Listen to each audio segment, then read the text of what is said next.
top pull. The glass was already fragile, and under the hands of the mutated zombie with high attack power, it shattered with one blow. Crash! The glass exploded, scattering everywhere. The ear-piercing sound completely broke the last straw for the timid villagers, and those who couldn't bear the stimulation immediately let out screams. Villagers' voices. More zombies came following the sound, seemingly less attracted to the iron golem than to the villagers. So for a time, Tai-Pai and their pressure sharply decreased, and more zombies shifted their target towards the underground shelter. Lu Yu's heart tightened. How could it be so unlucky that he hit that piece of glass? Fortunately, the zombies were still slow-moving zombies. Lu Yu sprinted to the entrance of the shelter, took out the iron sword in his hand, and did a jump attack on the zombie's face. The zombie was struck down and retreated 2 steps. Because of this, he left the entrance of the underground shelter. Lu Yu urged, "What are you still standing there for? Hurry and block the entrance." Only then did some of the villagers, who had been scared silly, regain their senses, trembling as they took out dirt fong blocks to block the ground. Fortunately, allowing the iron golem to reduce the pressure just now allowed them to relatively easily clean up the zombies that were planning to attack them. And at this moment, they also turned their targets and rushed towards Lu Yu and the group of zombies beside him. The biggest difficulty for Lu Yu was not how powerful the zombies were, but the sheer number was truly troublesome. Lu Yu was currently dodging and moving, and as soon as he slightly moved away from above the underground shelter, a zombie took advantage of the opening and stomped on the dirt fawn blocks above the shelter with its feet. The dirt was dented by their stomping. Screams from the timid villagers came from below. "Help!" Lu Yu frowned. The villagers' increasingly panicked voices were like bait for the zombies. More zombies chose to stomp on the dirt blocks on the roof of the underground shelter. The faces of the villagers on the first underground level, timid ones like Zhuang Mu, had turned greenish-blue with fear. Lu Yu cursed. It was as if he was playing a bullet hell game. If he dodged, attacks would land on his base's crystal. And if he didn't dodge, he would also suffer attacks. A dilemma. But this method wasn't without a solution. He just needed to put himself and the crystal on the same line. Thinking of this, Lu Yu killed the zombie that was attacking the underground dirt block. And he himself pried open that fragile dirt fong block and drilled underground. Seeing Lu Yu return underground, the villagers who had just been praying to the heavens, and even preparing for reincarnation, suddenly had hope ignited in their eyes. They probably never expected that all of them would actually be relying on a newly adult child. "Lu Yu, you're back." Even though not all the zombies above were killed, even though they were still in the vortex of danger, with Lu Yu standing beside them at this moment, they actually felt hope return. "Lu Yu, are you hurt? How is the situation above?" Lu Yu didn't answer their complicated questions, stating directly, "Quickly go deeper underground, this level can't be held." Hearing Lu Yu say such desperate words, the villagers also looked grim. In this situation, Lu Yu was already too lazy to care about their emotions. "Hurry up!" Under his urging, the villagers could only comply. The villagers on the first level went down the stairs, arriving at the second level one after another. And Lu Yu, who stayed behind, actually did something astonishing. He took dirt fawn blocks and filled up the entire first level. The remaining villagers were shocked to see Lu Yu's actions. "Lu Yu, what are you doing?" What they were thinking at this moment was still how they would get back if Lu Yu blocked it. But right now, their lives were almost gone, and worrying about this was nonsense. Lu Yu scolded, "Don't ask so many questions, hurry to the lowest level." The second level was also started to be filled by Lu Yu, and just as Lu Yu was filling, the dirt above loosened. "What's wrong? What happened?" They gathered together in panic. Lu Yu hadn't expected them to dig through so quickly. Perhaps the sounds and presence of people gathered underground had attracted all the zombies to their heads. He didn't know how Tai-Pai and the others were doing now, but there was no time to worry about that. "Those zombies. Haven't they already chased us up there?" Someone voiced their guess, and everyone immediately gasped. Lu Yu said, That's right, they are right above us now. Then what should we do now? Everyone was at a loss, looking at each other. There's no other way. Luyu said, keep going down. Down, what did that mean? They followed Luyu's gaze to look at the ground beneath their feet and suddenly understood. Do we need to keep digging down? Yes. The method Luyu came up with was very simple, use walls for kiting. As long as there was a wall between the zombies and them, the villagers wouldn't be harmed. Someone understood Luyu's idea and started working. It's just that they were already close to 20 levels underground, and digging further down. That meant getting closer to the mine. For them, ordinary villagers, this was absolutely not allowed. Zhuangmu spoke up to warn, no. We can't mine. None of you have minor qualifications, it's not allowed. As soon as he said that, those who were preparing to act also hesitated. They all looked at Luyu, who was giving the orders. And Luyu was so angry his teeth itched. Zhuangmu was 30 years old, in his prime, and the village chief, who was twice his age, hadn't said anything. How could this person, who wasn't old, have a mind so rotten that he became such an old fossil? Luyu finished filling the second floor, placed the Fong block, and came before Zhuangmu. You? What are you going to do?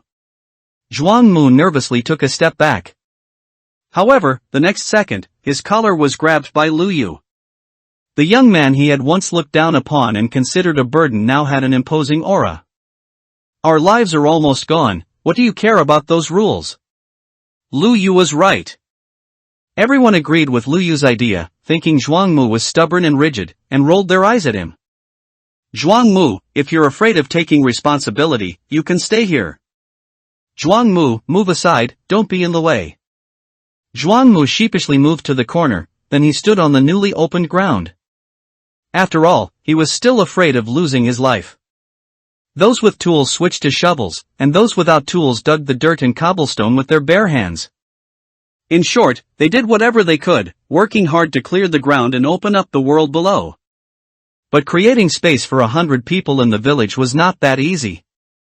The original one-level space was only enough for them to stand. Now, working together for the first time, they were fumbling. They had just opened up one level when Luyu's pointed ears heard the sound of the dirt above loosening. They're catching up. Monster portal. To increase efficiency, Luyu quickly divided the work. Aunties, take the mud blocks and cobblestone. Yes. We'll follow your lead. Luyu assigned them the task, you guys fill the roof. Uncles and elders, just focus on digging the ground. And you kids, take care of the village chief. Those who are free, pick up the blocks on the ground and repair the sides.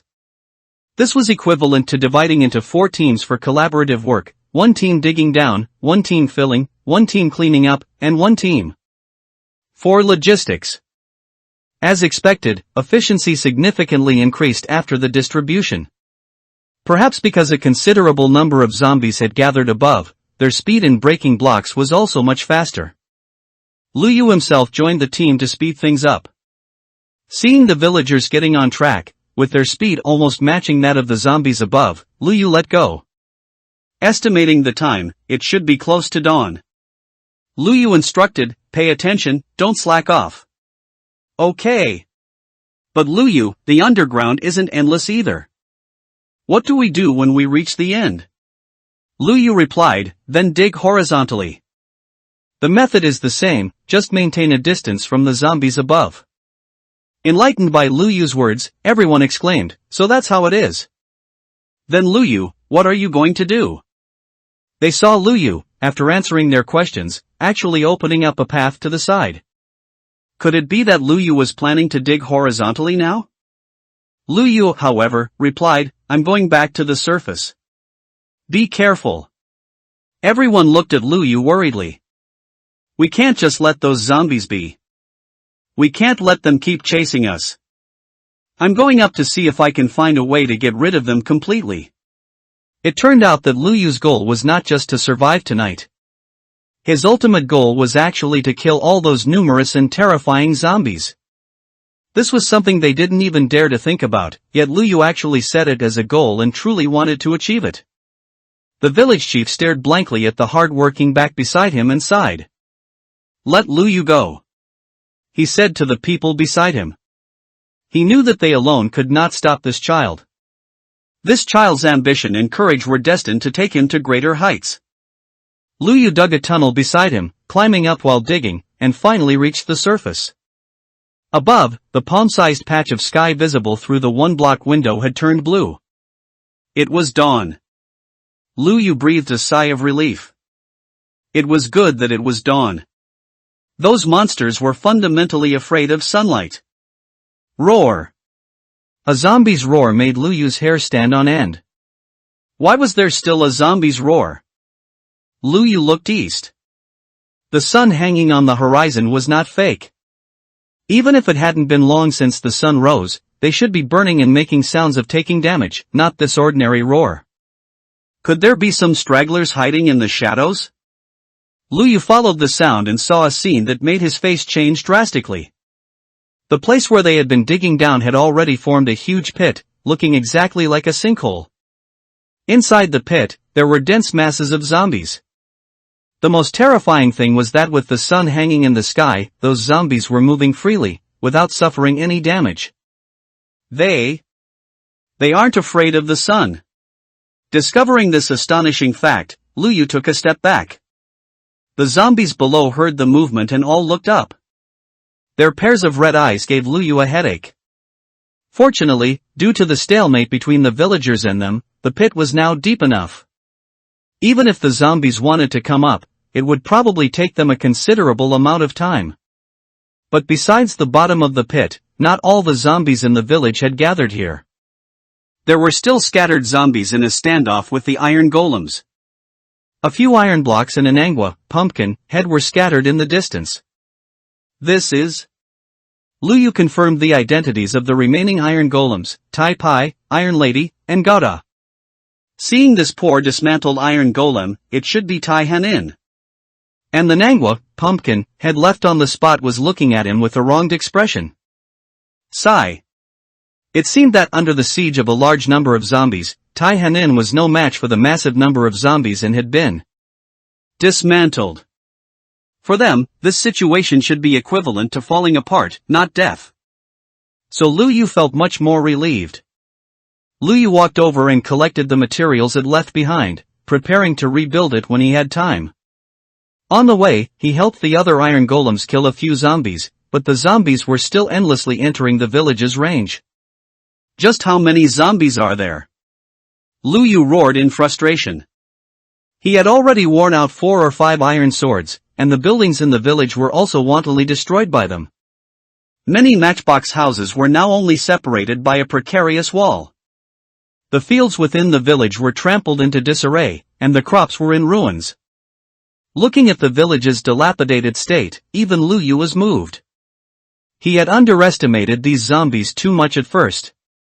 Lu Yu stared absently at the zombies walking towards him.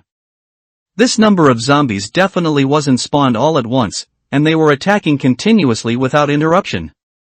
It was highly likely that there was something similar to a spawner right at the village entrance. To verify his guess, Lu Yu killed zombies along the way while approaching the village entrance. Upon reaching the village entrance, it was confirmed that Lu Yu's guess was indeed correct. But the thing in front of him was not a spawner at all, but something similar to a teleportation array. The obsidian frame was similar to a nether portal, but the substance in the middle was not purple, but green, reminiscent of zombie sewage. A zombie stretched a leg out from it, followed by its body, and finally its head. Roar! It sprayed its putrid saliva at Lu Yu. Lu Yu frowned and held his breath. Didn't your mom teach you to brush your teeth before going out? Lu Yu raised the iron sword in his hand and wildly hacked at it, dealing with this bad-breathed zombie. He looked at the obsidian in front of him with a frown. Looking up, he then saw that there was also a countdown timer above. The current countdown was 201:30:54. Lu Yu was surprised for a moment. Was this 201 minutes? The speed at which the numbers jumped then told him that it wasn't minutes at all. That was ours. He didn't have a diamond pickaxe, so he couldn't destroy the teleportation array in front of him at all. Therefore, the only way was to wait for the portal to disappear. If the portal was to disappear after the countdown ended, then it would likely take nearly 9 more days to disappear. Lu Yu's vision went dark, and he almost fainted. 9 days? Make him lead the group of villagers with combat power equivalent to 0, fight against continuously spawning zombies, and also provide them with food? Too difficult. The song Yi Jian may seem to be already playing in Lu Yu's ears. Is there any way? Flintstones. Lu Yu recalled the previous conversation with Qian Lu. That man in enchanted armor left a deep impression on him, Lu Yu remembered him saying. It was within a specific range. If they got out of this range, then perhaps they could escape. Afterwards, Lu Yu returned underground. He told the villagers what he had just seen. Those zombies aren't afraid of sunlight.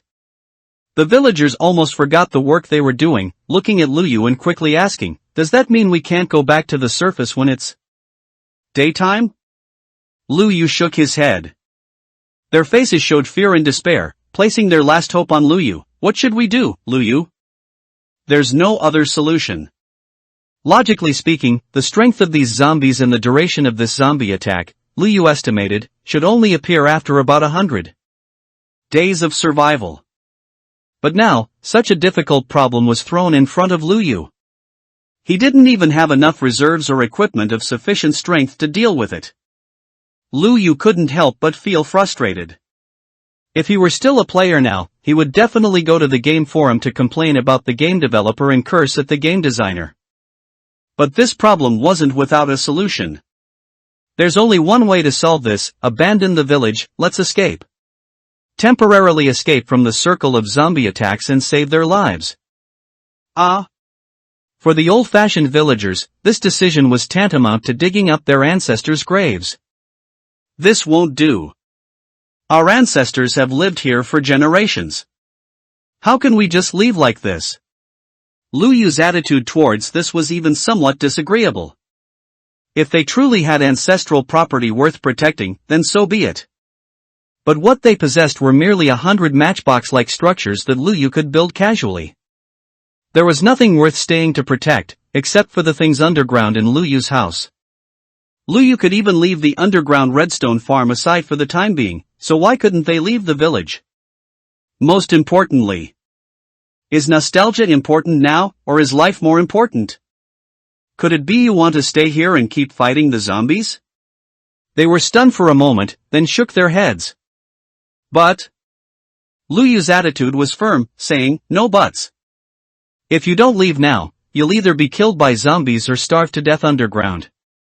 The village chief shook his head, saying helplessly, listen to Lu Yu. If there are any items you want to take from your homes, don't worry.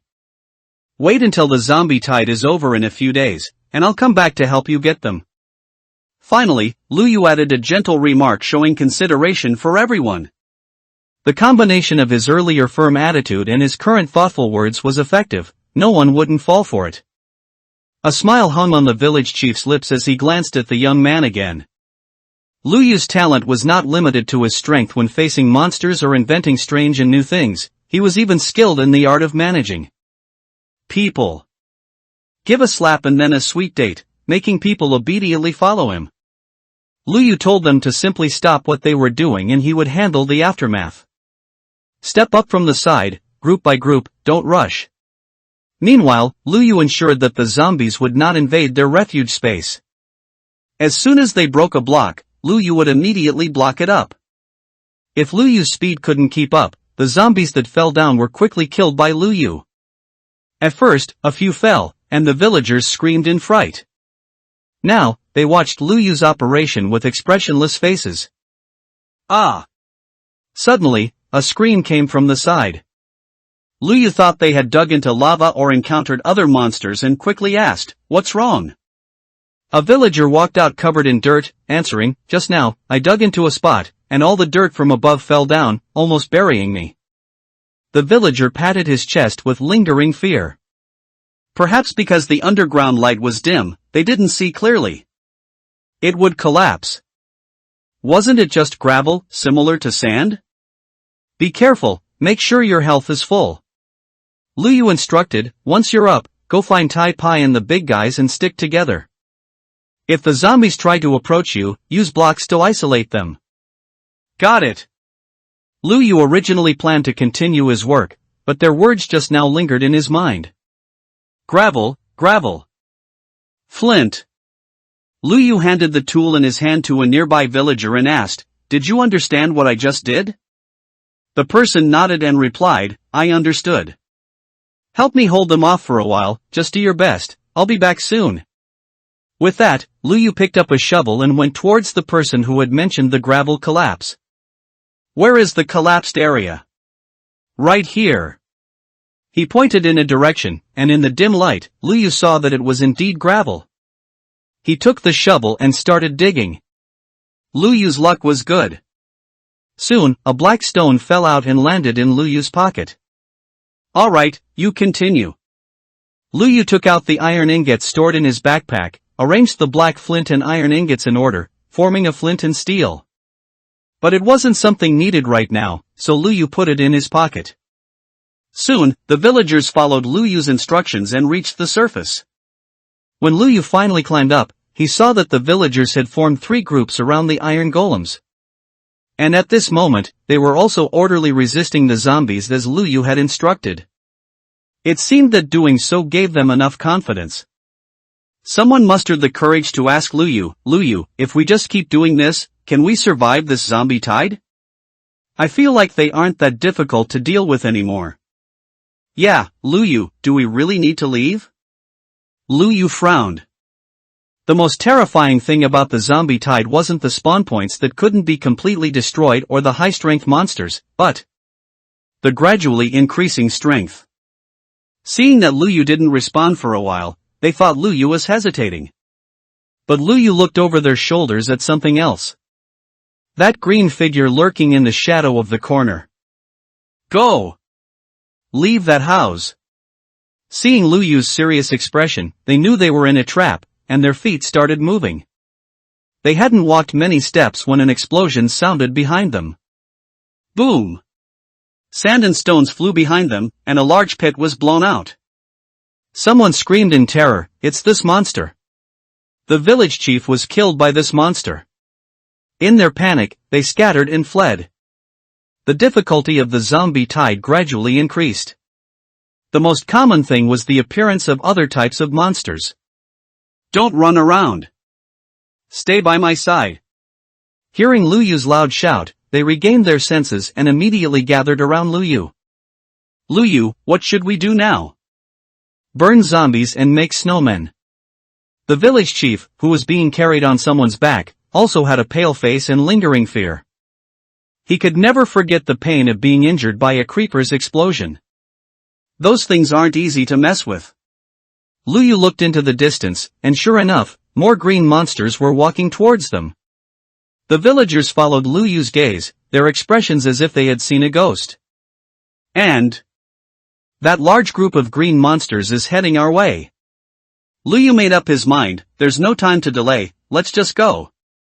If the portal was located at the center of this zombie tide's range, then whichever direction they went, it would be the shortest distance to leave. The entire area. Luyu glanced around and saw the snow mountain. Their village was originally named after this landmark snow mountain. In reality, crossing a snow mountain might be the hardest choice, but not in the square continent. Climbing a mountain isn't a difficult task. Moreover, snow mountains can form natural barriers, which are as safe as can be for them. Hiding behind the snow mountain might be a good choice. Perhaps these 10 days could pass easily. Luyu pointed his finger towards the snow mountain. "Let's go in that direction." "Okay, we'll listen to you." The village chief also agreed with Luyu's decision and added, "If we reach the border of the 6th district, asking them for aid isn't out of the question." So the 6th district was also in that direction? It seems Luyu accidentally chose the direction towards the 6th district. This wasn't a bad choice either. Just as the villagers were about to set off, the village chief called out to Luyu, Are the Fong father and son still here? How did they spend last night? Village chief, don't talk about them. Do you remember the day you were injured by the green monster's explosion? What happened that day? The village chief asked, puzzled. That day when we were patrolling, the father and son were gone. Lu Yu thought that the monster invasion that day must have been due to deliberately damaged fences. The Fong father and son had the motive, but they clearly didn't have the guts. That matter could only be attributed to Chi Fong and his group, but the Fong father and son were so close to the scene of the incident, they couldn't have not noticed. Therefore, there was only one possibility: the father and son allowed Chi Fong's actions, and even ran away because they knew about it in advance. Fong Ao, that bastard. Lu Yu heard the cursing behind him and looked closely. It turned out to be the brothers who used to follow behind Fong Ao. Ever since the Fong father and son were expelled to the border, they had shed their status as sycophants. Why didn't he tell us? Now they were complaining. They had diligently followed behind Fong Ao for many years, yet they never expected that when disaster struck, he wouldn't inform them of such news. The two Fong Mo brothers couldn't help but complain. Ha! These two selfish father and son, they don't even look out for their own people. They really did manage to accidentally avoid this full moon zombie tide. Who knows if they'll have such good luck next time? Well, if they're not here, let's not worry about them. Let's go. They had only taken 2 steps when they saw Lu Yu still standing in front of the large pit full of zombies. Lu Yu, what are you doing? Just as the villagers were bewildered, Lu Yu jumped down. He jumped down. Someone was so scared they let out a high-pitched scream.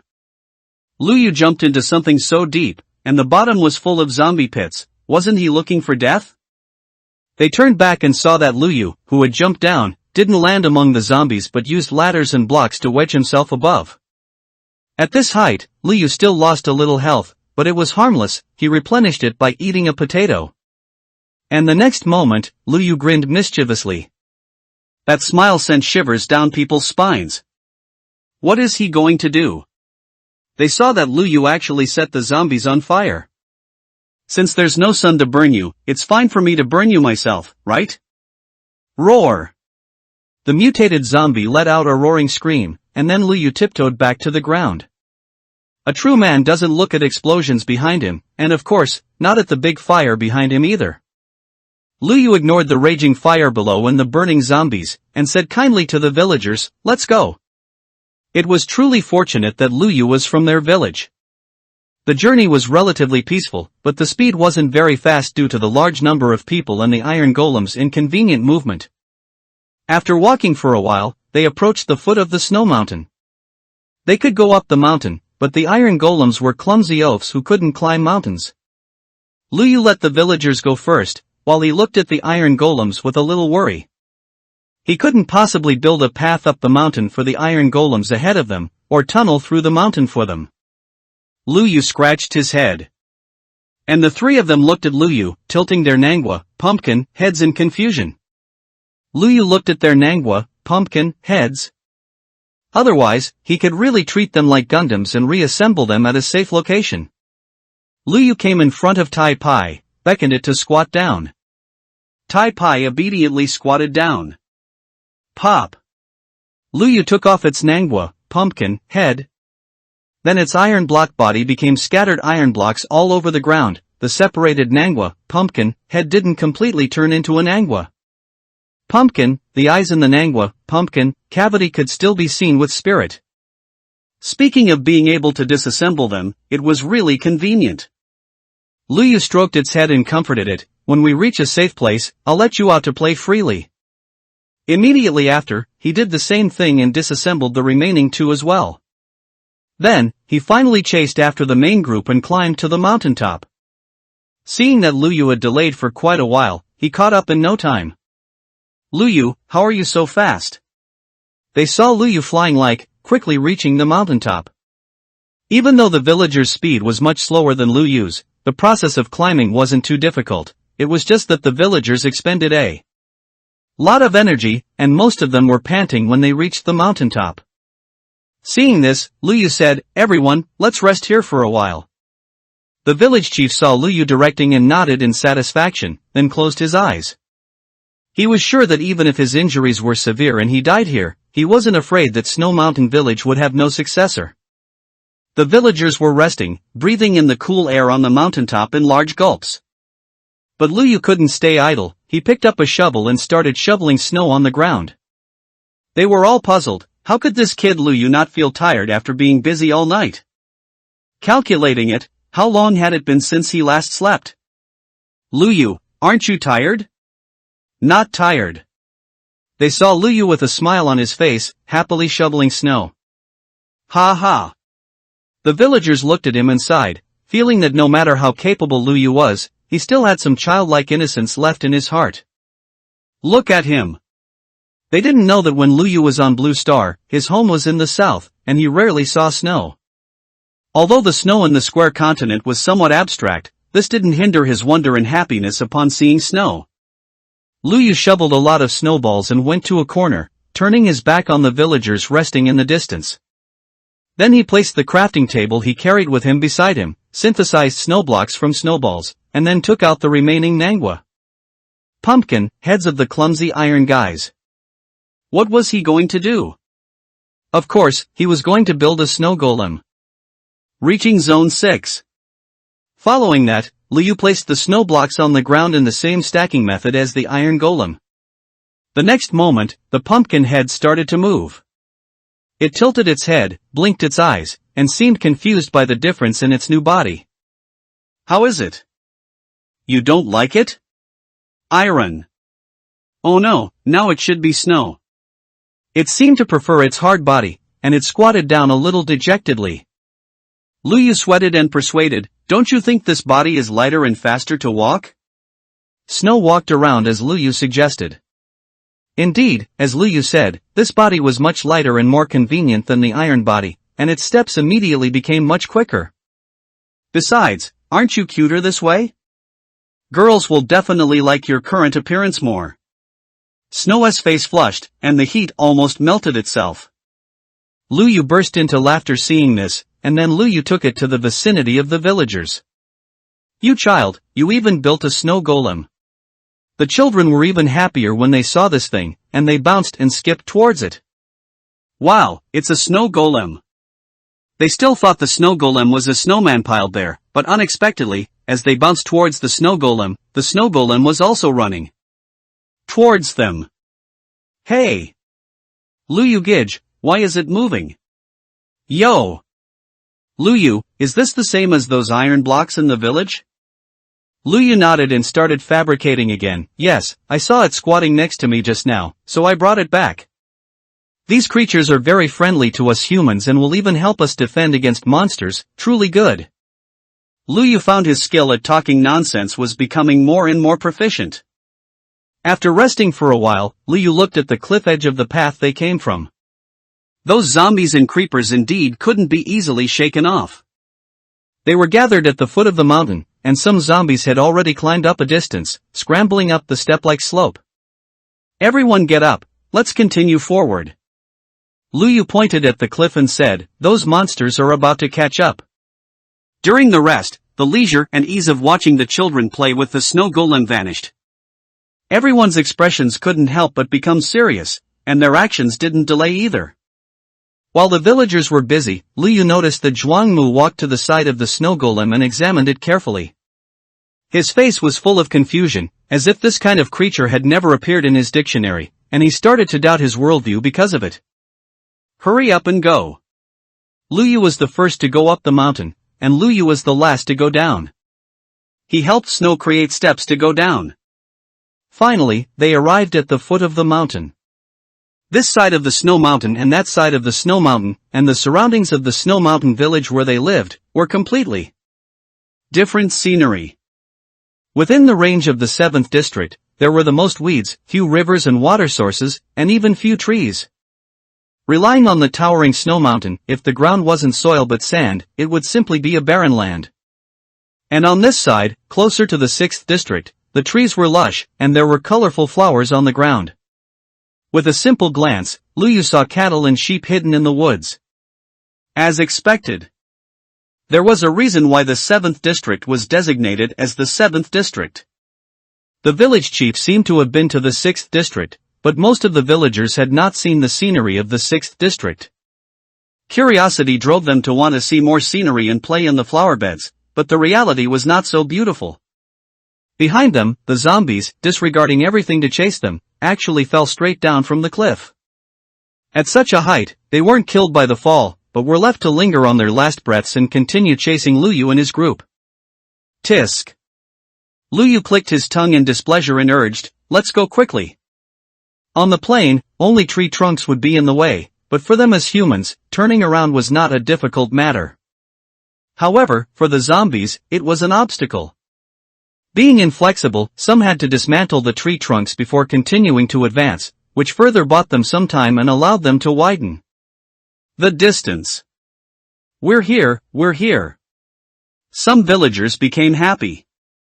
They saw the cobblestone low wall built by the 6th district, and a lookout tower was also built at the entrance, with villagers standing on top. "Hey, who are those people?" "It seems like people from the 7th district. So many people, what do they want to do?" They became alert to the unknown and arrived at the boundary gate of the 6th district, blocking them outside.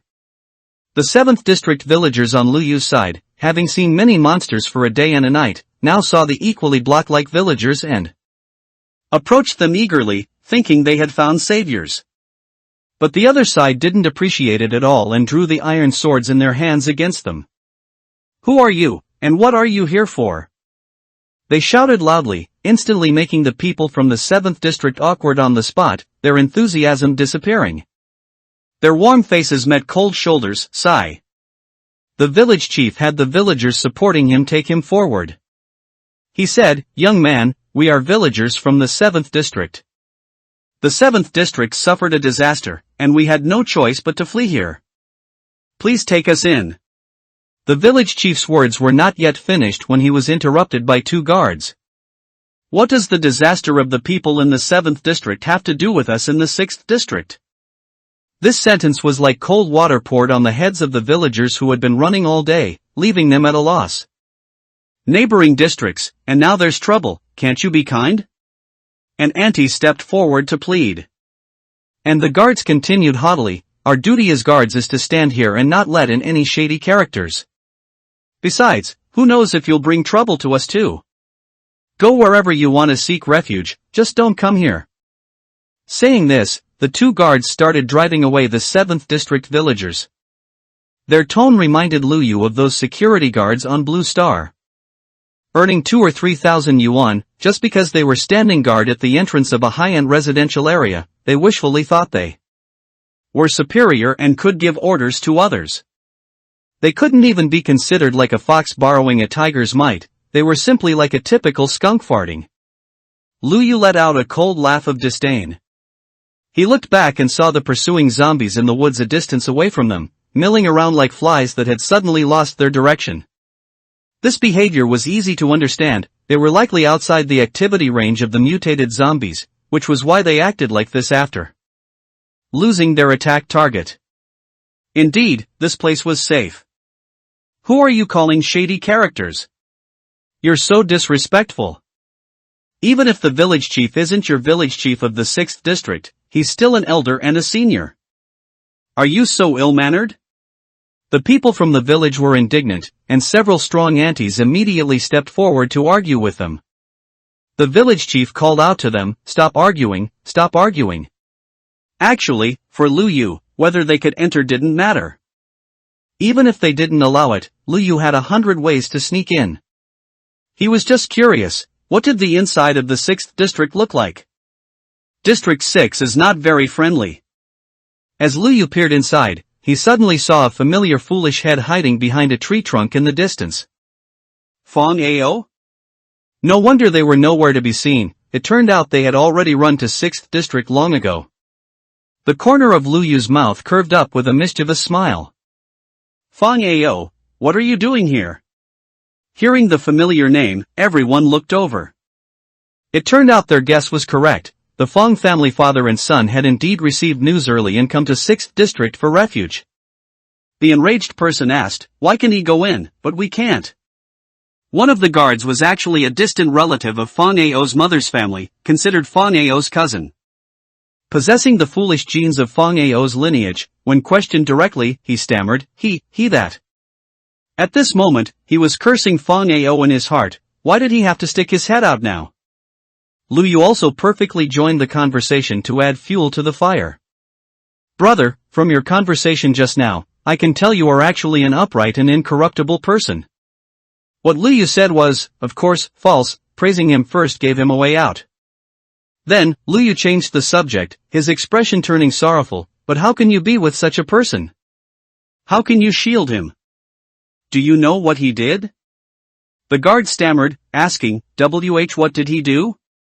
Lu Yu answered loudly, as if he wanted Fang Ao to hear him, saying at a normal volume. He clearly knew 7th District was in trouble, failed to report it, and even let the entire village perish while the father and son were the first to flee. "You just said improper. Is there anyone more improper, lewd, and shameless than him? This wave is a direct slap in the face." Fang Ao stood in the distance, his face flushed, whether from anger or shame, he didn't know. But he dared not come over, nor did he dare to refute. The cousin was the same. Lu Yu had already laid out an upright and incorruptible persona for him.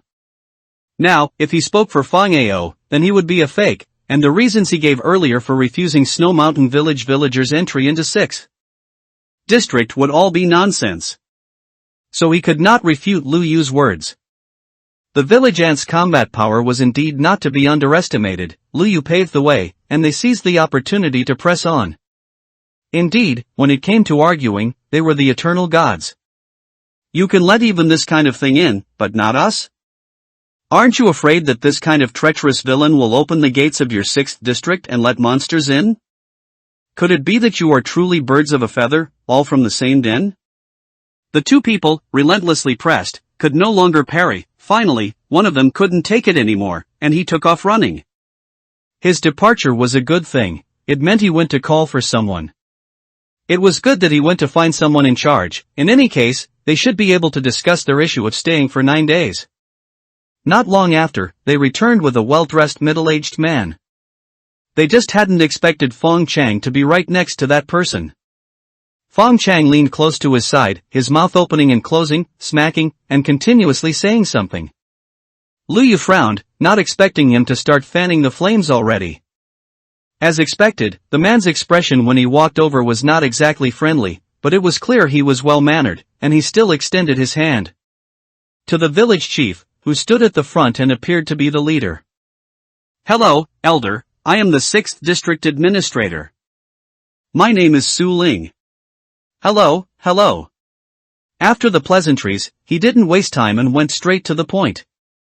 "I've generally heard about the situation from the guards, but we cannot risk letting you in." This sentence was a polite refusal. Lu Yu lowered his head in thought. What exactly did Fong Chang say to him just now? He didn't know that the zombies were coming after them, and the mutated zombies were no longer pursuing them, posing no threat.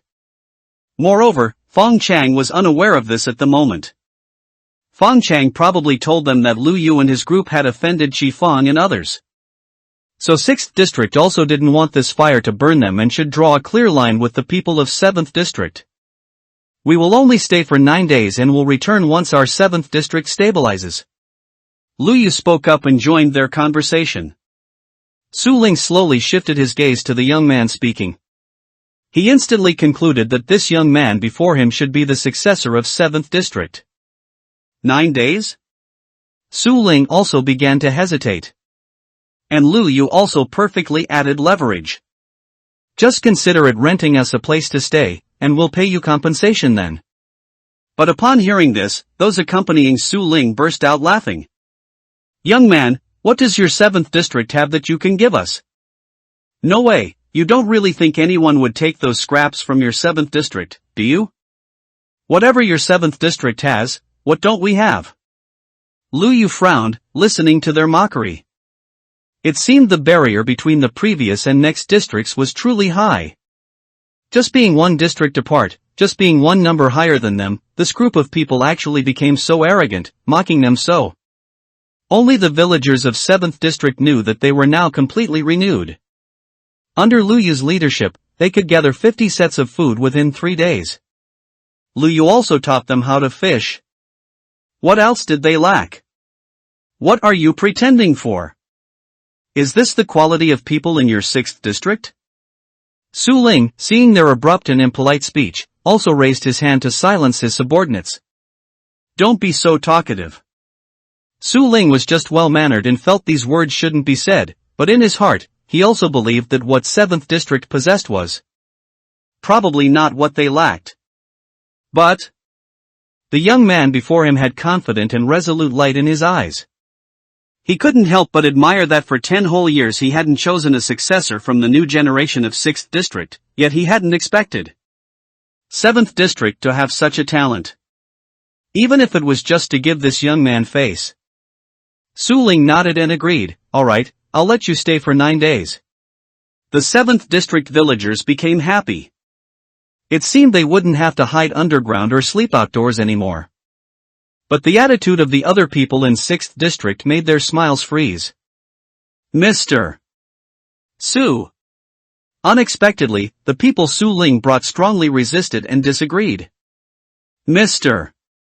Su, what if they really bring disaster upon us? Mr. Su, be careful. They are simply harbingers of doom. Su Ling saw their attitude put him in a dilemma.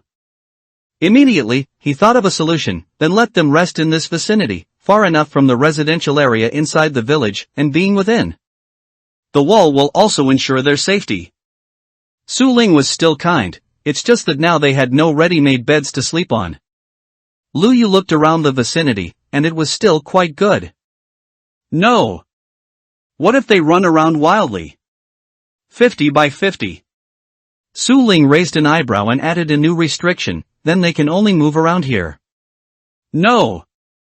What if our 6th district children are walking in the wilderness and get scared by these rough people? Su Ling also showed a hint of impatience. Then what do you suggest? The person who had been speaking, with a sharp mouth and monkey-like cheeks, stepped forward. Looking at his gaunt profile and obviously harsh features, one might even mistake him for a new species, the monkey, on the square continent? The thin monkey held a wooden stick and began to draw a boundary on the ground. Let them stay here. He pointed proudly at the area he had marked out. Everyone followed his finger and saw that he had only drawn an area of roughly 50 by 50 blocks. However, there were over 100 people in the 7th district group. Their entire village had moved and ended up in this place, and they were only given such a small area, an empty one with nothing in it. This monkey intended for them to stand here for 9 days, 1 person per block. Just then, those narrow-minded 6th district people gathered around the thin monkey, Hoi, and snickered. They seemed to be praising him for doing a good job. You little brat, you gave them a good initial shock. Being put in such a difficult position, the 7th district people were highly likely to choose to leave. After all, they definitely couldn't stand such humiliation if it were them. But if they chose to stay, they could watch the show. Thinking of this, Fong Chang was the happiest. He put his arm around the monkey Hoi's shoulder and said with a grin, "Good brother, I'll treat you to a drink later." Lu Yu, we won't endure this humiliation. Most of the 7th district naturally chose to leave, their pride would not allow them to compromise and stay here. Right.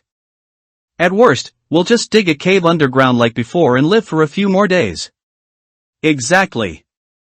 Why should we suffer their arrogance here? But while they were angry, Lu Yu's face showed no sign of anger. He still wore a smile, as if looking at misbehaving children. No matter how much those people made a fuss, it was all just child's play in front of Lu Yu. Since they wanted to watch a show, he would let them watch. He wondered if they would still be able to laugh then. Lu Yu faced Su Ling, his expression surprisingly unwavering. This made Su Ling once again marvel at the young man's composure. Alright, then let us rest here. You. Su Ling hesitated, seemingly wondering if Hoi had gone too far and that he should have tried to get Lu Yu and the others a little more space. Seeing Su Ling about to speak, Liu stopped him. It's fine, this much space is enough. Liu. The 7th district people were surprised by Liu's seemingly unwise decision. Hee, turns out there really are fools on their side. Let's see them act like beggars here. Hui and the others were still laughing, but Fang Chang, who had suffered losses in front of Liu several times, had his smile freeze. He wouldn't possibly have some strange trick up his sleeve again. Liu finally stated a condition to Su Ling: they could not leave this area, but they could leave the 6th district. Yes, you can. Liu spread his hands and said, then there's no problem.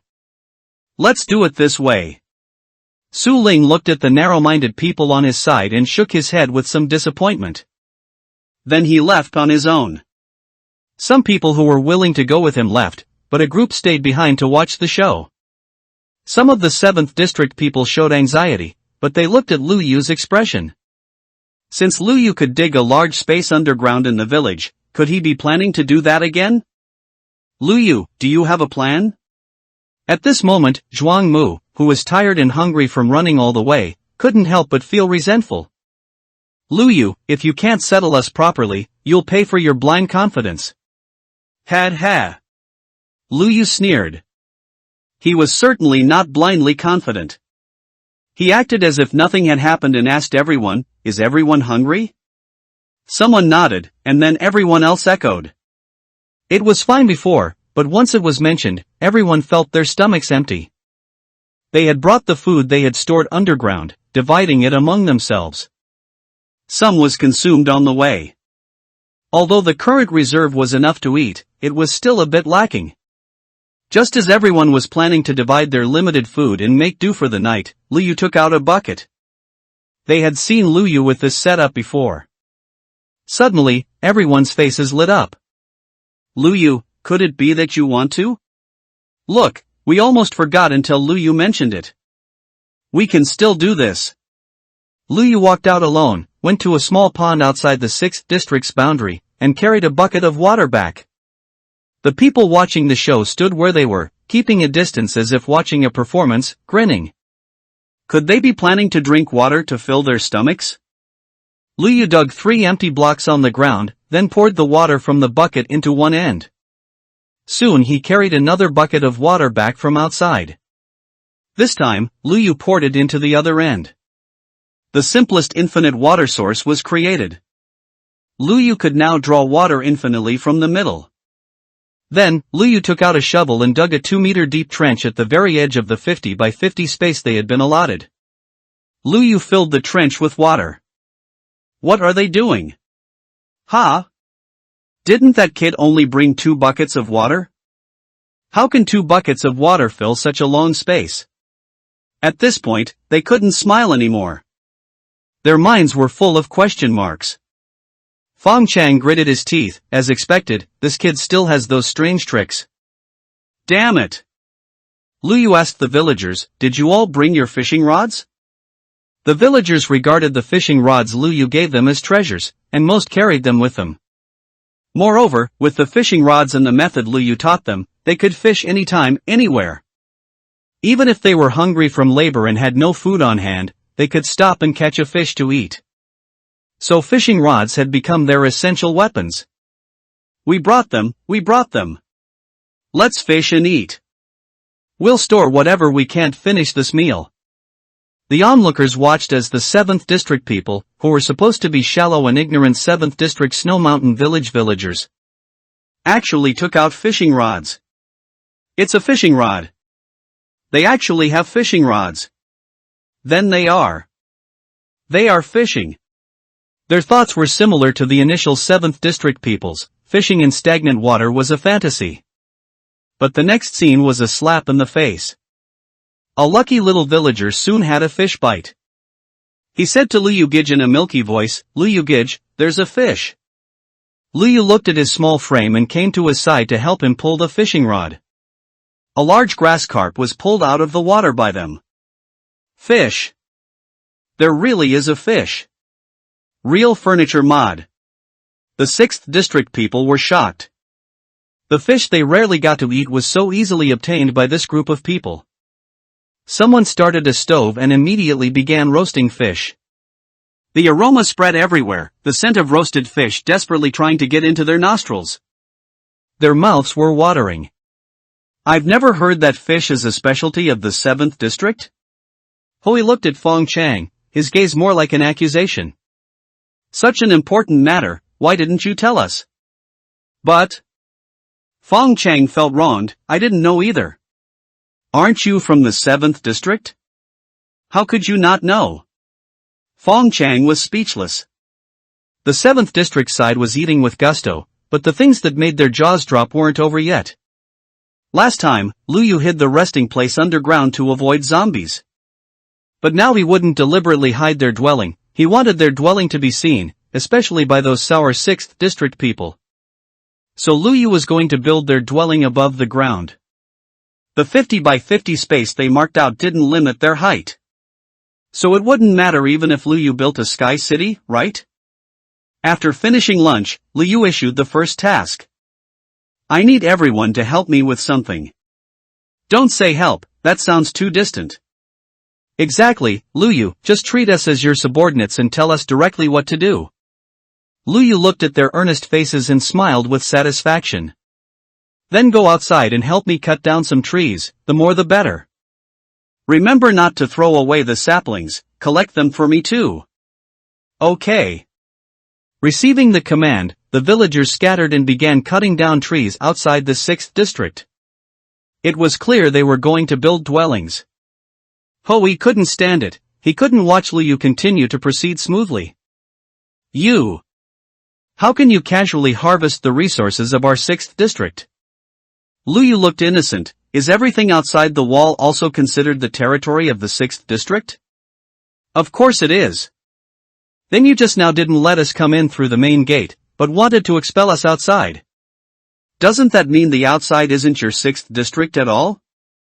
Lu Yu said. What was he talking about? Hui's head was spinning from Lu Yu's logic, but on second thought, it was indeed like that. What he said seemed very reasonable, I actually couldn't find a reason to refute him. Hui, his face flushed red with frustration, racked his brain trying to stop Lu Yu and the others. At this moment, someone who had gone out to gather resources returned. The uncle was full of muscle, strong, and worked efficiently. He was considered the peak of ordinary mortals in the village, naturally incomparable to Lu Yu. Ordinary villagers had small backpack capacities and needed to return to empty their backpacks after collecting only a little wood. By now, he had returned with a backpack full of things. Lu Yu, those weeds and saplings take up too much space in my inventory. I came back to put them away, hee hee. He gave Lu Yu a silly grin. Seeing him arrive, Lu Yu thought it was perfect and extended his hand, then give me the saplings. As soon as the saplings landed in Lu Yu's hand, he planted them on the ground, raising an eyebrow at Hui. I planted the trees back, is there a problem? Hui was now completely speechless. Lu Yu didn't directly convert the collected logs into planks. Instead, he used the logs directly to build the most basic outline of the first layer of the building. Looking at it, it resembled a towering tree growing freely, exceptionally beautiful. Lu Yu took out iron ingots from his backpack, quickly made scissors, and handed them to an ant who had just returned. Auntie, don't cut trees for now. Please collect some leaves for me first. Okay, sure. He then handed the scissors to another person. 2 people dedicated to collecting leaves should be enough. After building a high platform resembling a tree trunk on the first layer, Lu Yu used a spiral staircase to connect to the second layer. Here, he used planks to build a platform and tree trunks to make walls, also creating the appearance of lush leaves that seemed to grow naturally. Next, Lu Yu began building the villagers' resting place inside the area covered by leaves. Just like the one built underground, he used planks and fences to create a large common sleeping area. Meanwhile, Lu Yu's speed was extremely fast. The 6th district people who had originally come to watch the fun saw Lu Yu moving through the branches, appearing like an afterimage. They watched as their jaws dropped as Lu Yu's construction progressed. By the time Lu Yu finished building the first layer and paused to wipe his sweat, their jaws were almost touching the ground. What is he doing? He's probably building a house, someone answered uncertainly. Building a house can be like this? In their understanding, a building was at most 4 walls and a roof. Skillful people might build a sloped roof. They had never known that a building could actually be built like this. Liu came down the spiral staircase, helped up the village chief who was resting on the ground, and said, "Village chief, don't sit here anymore. The dwelling on the first floor is ready, you can go up and rest." "Okay, sure." The village chief, who had lost a leg, was helped up by Liu and then came to the second floor. Liu arranged the innermost bed for him. The village chief took a deep breath. Inside the room, he could still smell the natural fragrance of leaves. Liu hadn't completely sealed the walls, he mixed planks and leaves, allowing some natural light to filter into the building through the leaves. Even without torches, it wasn't too dark inside. "This is great, it looks like I can get a good night's sleep tonight." Outside, they were stunned by Liu's words. What did he just say? It's already furnished inside? You misheard, how could that be? I didn't mishear, he really said that. In such a short time, how is that possible? How is it not possible? Liu was someone with high demands for quality of life. Even if it was just a temporary dwelling for a few days, Liu didn't want them to be too shabby. What's more, there were 6th District people watching outside. Liu even went further to make it look good, just to make them envious. Liu opened his achievement store. Calculating now, he had accumulated quite a few achievement points during this time. Achievement points, 320. Hiss, Liu confirmed again that real furniture required 300 achievement points. Liu had to spend all his achievement points to unlock this mod. Liu couldn't help but feel the sting. However, for his quality of life. Real furniture, points required 300, do you want to unlock? Yes, no. Yes. Loading, real furniture mod. Loading successful. Open your crafting table and discover new things. The system's inexplicably cheerful tone was exactly like that of a black-hearted merchant. You took so many achievement points from me, can you give me some back? Liu then came to the workbench and crafted tables and chairs from the real furniture mod. By the way, he also made 2 comfortable sofas. The village chief felt like he was in heaven when he sat on one. This is just as comfortable as my wool bed. He. Actually, this sofa was also made of wool. Liu returned to the ground, grabbing a little girl who had come back to clear her backpack. Can you help me pick some flowers and bring them back? Immediately after, Liu used the flowers the girl brought back to decorate the ground floor into a garden. Then, he brought in the snow golem that had been watching them eagerly from outside the 6th district gate for a long time. The snow golem's poor little eyes on its manhwa, pumpkin, head looked at Liu mournfully, as if complaining about how awful Liu's earlier act of leaving it unattended was. Alright, didn't I let you in now?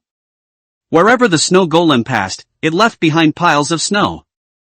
To prevent it from damaging the ground, Liu specifically marked out an area for it and the 3 iron golems to move around in. And seeing Liu bring back a moving snow golem, the 6th district residents were already scared pale. What is that thing? Is that a monster? The most terrifying thing was not the fluffy white snow golem right now, but that Liu had actually used wooden boards to block it and release the remaining 3 iron golems as well. The snow golem looked soft, cute, and harmless. Besides moving, there was nothing else about it that made people feel uncomfortable. However, the things that appeared next made the hair of those who had never seen them stand on end. What is that thing? Under fear, their voices rose several octaves. The iron golems were made of hard iron, with red eyes, looking like creatures not to be trifled with. Monster! It's a monster! Fang Ao, hiding behind, was also startled when he saw this thing. But he quickly felt a sense of familiarity. So that's it, Liu released this monster back then and scared Qifang and the others. Before Fang Ao could explain to them, the crowd from the 6th district who had been watching the excitement scattered in all directions. Meanwhile, Hoa rushed towards Su Ling's workplace, wanting to invite him back. He wanted to show him what kind of demons and monsters this group he had left behind truly were. Mr. Su, those people, those barbarians from the 7th district, they actually let the monsters in. Hoi finally found Mr. Su and immediately launched into a loud accusation. What? Monsters? Listening to his tone, Su Ling detected a hint of complaint, blaming Mr. Su for keeping the people from the 7th district. Therefore, Su Ling still harbored some distrust. He felt that Hoi was exaggerating. Fang Ao opened his mouth, but in the end, he didn't say anything. Because his father pushed him back, then stepped forward and said, Mr. Su, I told you long ago that those people are a scourge. If they hadn't angered Mr. Chi Fong, we wouldn't have left the 7th district. Those people cannot be kept. Su Ling's gaze fell upon him. He remembered Lu Yu's words. Although their meeting was short, Su Ling implicitly trusted Lu Yu's words more. Furthermore, no matter what explanation the man in front of him offered, it didn't change the fact that he was just a traitor who had abandoned the villagers of the 7th district and failed to report what he knew. Su Ling naturally disdained such a person. Fang Chang tried hard to explain to Su Ling, but only received a blank expression in return. He thought that Lu Yu's words must have gotten into Su Ling's ears just now, causing him to lose trust in him. He turned his head and winked at Hoi, who understood. Mr. Su, if you don't believe it, go and see for yourself. They have built residences, and those monsters are kept inside. Su Ling put down the things in his hand, stood up, and said, then I'll go and see with you. If it's not true and you've wasted my time, I'll punish you with double the manual labor. Hoi was startled at first upon hearing Su Ling's threat. Then, he remembered that he had seen the monster with his own eyes, so how could it be fake? If Su Ling wanted to see, let him see. This responsibility would certainly not fall on his shoulders. And those lower-class people from the 7th district would definitely be driven out. The group, in a grand procession, hurried towards the temporary residence of the 7th district. From afar, they saw a towering tree. What is that thing? Su Ling asked. When Su Ling left, Lu Yu hadn't started working yet. Now that he was back, seeing the residence Lu Yu had built rise from the ground in an instant, he was naturally very shocked. Did they plant some kind of giant tree? Su Ling asked with a hint of naivety. When Hoi saw that thing, he felt a surge of resentment. He was always unwilling to admit that the villagers of the 7th district, who were one level below them, could build such beautiful buildings with their bare hands, and in such a short time. Unfortunately, he probably didn't know that Lu Yu was once a national architect. Given enough time, it wouldn't be difficult for him to restore a palace on the square continent. He replied grumpily, that's not a tree at all, it's a building they constructed. A building? Su Ling's eyes lit up. He had never seen such a miraculously crafted building before. If not for the light shining through the foliage, this tree looked like a naturally grown mysterious treehouse, with people from the 7th district coming and going within it. Even the ground he had built looked like a babbling brook with colorful flowers. Getting a little closer, this tree was actually still growing because Lu Yu hadn't stopped building. 1, 2, 3, Lu Yu had now built 3 floors for the villagers to rest. And he still had other areas reserved above, but it looked like he wouldn't be able to finish today. He also told the villagers to stop working and rest. He maintained his stamina by relying on his satiety, but the villagers were different, so fearing they would be too tired, he called a halt before the sun set. In the distance, Su Ling asked, where are the monsters you mentioned? What he saw was a scene of tranquility he had never witnessed before. If monsters were roaming around, wouldn't they have been scared and scattered? Before, I clearly saw. Hoi quickly stepped forward, and indeed, he saw Lu Yu's 3 iron golems standing idly in the corner. Look, aren't those them? Su Ling looked in the direction of Hoi's outstretched finger. At first glance, the appearance of the iron golems was indeed a little frightening. But in reality, the iron golems were just quietly staying there and not attacking the villagers. And the villagers continued doing their own things as if nothing was there, with some even coming up to pat their arms. Unlike the 3 slightly neglected iron golems, the snow golem was now the children's favorite. It was surrounded by children, laughing and jumping happily. Although it was a bit surprising that the snow golem could move, even a blind person could tell they weren't monsters, or at least not monsters that would harm people. Su Ling sneered and retorted, "Hoi, are these the terrifying monsters you spoke of?" This. Su Ling continued to ask, are the people of our 6th district too timid, or are the people of their 7th district brave, that they are even afraid of snow golems that don't attack people and even entertain children? Hoi couldn't answer. He began to regret his recklessness, rushing to report to Su Ling just because he saw the appearance of the monsters. Damn it! If only they had found a decisive condition that could directly put them to death. Su Ling changed his mocking expression from before and looked at Hoi, saying, "You should broaden your horizons a bit. I have already agreed to your request to keep them away from our residences, yet I didn't expect you to still be so harsh." Hoi self-righteously and earnestly said, "They shouldn't have been allowed to stay." Fong Chang also echoed from the side, "Exactly, they should have been kept out."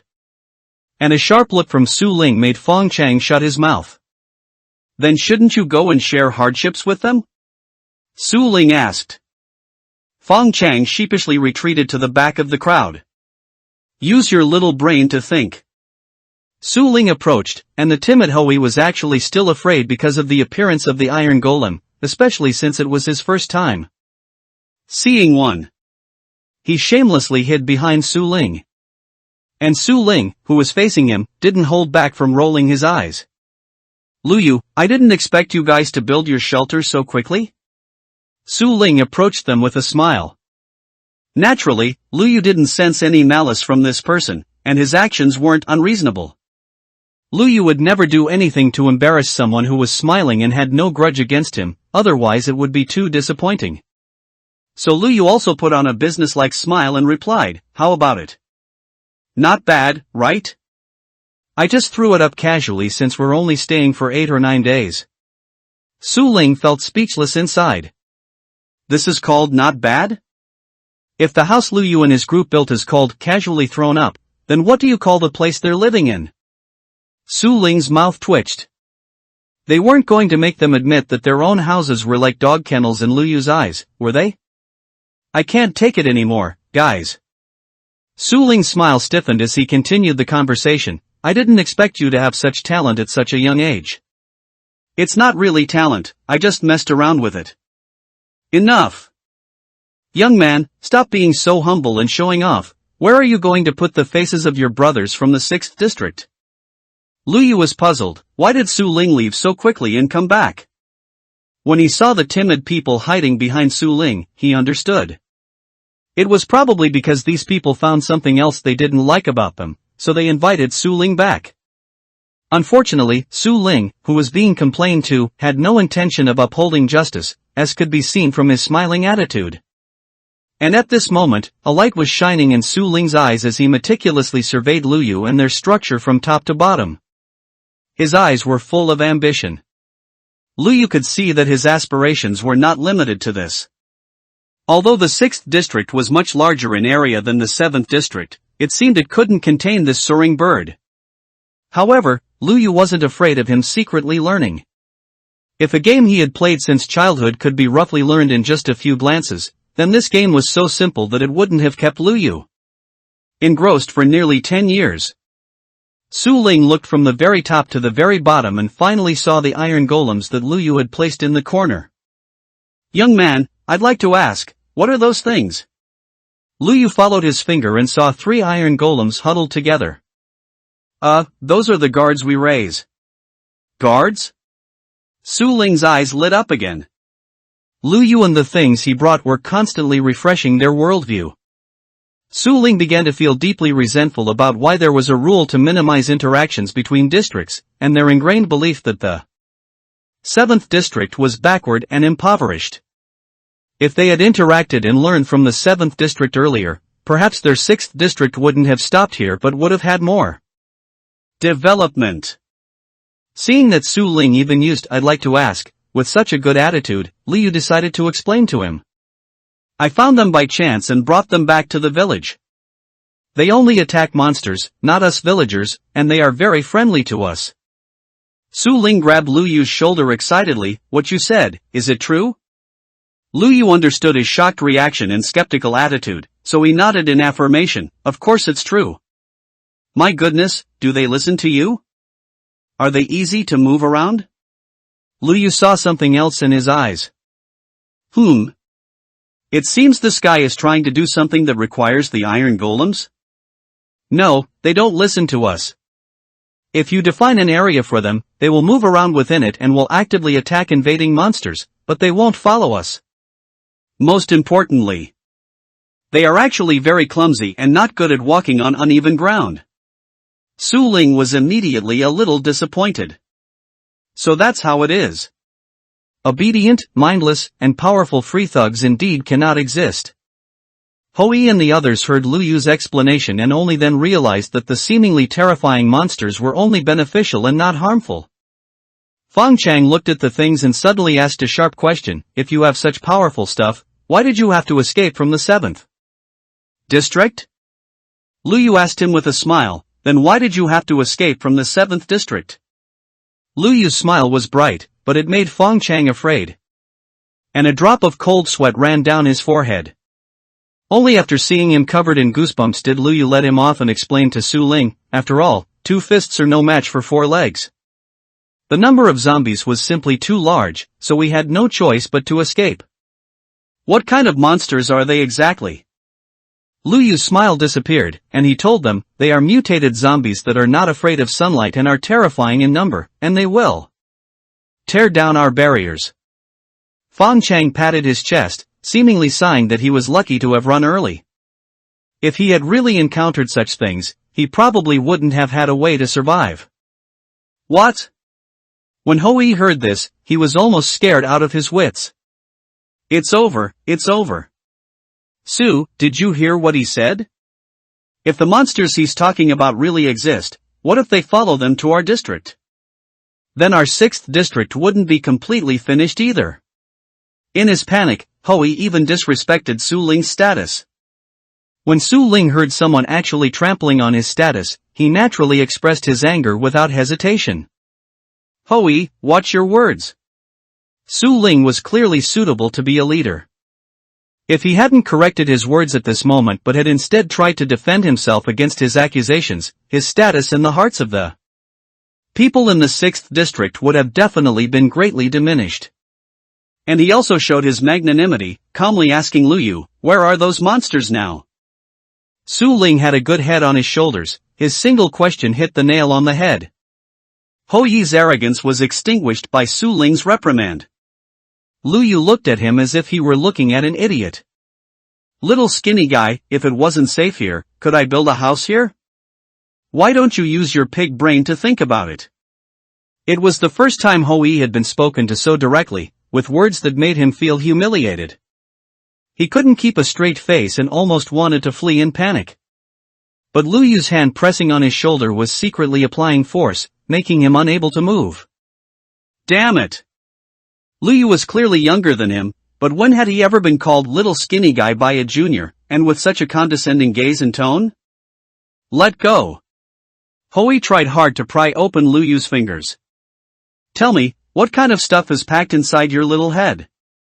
Hoi's face turned red from holding back, and just as he was about to burst into curses, Lu Yu let go of his hand. In the future, grow a brain. Why do you think everyone from the outside is bad? How can you guard against friendly neighbors like us but not against outsiders with ulterior motives? There are no bad people with the surname Lu. Lu Yu's words were as straightforward as could be. First, he was angered by Su Ling, and now it was as if Lu Yu had stripped him bare and put him on a platform for execution. Fang Chang wished he were invisible, not to be discovered by them. But now was not the time to settle scores with Fang Chang. Those monsters are still in our village. Those monsters are very strange, they only attack us villagers within a specific range. Outside that range, they won't. Lu Yu pointed outside the village. We crossed the snow mountain and reached this vicinity, and they stopped chasing us. So that's how it is. Su Ling wasn't completely unafraid. After hearing what Liu said, he secretly let out a sigh of relief and felt somewhat at ease.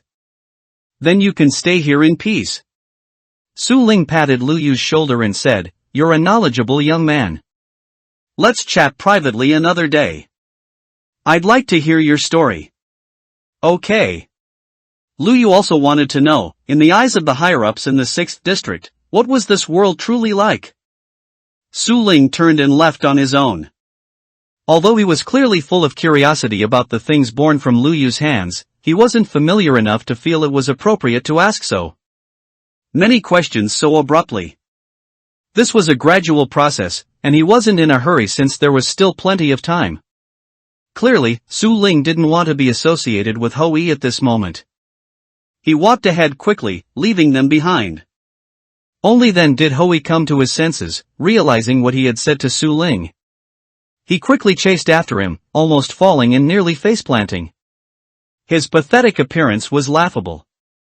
It was then that Liu heard the voices of the villagers behind him, finally unable to hold back their laughter. Ha ha ha.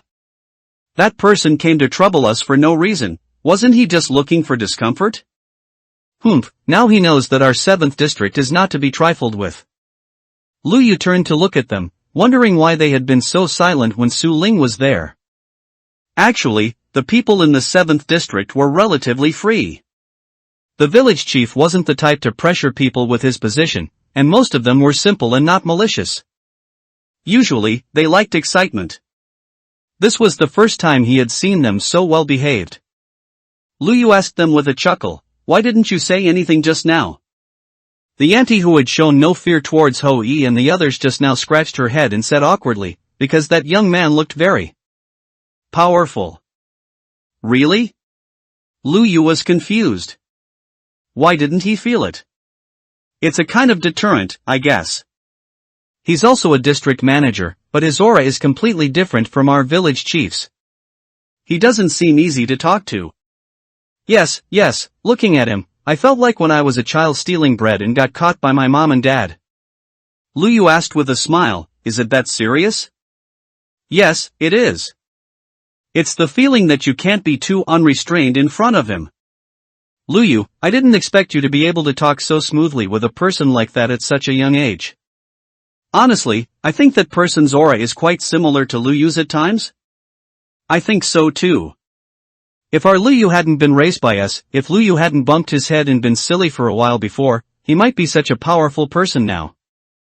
Liu rubbed his head in embarrassment. "Auntie, can you stop talking about me bumping my head?" Seeing Liu act as if someone was bringing up his embarrassing childhood history of soiling his pants, everyone burst into laughter. The sun set, and the villagers returned to the upper level to rest. They felt a sense of novelty about their new home, but after the initial excitement, they quickly quieted down. They were truly tired from the day's labor, and the villagers quickly fell asleep. Liu was about to leave when he heard the village chief's light cough. Out of politeness and concern, he walked over to check on the village chief's condition. "Village chief, what's wrong?" The village chief smiled kindly, clearly not experiencing much discomfort physically. "Liu, you are truly a good child." The village chief sighed. "Village chief, would you like some water?" And the second person to arrive was Liu's mom, Taolan, holding a water bottle. He just coughed, and this mother and son, who hadn't slept, immediately came to check. As expected, kindness couldn't be faked. Like mother, like son, the Liu family has good genes. No one surnamed Liu is bad. Indeed, like Liu and Luli next door. Liu and Taolan exchanged glances and suddenly laughed. "Kid, you've been busy all day, why aren't you resting yet?" Only a biological mom would urge you to rest at this time. Taolan walked over, handed the water to the village chief, and squeezed Liu's shoulder. "Mom, I'm not tired." "Taolan, you are also a good mom." The child you insisted on taking care of back then has finally grown into someone promising. Taolan smiled with satisfaction. "Village chief, you are overstating it. The children in the village will all be worried when they see you're not feeling well." The village chief shook his head, a gentle look hidden in his eyes as he looked at Liu. Luyu, you know I'm not just talking about the current situation. The village chief took Luyu's hand and said earnestly, when you were talking to Su Ling today, I saw it all from the window. Child, to be honest, I don't know how much longer I can last in my current state. Luyu frowned, unwilling to hear such words. Was there any reason for someone Luyu wanted to save on the square continent not to survive? Village chief, don't say that. I will definitely cure your leg too. No, child, even if my leg were perfectly fine, I am old, and a person's lifespan is limited. Luyu fell silent. Child, you are more suitable to be this village chief than I am. This sentence was actually within Luyu's expectations. But the village chief refuted his own words and continued, no, child, the people of the 7th district will be entrusted to you. I know you might soar higher, but if I leave, I truly cannot feel at ease leaving this group of people to others. Village chief. Luyu gave a wry smile. Don't set up this kind of flag. In novels and animations, elders who have finished explaining their final wishes are usually about to receive their bento, die. Luyu quickly stopped him, village chief, don't say any more. He stood up, looking a little angry due to the village chief's self-deprecating words. Afterward, Luyu left. Alas! The village chief sighed behind Luyu, and then Tao Lan took over the task of looking after the village chief. But Luyu didn't go up to rest, he went down. This time, it was no surprise that Luyu had left a hand when building. The underground had indeed reserved a space for him to be alone. Luyu knew that his trip to the nether needed to be expedited. But he didn't rush directly underground. Instead, he changed into a black outfit to blend into the night, and then he headed towards the interior of the 6th district. Jean Kula.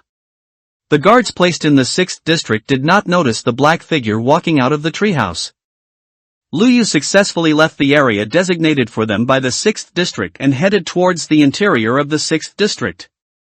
It was similar to their 7th district, he only saw houses after leaving the boundary and walking for a distance.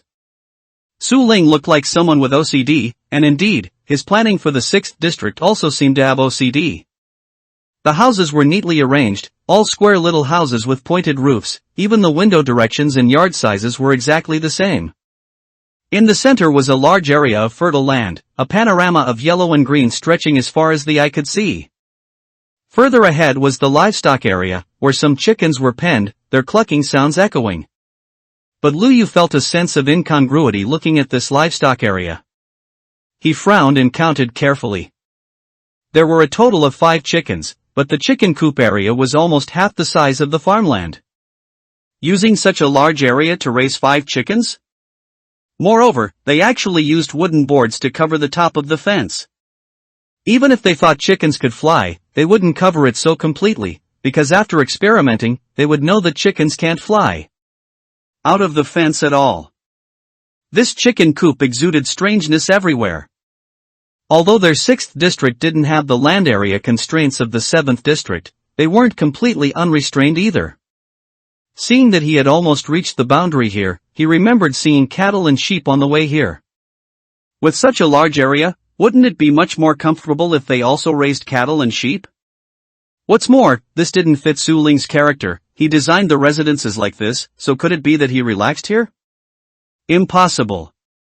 Luyu boldly guessed that the chicken coop was just a cover-up. Because the real building here wasn't the chicken coop, they weren't so strict about it. Underneath this chicken coop, there must be something. Luyu hid in the shadows, observing quietly. Sure enough, after a while, he saw someone walk out of the chicken coop.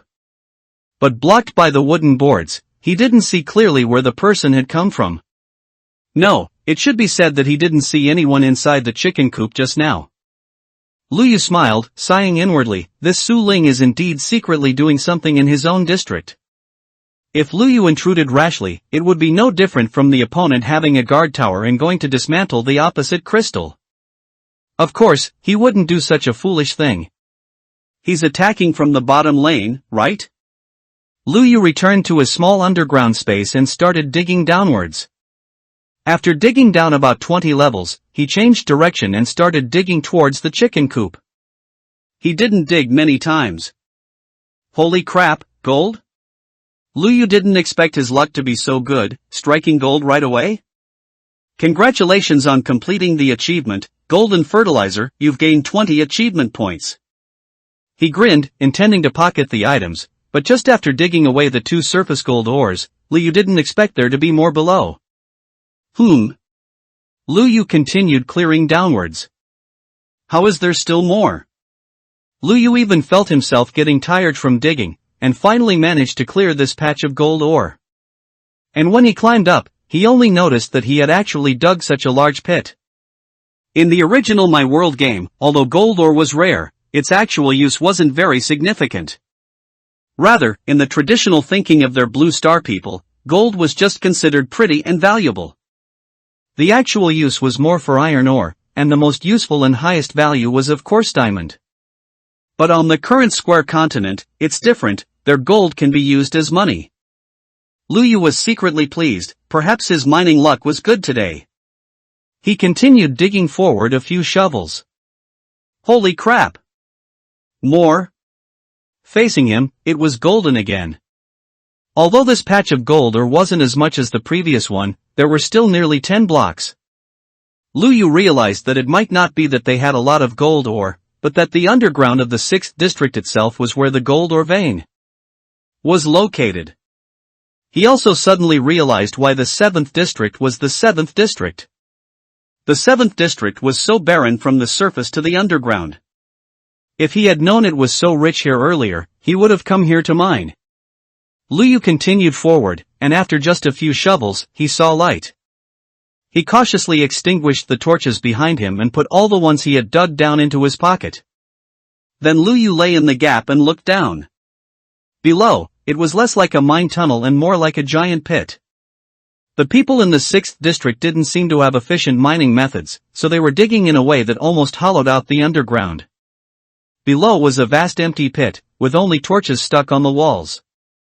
Luyu changed his perspective and saw Su Ling. At this moment, he was right in the center of the empty underground space, having brought a chair and was dozing off in it. Mr. Su, you've been on guard all night, you should go rest. Su Ling seemed to be woken up by his words, struggling to open his eyelids, and replied, I'm fine. If we don't hurry, we won't have time. Mr. Su. Luyu was completely confused, what did no time left mean? They didn't continue the previous topic. Su Ling asked, how was the harvest tonight? Tonight's harvest, the person who replied seemed reluctant to say the specific number, it looked like the results were dismal. Su Ling shook his head.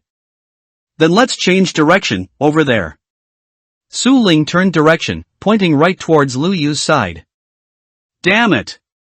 Luyu quickly found a block to plug it.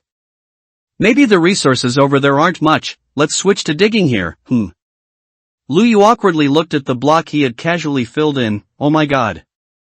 He actually took out a wooden board and filled it in. A wooden board appearing in the underground space was simply too out of place. Luyu's mouth twitched, praying that Su Ling wouldn't discover it. Meanwhile, Su Ling on the other side of the block was looking this way, the distance was a bit far and the torches above weren't dense, resulting in unclear vision.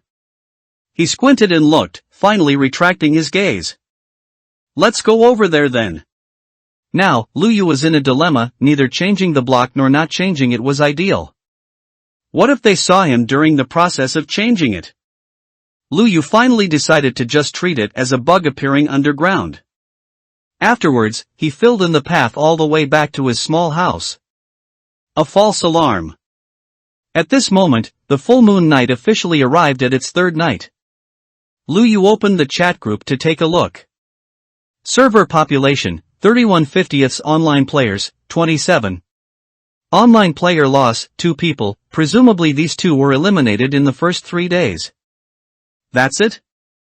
The full moon zombie tide you mentioned is only this level? At this moment, a boastful message suddenly popped up in the group. Luyu looked at his number, 17, not a very early number. Could it be that there are Dalao players who came later?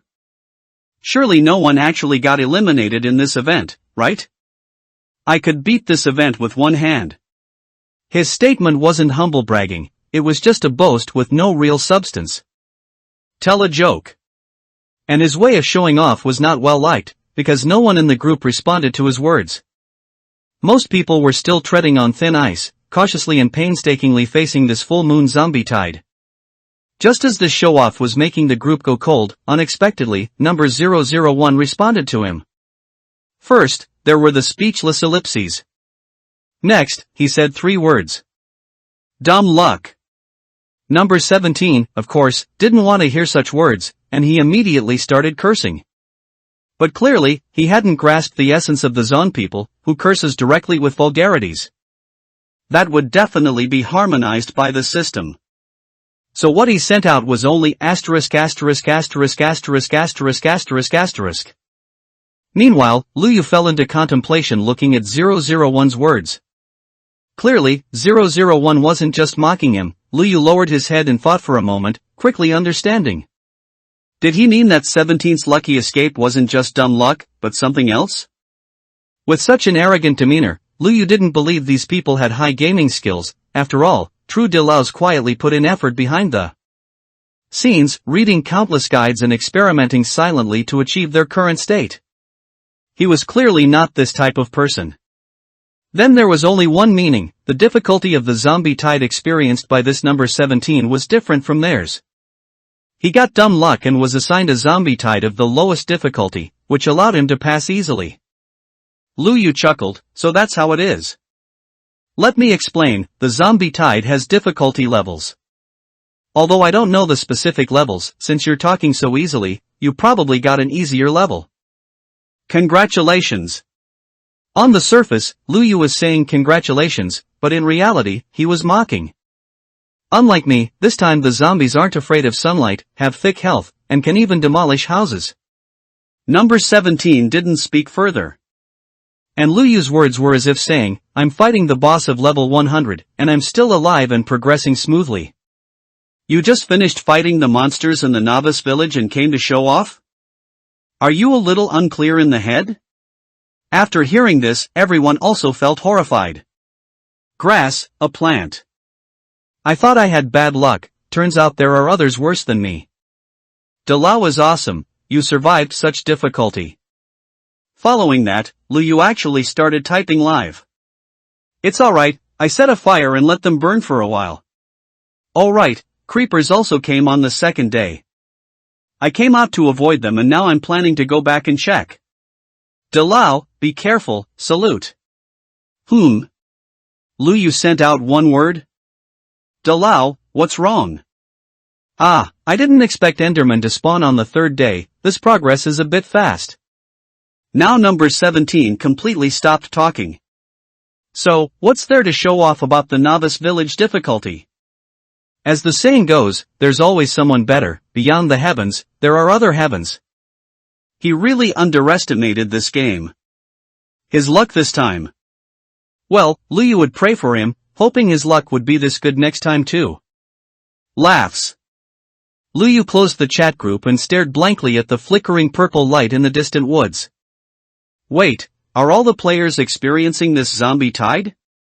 But the zombie tide has a range, it shouldn't be so unlucky that all zombie tides happen to spawn exactly where the players are. It should be the opposite. Because there are players, it spawned within the player's range.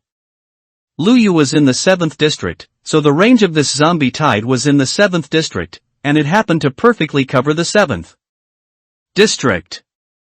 In the end, the villagers were actually implicated because of him. But understanding the principle, Luyu also knew how to deal with it next time. While it was still dark, Luyu traveled outside the 6th district, away from the range of the mutated zombies. Also took the opportunity to do some of the oldest exercise? Luyu raised his hand and started hitting grass. After all, he needed some seeds to plant some food for them. He promised to return to the 7th district in 8 or 9 days, but it wasn't actually that simple. Luyu looked at the monsters in the distance, he wasn't sure if these monsters would disappear when the full moon ended. The biggest possibility was that these monsters wouldn't spawn anymore after the time was up, but the existing monsters would need to be completely killed to be eliminated. Seeing the Enderman in the distance, Lu Yu felt that eradicating all the monsters was not something that could be achieved in a short time. Continuing forward, Lu Yu discovered a pond. And beside it, there was yellow sand, and also, oh, there's sugarcane. In a pond in the 7th district, Lu Yu hadn't even seen a speck of sugarcane, but now he finally saw some. He was finally one step closer to his enchanting path. Lu Yu immediately broke the sugarcane and put it into his pocket. After collecting the sugarcane, Lu Yu placed a torch on the ground and sat down to rest. This place was far enough from the 6th district that they couldn't see this way, and Lu Yu was somewhat reckless. Light shone on the water surface, and Lu Yu saw an octopus swimming in it. That thing turned and swam correctly towards the riverbank near Lu Yu, then changed direction and exposed its mouth. Lu Yu bared his teeth in disgust. He had always disliked the appearance of octopuses. In Lu Yu's opinion, their appearance inexplicably decreased sanity points. They were too much. Do all octopuses look like old gods? And Lu Yu moved his gaze away from it, his sight falling on the riverbed nearby. Lu Yu vaguely saw that there seemed to be a pattern on the riverbed. Through the deep water and the light from the torch, he could roughly make it out. As expected, he had the best eyesight in the Chinese server. That patch of grayish land, could it be clay? Lu Yu walked closer, immediately plunging into the water. Getting closer, he clearly saw the things on the ground. The gray clay just happened to form a diamond-shaped pattern, and Lu Yu was overjoyed. Perhaps many players didn't know that clay patterns could accurately predict the location of diamonds. Seeing the clay pattern, Lu Yu felt as though diamonds were already waving at him. If he hadn't made himself be a bit more steady, he would probably be cheering out loud now. It was like big, shimmering blue diamonds were laid out before him right now. Ooh-hoo! Lu Yu immediately took out his shovel, found the center of the clay diamond pattern, and then counted to the right. 1, 2, 3. 7. A total of 7 blocks away, and along the vertical axis at this position, there was a high probability of seeing diamonds. This is it. Unfortunately, what he held was just an ordinary iron shovel, and being underwater further reduced his efficiency. He dug for a while, the first block of sand fell, and Lu Yu quickly dug the block below it. By the time he dug the third block, Lu Yu didn't have much oxygen left. His face was flushed red, and he held his last remaining breath in his mouth. Relying on his last bit of willpower, he didn't let himself give up, but finally, he couldn't bear it anymore. Blub blub. Lu Yu exhaled a string of bubbles.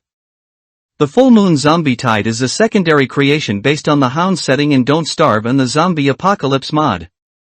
The Pillager Raid event will be added to later events and is different from the current Zombie Tide =L=. Protecting diamonds. Lu Yu stayed awake, crawled into the 3-block hole he had dug, and sealed the top. The water gradually disappeared from the narrow hole. Lu Yu had drunk a bellyful of river water just now and coughed and spit water out desperately. Don't ask why water disappears in a confined space. Anyone on the square continent who talks about Newton is a bit touched in the head. After Lu Yu recovered, he put the torch in his left hand to illuminate the space in front of him. Next was his process of searching for diamond on the vertical axis. Lu Yu kept digging down. Fortunately, along the way, besides falling once and losing a few points of health, Lu Yu didn't encounter anything else, such as falling into lava. It wasn't until Lu Yu saw bedrock that he saw the blue flashing diamond. Good heavens, it was at the very bottom. There were 4 diamond blocks exposed on the surface where he was. Lu Yu was ecstatic. At least he had the materials to make a diamond pickaxe. He used his iron pickaxe to clear away all the debris around the diamond organ. There were at least 7 diamond blocks here. He wept over the abundant underground mineral resources in the 6th district and surrounding areas. Yet those people were still saying their harvest for the night was sparse. Were their digging methods too clumsy, or was their luck too bad? Diamond wasn't a rare item for the former Lu Yu. He had once used villagers on his server to spawn a room full of diamond, and he had also used diamond to build structures. But today, Lu Yu looked at the diamond in front of him with a spring-like face, like a girl receiving a diamond ring for the first time. Hiss, hiss. That doesn't look like a girl, but more like a pervert. Lu Yu quickly swallowed his saliva. He carefully mined 3 diamond blocks. Congratulations on completing the achievement, Diamond, gaining 30 achievement points. He used the 3 diamond blocks to make a pickaxe head. Mining the rest now would be too wasteful. Of course, this is what veteran players do. It wouldn't be wasteful to wait until he had a fortune pickaxe to come back, but... Lu Yu suddenly looked troubled at the diamond in front of him. He was worried because he didn't know how to hide the diamond. The people from the 6th district were clearly mining. It would be better if he quickly made a fortune diamond pickaxe and took the items away. The low efficiency of the 6th district people was nothing to fear. What he feared were the other player who existed in the chat room. Lu Yu looked to the side. When clearing the rubble next to it just now, he found there happened to be a lava pool here. Lu Yu was glad he had brought a water bucket. He used cobblestone to surround the diamond location in a square shape, but it was a hollow interlayer, and this interlayer was for Lu Yu to pour lava into. Lu Yu went back and forth to fetch lava and finally completed the hiding of the diamond. Immediately after, Lu Yu began to figure out how to return to the surface. Still using the old stepping method, Lu Yu returned to the surface. By the time he returned to the surface, most of the morning had passed. When Lu Yu returned to the 6th district, the villagers were looking for him. Lu Yu, where did you go? Taolan came up and grabbed Lu Yu, her face full of anxiety. Even though Lu Yu could now be said to be incredibly capable, a mom would still worry about her son. Didn't go anywhere? You are not allowed to go clear those monsters alone, Taolan said, holding Lu Yu's arm and instructing. These were probably guesses from other villagers. They thought Lu Yu might have gone back to kill those mutated zombies. Although, Lu Yu was indeed the kind of person who could do such a thing. Seeing Taolan looking at him suspiciously, Lu Yu took out the seeds he had obtained. I just couldn't sleep early this morning, so I went and got some seeds to plant crops. Seeing the items, Taolan finally relaxed. If you go, at least take those 3 with you. Taolan pointed to the iron golem and the others. So now the villagers of the 7th district were somewhat immune to Lu Yu's shocking actions. Now, at most, they would just tell him to be careful and add more combat power. Lu Yu reluctantly went to the top floor of the treehouse. This floor was originally reserved for him to plant. He moved soil and water, planted wheat, and then found the remaining potatoes and carrots from their reserves to plant. Alright, Lu Yu had seen beetroot in the fields of the 6th district before, and considered asking them for a few to plant to increase the variety of crops. The small farm was considered complete after 2 floors were built. For the last floor, after laying the floor, he surrounded the 4 sides with safety railings and that was it. It would be a shame not to leave a viewing tower when building such a tall structure. Lu Yu put tables and chairs on it, turning it into a viewing platform. Then he invited the villagers to come up and play. Yo, Lu Yu, these tables and chairs you made look pretty decent. It's so high, besides the time I climbed the snowy mountain, I haven't climbed anywhere this high before. Wow, you can almost see what their 6th district looks like from here. Look, their 6th district is quite neat. As expected of the 6th district. I'm a little afraid of heights. Zhuangmu came up out of curiosity to take a look, but quickly his legs turned soft and he squatted down holding onto the railing. A brave child leaned against the fence, looking down, and was pulled back by a parent grabbing the back of his collar. Be careful, what if you fall? Lu Yu turned around and saw that the mischievous child was Huazai. And the one who pulled him back was his fierce mother, Auntie Hua. Lu Yu explained to them, it's okay if you fall. Auntie Hua said sternly, Lu Yu, safety is not a joke. Lu Yu had a playful expression on the surface, but he never joked. Lu Yu, what did you do again? The people of the 7th district were somewhat used to Lu Yu's ways. If Lu Yu said this, there must be a reason for it. He. Lu Yu slowly moved to the side of the railing, turned back and smiled sheepishly at them. Then, Lu Yu knocked off the railing. Lu Yu, what are you doing? Auntie Hua was stunned. Lu Yu jumped down. Ah! Lu Yu! Someone screamed in fright. Even though they knew Lu Yu was a mischievous spirit, they didn't expect him to jump down from this height. Zhuan Mu, like someone afraid of heights witnessing a bungee jump, rolled his eyes and almost couldn't recover. But Lu Yu landed steadily in the water, completely unharmed.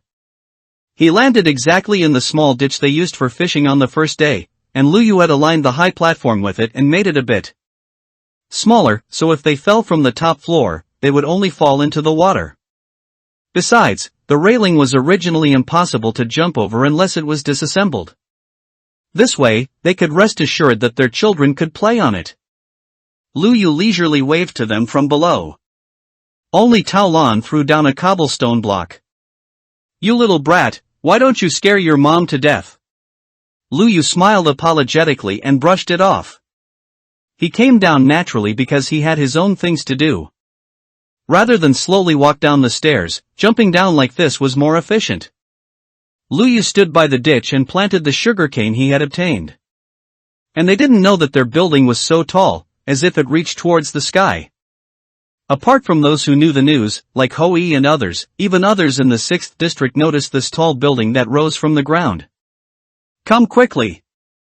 The little girl with pigtails ran all the way towards the towering tree. "Tuanchuan, run slower, I can't keep up." Behind the little girl named Tuanchuan followed a chubby little boy, panting. "If you don't hurry, those people will climb the big tree to the sky, and the big tree will disappear." Waste sugar cane. The little girl had once heard a fairy tale. A bean was planted, growing a vine that reached towards the sky city, and when the chosen child climbed up the vine would disappear so that villains couldn't climb up. This was similar to the fairy tales on Blue Star, but the content was slightly different. But when Tuanchuan arrived under the big tree, the situation made her both angry and anxious. Why did they surround the big tree and not let me see? The little girl stamped her feet anxiously, but the adults were crowded in front, pushing and shoving each other, and speaking unfriendly words. "What is he planting? Isn't that sugarcane?" Seeing the sugarcane, they immediately burst into laughter. "That stuff is useless, why are they planting that? Does 7th district not have this thing, are they treating it like some rare item? Ha ha ha ha ha." The 6th district people roared with laughter. But even the little girl Tuanchuan could hear the sarcasm and malice in their words, and she asked Xiao Pang Dun in confusion, "Brother, why are they saying that about them?" Xiao Pang Dun wiped a bead of sweat from his head, clearly caring more about his lifespan than about 7th district people. "Not sure, maybe it's because they are 7th district people."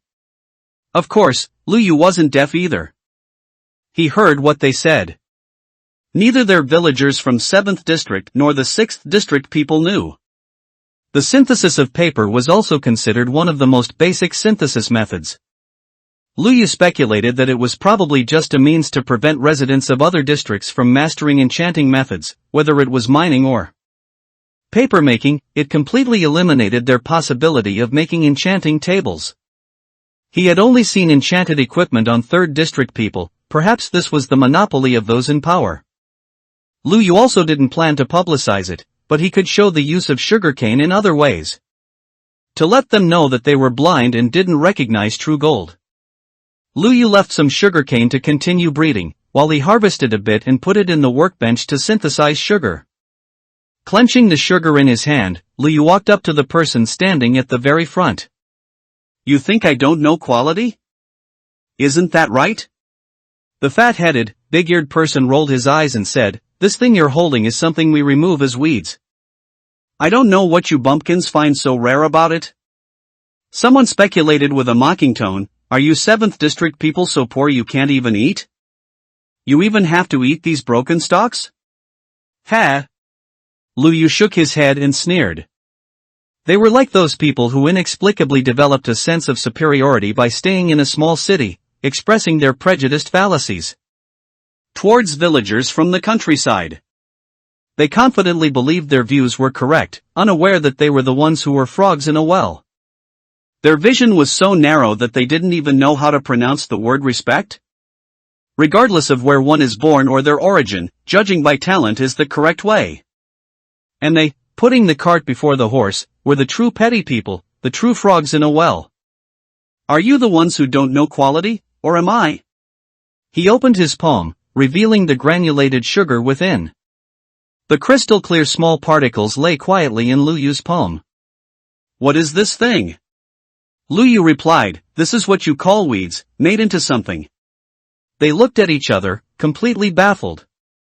Then, they burst into laughter again. What use could this stuff possibly have? Lu Yu pinched a little and put it in his mouth, replying, to eat. Ha ha ha. They let out mocking laughter again. See, I told you they are so poor in 7th district they even have to eat this stuff? Dying of laughter. Lu Yu held up the item in his hand and asked, does anyone want to try it? At this moment, Xiao Pangdun perked up and stood up with a jolt. What? To eat? Little Tuanchuan, who was behind the crowd, had just squeezed through the gaps in the onlookers and saw the item in Lu Yu's palm. The granulated sugar lay in Lu Yu's hand like stars, very beautiful, satisfying the little girl's girlish heart. Brother! I want to eat. Hee hee, I want to eat too. So, a little foodie and an innocent little girl came before Lu Yu. Seeing someone step forward, and 2 children at that, those who were most actively mocking were naturally annoyed. You 2 little traitors, can't you be more sensible? How innocent were the brother and sister who were suddenly scolded. They didn't understand the adults' disputes, they just wanted to see the magical big tree, and Xiao Pangdun just wanted to taste that new thing. But they projected their malice onto the children, which was shameful. They reached out their hands, about to drag the 2 children away. Lu Yu, however, blocked their path at this moment. What, are you trying to kidnap the children from our district? They became anxious and started to become hysterical. Lu Yu ignored them and simply squatted down, spreading the granulated sugar in front of the 2 of them. Want to try? Tuanchuan blinked her eyes at the big brother, then reached out her chubby little hand, pinched a bit of granulated sugar, and put it in her mouth. Don't eat it. Why do these 2 idiots put everything into their mouths? If you poison these 2 children to death, I'll make your entire 7th district pay with their lives? Lu Yu raised an eyebrow and looked over. You? Let's not even talk about whether what Lu Yu gave them to eat was problematic. With such arrogant tone, why didn't they first weigh themselves to see how capable they were? Wow! But the children's surprised voices interrupted their argument. It's sweet. It's so delicious. Tuanchuan loved this taste immensely. This taste was like the sweetness one could only taste from a piece of bread eaten when extremely hungry. Xiao Pangdun showed a greedy expression and asked clumsily, Big brother, can you give me some more?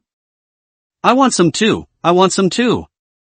2 little ones, one big and one small, squeezed around Lu Yu, grabbing his pants and pleading.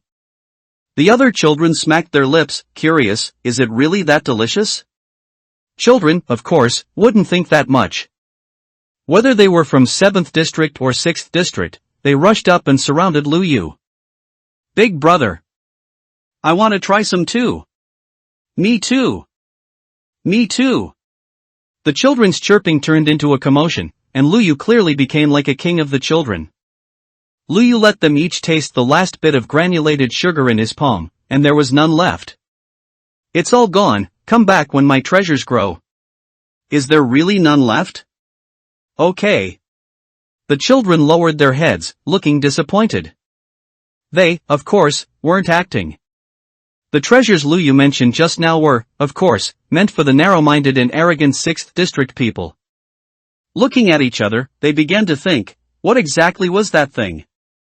Nyo nyo my nyo nyo. After the excitement died down, everyone dispersed reluctantly. Only then did the people from the 7th district grab Lu Yu and ask, Lu Yu, what kind of treasure was that? Why haven't we seen you take it out before? Brother Lu Yu is so mean. He didn't let us try the good stuff first, but gave it to those 2 little brats instead. Lu Yu chuckled, coaxing them, once the rest of the sugarcane grows, I'll make you an even bigger, more delicious one. With that, Liu found sand from the villager's storage chest, refined it into glass, and made 9 bottles. Liu, what are you going to do now? Go find good stuff. Liu, carrying his diamond pickaxe, intended to find lava to get some obsidian. Actually, his more important goal was to find cows, because he needed milk. No way? Does anyone really think building a career is more important than eating delicious food? Food is paramount, you need a good meal to continue building your career, brother. He remembered seeing cows on the way from the 7th district to the 6th district, so he headed in that direction. However, that area was within the range of the full moon zombie tide. Liu, who had been swaggering with his diamond pickaxe, eventually switched to an iron sword. Looking from afar, green figures were moving in that forest, and some tree trunks had their middle wood blocks knocked out, appearing as if they were riddled with worms. The threatening Endermen were clearly not here. He had seen one that day, but now he didn't know where it had teleported to. Liu's eyes scanned the area, searching for the mottled patterns of the old cow. And he truly lived up to his reputation as the MC's first Leeuwenhoek. He even managed to find a fresh little calf. Liu walked straight over, but froze in place before he even reached the calf. Damn it, there's a creeper. The strangely shaped green thing standing next to the calf, what else could it be but a creeper? Compared to ordinary creepers, this creeper also had a bloody appearance. And its darkened forehead seemed to tell others that it was not to be trifled with. Liu's steps stopped too abruptly. He stood there, pondering how to lure the creeper away from the calf. But it turned around and met Liu's gaze.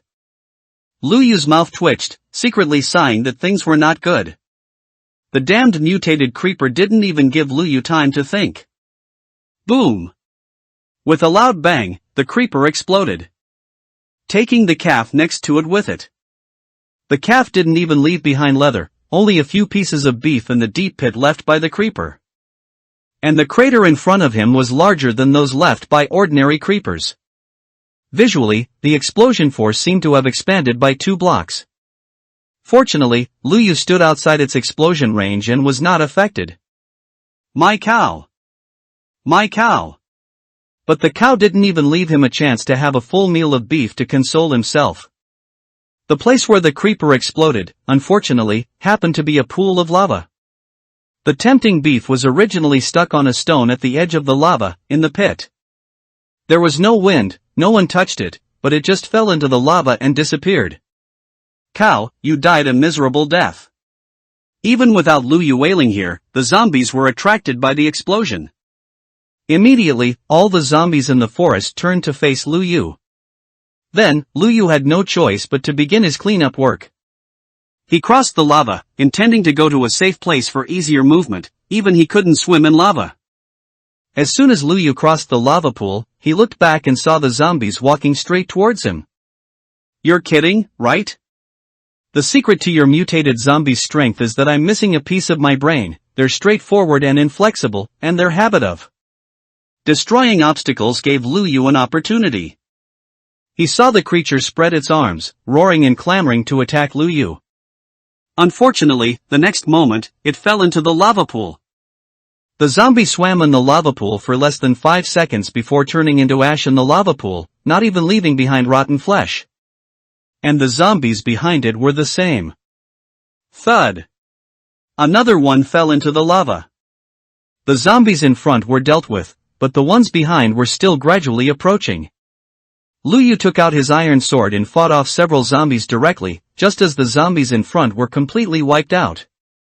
He changed his position again, quickly reaching the opposite side of the lava pool. Watching 1 or 2 zombies fall into it, burning to ash. A small lava pool actually dealt with most of the mutated zombies that had been attacking Liu. For a moment, no second zombie could be seen as far as the eye could see in the small forest. Only then did Liu use blocks as stepping stones, jumping into the pit to collect the experience orbs left behind. And the leather left by the cow that had been blown up earlier. Congratulations on completing the achievement, Matador, gaining 10 achievement points. Immediately after, he took a bucket of water from a nearby puddle and poured it onto the ground, and the lava instantly turned into obsidian. The hard, purple-tinted stone. Liu took out his diamond pickaxe, dug out 7 pieces from the surface, then poured cold water on it again, and dug out 3 more pieces. 10 pieces of obsidian were enough for him to build a nether portal. Next, Liu successfully found other cows. All 9 glass bottles he brought were filled with milk, which was enough. Incidentally, Liu mercilessly killed the innocent, pitiful cows and took a few pieces of beef. Liu began to turn back. The 7th district villagers were already accustomed to his sudden appearances and disappearances, so they didn't pay much attention when he returned with strangely colored black stones. They were just looking forward to Liu presenting something new to them, to broaden their horizons. Liu had one of the ingredients ready, the other Liu successfully obtained from the small farm built on the treehouse, which was some wheat. Finally, only eggs and Liu looked at his sugarcane field. It was called a sugarcane field, but besides the 9 stalks Liu brought back that day, and deducting 1 stalk Liu made into sugar for them to taste, only 8 stalks of sugarcane were left standing there. It looked quite desolate. And his treasure, his gourmet ingredient, his enchantment table essential, sugarcane, was currently surrounded by several small tuanchuan. It's this. I clearly remember Big Brother Liu used it to make that delicious thing for us that day. I saw it too. So it's this? Can I eat it directly? The little chubby boy smiled innocently, a drop of drool accidentally dripping from his wide-open mouth. Not sure. Then I'll try. Saying that, the little chubby boy opened his mouth and bit into the sugarcane in the field. Young man, watch your mouth. The little chubby boy's open mouth froze in place, and Liu arrived in time to move him behind the sugarcane. It's Big Brother. They were happier to see Liu than to see a real Santa Claus. Liu looked at the little brats helplessly. Tuanchuan and the little chubby boy from the 6th district, and Huazai, who was originally from their village. How did they end up playing together? Stealing? In the eyes of innocent children, there is no distinction between districts. They are just greedy kittens who want Liu's treasure. Liu stopped them from harming his sugarcane, but he didn't stop them from pestering the snow golem. The 2 children from the 6th district were quickly attracted by the round, cute, and moving snow golem. Happily, they followed Huazai to play by the snow golem's side.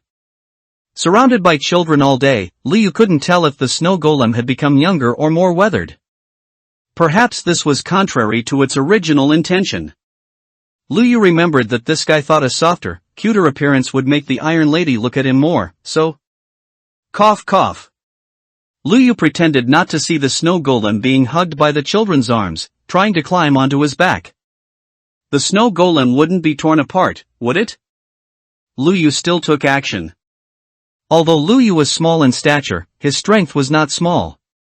After all, Steve could lift the entire square continent, and he also easily lifted 2 human cubs into his hands, including a Xiao Pangdun. Alright, you're too enthusiastic, the snow golem will melt. Ha! The remaining Huazai climbed down from the snow golem and patted the snow golem apologetically. Sorry, bye. It turned out that the naive snow golem had a simpler name among the children. That little girl. I'm Tuanchuan. The little girl who particularly cared about her name pouted and looked at Liu unhappily. Liu yielded to the little girl's threat and changed his words, saying, Alright then, Tuanchuan, can brother ask you for a favor? Of course you can. Then she looked at Xiao Pangdun, and the 2 smiled at each other. To thank brother for giving us delicious food before, of course we can help you. Yes, mister.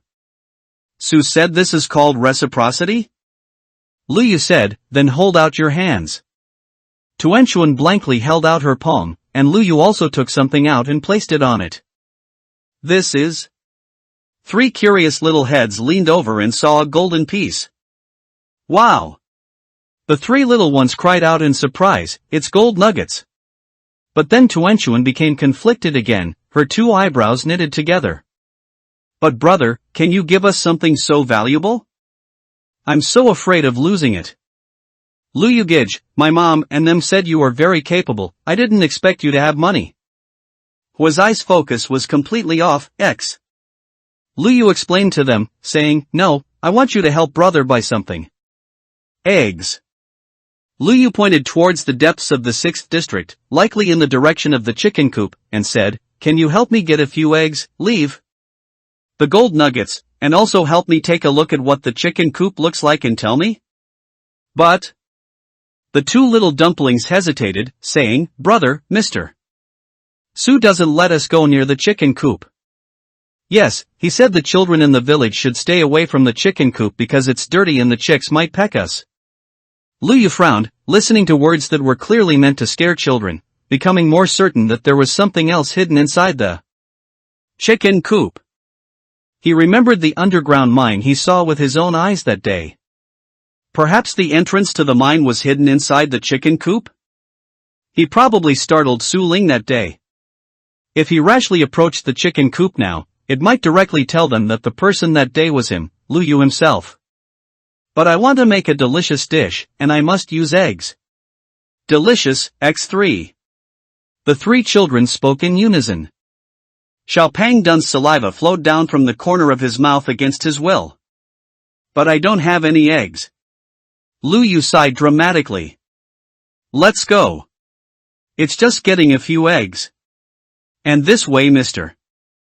Su and the others can also earn gold, right?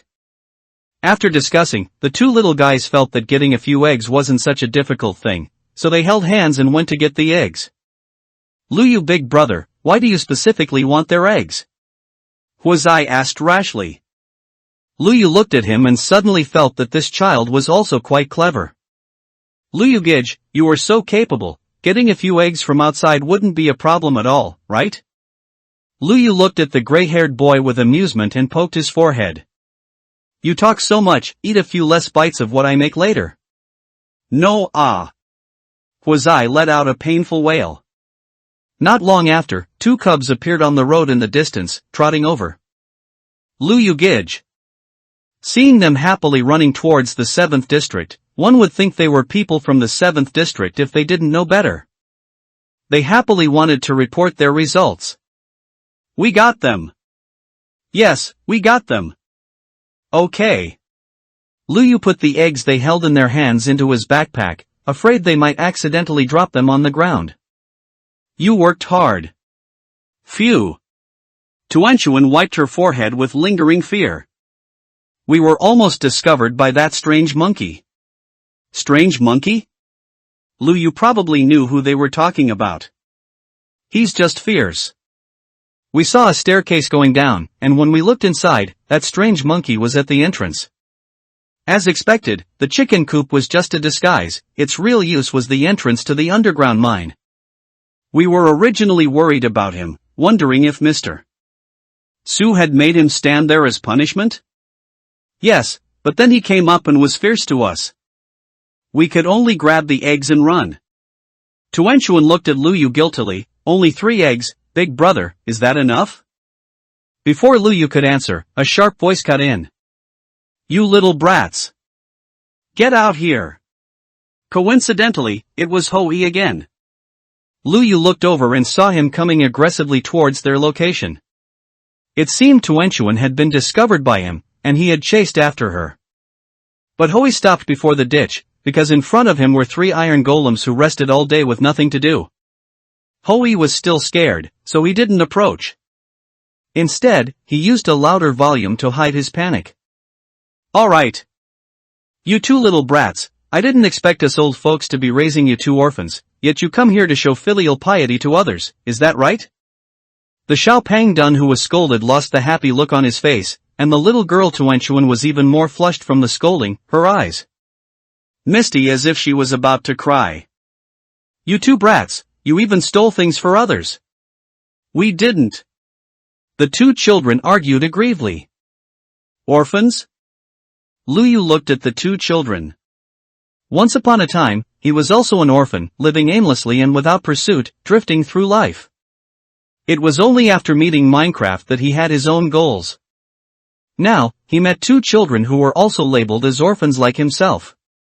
More importantly, he easily smeared the stigma onto the identity of an orphan. Because they are orphans, they are easily thieves? Absurd! Gold grains. Lu Yu stood in front of the two children without hesitation. Besides yelling at the two children, what else are you capable of? Hui got angry upon seeing Lu Yu and used facts to tell him that he would also yell at Lu Yu, commonly known as dog barking. I'm disciplining them. What business is it of an outsider like you? Are you from our 6th district? Disciplining? Lu Yu snorted coldly. The premise of disciplining is that they actually did something wrong. Why don't you tell me what they did wrong? Hui loudly accused. You still ask? I saw with my own eyes that they stole our 6th district's eggs and gave them to you. I see. Was all this instigated by you? You tricked our 6th district's children into stealing things from the 6th district. Good for you, Lu Yu. That's not true. Tuanchuan mustered up her courage and stood out, loudly defending Lu Yu. Lu Yu Gij didn't make me steal. I saw it with my own eyes, and you still want to argue? Hui said, his hand about to land on Tuanchuan. Lu Yu was merciless. He pushed Hui away. And with this push, Lu Yu's great strength left a little injury on Hui. Instantly, the 3 iron golems and the snow golem became alert, mistaking them for hostile creatures. And the sight of the 4 tall creatures standing up together was indeed a bit frightening. Hui was so scared his legs went soft, and he actually fell onto the ground. What are you doing? Lu Yu, you're not trying to have them kill us to silence us, are you? Look at your pathetic state. Su Ling let out a reprimand from a distance. He utterly despised Hui's actions. As the administrator of the 6th district, he felt a loss of face himself. Those big guys clearly didn't want to attack him, because they just glanced over here and quickly shifted their gaze. Yet, he looked like he was about to wet his pants from fright, which was truly embarrassing. Mr. X.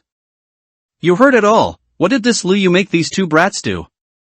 Their arguing voices were very loud. Indeed, even Su Ling, who was some distance away, heard them. That's not true.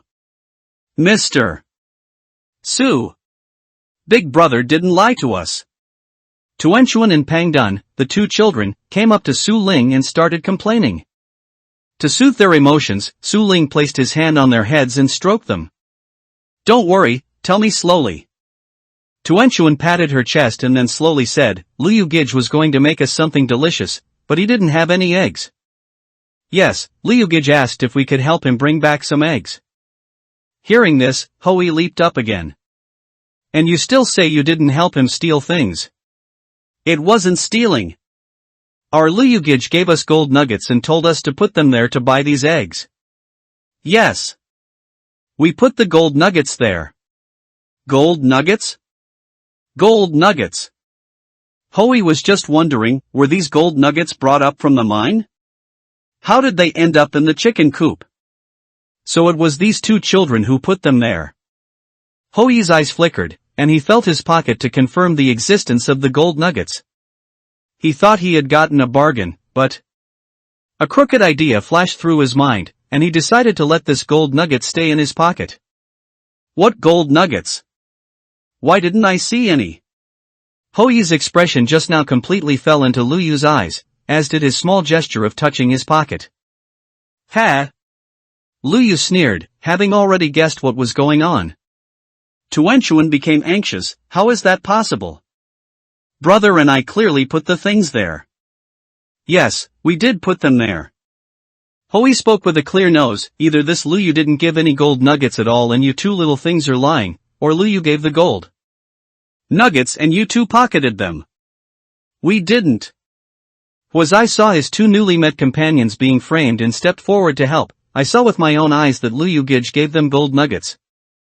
They aren't lying, and they aren't that kind of people. Seeing that the children from the 7th district had started speaking up for the 2 children, Hui looked like he had found another handle on them. How did you get so chummy with the people from the 7th district so quickly? Have you 2 little brats forgotten where you were born? Hui. Su Ling spoke up, interrupting Hui. His words were barbed, and he was speaking maliciously towards the 2 children. He couldn't listen anymore either. You're speaking too harshly, they're just children. What about children? If they do something wrong, they should be made to know they're wrong? Lu Yu finally joined the fray. You said that, if you do something wrong, you should know you're wrong? Hui suddenly heard Lu Yu's question, and for a moment, didn't react, vaguely agreeing, that's right. Lu Yu ignored him further, instead turning to Su Ling. Mr. Su, I apologize, I made a one-sided deal with you. Since we can't enter your 6th district, we could only come up with this method. None of that matters. Whatever you need, I can directly bring it and give it to you. Su Ling was also generous towards Lu Yu. Furthermore, Su Ling also knew that Lu Yu's difficulties were due to the restricted area boundary set by those narrow-minded villagers in their 6th district. I did indeed give the gold nuggets. The children wouldn't lie. Lu Yu also stroked Tuanshuan's head to comfort her. Where did those gold nuggets go? I can help you look for them now. Su Ling was also a shrewd person. In fact, he had already guessed about 80% of what happened by now. He closed one eye to show his attitude. From now on, he would turn a blind eye to Lu Yu's actions. Then let's find out where the gold nuggets are now, shall we? Lu Yu's eyes narrowed, and a foxy, cunning light shone through the slits. And at this moment, Hui unconsciously covered his pants pocket with his hand, his expression and movements becoming very unnatural. Then you look. I suspect. What do you suspect? Hui used a loud voice to counteract his lack of confidence. I suspect there weren't any gold nuggets at all. Oh? Lu Yu leisurely opened his backpack and took out a fishing rod from it. What if I find them? Seeing Lu Yu take out a fishing rod, Hui just felt it was inexplicable. You're asking me what to do. What does it have to do with me? Lu Yu looked at Hui with a grin. Then shouldn't you compensate me double? Hui's heart skipped a beat. Could it be that he found out? But it was useless even if he found out. Hui had already decided to brazenly deny it, at least he wasn't going to admit it in front of Su Ling. As long as he hid it tightly and it was still on him, Hui didn't believe that Lu Yu could take it away. Big wind cart. Swish. Lu Yu raised the fishing rod and swung it in the air. What are you doing with that fishing rod? Are you planning to go into the water to fish for gold? Hui watched Lu Yu's actions and found it funny. Someone like him wants to get the gold nuggets back? Dream on. Su Ling was also curious. He had guessed that the gold nuggets were in Hui's hands, but what was he planning to do with a fishing rod?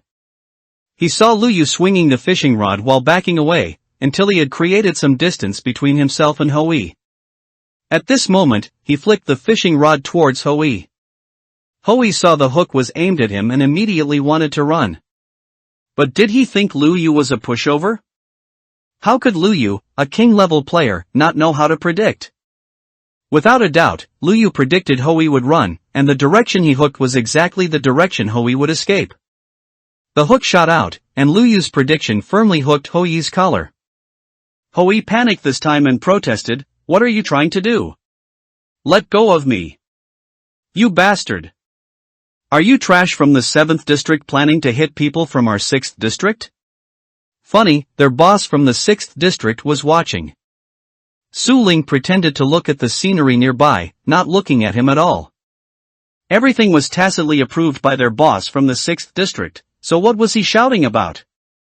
Hui was raising his hand, trying to grab the hook and get rid of Lu Yu's hook. But Lu Yu didn't give him the chance. Lu Yu continued to swing the fishing rod. The incredibly strong Lu Yu actually hooked Hui's entire body. Hui's feet left the ground, and he was swung into the air by Lu Yu. Ah! He let out a long, drawn-out scream, but this wasn't the end of it. Lu Yu continued to swing the fishing rod, making Hui arc through the air. Help! Su Ling! Save! Me! Hui's screams echoed through the 7th district's territory. The not-so-enthusiastic bystanders from the 7th district snickered, then pretended nothing had happened and went back to their own business. They knew this was the bad guy who had previously been harsh on the people of the 7th district, but if they gathered around to mock him now, wouldn't that be ganging up on one person? It was better to let Lu Yu handle it himself. Thud. Things were swung off Ho Yi's body. First, a tool. Looking closely, it was a stone pickaxe. Of course, this wasn't what Lu Yu wanted to see. Thud. Something else fell down, this time it was bread. Ho Yi wanted to cover his pockets, it was hilarious, he couldn't cover them at all. Next, a heavy object fell to the ground. Su Ling caught a glimpse of this thing out of the corner of his eye, and his expression immediately changed. There was no doubt that thing was a piece of gold ore. Why do you have this thing on you? Su Ling walked over, picked up the item, and questioned Ho Yi. I beg you. Let me down first. But Ho Yi currently had neither the time nor the presence of mind to answer him. Something else landed. This time, it was what Lu Yu wanted. A small gold nugget landed on the dirt. Only then did Lu Yu toss Ho Yi aside like garbage and run to pick up his gold nugget. Mr. Su, this is the gold nugget I used to buy your eggs. Su Ling was in no mood to accept Lu Yu's gold nugget now. The gold ore that had just fallen indicated that this restless Ho Yi was actually hoarding the gold ore dug from their underground mine. He shook his head at Lu Yu, signifying his refusal. He came before Ho Yi and asked again, "You're hoarding ore. Do you know what responsibility you have to bear?" Ho Yi's dizziness stopped, and his brain slowly started working again. Only then did he realize what had been swung out of him. Everything dug from the underground mine had to be handed over to the manager. If he left the mine without handing it over, that was hoarding. Not only was he discovered, but he was discovered by Su Ling. "Brother, listen to me explain." Ho Yi desperately squeezed out an excuse from his brain.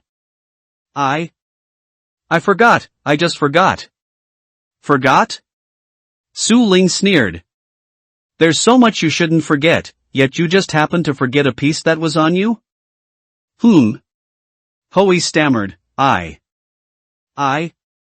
This item is confiscated. You'll be confined to your home for 7 days. Reflect properly, Su Ling said coldly. Ho Yi lowered his head and didn't speak.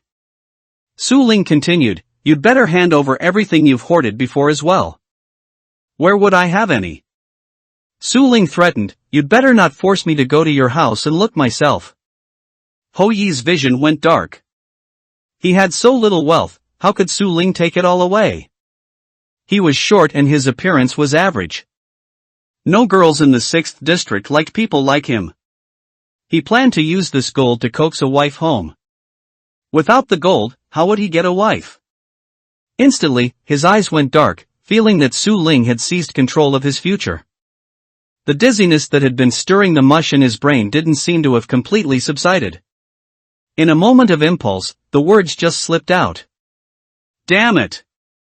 So many people are taking it. Why are you only catching me?" Su Ling was silent for half a minute. And this half minute was enough for Ho Yi to calm down and reflect on what he had just said. It's over. So many people? All taking it? When a person is extremely angry, they can't help but laugh. At this moment, a laugh escaped from the corner of Su Ling's mouth. "Ha ha, so that's how it is.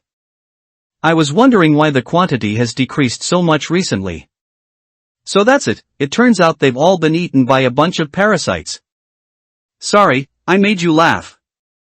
Su Ling dragged Ho Yi, planning to go back and deal with their 6th district's internal affairs. Before leaving, he politely said to Lu Yu, "I'll come apologize another day." Lu Yu had watched a good show and was secretly snickering, feeling completely satisfied. "It's nothing, I'll just pretend I didn't hear anything, brother." Su Ling looked at Lu Yu and showed the same type of foxy smile. "Don't you already know? No need to pretend to be foolish." As expected, Su Ling wasn't a pushover either. Instead, Lu Yu smiled even more brightly. "That night, it was you, right?" Su Ling had no intention of blaming him. Instead, he said sincerely, "I don't think anyone else besides you has the same ambition and guts as me to do this kind of thing." This could be considered a compliment. About this matter, I'll come find you to discuss it in detail later. Having said that, Su Ling dragged Ho Yi away. From a distance, one could still hear Ho Yi's desperate pleas and wails. Seeing them walk away, the small children who had witnessed the undercurrents between the adults and were too scared to make a sound, finally emerged. Luyu Gage, did Monkey make a very serious mistake? Yeah, he's the thief. Xiao Pangdun looked at his sister with dissatisfaction, complaining about why she was changing the subject. Why bother with Monkey's business? After saying that, Xiao Pangdun hugged Luyu's leg and started acting spoiled. Brother, we got the eggs too, when are we going to start making something delicious? The cake is a lie. This is a true foodie. No matter when, his focus was always on eating delicious food. Luyu chuckled and pinched Xiao Pangdun's chubby cheek, saying, "Okay, I'll make it now." 3 pairs of eager eyes watched Luyu run up and down, gathering all the ingredients he needed. Then he set up a workbench in front of him. Luyu, are you making something new again? What good stuff are you making this time? Can the children watch? Can we also broaden our horizons? Although there wasn't enough for so many people, what he made was enough for everyone to have a taste. Of course you can. Under everyone's watchful eyes, Luyu began to display his cooking skills. Luyu first took out all the milk, then he took out his own milk, placing 3 buckets of milk in the first row. In the second row, he placed sugar made from sugarcane, eggs, and another portion of sugar, in order. Finally, Luyu placed a row of the bread they usually ate. And it was done. A cake lay in Luyu's inventory. Congratulations on completing the achievement, the cake is a lie, you gain 10 achievement points. Congratulations on unlocking the achievement, Chinese Little Master, current progress 1 out of 10. Crafting 10 different foods will unlock the food crafting module. Food crafting module? Luyu rubbed his head in thought. Could it be that after unlocking it, he could make delicious food that exists in the real world? Luyu became eager to try. The first cake should have a sense of ritual, Luyu thought, and set up a table on the ground. Then he took out the cake and placed it on top. What is this? Xiao Pangdun immediately pounced forward, but etiquette told him he couldn't just start eating until Luyu said something. To satisfy his craving, the little fellow took a deep sniff. Sweet fragrance. Brother! What is this called? This is cake. Cake. Luyu saw Xiao Pangdun was practically drooling and said with a smile, "Then quickly take a piece and eat it." Thank you, brother. The children stepped forward first and each took a piece. The remaining half piece of cake wasn't enough for the adults to share, so each of them dipped a finger in some cream and put it in their mouth to taste it. Seeing their somewhat humble appearance, Luyu said, "No rush, I'll make some more tomorrow." So sweet. And there's a milky fragrance. The bread underneath is also better than regular bread, it's so soft. The children happily shared the cake, their expressions full of happiness. A curious child from the 6th district was watching from afar, tugging at his parents' sleeve and asking, "Dad, what are they eating?" But the father, who looked down on the people of the 7th district and thought he knew more than them, at this moment didn't recognize the food the 7th district people had made. He was momentarily speechless. Tuanchuan and the others look so happy eating, I really want to eat it too. The child's father let out a disdainful snort. It's just a local specialty from their 7th district, what's so rare about it? But the child twitched his nose, trying hard to sniff the scent in the air. It smells so good. Useless thing. The child was inexplicably scolded by his father. Afterward, he was mercilessly dragged away by the adult. But this smell is really a bit hard to resist. That monkey said the people of the 7th district are shameless, forcing their way onto our territory. Yeah, they also said the people of the 7th district are evil-hearted and might bring bad luck, but I don't see anything bad happening. Hearing them say the people of the 7th district are short-sighted, crude, and uncultured, I think they have some skills too. It feels different from what I imagined. They build beautiful houses, and I didn't expect them to be good at making delicious food too. Look, those 2 children are playing so happily over there. The people of the 6th district were discussing animatedly, and some were eager to try. Lu Yu's ears were sharp, and he also heard the content of their conversation. They had developed prejudice against the visitors from the 7th district due to the one-sided words of Ho Yi and others, and now they were gradually breaking down that prejudice. What are you talking about here? Fong Chang roughly joined their conversation. He also heard the conversation content, and it was precisely to stop their tendency to want to get close to the people of the 7th district. Oh, isn't this old Fong? Yeah, you're also from the 7th district. Why don't you say hello to them when they come over? Exactly, although our 6th district is your in-laws' place, the 7th district is your home. Of course, we don't mean to drive you away. Huir was weak since childhood, and she passed away a few years after giving birth to Fong Ao. We are naturally happy that you brought your child back. That's true, but people shouldn't forget their roots. Could it be that you have some conflict with the 7th district? Fong Chang listened to their conversation and became inexplicably annoyed. Why are you meddling in my business, gossips? Oh, we were just being kind. Watching Fong Chang's exasperated figure leave, these people couldn't help but sigh. They were indeed kind-hearted, but a rotten mouse like Fong Chang wasn't worth their kindness. On the other side, Liu watched as the children finished the cake in their hands and even licked their fingers. Especially Xiao Pangdun, who looked at Liu with a face full of longing. Brother, is there any more? When will you make it next time? Look at how greedy you are. Liu flicked his forehead. Then brother will go find some milk for you now. Saying that, Liu picked up his empty bucket and set off. Son, aren't you taking them with you? Liu heard Tao Lan's voice and turned back, only to be met with 4 pairs of expectant eyes. 3 iron golems and a snow golem were looking at Liu expectantly, hoping he would take them out.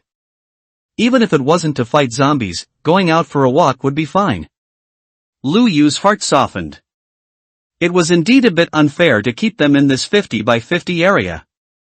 Moreover, they were no longer just tools in the game, but beings with their own thoughts, although unlike villagers, they couldn't express themselves. Sigh. Liu's heart softened. You guys come too. This time, Liu explored in a different direction.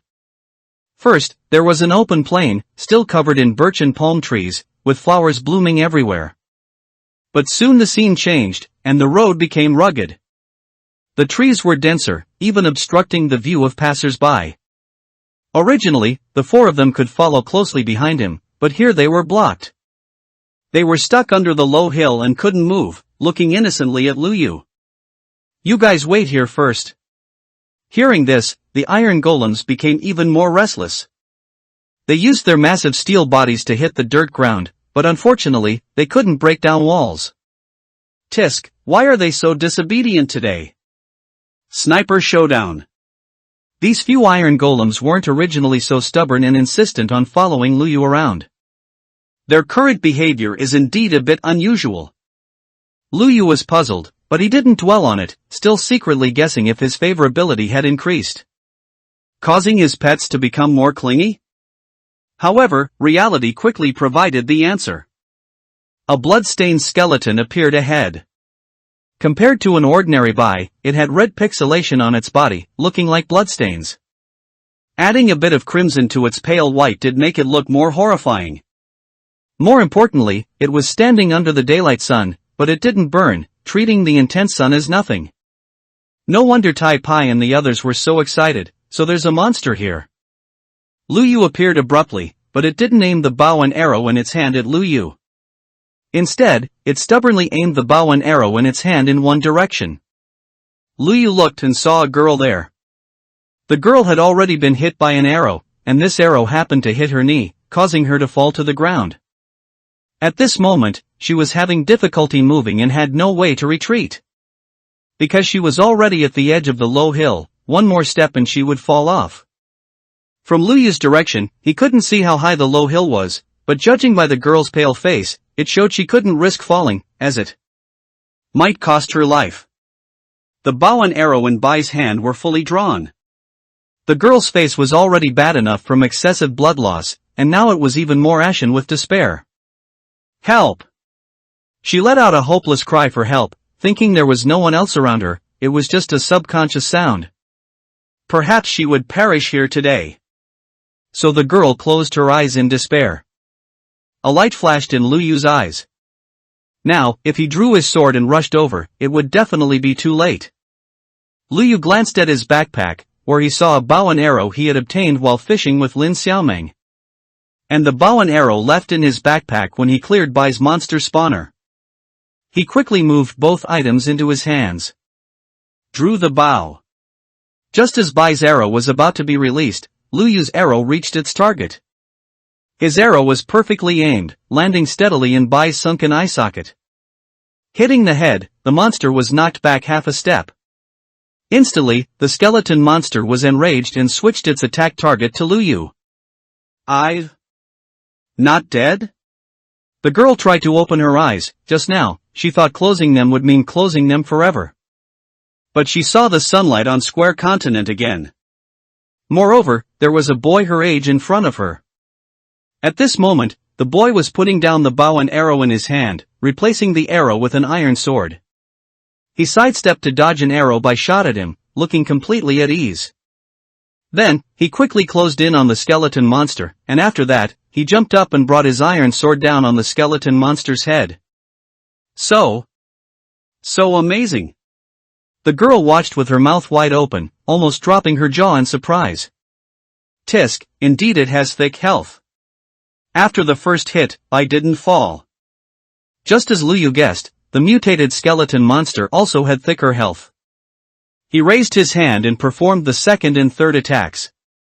Clang! Bai fell to the ground in response, dropping experience orbs all over, as well as scattered bone sticks. Lu Yu walked over to pick them up. Killing the mutated skeleton monster was troublesome, but it dropped a few more bones. Thank you for saving me. Ah! Lu Yu turned his head to look at her. Straight-laced Lu Yu was engrossed in killing monsters just now and had long forgotten that there was a girl next to him, and he also forgot that he had just performed the perfect hero saving the beauty. It's nothing. At this moment, an achievement popped up. Congratulations on completing the achievement, Sniper's Duel, you have gained 20 achievement points. The achievement was completed, but his Power 3, Durability 3 enchanted bow had only a tiny bit of durability left and shattered because of this shot. Saved the girl's life, wasted a bow. Still okay? The girl seemed to have lingering fears. She gently patted her chest. Seeing that her complexion hadn't recovered, Lu Yu took out the grilled fish he carried with him. Because fishing was convenient in 7th District, the largest reserve now was grilled fish. When he left, he casually grabbed some grilled fish to take with him. Eat this, replenish your health. Okay. Wow. It's actually grilled fish. The girl's eyes lit up, she quickly took it and thanked him repeatedly. Now wasn't the time to worry about so much, survival was paramount. The girl wolfed down the grilled fish, and instantly her complexion regained color. Thank you. I didn't expect there to be such a powerful person like you in our 5th district. How come I've never seen you before? Lu Yu was startled for a moment. What? 5th district? Lu Yu scratched his head. I'm not from 5th district? Huh? Unexpectedly, the girl was even more surprised than him. But this is the territory of 5th district. TSK, who knew just walking around casually would take him out of bounds. The girl immediately treated him as a rare item, circling around him and observing. Then are you a master from 4th district? Lu Yu chuckled and replied, I'm from 7th district. 7th district? The girl foolishly counted on her fingers. 5, 6, 7, wait. Their 5th district was adjacent to 4th district and 6th district. It would make sense to see people from 4th district and 6th district, but how did she see someone from 7th district? She was lost in the mountains and wilderness. Could it be that she had gotten lost all the way to 7th district? The girl's mouth twitched, almost letting tears fall. How could I be so stupid? Luyu watched blankly as the girl finished counting and started scolding herself. Although Luyu wasn't a math genius, he could still solve math problems from the 9-year compulsory education. What can't you figure out? The girl replied with a tearful face, when I go back, Miss Ningyao will definitely beat me to death. How did I get lost so far away? I actually got lost to 7th district. She pulled at her hair in annoyance. The girl's hair was fine and soft, pulling it like that might easily make her bald. Luyu kindly stopped her. I think you've misunderstood. I'm from 7th district, but this isn't 7th district. This should be the border between 5th district and 6th district. Luyu used the girl's previous answer to answer the girl's current question. The girl blinked her large eyes and came back to her senses. You scared me to death. I thought I had caused trouble again. Luyu asked, so, why are you here? Me. My name is Azzy. Azzy forced a smile and explained to him, we're trapped underground, and it's been 7 days now. We've eaten all the stored food in 5th district. If this continues, we'll all starve to death. We had no choice but to draw lots and have a few of us come out to find food. The girl was indeed a bit slow-witted. She clearly forgot to mention the most important thing. Why are you trapped underground? Because. The girl replied, the zombie tide. Mushroom. 5th district is also experiencing a zombie horde? This answer was quite unexpected for Luyu. But based on Luyu's previous deduction, since 5th district is experiencing a full moon zombie horde, it means there are other players in there. 5th district. And their collective hiding underground might also be that player's idea? Luyu made a bold guess. But letting a somewhat naive and cute girl leave the safe area by herself to find food, this action is indeed a bit regrettable. Not to mention her own safety issues, since they sent someone out to find food, they must have reached a desperate situation. Instead of finding someone who could ensure obtaining food and safely bringing it back, they sent out a girl. If she doesn't return, won't they starve to death underground? Besides you, are there others who came out to find food? Yes, there's another boy. He went to collect leftover food from the villagers' homes in the village. Luyu sneered. Instead of letting Azzy do relatively safe work, they sent her out to take risks. It seems the situation of the girl in front of him in 5th district is not very good. Seeing this, it inexplicably stirred up the memories of the original Luyu in this body. Because his mind wasn't very sharp, he was ostracized by Fong Ao and his lackey brothers in the village. Before he arrived, if it weren't for Lin Xiaomeng, he might have been tricked into completing an impossible task and died in the wilderness. Now, he stood in Lin Xiaomeng's position. Sigh. With a sigh, Liu reached out and helped the girl up.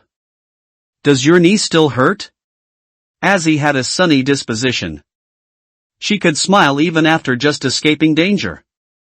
Although it still hurts, I can totally bear it. After saying that, she even showed a determined expression. == I'm super strong. She looked like a little puppy trying hard to show its good points, waiting for its owner to pet its head. Luyu chuckled, then he let go of his hand, letting Azzy stand on her own. As a result, as soon as Luyu let go, she swayed and almost fell to the ground. Ha! Luyu extended an arm for her to lean on as her crutch.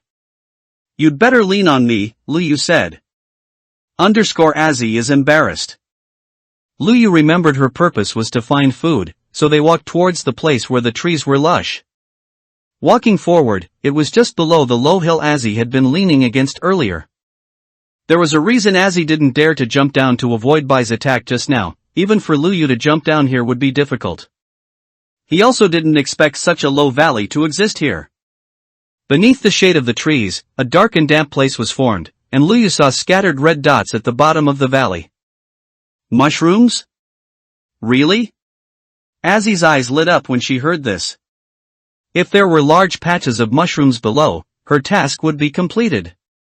Thinking of this, Azzy excitedly wanted to go down, but unfortunately, Luyu didn't let her have her way. You should stay here. Azzy paused for a moment, then became emotional. We just met, and you're doing so much for me.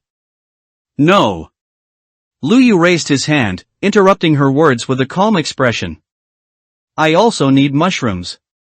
To unlock his new recipe. Looking at how you are now, if there are monsters below, you'll only be a burden to me.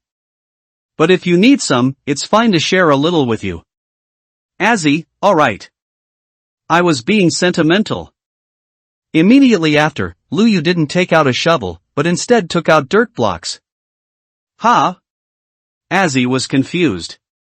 While she was surprised, Lu Yu, with lightning speed, trapped her in a matchbox house. Azzy?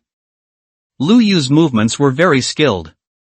He had previously protected Lin Xiaoming like this, and of course, in the game, he had hidden the villagers he found like this more than once. He was an experienced hand. The item in Lu Yu's hand changed to a water bucket, and he jumped down without hesitation. Hey! After Azzy's drawn-out ending sound, Lu Yu performed a perfect water landing. He poured out the water from the bucket, landed safely, and then collected the water back into the bucket. Below, as Lu Yu expected, were large patches of mushrooms, and he even saw mushroom trees. It was just a pity that he didn't have a silk touch shovel in his hand right now. He started squatting on the ground collecting the mushrooms all over the place. In the distance, a pond had a few water lilies floating on it. Lu Yu thought for a moment and also took 2 pieces, planning to put them in the ditch of their 6th district temporary residence to prevent those mischievous kids from accidentally falling into the water pit. The valley here formed a passage, and Lu Yu followed the path forward, discovering that the valley actually led to another place. This area was still dark, covered by leaves, but ahead, he saw sunlight. Wiggling his nose, Lu Yu smelled the salty scent of the sea. Could the sea be ahead? Lu Yu couldn't help but quicken his pace, reaching the brightly lit area ahead. What met his eyes was a vast blue. It was indeed the sea here. But not far from the shore, there was a riverbank. Lu Yu saw dark soil with not a single bit of green, only reddish-brown interspersed. Mushroom Island? Lu Yu was startled. Indeed, the closer to the inner circle, the better the resources. He had so easily discovered the existence of a mushroom island near 5th district. However, this mushroom island in front of him was not large in scale. It would be more accurate to call it a mushroom island beach. On the small island, mushrooms were crawling. Lu Yu knew almost without thinking that they were a type of cute animal that was very popular among players in Minecraft. Mushroom! Lu Yu immediately jumped into the water and swam forward. This distance was not difficult for Lu Yu's stamina, and he successfully reached the shore. Moo! The mushroom glanced at him, letting out a friendly cry. Lu Yu rubbed his hands together. Cute cow, since you are so enthusiastic, I will make a move. Lu Yu put down the crafting table and quickly crafted several bowls with wood. Then, he started to harvest from the cow. Slurp slurp slurp. Mushroom stew lay in his backpack. Of course, mushrooms are not only useful for getting mushroom stew. Mushrooms are natural pharmacies. Feeding them corresponding flowers will produce suspicious stew with special effects. I need to find a way to take them home. Lu Yu checked and saw that he didn't have a lead and also no slime. If he were to transport them by boat, 6th district is not near the shore, and neither is 7th district. He couldn't deliver them to either of the 2 bases he owned. Sighing, Lu Yu's hand changed to a shovel. I'm sorry, little cow. Moo! To prevent unsuspecting villagers from cruelly hunting them, and also to prevent them from being found by other villagers first, Lu Yu started digging pits beneath them. Moo! The mushroom fell into the pit without any defense. Rest in peace. My good brother, I'll bring you home when I get a leash. There seemed to be something wrong with what he said. Lu Yu filled in the surface of the pit as if a red mushroom had never appeared there. Meanwhile, a brown mushroom quietly walked past. Flawless. If you ask Lu Yu why he chose red and not brown? Well, this cow also has to look good, right? Lu Yu's straight male aesthetic made him think the red mushroom was a bit cuter. Surely no one actually thinks the brown one is cuter, right? After hiding the treasure he found, Luyu turned back. On the way, he scavenged some mushrooms he hadn't noticed before. Now, mushrooms and mushroom stew filled Luyu's entire backpack. To save space, Luyu threw some less numerous and less useful blocks onto the ground. Then he returned to the edge of the low hill he had come down from and stepped up. Before he even climbed to the top, he heard Azzy's angry shout. "Don't come over!" Luyu had thought that this seemingly simple-minded, silly girl might get lonely in the dirt house and venture out. But she was still there. The reason being the obvious danger outside. "Help! Good brother, why aren't you back yet?" Luyu walked up and poked his head out. But he didn't see any monsters, which made him wonder. "I'm back, so? What's wrong?" From the hole where he had left Azzy to keep watch, he saw a tearful little face. "Azzy, QAQ, there's a wolf." "A wolf?" Luyu went around the dirt house where Azzy was and came to face her. A wolf cub as tall as his calf was squatting on the ground. Seeing Luyu arrive, it stood up, wiggling its butt, and barked twice. "Oh wow! There's a dog. Isn't that a wolf?" Azzy huddled inside the dirt house, afraid to come out. Although its species is indeed a wolf, in Minecraft, this wolf cub is very easy to tame and can help players fight monsters, so it's a good dog. "Hey! Be careful! Don't get bitten!" Watching Luyu approach, Azzy kindly and simply warned him. "Woof woof!" Luyu chuckled, taking out the 2 bones that had dropped from the skeleton monster he had just killed. Immediately, the wolf cub's attention was drawn, and it stared intently at the bones in Luyu's hand. "Ha!" Azzy was stunned. Clearly, she didn't know it could be done this way. Only 2. Luyu fed the first bone to the wolf cub, and gray lines indicating failed taming appeared above the wolf cub's head. First one, failed. Hiss, Luyu was dissatisfied. It was a pity he only had 2 bones on hand. With Bai's monster spawner, he was clearly a rich merchant of bones, but unfortunately, his bones weren't with him. Otherwise, he would definitely tame a dog special forces team to take back. This time it will definitely work. Luyu played good days in his mind, hoping for a guaranteed hit and the blessing of the European Emperor. Luyu fed the last remaining bone into the wolf cub's mouth. Woof! A heart popped out from above the wolf cub's head. Yay! Taming successful! Congratulations on completing the achievement, man's best friend, you have gained 20 achievement points. As expected, it's a dog. The puppy stuck out its tongue, panting to express its enthusiasm, its tail wagging nonstop behind it. Luyu laughed out loud and reached out to pet its head. Ha! Azzy was stunned and asked, "No way? How did you tame this wolf? It was still fierce towards me just now." "Huh, because it sees that I'm a smart person suitable to be its owner." Azzy removed the dirt blocks to get out and looked thoughtful. "So that's how it is." "Wait. You mean I'm not smart?" Just as Azzy was about to hit Luyu with her soft fists, Luyu threw over a pile of things. "What is this?" Little Azzy looked down and saw it was half a stack of mushrooms. "Wow! Is this for me?" Azzy was so moved she was almost in tears. Although the boy in front of her mocked her, ridiculed her, and made fun of her.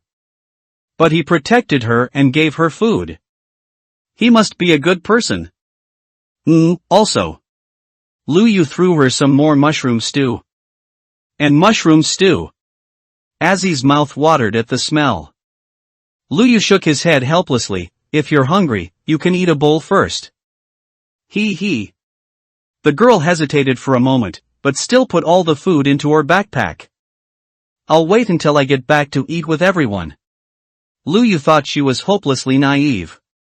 Putting that issue aside for now, he asked, "Which direction is the 5th district?" "I'll take you back. Over there." Of course, Luyu wasn't that kind. The purpose of him going to scout out the situation accounted for 99% of his actions, with the remaining 1% being his good intention to take Azzy home. Just that tiny bit. Doggy, follow. The wolf cub that Lu Yu had just tamed followed closely behind the two of them. Azzy couldn't help but frequently look behind her. Meanwhile, Azzy hadn't walked many steps while supporting Lu Yu before seeing pigs, cows, and sheep everywhere, a truly vibrant wilderness. Only the same mutated Bai from before stood among them, disturbing the beautiful scene. You came from this way? I just came here wanting to get some milk to take back, but one of the skeleton monsters targeted me. Useless. Azzy looked at Lu Yu in surprise, unable to believe that the reprimand had come from him. She was useless? It was brave enough for her to come out alone, okay? Besides, if she could kill skeleton monsters by herself, would she still be here? Are you even human? Lu Yu withdrew the hand he had let Azzy support and waved for her to find a place to hide by herself. Azzy pouted and wisely took out the block she was carrying to bury herself. What a way to be buried for peace. Lu Yu switched to an iron sword in his hand and moved by relying on the trees in the woods, reaching Bai's vicinity unharmed. And they were also startled by Lu Yu's footsteps and all turned their heads. There were a total of 3 bays within sight. Lu Yu approached from the same direction as all 3 to engage them. A smart person would naturally not leave their back to the enemy. This engagement caused all 3 to approach Lu Yu. Lu Yu poked his head out and repelled the first Bai that approached him, then waited for the second Bai to approach. And the brave wolf cub had already confirmed that the Bai in front of it was the target, and it pounced, opening its mouth to bite. And Bai still regarded Lu Yu as the primary attack target and raised the bow and arrow in its hand towards him. Lu Yu quickly hid behind the tree trunk. Poking his head out again, he gave 1 strike each to the 2 bays that approached consecutively. Meanwhile, the first one had already had half its health bitten away by the reliable adult dog. Only then did the third, slightly more distant skeleton monster approach. Lu Yu approached the tree trunk and placed a block 2 blocks above the ground. With the classic method of foot trimming, even the mutated skeleton monster with slightly more health fell under Lu Yu's persistent attacks and the dog's pincer attack. The monster tide the 5th district was experiencing during the full moon was simply incomparable to that of the 7th district. The monster density and strength weren't worth mentioning. Lu Yu easily dealt with the 3 bays, only then extending his demonic claws towards the nearby pigs, cows, and sheep. Wait! Lu Yu can't kill them. Ride a pig. Lu Yu calmly and unhurriedly picked up the bones that the skeleton monster had dropped on the ground. Then, he leisurely asked, why? They are livestock belonging to the village. If you want to slaughter them, you need to report it. Lu Yu's mouth twitched, and he asked, but aren't you almost out of food and starving to death right now? That's right. Azzy frowned and tried hard to turn her small head. But if we kill them all, we won't have milk to drink or wool to use in the future. Hearing this, Lu Yu was somewhat speechless. Then why don't you bring them back to the village and raise them? There's a very long river in front of the village. And then you gave up? Lu Yu asked. Azzy replied sheepishly. Then your village deserves to starve to death. If there was a player like him in their 5th district village, that player probably wasn't an experienced player either. Their operations were so bad that Lu Yu felt disgusted just listening. It was also possible that the player who stayed in the 5th district village never thought about accumulating resources or developing sustainably. Lu Yu had always done things his own way. He wouldn't stop his progress just because Azzy said he couldn't kill them. He chose his favorite beef without hesitation and swung his knife down. Seeing that she couldn't stop him, Azzy simply gave up. He was lucky. Lu Yu cut off 2/3 of the livestock here, gaining some ingredients and a lot of leather. Lu Yu again divided half a stack of meat and handed it to Azzy. Then aren't you eating? Eating. Azzy accepted the meat without hesitation this time. They had only walked a few steps when Lu Yu looked at Azzy. It's too much trouble supporting you, Lu Yu complained. Equals. Is he going to abandon me? Little Azzy was shocked, but then she thought about it. Lu Yu didn't know her anything, and bringing her this far was already benevolent. Then stopping here is fine too, and there shouldn't be any monsters here. I can go back by myself from now on. Thank you for the meat. Azzy started muttering to herself, talking about parting. But she saw Luyu also acting on his own, placing a crafting table on the ground. Huh? Azzy was surprised. Then Luyu made a saddle out of leather. What are you going to do? Azzy was confused. Wasn't he going to leave? Why was he making things again? Luyu was seen putting the saddle on a pig. Little Azzy's jaw dropped. Get on. I won't support you, you ride it yourself and go. You want me to ride a pig? Azzy's finger trembled as she pointed at the cute, pink pig head in front of her. Otherwise? Luyu's expression seemed to be complaining that she was asking the obvious. I. Azzy hesitated. Aren't you getting on quickly? Azzy tearfully climbed onto the pig's back. Luyu thought she would fall off a few times before mastering the technique of riding a pig, but unexpectedly, she sat steadily on the pig's back. I didn't expect you to have a talent for riding pigs.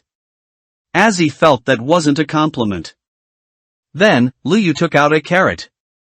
When the pig saw the carrot, its eyes lit up, fixed intently on the carrot. To better control the direction of the pig mount's movement, Luyu didn't make a carrot on a stick and give it to Azzy. Instead, holding the carrot himself was also a method. Luyu led the dog behind him, a pig, and the girl on the pig's back, and continued forward. You're quite suited for a pig. How about I give you this saddle and pig? You. Azzy mumbled, speechless for a long time, unable to find words to refute in her mind. Ahead, as Azzy said, was a river, of astonishing width. Azzy's description was wrong. It should be said that what was ahead was another island. Buildings could be seen standing on the island, but no people were visible. Only some monsters could be seen wandering in the scorching sun, which was quite eerie.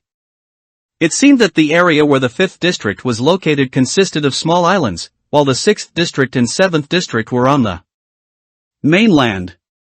Is that your village? Azzy nodded. How did you get out? I dug my way through from underground. Azzy pointed to a hole on the riverbank. The surrounding area was all dirt, but only that spot was cobblestone, clearly telling others it was suspicious. Azzy shifted her butt, preparing to get off the pig and swim across. Luyu reached out and held her, saying, "Why get down? Sit tight." But isn't there water ahead? Just build across it, how much trouble can it be? Luyu rolled his eyes. Azzy reminded him that water is very deep. Luyu walked closer to look. Indeed, there was no sandy transition near the bank, and the riverbank went straight down like a canyon in the water. More importantly, the water surface was also some distance away from where they were currently standing. It was indeed a bit difficult. If they brought the cattle and sheep over, they might fall to their death here. Even if they crossed the river, they would still have problems reaching the other side. Creating a slope for the cattle and sheep to follow them back to their residence would be another project. But did they think they had to fill the river to build a bridge across it? See, I told you we couldn't cross. As soon as Azzy finished speaking, Liu came to the bank with a dirt block in his hand. He faced the direction Azzy came from, which was the way they came. Half of his foot was suspended in the air, looking like he was about to fall into the water below, but he didn't fall. Stuck at the extreme position, he placed the dirt block on the water surface, extending towards the opposite bank. For the first 2 blocks, Liu placed them slowly. Azzy's heart was in her throat, following the speed at which Liu placed the blocks. After that, she no longer needed to worry along with Liu. Liu suddenly sped up. After getting into the rhythm, he moved a similarly appropriate distance and placed a block. Thump! Thump! Thump! As each block landed, Liu had already reached the other side. Azzy was astonished. Why you? How did you get over? Just like this, what's so difficult? Liu spread his hands.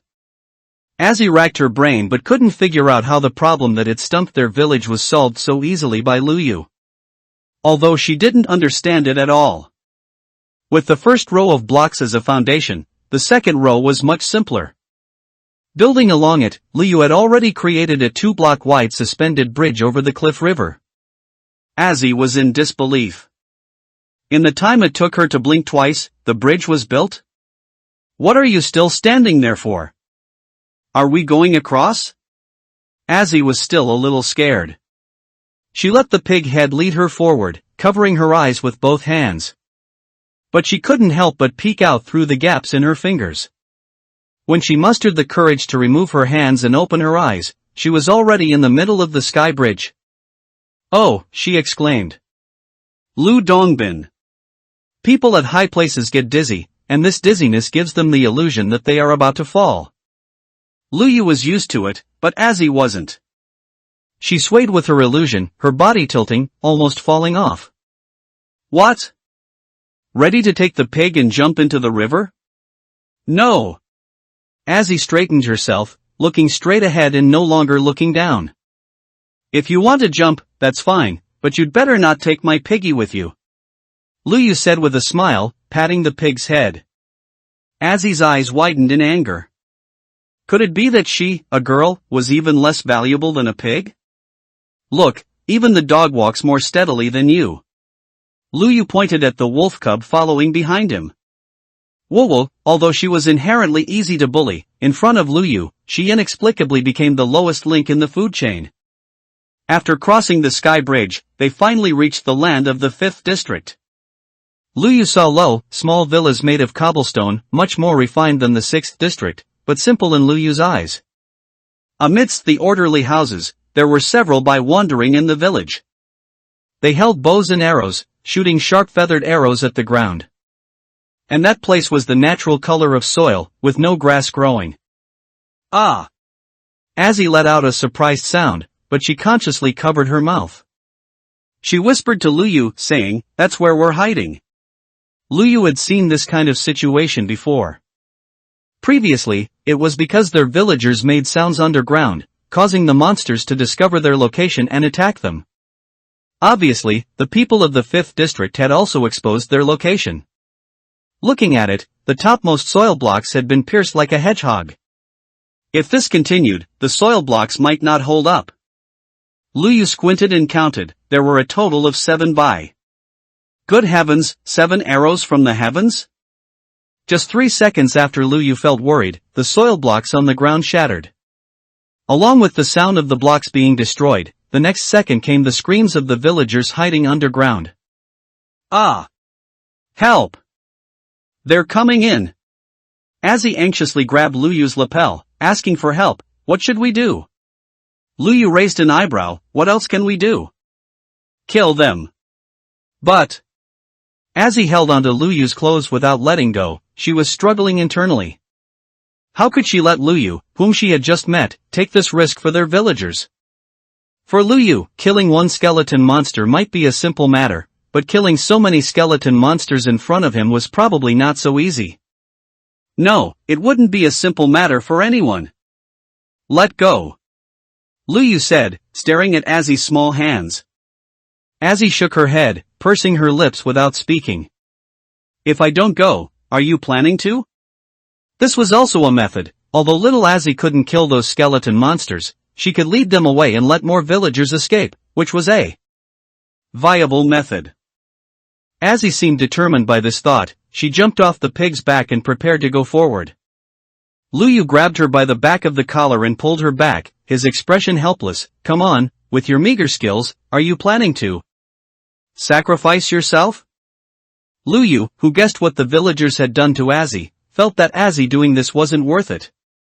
He even felt that letting such a narrow-minded group of people suffer a little was not a difficult thing. So Luyu curved his eyes into a smile and said, "Don't delay me from getting the skeleton monster's bones." Ah, this. This was, of course, something Azzy hadn't expected. Could it be that in Luyu's eyes, skeleton monsters were equivalent to creatures like cattle and sheep that could be killed and their resources taken at will? Is this reasonable? This is not reasonable. Besides, I have a helper who is more useful than you. Lu Yu jumped down from the low hill and entered the interior of the village. At this moment, someone had already broken through the ceiling of the shelter from another place and escaped from it. And the Bai immediately shifted their target, all 7 arrows simultaneously shooting towards the escaping yellow-haired young man. Ah! The young man raised his voice to cheer himself on, and unexpectedly rushed out, dodging most of the arrows. Unfortunately, he dodged most, but not 2. One of them hit his butt, and the other hit his shoulder. Ugh! He cried out in pain, but his will to survive made him endure the pain and continue forward. At this time, his face was deathly pale, as if he was about to lose all his vitality and die. Thanks to this natural target, none of the 7 Bai noticed Lu Yu's approach. Seeing this, Lu Yu had already walked behind the Bai. He held up his iron sword and slashed 3 times, respectively, towards 3 skeleton monsters. 3 were repelled, and one of them happened to fall into the hole, into the shelter. We're going to die. Help! The residents inside were in chaos, and Lu Yu heard screams rising and falling. So many people? One Bai fell in. Could it be that all these people couldn't deal with it? No matter how big a praying mantis is, if it falls into an ant nest, it will become food for the ants. If they, so many people, couldn't deal with one skeleton monster, then they were indeed acting presumptuously as intelligent beings. Useless. The remaining 6 raised their bows towards Lu Yu, who was closest to them, and shot out 4 arrows. The distance was too close. Lu Yu didn't have time to dodge sideways and took 1 hit. He quickly retreated straight to the side of the nearby house. To take cover. He took out mushroom stew from his backpack and drank it to replenish his health. The clank-clank footsteps of the skeleton, which seemed like they could fall apart any second, approached. Lu Yu looked at the wall next to him. The next moment, he took out his pickaxe, broke down 2 cobblestones to enter the room, and then casually took other blocks to seal the space above. Clang! Clang! 2 arrows landed on the block Lu Yu had just filled in. They were outside, Lu Yu was inside. Lu Yu smiled. This was simple now. Lu Yu dug out the block of the house right next to the ground. In this 1 block space, Lu Yu saw 6 pairs of pale, slender calves. Then, Lu Yu swung his iron sword and began to pedicure the white-legged sisters. Of course, his dog also pounced on them and bit the white legs. Woof woof! Under the pincer attack of Lu Yu and his dog, the 6 skeleton monsters fell. The pleasant sound of experience dropping came, and Lu Yu returned outside to pick up the drops. Over a dozen bones, and 2 bows with only half durability left. Lu Yu was just about to absorb all the experience points. Where are the monsters? A villager poked half their head out from below. Could it be that they were all led away by that kid Wenhao? What's it like outside? It seemed they weren't completely useless, that 1 skeleton monster was still dealt with by them. Azzy, who had witnessed how Lu Yu dealt with the 6 skeleton monsters, ran over excitedly from a distance. Just then, Azzy walked up from underground. Facing them, the leading yellow-haired girl immediately gave a scathing rebuke. Dog! Azzy was almost killed by a skeleton monster outside and was saved with Lu Yu's help, yet the villagers, still wanting to push her into a difficult task, were thinking of ways to make her bring food back. But after going through countless hardships to return, all she received were questions as if everything was taken for granted. How could Azzy not feel wronged? Yao Yao, Forget it, you don't need to explain. The person called Yao Yao raised her hand, cutting off her next words. Yao Yao. Thanks to you, if you hadn't chopped down that by just now, all of us would have died down there. Yao Yao, where are the monsters above you? Could it be that you've driven them away? The blonde girl crossed her arms, accepting the villagers' praise as if it were her due. She didn't deny the things she hadn't done. It was only then that Lu Yu leisurely walked out from the side of the house. Are you okay? Are you hurt? Azzy came to Lu Yu's side and asked anxiously. Lu Yu smiled. Do I look like something's wrong? That's good, that's good. Who are you? Unexpectedly, the blonde girl immediately pulled out her sword. You even brought a wolf. Lu Yu immediately withdrew his smile, adopting a forced expression. People from your 5th district don't seem very friendly. The 5th district was filled with vigilance towards this sudden intruder. Azzy excitedly blocked Lu Yu's path, spreading her limbs wide like the character, Big. Stop. It's fine if you don't thank him, but how can you point a knife at him? Azzy, who seemed gentle and a little timid, actually burst out with an astonishingly loud voice when protecting Lu Yu. Thank him? Why should I thank him? Yao Yao seemed like an extremely arrogant person, asking with disdain. He was the one who killed 6 skeletons just now and protected you. Azzy announced Lu Yu's achievements. It was you. Yao Yao scanned Lu Yu up and down, asking, 6? Just you? Lu Yu raised an eyebrow, his expression showing displeasure. It had been a while since he had heard remarks like just you. It seemed the 5th district was still full of doubts about Mr. Lu Yu's strength. Heh, I thought that guy when how had lured them away. Azzy was busy upholding justice for Lu Yu, wanting him to receive the respect he deserved. So, we should properly thank him. Oh. But after the oh, there was no follow-up. Then was it also you who knocked that skeleton monster underground just now? Suddenly, Yao Yao's eyes narrowed, and she questioned. Hiss. The crowd took a sharp breath. An injured person stepped forward, pointing at Lu Yu and shouting angrily, "So it was you, kid." Me? Lu Yu tilted his head to look over. You almost killed us. You said if you can't hunt monsters, don't make a move. You knocked the skeleton monster back into our shelter with one move. What were the people hiding inside supposed to do? That's right, we have elderly and children underground. What were you trying to prove by showing off that ability? Azzy was stunned. She had never expected that Lu Yu, after saving the villagers of their 5th district, would receive their accusations. Ha. Facing their accusations, Lu Yu didn't get angry, instead, he laughed. That's really interesting. They were like an old lady helped up on the street, who instead of being grateful, bit the hand that fed her. Saving people was inherently difficult, just like performing CPR on a patient who had fainted or gone into shock on Blue Star, strong compressions on the chest could cause the patient's ribs to break.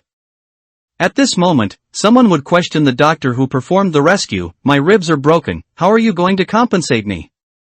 Consider it my mistake for saving you. Lu Yu sighed. Ah. It turned out the owner of the house that Lu Yu had just dismantled was also there. She pointed at the demolished wall with deep distress. Why was my house dismantled? Azzy looked at Lu Yu and replied, "It was him, but..." It's you again. Not only did you throw the monster near us, but you also dismantled my house. I'm going in to check now. If anything is missing from my house, I'll make you pay. Azzy, could this person you brought back be some kind of thief? Azzy, don't just bring people back randomly in the future. They didn't even give Azzy a chance to speak, the young girl was enraged. Shut up. Listen to me. Azzy stomped her foot, her voice reaching the highest volume Lu Yu had ever heard from her. He did it all to kill those 6 skeleton monsters. I saw it with my own eyes, he couldn't possibly steal anything. Don't wrongly accuse him. Killing monsters requires dismantling someone else's house? Azzy, with your brain, isn't it like fooling a child when others fool you? You guys? Azzy was filled with grievances, looking like she was about to cry. Tsk tisk. Lu Yu looked at them with a face full of disdain. Suddenly, he took out the 2 bones that had dropped earlier and dangled them in front of the people from the 5th district. What are you doing? Could this guy be crazy or foolish? No. Lu Yu looked at them amusingly and said, "Let me verify again if you're dogs." What else bites Lu Dongbin if not a dog? The block people didn't understand the proverb from Blue Star, but they understood that Lu Yu was calling them dogs. You actually called us dogs. This bunch bullied the weak and feared the strong, becoming timid when they saw by, but throwing heavy punches when they saw Luyu, who was also a block person. Immediately, they raised the weapons in their hands. Luyu, however, regarded the threats as nothing. He played with the bone stick in his hand with satisfaction. You blame me for throwing the monster into your location? You blame me for dismantling your houses? Luyu shook his head. 1 second he was still smiling, but the next second he suddenly withdrew his smile. Why don't you think, if it weren't for me, would you still have mouths and tongues here to complain about everything? If it weren't for me, you would either be killed by monsters today or starve to death. Silently, Luyu swapped the bone in his hand for a sword.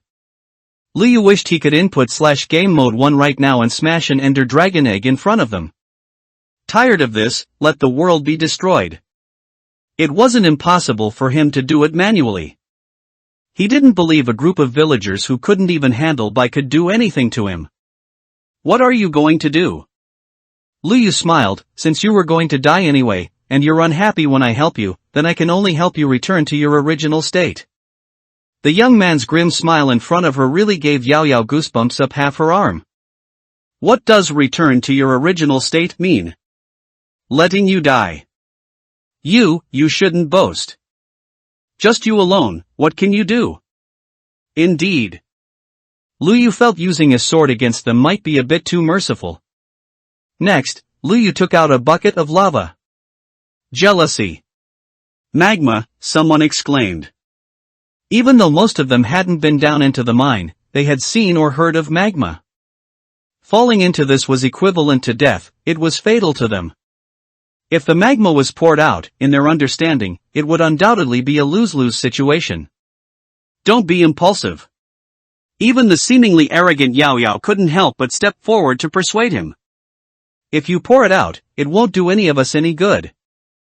Aren't you afraid of burning your wolf to death? Luyu listened to her tone, it was more like a threat than persuading Luyu not to act. Luyu couldn't stand hearing those words. Since I dare to pour it out, I know how to escape. What are you afraid of? Aren't you more afraid of me destroying your homes than death, and more afraid of me throwing a skeleton monster in front of you? The 5th District people were instantly struck dumb with fear. At this moment, they realized the error of their ways. It was good enough that they survived with Luyu's help, yet they were still criticizing Luyu for not being perfect? We were wrong. We were wrong. The older ones were more cunning, they could be flexible when facing problems. Young man, we're sorry, we said the wrong things just now and didn't understand the whole story. A kind-looking auntie came up to Luyu, held his arm, and started persuading him. Thank you for saving us. But Luyu didn't accept their gratitude, instead, he directed his gaze straight at the woman called Yao Yao. It was clear that she had just led the crowd in accusing Luyu. Ning Yao, why don't you quickly apologize to our benefactor? The auntie pulled her arm. Her gaze swept over the magma in Luyu's hand, and finally, she spoke reluctantly. Sorry. Ha! She wasn't sincere, and Luyu didn't give her any face. Seeing that things had taken a turn for the better, Azzy pulled Luyu, expressing her joy. Great, the misunderstanding is resolved. Luyu leaned closer to Azzy and whispered to her, little fool, haven't you figured out that there aren't many good people in your village? You can't say that. Azzy forced a smile and said, they used to take good care of me. Azzy? A male voice sounded behind them. Turning his head, Luyu saw another foolish face. Azzy, you're back. Luyu noticed the arrow in his butt, this was the funny kid who had been shot in the butt just now. You're back safe too. Azzy happily went to greet him. Did you get the food for everyone? Yeah. Wenhao scratched his head and laughed foolishly, asking, wasn't I pretty awesome? Awesome. Azzy patted Wenhao's head in a mimicking manner. So, these two foolish kids were the ones the 5th District people had sent out.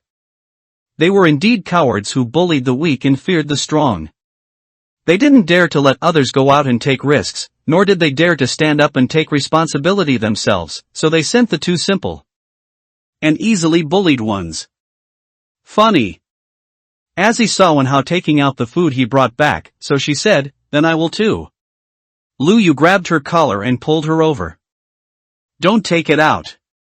Azzy blinked her eyes at Lu Yu, thinking he was still angry. Since the villagers now had the food Wen Hao brought back, they wouldn't continue to starve, so it was fine if she didn't take hers out.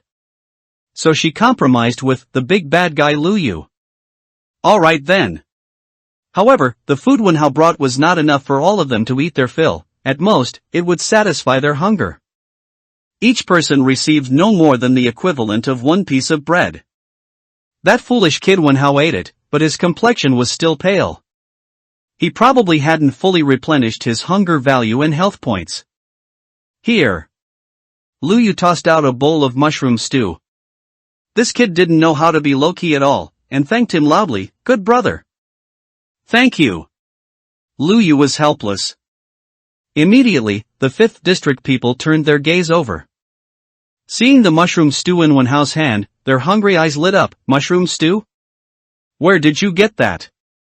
Seeing that he couldn't do it secretly, Lu Yu instead did it openly. He took out another bowl and gave it to Azzy. Here. Thank you. Azzy obediently accepted it. Lu Yu heard stomachs rumbling and the sound of some people swallowing saliva. The 5th district people got the news that Lu Yu had food, and it seemed he had quite a lot of it. Someone's idea landed on Lu Yu.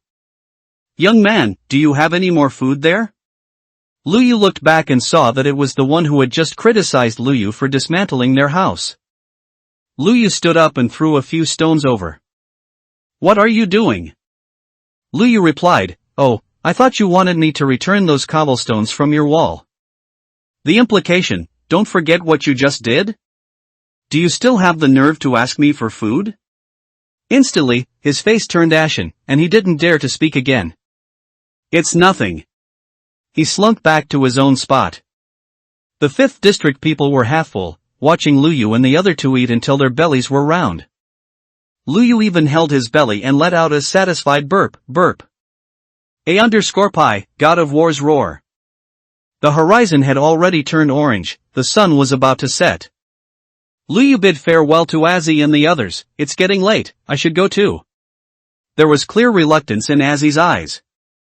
With her simple mind, she certainly wasn't coveting Lu Yu helping them clear out the monsters at night, but simply thinking that the friend she had just met was about to leave. He was a 7th district person, and who knew when they would meet again.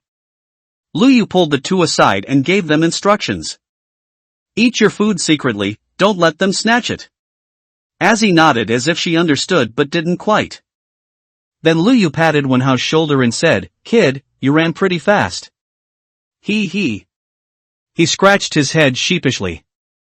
Next time, remember not to run in a straight line. If a skeleton monster is chasing you, remember to run in a serpentine pattern and find cover. The young man pondered for a moment, seeming to understand. I got it. You'll probably have to hide underground again tonight. If anybody finds you, just dig downwards. The two nodded in unison. Lu Yu was just passing on his experience and resisting the zombie tied to the two of them. Seeing Lu Yu leave, no one pursued what they had just done. The 5th district people finally breathed a sigh of relief, as if they had sent off a time bomb. Ning Yao came up to Azzy and glanced at her. Yao Yao. What's wrong? Facing Ning Yao's venomous gaze that seemed to want to tear her apart, Azzy was a little scared, and her words became stuttered as she flinched. After a moment of silence, Ning Yao's expression twisted, and she spat out a sarcastic remark. Azzy, you're really good at hooking up with men, aren't you? Yao Yao, that's going too far. Proverb. You're all still young girls, why are you talking about seduction? Maybe they just ran into each other on the road, no need to use such an unpleasant word. Although they were speaking up for Azzy, their attitude was still trying to please Ning Yao. Ning Yao snorted coldly. How annoying, this group of people is actually getting nosy. She opened the passage to the underground shelter herself and said impatiently to everyone, "It's dark, hurry up and get in." Facing Ning Yao's dominance, it was not impossible to have complaints, of course.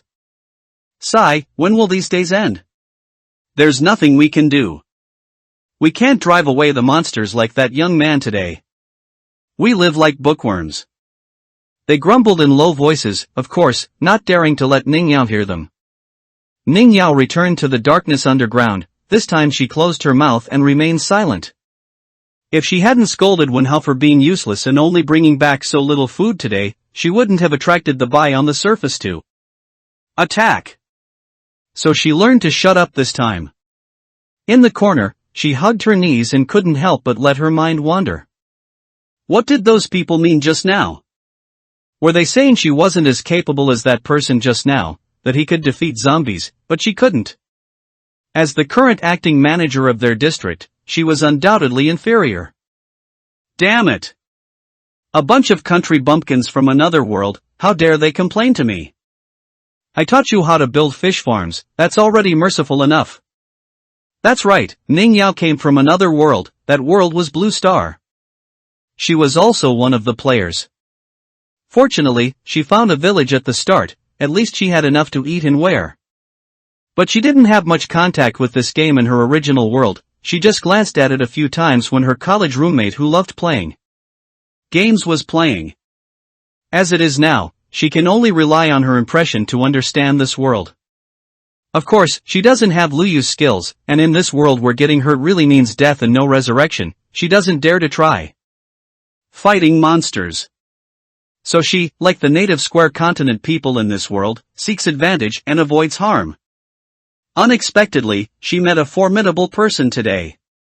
That square continent person who looked pretty good actually became a member of Azzy's side. Damn it, why is it that woman again? Ning Yao pulled at her hair with some anxiety. What she hated the most was that woman. According to the aesthetics of the square continent, she was a few points more beautiful than herself, and jealousy arose naturally. But Azzy always managed to win people over. That man was tricked by her. He actually said they were dogs. Ning Yao pinched her fingers, her long nails digging into her palm causing her pain, bringing her back to her senses a bit. Wait, what did he say? Should the person next to her reminded Ning Yao to keep her voice down. Ning Yao lowered her voice and confirmed, do you remember what he said? A dog bites what? Lu? LV? Something, not clear, maybe it's a dialect? Lu Dongbin? Ah, that's it. Ning Yao's eyes widened. He's also a player. A dog bites Lu Dongbin is a proverb from Blue Star, not found in the square continent. So that's how it is. Ning Yao smiled. On the other side, Luyu, carrying the bones in his backpack, still took a detour to the depths of the 5th district jungle. The wolf cub followed behind him. Luyu squatted down, patted its dog head, and said, little one, do you know where your companions are? Woof. The wolf cub tilted its head. Luyu sighed, asking you is useless. Luyu chose another path from the one he came on. Wolves are not solitary animals. There should be other wolves near the location where he found it. When he came, he only had 2 bones on him and tamed this one, finding other wolves would have been useless. But now he has more than 10 bones on him. Finding a wolf pack and taming a few to be henchmen should be no problem, right? As expected, they found the other wolves here in the place where the wolf cub had gone around a low hill. As night fell, a bai spawned here, and the wolf pack was surrounding it and attacking. Under their siege, the bai fell in front of Luyu. Luyu was one step ahead and snatched the items dropped by the bai from under the dogs' mouths into his own hands. His bones increased by 1 again. Woof woof. Although the wolves growled at him unfriendly. But to them, Luyu was a friendly creature and they would not actively attack. Putting himself in their shoes, even if Luyu buried them, he would still snatch the items back, but unfortunately, the simple dogs wouldn't. How miserable, boo-hoo. Luyu smiled and took out the bones, coaxing, what are you in a hurry for? I brought the bones here to feed you anyway. There were 5 wolves in total at the moment. Luyu had more than 10 bones in his hand, and he fed them one by one. The first one ate 3 bones and succeeded. The second one ate 5 bones and succeeded. The third one ate. Damn it! How big is your stomach? Lu Yu let out a hysterical complaint. He shoved the rest of the bones into this fat wolf, and only on the last bone did red hearts appear above its head. NMD, Lu Yu cursed. Unfortunately, the last two could not be tamed, and Lu Yu left with regret. This trip to the 5th district was fruitful. He found dogs and mushrooms. He walked out of the 5th district, jumped down from a high place, and bumped headfirst into 4 figures with mournful expressions. L dot. I'm sorry, I really didn't mean to forget you, Lu Yu apologized to the iron golem and snow golem. Woof woof woof. The dogs following behind Lu Yu also followed suit. Seeing them, the iron golem and snow golem became even more mournful. It was like your cat waiting at home, waiting for you all day only to see you come back with other dogs. Look! There are zombies. Lu Yu pointed behind him. It wasn't a false alarm, zombies really appeared. In front of Lu Yu's fingertip, several ordinary zombies spawned at night. Clang clang.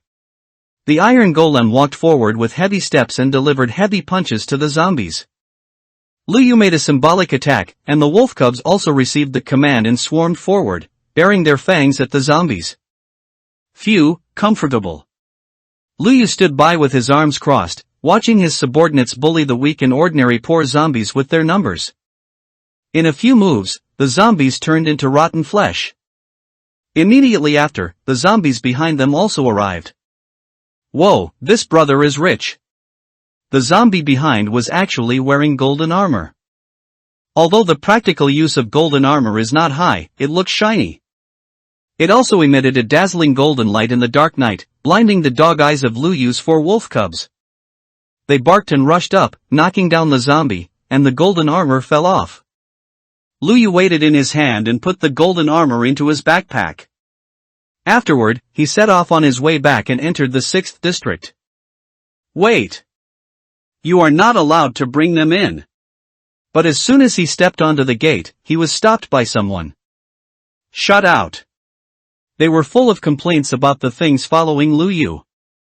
The appearance of those few earlier was a bit frightening, but they hadn't seen how Lu Yu brought those things in at all.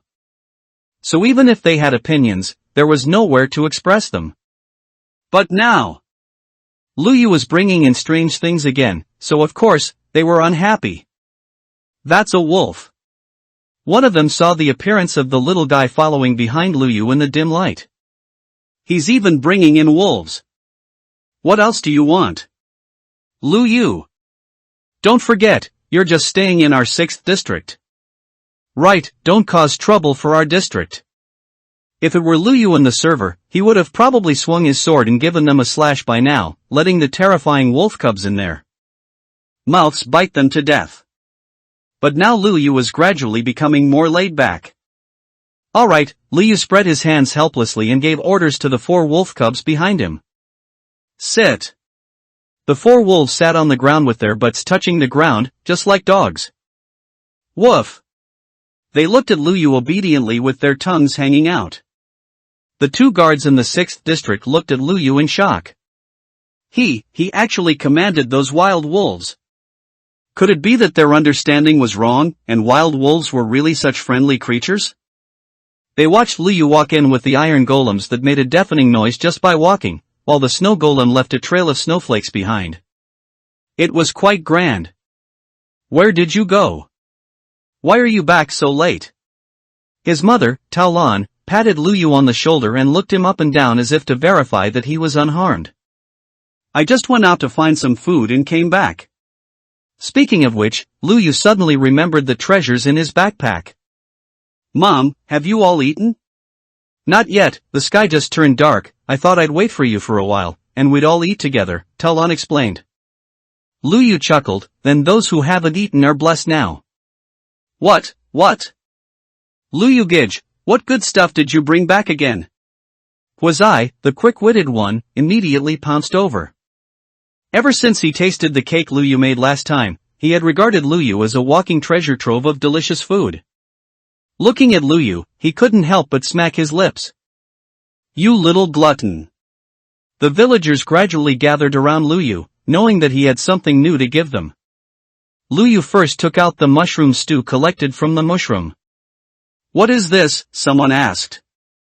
There was no mushroom production near the 7th district, so most of the 7th district people had not seen mushrooms, let alone tasted such a delicacy. It's mushroom stew. I've seen it before. Lu Yu distributed the mushroom stew in his hand. Mom, village chief grandfather, try it. Talan tentatively poured the mushroom stew into her mouth, and her eyes immediately lit up. What a rich and mellow taste. Not bad, truly not bad, the village chief nodded repeatedly, pursing his lips and savoring the remaining taste in his mouth. Seeing the two of them give such high praise, the remaining villagers couldn't help but be filled with anticipation. Lu Yu, is there any for us? Of course there is. Lu Yu finished distributing the mushroom stew in his hand and came to the workstation. He first took some wood from the public chest next to him and arranged them in a V-shape to make some bowls. Then Lu Yu put the mushrooms in, and another batch of mushroom stew was made. Congratulations on unlocking the achievement, Chinese Little Master, current progress 2 out of 10. Make 10 kinds of delicious food to unlock the food processing module. The previous mushroom stew was taken, this was the first time Lu Yu actively made mushroom stew, so he unlocked another delicacy. Wow! Seeing Lu Yu take out mushroom stew again, everyone cheered. This child Lu Yu is good, he never forgets us wherever he goes. Lu Yu undoubtedly received praise from the villagers. Even Zhuang Mu, who received the delicious food distributed by Lu Yu, softly replied, "Thank you." Lu Yu, how did you make this thing? Mushroom stew is simple to make, so Lu Yu shared the recipe for mushroom stew. But these mushrooms... Lu Yu smiled, found an empty space, dug a pit, and put the remaining mushrooms in his hand down. Only plant one? The villagers were confused. Oh, this one can grow very large, Lu Yu said. The villagers who had never seen a mushroom tree scratched their heads, but unfortunately, Lu Yu didn't have bone meal now. Otherwise, Lu Yu could show them what a towering mushroom looks like right now. What are they doing over there again? The guards on the 6th district wall were replaced wave after wave, and their original duty was to constantly stay vigilant about the situation. Outside the wall. But their focus had long shifted to Lu Yu and the people of their 7th district. In their eyes, the people of the 7th district had become other creatures, and they completely couldn't figure out what they would do next. Yesterday they made a sweet-smelling round food there, and today it turned into mushroom stew. Did you smell it? I did. It's damn fragrant. You think if we ask them? What kind of unpromising talk is that? Don't forget, our village now looks down on them.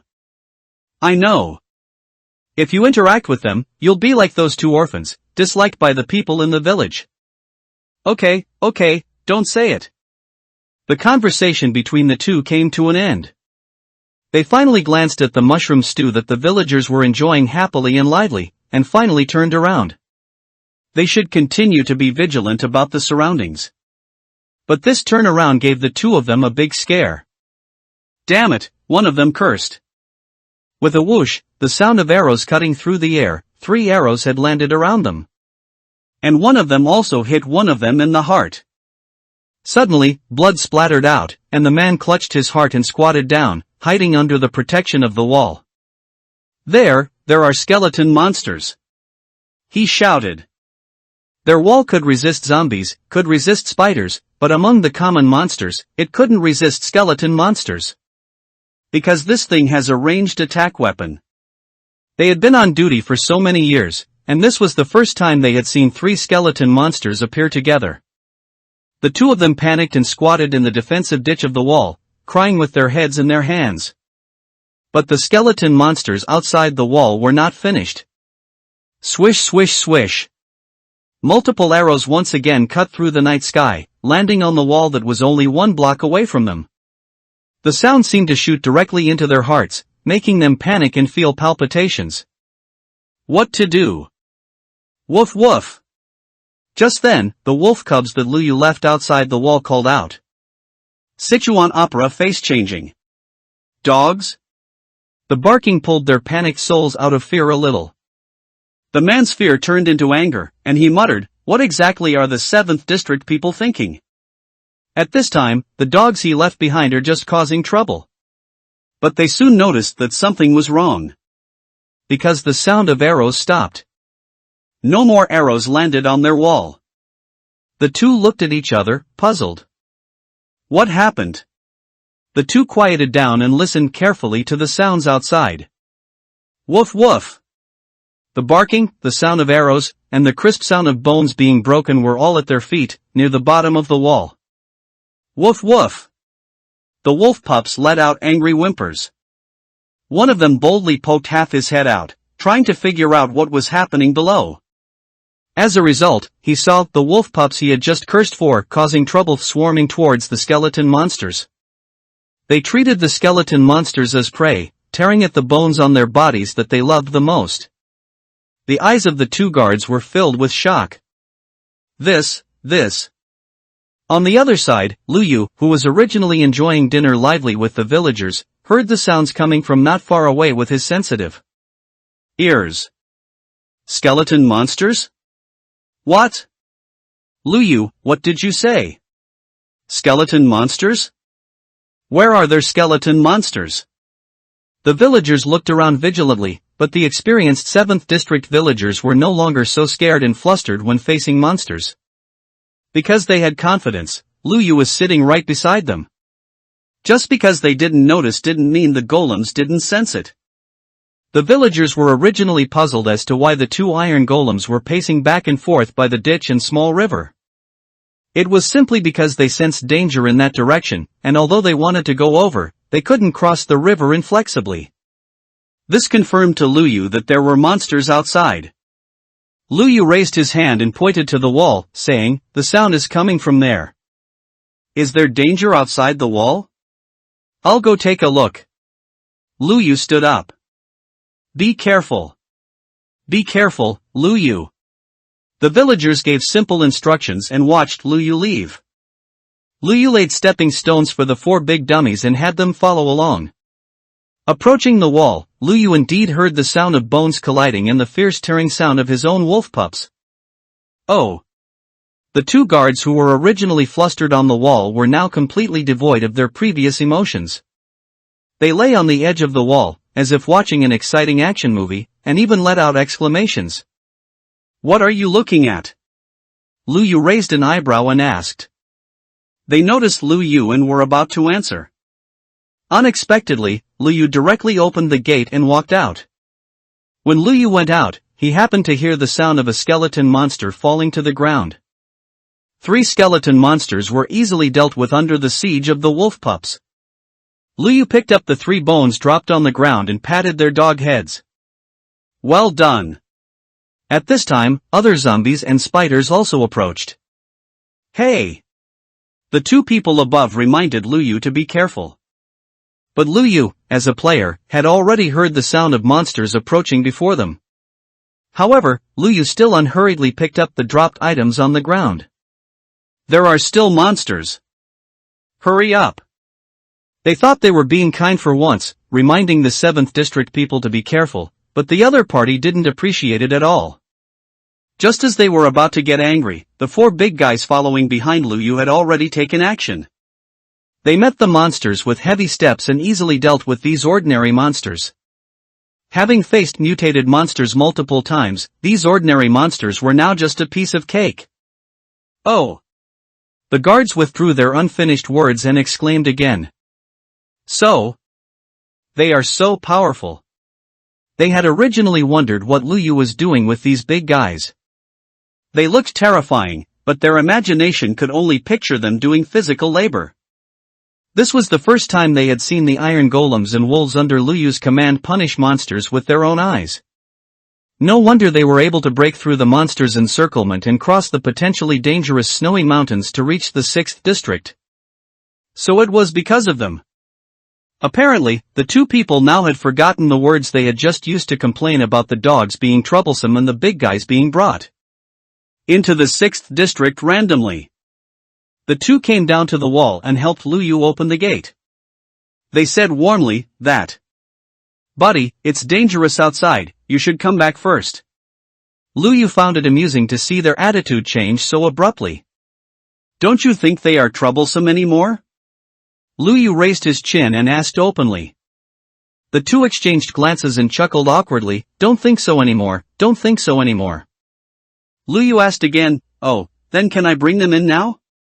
Of course you can. Of course you can. The two answered repeatedly. Open the door. The two helped clear the way for Lu Yu and watched Lu Yu walk in alone with a team. Now the two looked at the wolf pups differently, suddenly feeling that the wild-grown wolves, despite the danger, had become much cuter. What do you eat? They wanted to learn from Lu Yu and try to pet their heads. Unfortunately, as soon as they got close, the wolves let out a low whimper. Woof! Seeing the wolf pups about to bark wildly, they quickly stepped back a few steps to create distance. Sorry, they only recognized their owner, Lu Yu explained without batting an eye. Ah, this. Then, brother, if anything happens outside again, I'll have to trouble you. Yes, yes. Lu Yu looked at them even more amusedly and asked, you were the ones who wished we would leave before, and now you are the ones who need something. From us. This. The two were too embarrassed to respond. And Lu Yu left behind a sentence. So much nonsense. Then, he left. He went back and briefly explained what had just happened to the 7th District villagers, telling them that the danger had been eliminated. In fact, those monsters were not harmful, they would simply hide behind the wall and wait until dawn to be burned to death. Unless they were the mutated monsters that appeared in the 5th District and 7th District. The villagers joined Lu Yu in complaining about the 6th District guard's change of face, and then dispersed to rest. The light turned on in the treehouse Lu Yu had built. Only then did Lu Yu squat alone in front of the workbench, preparing to cook all the ingredients he had on hand to unlock achievements. And at this moment, his chat group started beeping. Of course, this sound came from the system in Lu Yu's mind, others couldn't hear it. Lu Yu opened the world chat group and saw a message at all members. No wonder he was also notified. Player 024 at all members who came to the 5th District village today? 5 times crushing. Seeing this message, Lu Yu was also stunned. There were actually other players in the 5th District he just arrived at. For now, let's exclude Azzy and Wenhao, those two fools. The rest? Could it be that blonde girl? Seeing how the villagers of the 5th District seem to follow her lead, it's highly likely she's a player. Knowing more about this world than the villagers, she earned their respect. That's why when Lu Yu saw her, the people of the 5th District allowed her bullying of Azzy and her reckless behavior. Having roughly locked onto the suspect, Lu Yu continued reading. Village? Good heavens, you actually have a village nearby? Why not come out and share such a good thing? Dalal, I'm starving and freezing outside, save this child. Ning Yao had truly shot herself in the foot this time, exposing the most important resource she had. You should know that most of them were still barely surviving in the wilderness at this time, so how could they not covet the relatively safe village? Ning Yao was in? Brother, that's not cool of you. Ning Yao's eyes darted around, and then she said. I'm a girl. There was a moment of silence in the chat group, followed by an explosion. A girl? There's a girl? Holy crap! So we're not all just smelly men. The hungry wolves came sniffing, expressing their inner thirst for a real girl they hadn't seen since entering the game. This is a village I finally found, so don't compete with a girl like me for it. Ning Yao changed her attitude and started begging them cutely. Of course, most of the straight men among them fell for this. Exactly, what resources are you big guys competing for with a girl? If the girl doesn't want to say, don't force her. Soon, they shifted the chat group's topic to Ning Yao herself. Where is the girl from originally? How old are you? Were you a student or working before? How did you end up in this game? The group was lively. With such a group of men fawning over her, Ning Yao was no longer stingy with her words. Soon, she revealed everything about herself. She was originally a regular female university student from Blue Star, 20 years old, didn't know much about the Minecraft game, and was considered half a bi. According to herself, her looks were not bad, just school beauty level. Of course, all of this was according to her. Whether it was true or not, they had all turned into block people now, so there was no way to verify. From the results, it seemed the group members were quite receptive. The girl is so pitiful, can't we gift achievement points? Girl, I'll give you some achievement points to help you out. A bit of achievement points is quite a lot. I've only saved up a little over 100 achievement points so far. Oh, me too. I'm holding on to these 100+ points and don't dare to buy those expensive things in the achievement store. I only dare to look at the cheap one-click tree-cutting mods. Luyu, who grandly unlocked the realistic furniture mod with 300 achievement points, didn't say anything, just sent a string of exclamation points. Isn't this the high difficulty warrior from last time? Someone recognized Luyu's code, player 003. Last time, the person behind this number was the one who mocked that arrogant show-off who didn't know his place. Yeah, Dalal, how many achievement points do you have? Tell us and open our eyes. Seeing that others had spoken up, Luyu couldn't just brush it off. What's more, he had been so high-profile before, being low-key now might be seen as putting on airs. So Luyu replied, not much, just 100 points left. Someone let out a sigh of relief. So the great god is the same as me, only 100 points now. Then I'm relieved, otherwise I always thought I was useless. Didn't you notice Dilao said he only has 100 points left? Ah. Did Dilao use achievement points before? Achievement points are different from gold coins. Those of us who have played games know that once an achievement is completed, it won't refresh. This means achievement points are a non-renewable resource. Once used, they're used, there's no returning them or getting a refund. Dalao definitely knows this. Since everyone has the achievement store, you must have all seen that last item, right? That item that costs 99,999 points? With that item, maybe we can go home. Yeah, looking at the daily increase of 10 or 20 points, when can we ever gather 99,999? And what if, by chance, the total accumulation of all achievement points is exactly 99,999 achievement points? There is such a possibility. So now I'm not using my achievement points carelessly at all.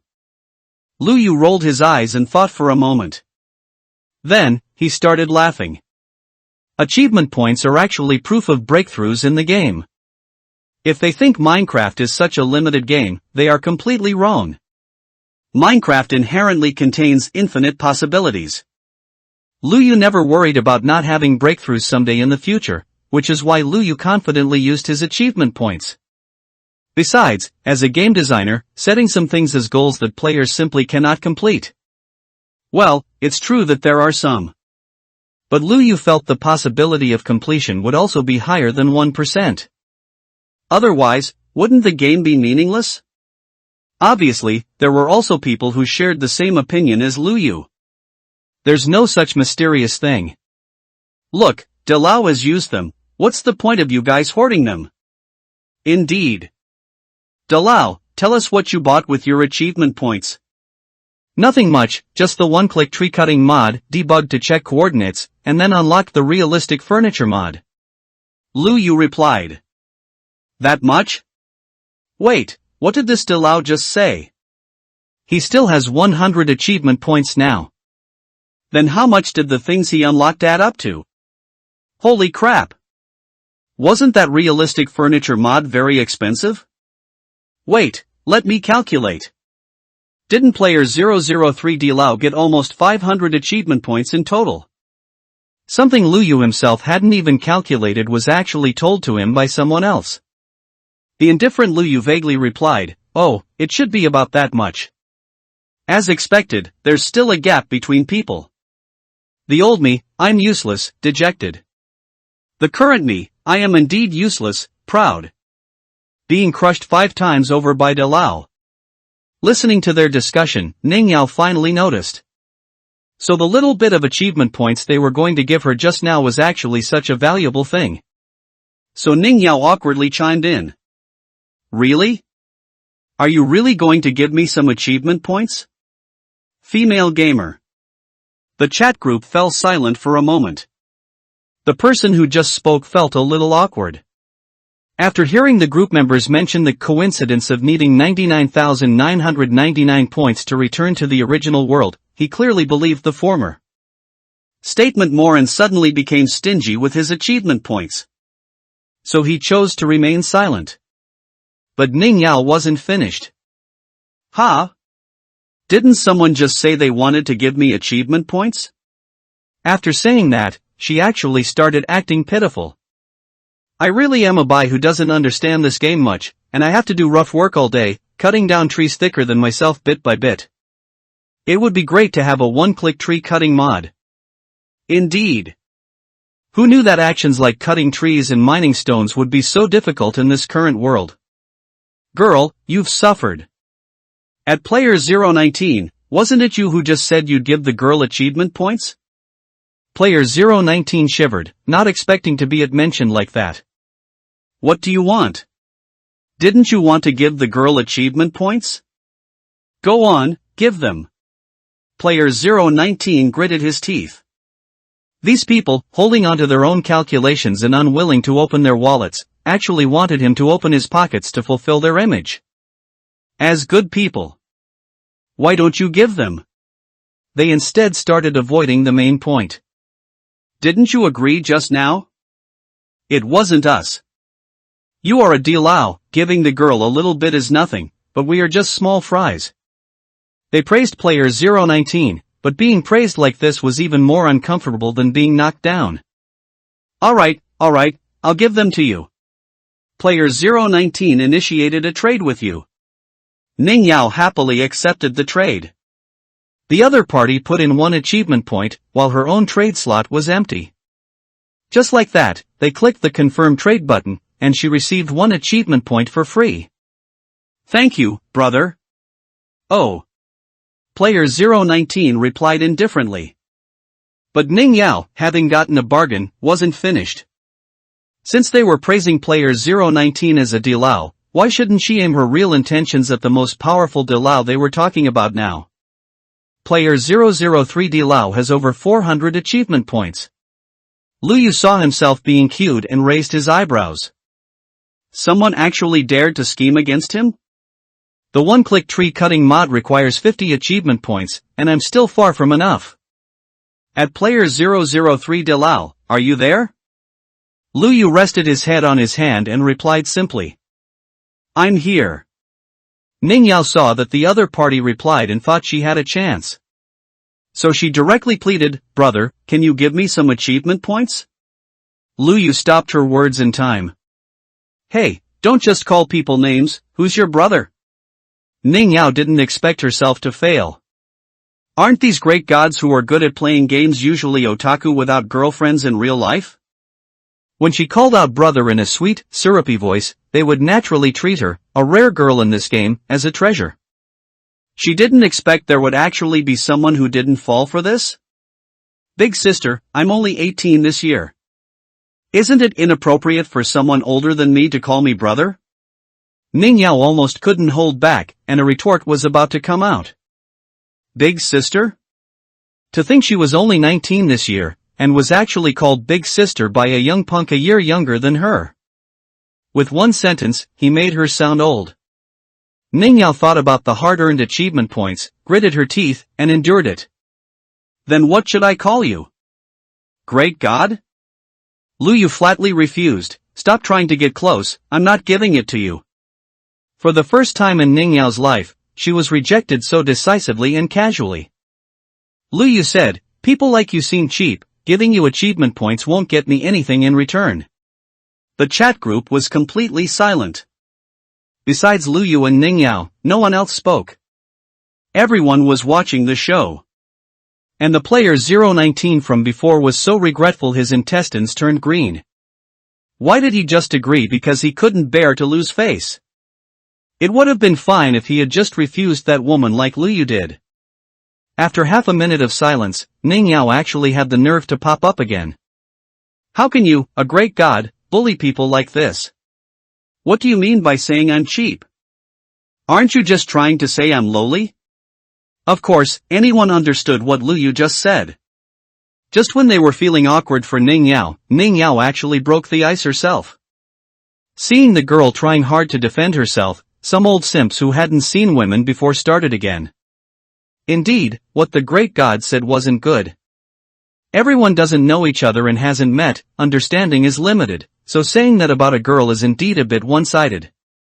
Exactly, it's not easy for a girl alone, she wants to ask others for help, if you don't help, just don't. Seeing that someone had given her an opening, Ning Yao also jumped out and continued to fire at Lu Yu.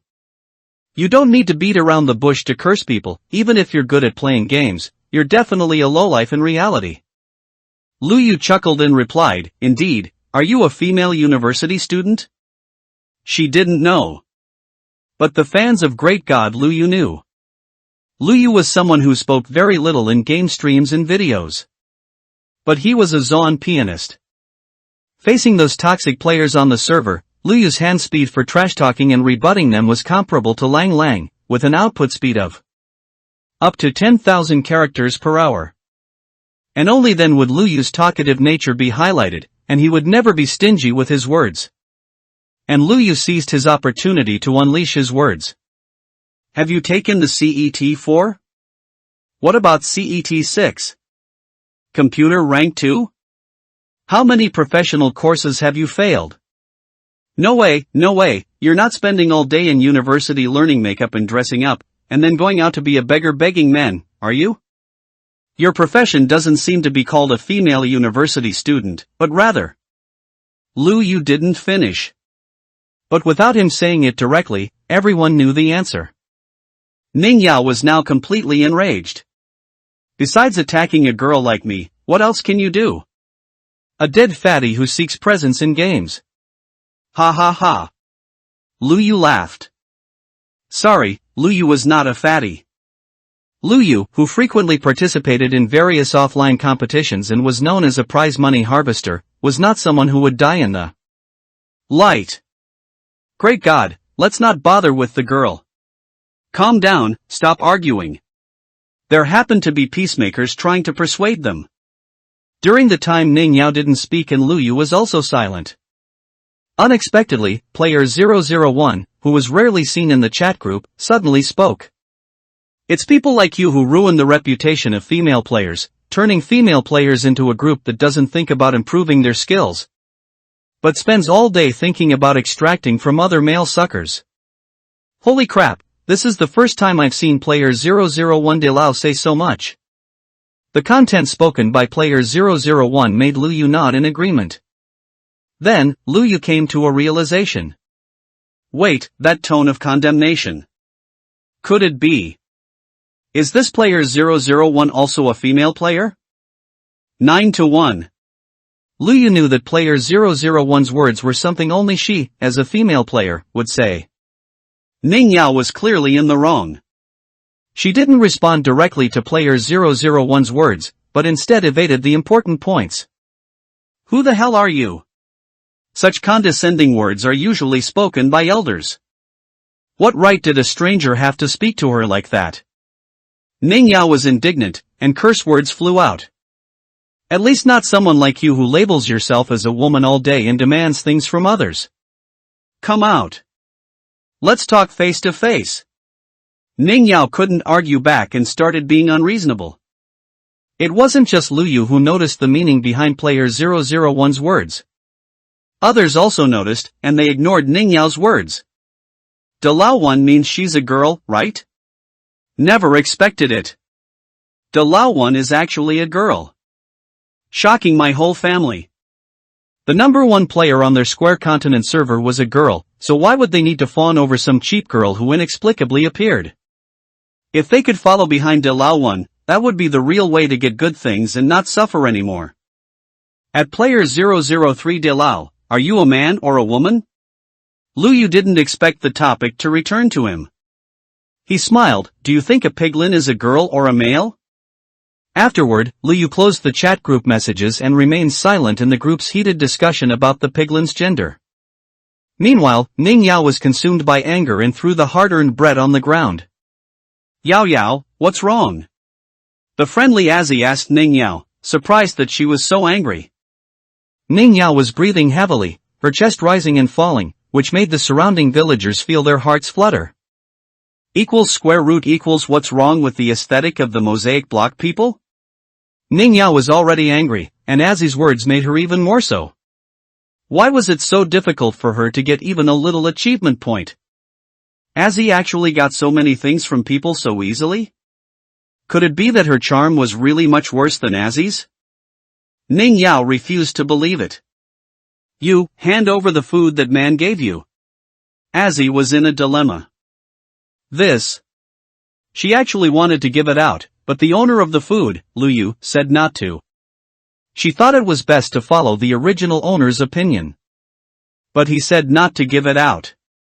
The 5th district villagers knew that they had offended Luyu, and getting such a result was expected. So they didn't force Azzy. But Ning Yao was in a fit of rage and wouldn't care about these things. What? You have food and you're not giving it out to everyone? Do you want to watch everyone starve to death? That's not what I meant. Azzy tried hard to explain. Azzy, you can't be so selfish. Ning Yao shamelessly accused. I'm certainly not that kind of person.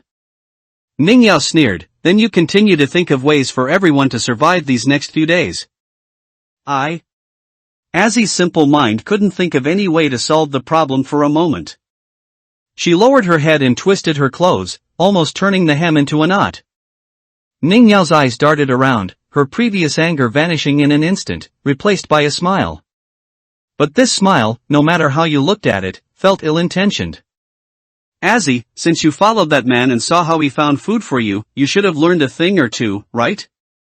Azzy actually recalled it foolishly. Luyu seemed to have taken her to a place full of mushrooms. Although he jumped down in a very strange way and was unharmed. But Azzy also knew the food was there. I think I know. The other villagers looked at the simple Azzy, and then at Ning Yao. They already understood her intentions. Then Azzy, go out again and find some food we can share. Ning Yao easily gave the order. She didn't care that it was still the most dangerous time of night and made her demand. Okay, then I'll go. I'll go too. Wenhao stood up at this moment and pulled Azzy. It's too dangerous alone. Even Wenhao knew this, how could Ning Yao not know? Of course she knew, she was just intentionally sending Azzy out to die. Oh, then you've worked hard, go and come back soon. Ning Yao said it lightly, but if she thought Azzy doing this was dangerous and hard, she wouldn't have said such words. And her words also meant for Azzy to leave immediately. Azzy clenched her fists and thought seriously for once. If she stayed, she would only be bullied by Ning Yao. It was better to go out and prove herself, complete her original task, and shut Ning Yao up. Okay, then I'm leaving. She remembered the route Luyu took down the mountain to find mushrooms, and she saw with her own eyes how Luyu killed the monsters. Luyu's miraculous skills, even if she roughly imitated one or two, should be able to handle things for a while. So, Azzy and Wenhao, who were essentially kicked out, walked out of the 5th district's hiding cave. They were met with gruesome white bones, and Azzy screamed. Run! Rumble!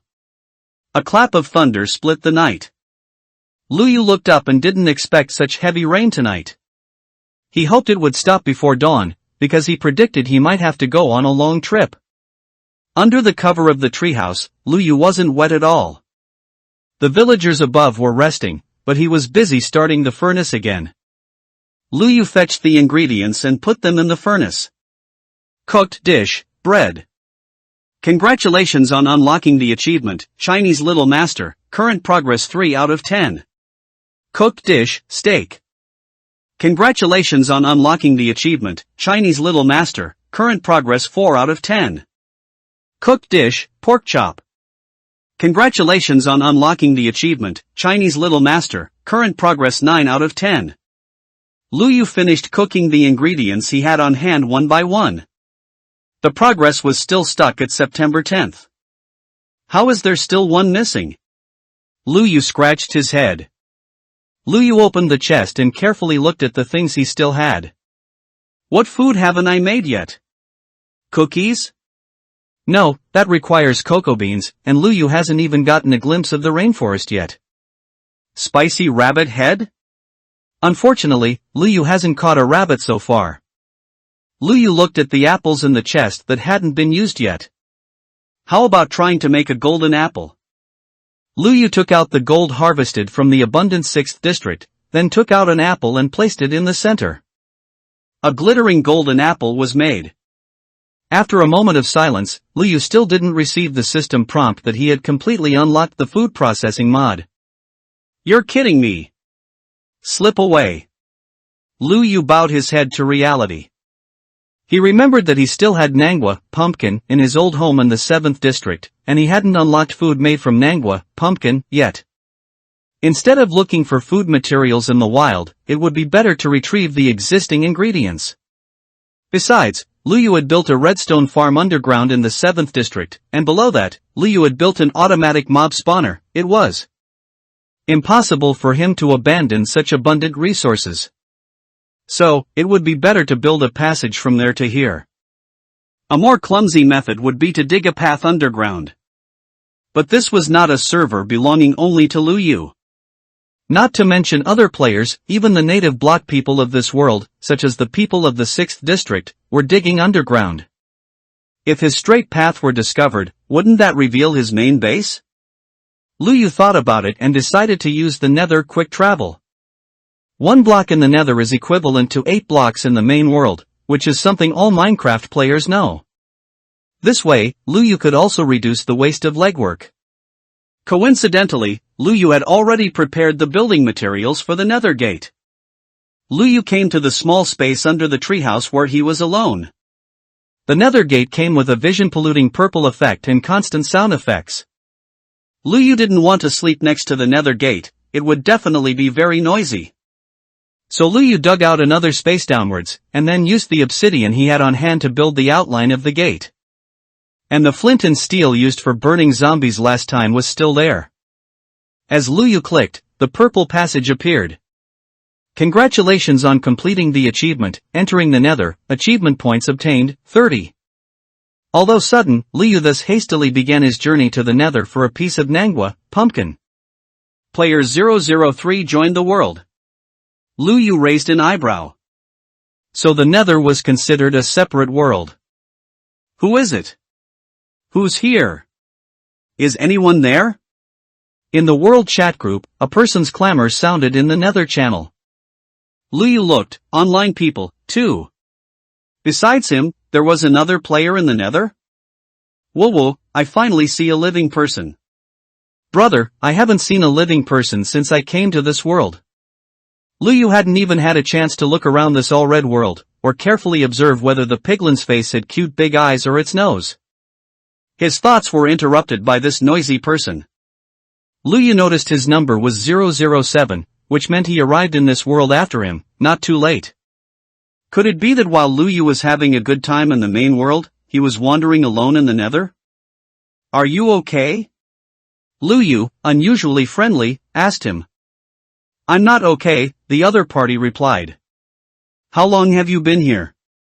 The other party cried, I've been in this red castle since I arrived in this world. Damn it, there's nothing but corridors in this castle. Corridors? Castle? Luyu asked, could it be that you are in a Nether fortress? What Nether fortress? I don't know. Well, the probability of randomly selecting a Minecraft player from 7.6 billion people worldwide was too low. I thought this was Dungeons and Dragons. But I don't have any equipment? No sword, no armor. The only thing in the chest I finally found was food. Luyu thought he should be thankful at this time that the chest he found contained food. Food is extremely scarce in the barren Nether, and the food he could eat directly was also very little. Finding food might be a good thing for him, at least this way he wouldn't starve to death, and thus survived until now. After I came, I've been near this chest. Nearby are skeletons, and a fireman? That's called a blaze, brother, you play too much LOL. I have nothing now, I can only use blocks to enclose myself in this place, it's relatively safe. That's also a method. Although this brother had never been exposed to Minecraft, it seemed he had played many other games, and his adaptability was not too bad, allowing him to persevere until being discovered by Lu Yu. "Good brother, take me with you." Lu Yu replied, "Yes, I can, but first tell me your location. How do I see where I am?" Lu Yu. He didn't expect that he would have a day of guiding a by. How many achievement points do you have? First, unlock the F3 button in the achievement store and check the coordinates. Let me look. I only have 30 achievement points. Lu Yu urged impatiently, "Then why don't you quickly buy F3? But. Without meeting, Lu Yu could already feel the other party's grievance. "I used those 30 achievement points to exchange for one-click inventory sorting." Lu Yu became irritable. "Why did you exchange for that thing? Do you have that much stuff that needs sorting?" "No, I just wanted to buy something to try since I had the achievement store, and I didn't know what this thing that looked like a keyboard F3 button was used for." Player 007 explained tearfully. "All right." Lu Yu held his head, thinking of another method. "Take all your blocks, and build a pillar under your feet. Build it as high as you can." "I understand. That works. That works." As long as he was high enough, Lu Yu would be able to notice his location and find him. So they both got busy. Lu Yu was not in a hurry, after all, it would take some time for him to build it. He casually mined the glowstone around him, as it was a useful block. Stuffing a handful of glowstone dust into his backpack, Lu Yu also mined some quartz. At this moment, Lu Yu's peripheral vision caught something suddenly sticking up. Lu Yu looked up, and his gaze turned just in time to see that towering pillar. So the Nether Fortress is here. It was slightly blurry, but the fact that his vision could capture it meant it wasn't far at all. Lu Yu took out blocks and directly built a straight path over the lava. The shortest distance between 2 points is a straight line, this is what the math teacher taught. Instead of taking a detour, it was better to go straight. Lu Yu was such a straight person. "Hey!" There, on the pillar, from a distance, he saw a Steve walking towards him. "Is that you, 003? He excitedly waved his hand, greeting Lu Yu below. His shout naturally alerted the natives of the Nether Fortress. Blazes and wither skeletons came out in full force. They gathered under the pillar, attempting to attack the loudly shouting player 007. The wither skeletons couldn't reach him, and the blazes' attacks landed in the middle of the pillar. "Whoa woo!" Player 007 squatted down in fear. He squinted his eyes and continued to look in Lu Yu's direction, only to see Lu Yu suddenly stop walking towards him. Then, he turned around. Then, he started returning the way he came. "Brother, where are you going?" Leaving. Lu Yu replied. "Enclosure ho. Sigh." Player 007's trailing voice echoed in the nether. Unfortunately, despite his pitiful cries, Lu Yu still entered the nether gate entrance without looking back. Whoa, how am I supposed to get down now?" Player 007 buried his head and cried bitterly, complaining, "How can this person be so unreliable?" Lu Yu returned to the main world. At this time, the sky was just starting to brighten, and the iron golems were already diligently beginning their patrols. Quite a few villagers also got up and started working in the small vegetable garden Lu Yu had built. Everything was a peaceful scene, but Lu Yu's current mood didn't match the harmony before his eyes. He put down the glowstone dust in quartz he had collected and brought plenty of food. Originally, he had planned to enchant his gear, but Lu Yu harvested a wave of sugarcane and calculated the amount. It was still far from enough. Lu Yu then expanded the area for sugarcane. He took his tools and sword and set off. "Lu Yu, where are you going so early?" His diligent mother, Tao Lan, also got up and couldn't help but ask when she saw Lu Yu leaving. "I'm going back home for a bit." "Oh," Tao Lan replied casually, but she quickly realized what Lu Yu had said. "What? Home? Which home are you going back to?" Lu Yu replied, just back to our old home. Talon became anxious, put down the pickaxe in her hand, and walked over to ask, what are you going back for? Isn't it still full of monsters back there? It's alright. Saying this, Lu Yu had a few wolf cubs, who were originally sitting obediently on the ground, follow him. He also took the heads of the iron golems and the Nangwa, pumpkin, heads of the snow golems, bringing their body materials. Lu Yu was now ready to set off. Lu Yu's helpers split from 4 to 8, and only then did Talon feel half relieved. Then you must definitely be careful. I know, Lu Yu waved his hand, and then set off on his journey. With the 4 little ones he brought, he quickly crossed the plains in front of the 6th district, went over the snowy mountains, and arrived within the range of the 7th district.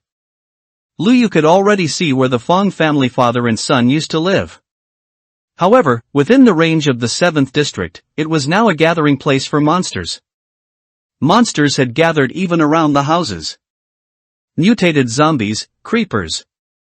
Lu Yu looked at them still mingling peacefully shoulder to shoulder, and a bad idea came to him.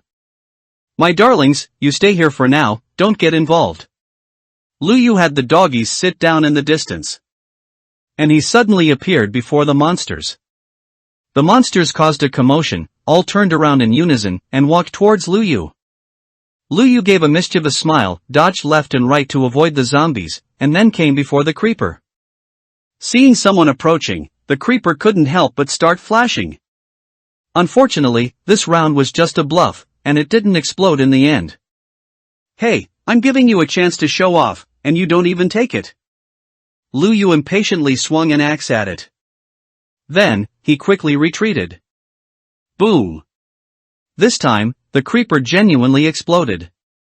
It exploded, taking its brothers and sisters next to it along with it. The result was a chain reaction. The surrounding creepers all exploded with it, and the zombies around them were also eliminated by the mutated creeper's terrifying damage and explosion radius. A family should be together neatly.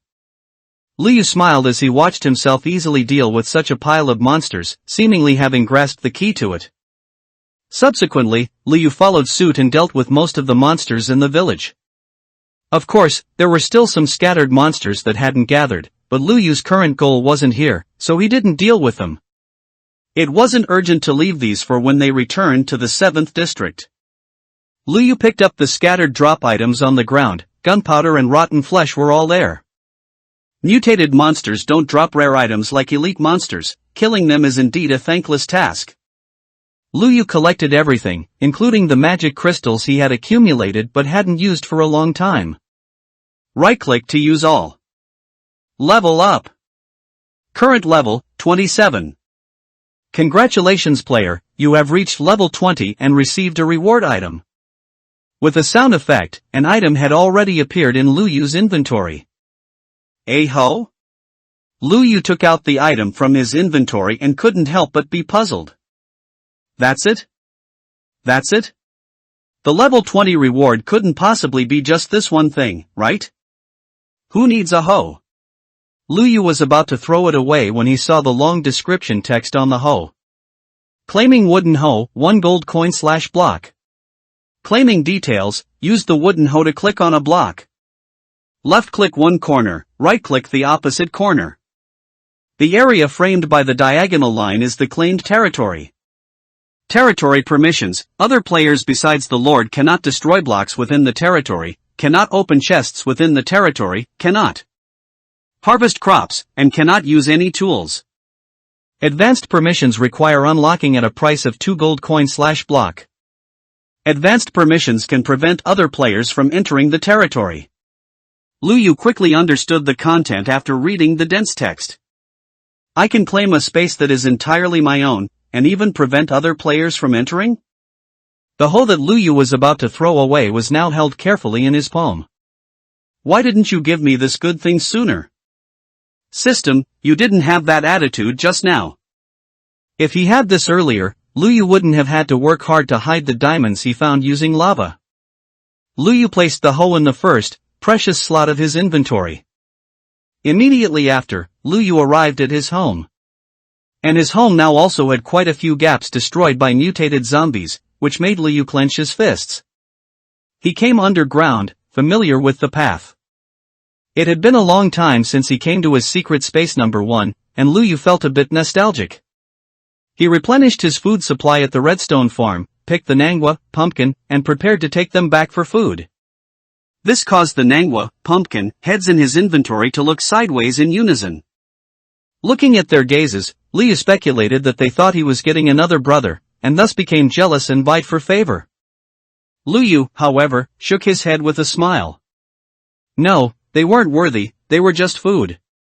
Since he was here, Liu then claimed this space by marking 2 opposite corners in the underground area, the ceiling and the floor. Afterward, a system message appeared. You have claimed the area, do you want to purchase this territory? Yes? No? Yes. You need to pay 15,000 gold coin. Liu was actually stunned for a moment. He, the dignified Liu, would one day be troubled by money. He currently only had 5,000 gold coin, which was just a fraction of the gold coin he needed. Return to the netherworld. Liu took out the gold armor that had previously dropped from the zombie, and then there was the gold ore excavated from the underground of the 6th district. All things considered, Liu had gathered over 8,000 gold coins. Liu rubbed his head, thought about several ways to make money, but ultimately gave up. The most important thing right now was the problem of returning to the nether. Liu continued downwards, arriving at the spawner he had set up underground. Quite a few buy had already accumulated here, and through the glass barrier Liu had set up, he saw long white legs below. And the wolf pups following behind Liu almost couldn't control themselves and pounced upon seeing bones. Liu patted each of their dog butts, making them sit down properly.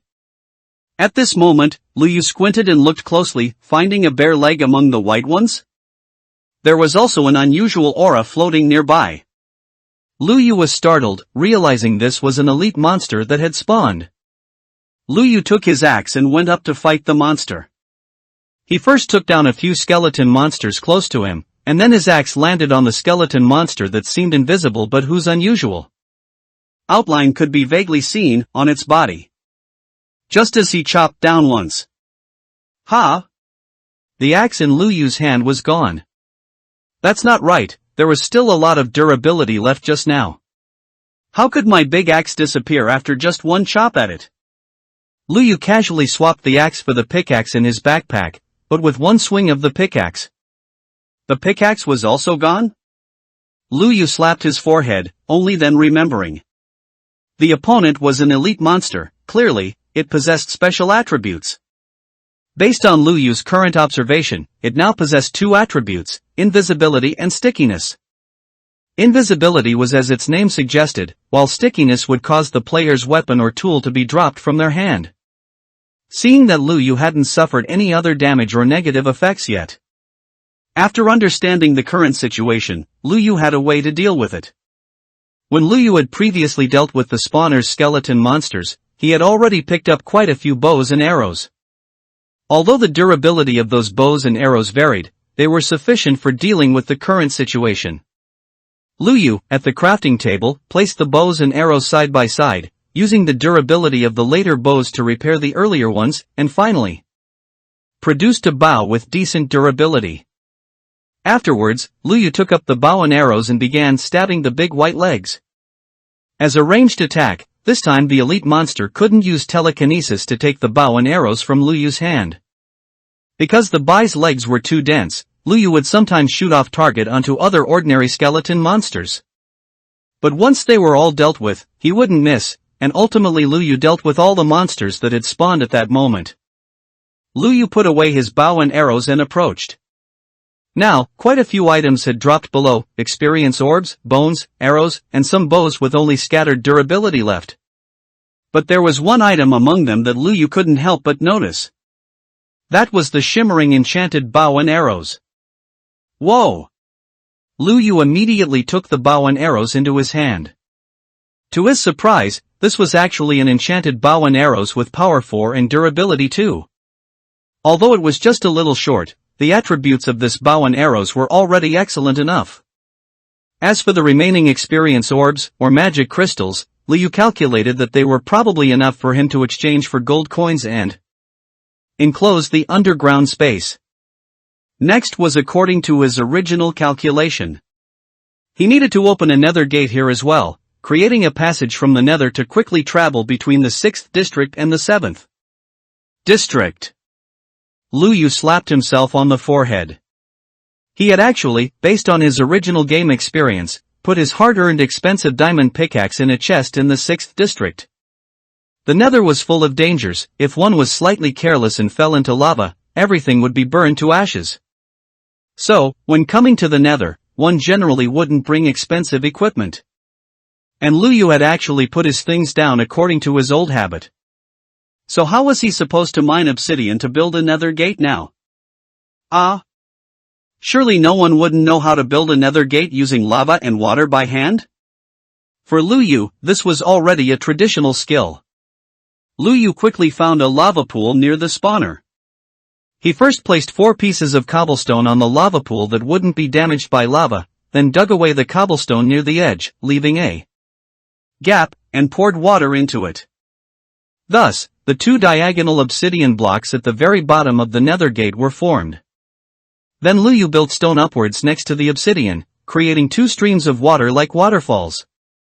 Liu then casually used the nearby lava, pouring it down along the water flow to form the sides of the nether gate. Immediately after, Liu stood on tiptoe and poured 2 more buckets of lava upwards to form the top of the nether gate. Finally, Liu dug up 2 pieces of cobblestone on the ground, the lava flowed over and met the water, and the last 2 blocks of obsidian were formed. Liu used a bucket to collect the water and ignited the framework. The nether gate was complete. What a fine traditional skill! Liu, taking his dogs, crossed the nether gate and arrived in the nether. Fortunately, in the real square continent, he could just grab the back of the dogs' necks and pull them directly into the nether gate without boundary issues. Unlike in the original game, where bringing wolves to the nether required the player to perfectly glitch through boundaries so that humans and wolves wouldn't be separated between worlds. The distance between the 6th district and the 7th district wasn't originally thousands of miles, so in the nether, the distance was even shorter. Liu saw the pillar built by player 007 at a glance, and the figure swaying on top was him. Player 003 joined the world. Brother! Good brother, you're back. I thought I was abandoned. As expected, you still love me. Liu, puke. Liu walked across the lava skybridge he had built last time. Brother, I'm almost starving. When I came up, I only brought 3 pieces of bread to get blocks. Do you have any way to deal with the stuff below? Yes. The brief statement, clearly from a Dilao, filled player 007 with confidence now. Then why don't you quickly? But he watched as Liu changed direction while approaching him, walking towards the side instead. Brother, I'm here?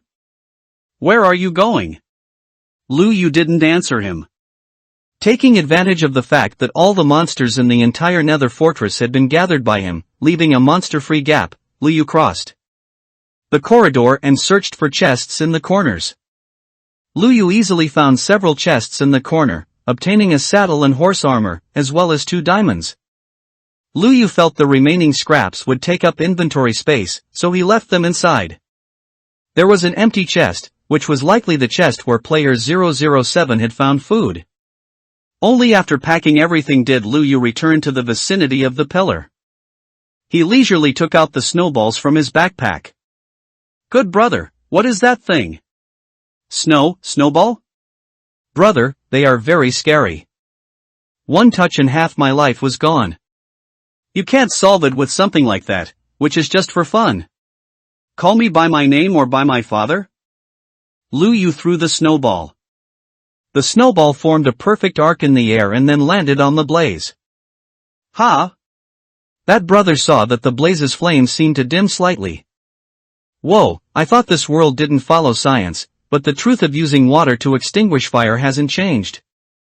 Luyu extinguished a blaze with a snowball, but at this point, the snowballs in his backpack were no longer enough. Because a stack of snowballs can only hold 16, the number of snowballs Luyu brought was also limited by his backpack. So, taking this opportunity, he let the dogs go first. Luyu then quickly released his iron golem. The righteous iron golem saw the blazes and wither skeletons representing evil, and naturally charged forward to execute justice. The snow golem, originally the weakest among them, now unleashed damage as the natural enemy of the blaze. It was truly a moment of triumph. Of course, Luyu wouldn't leave such a large number of monsters entirely to them. He drew his bow, arrow nocked, with his power 4 bow in hand. Under their overwhelming siege, the monsters below the pillar were quickly cleared out. Brother! You're simply an angel sent from heaven to save me. Luyu got goosebumps all over his arm from his flattery. He then said, "My name is Luyu. You can either call me by my name or call me Dad. Don't call me brother." He didn't want to hear the brother called by some cheap woman. A good sister's brother was fine, and he could tolerate a couple of lines of a little brat's brother. Either call him Dad, or call him Luyu brother. Player 007 came up with this compromise title. Alright then. Brother, my name is Chang'e. You can just call me by my name. Luyu wasn't in a hurry to let him down. Instead, he opened the chest under his pillar that he had previously been living off of. It seemed the system of transmigration still left him a chance for survival. The food inside was enough not only to last until Luyu arrived but possibly even until Luyu defeated the Ender Dragon. And there were still 2 diamonds left inside. Do you still want these diamonds? Luyu asked. Brother, if you want them, just take them. But can I come down now? Oh. Only then did Luyu remember he was still hanging up there, trying to feel the netherrack under his feet with his bare hands. While chatting with Luyu just now, he hadn't even managed to feel half a block. Seeing his pitiful state, Luyu used the spare blocks he had to build a foothold and went up as well. Then, Luyu threw him a pickaxe. Use this, it's faster. Then you. Chang'e didn't finish his sentence before he saw Luyu jump down. Hey! Chang'e screamed in terror, wondering why this great expert was so reckless. He saw Luyu quickly place a ladder section on the lowest block of the pillar, landing safely. Ah, this move is called a landing ladder. Brother, why are you completely fine? You can't learn it, don't bother thinking about it. Luyu waved his hand, urging him to quickly mine his way down. Mainly, besides the pickaxe Luyu gave him, all this kid had on him was food. Could it be he planned to use bread as a cushion? Oh. After a while, he finally returned to the ground. Brother, where do we go now? No rush. Luyu said unhurriedly, did you see those 2 purple gates? I saw them. Is what you just mined in your bag? Yes. Then mine some of the nether brick platform next to it and take it. Chang'e scratched his head in confusion and asked, Brother, are these things very rare? Not particularly rare. Luyu reached out and outlined a plan for him. Just use the blocks you have to surround these 2 gates and create a pathway. Okay, whatever brother you instruct. Chang'e nodded obediently, completely unaware that he was being treated as manual labor. Luyu even patted his shoulder with a serious tone, Brother, you've been quite isolated in the nether. You might not know anything right now, so let brother teach you the most basic block placement. Luyu, who was spouting nonsense, had a look on his face as if it were true. Chang'e was even a little touched. Okay, brother, I will definitely do a good job. Luyu threw him some of the pig chops he brought and placed them in his hand. Eat your fill and then start working. This is. Chang'e's eyes lit up looking at the pig chops. He knew that his chest only contained bread, and he had never seen a meat dish like pig chops before. After a few bites, Chang'e licked his lips in satisfaction and even let out a burp. After replenishing his stamina, he started working. Newbies are obedient, but that doesn't mean they are efficient. The result was Lu Yu watching him proceed at a snail's pace, as if placing each block was as cautious as extending the claw in a claw machine. You don't need to align it, it aligns automatically. You can just stand there without moving. Move aside, I'll do it myself. Finally, Lu Yu couldn't hold back. He grabbed his pickaxe and went into action. They each took one side. Lu Yu started building from the 7th district gate, while Chang Yi started building from the 6th district. By the time Lu Yu took over, he had only completed 1/10 of the total length. Chang Yi scratched his head sheepishly. Brother, you're too fast. Let's go, back to the main world. Lu Yu, accompanied by one person and 4 dogs, carrying the iron golem's Nangwa, pumpkin, heads, walked into the purple vortex. Then, they appeared in another world. This was Lu Yu's underground room. It was neatly arranged and looked quite refined. Sweet home? This is my home. Lu Yu corrected him. Then he took him back to the surface. Chang Yi saw the blue sky, white clouds, and the square sun, and was so excited he almost cried. So this is what this world was originally like. There were grasslands, houses, trees, and villagers. Lu Yu, when did you come back, and how did you come out of the house? Hello, Auntie. Chang Yi actually spoke before Lu Yu. He greeted her enthusiastically, and then was pulled behind Lu Yu. Lu Yu was afraid he would reveal the truth that they had already been to the Nether. I found this young man on the road who was about to starve to death, so I brought him back to eat something and rest for a bit. I see. Tao Lan was kind-hearted and quickly accepted this good-natured young man. Just treat this place as your own home. Although our place is small now, it's still quite comfortable. Thank you, Auntie.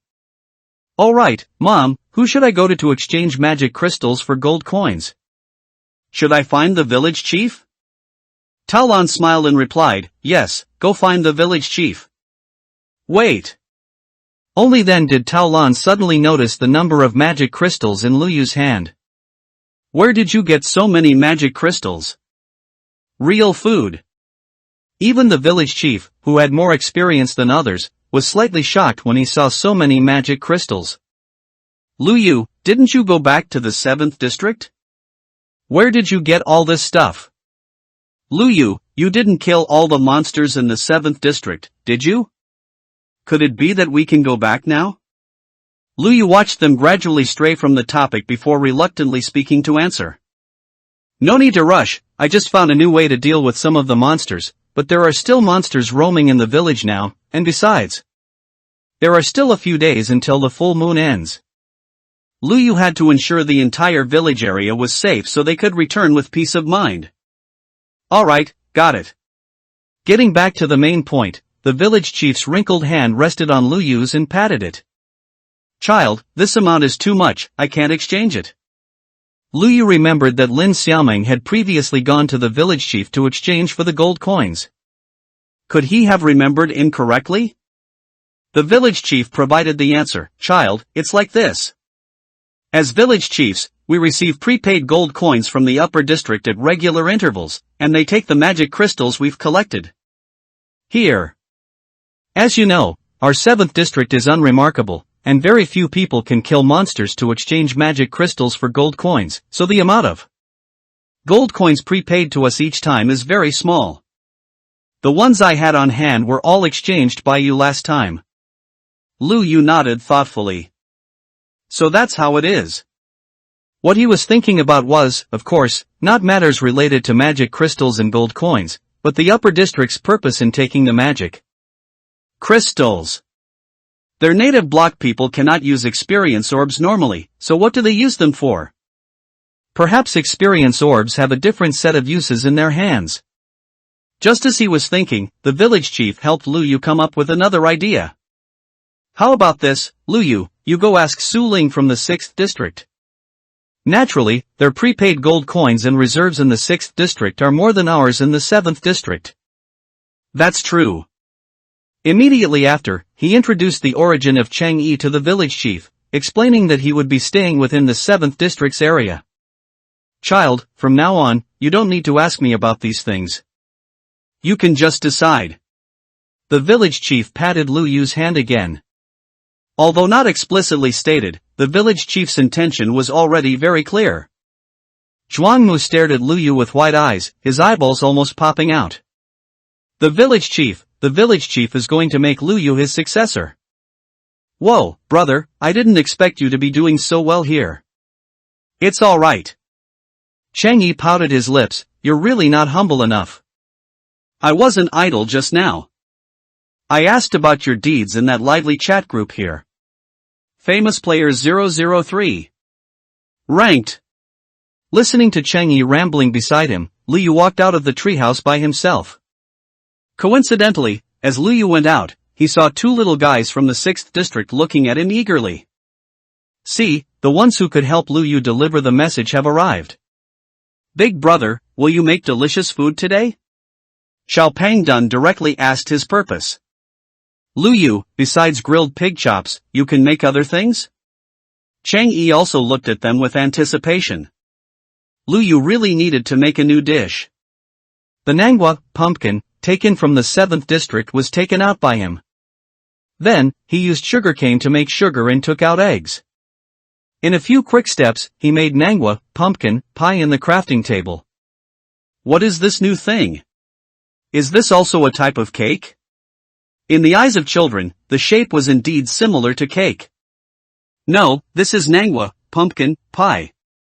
Led by the impolite Cheng Yi, several children also reached out and grabbed some, sharing the Nangwa, pumpkin, pie. Brother, your skills are pretty good. Cheng Yi quietly told Lu Yu, brother, remember to teach me the crafting list later. As expected of big brother.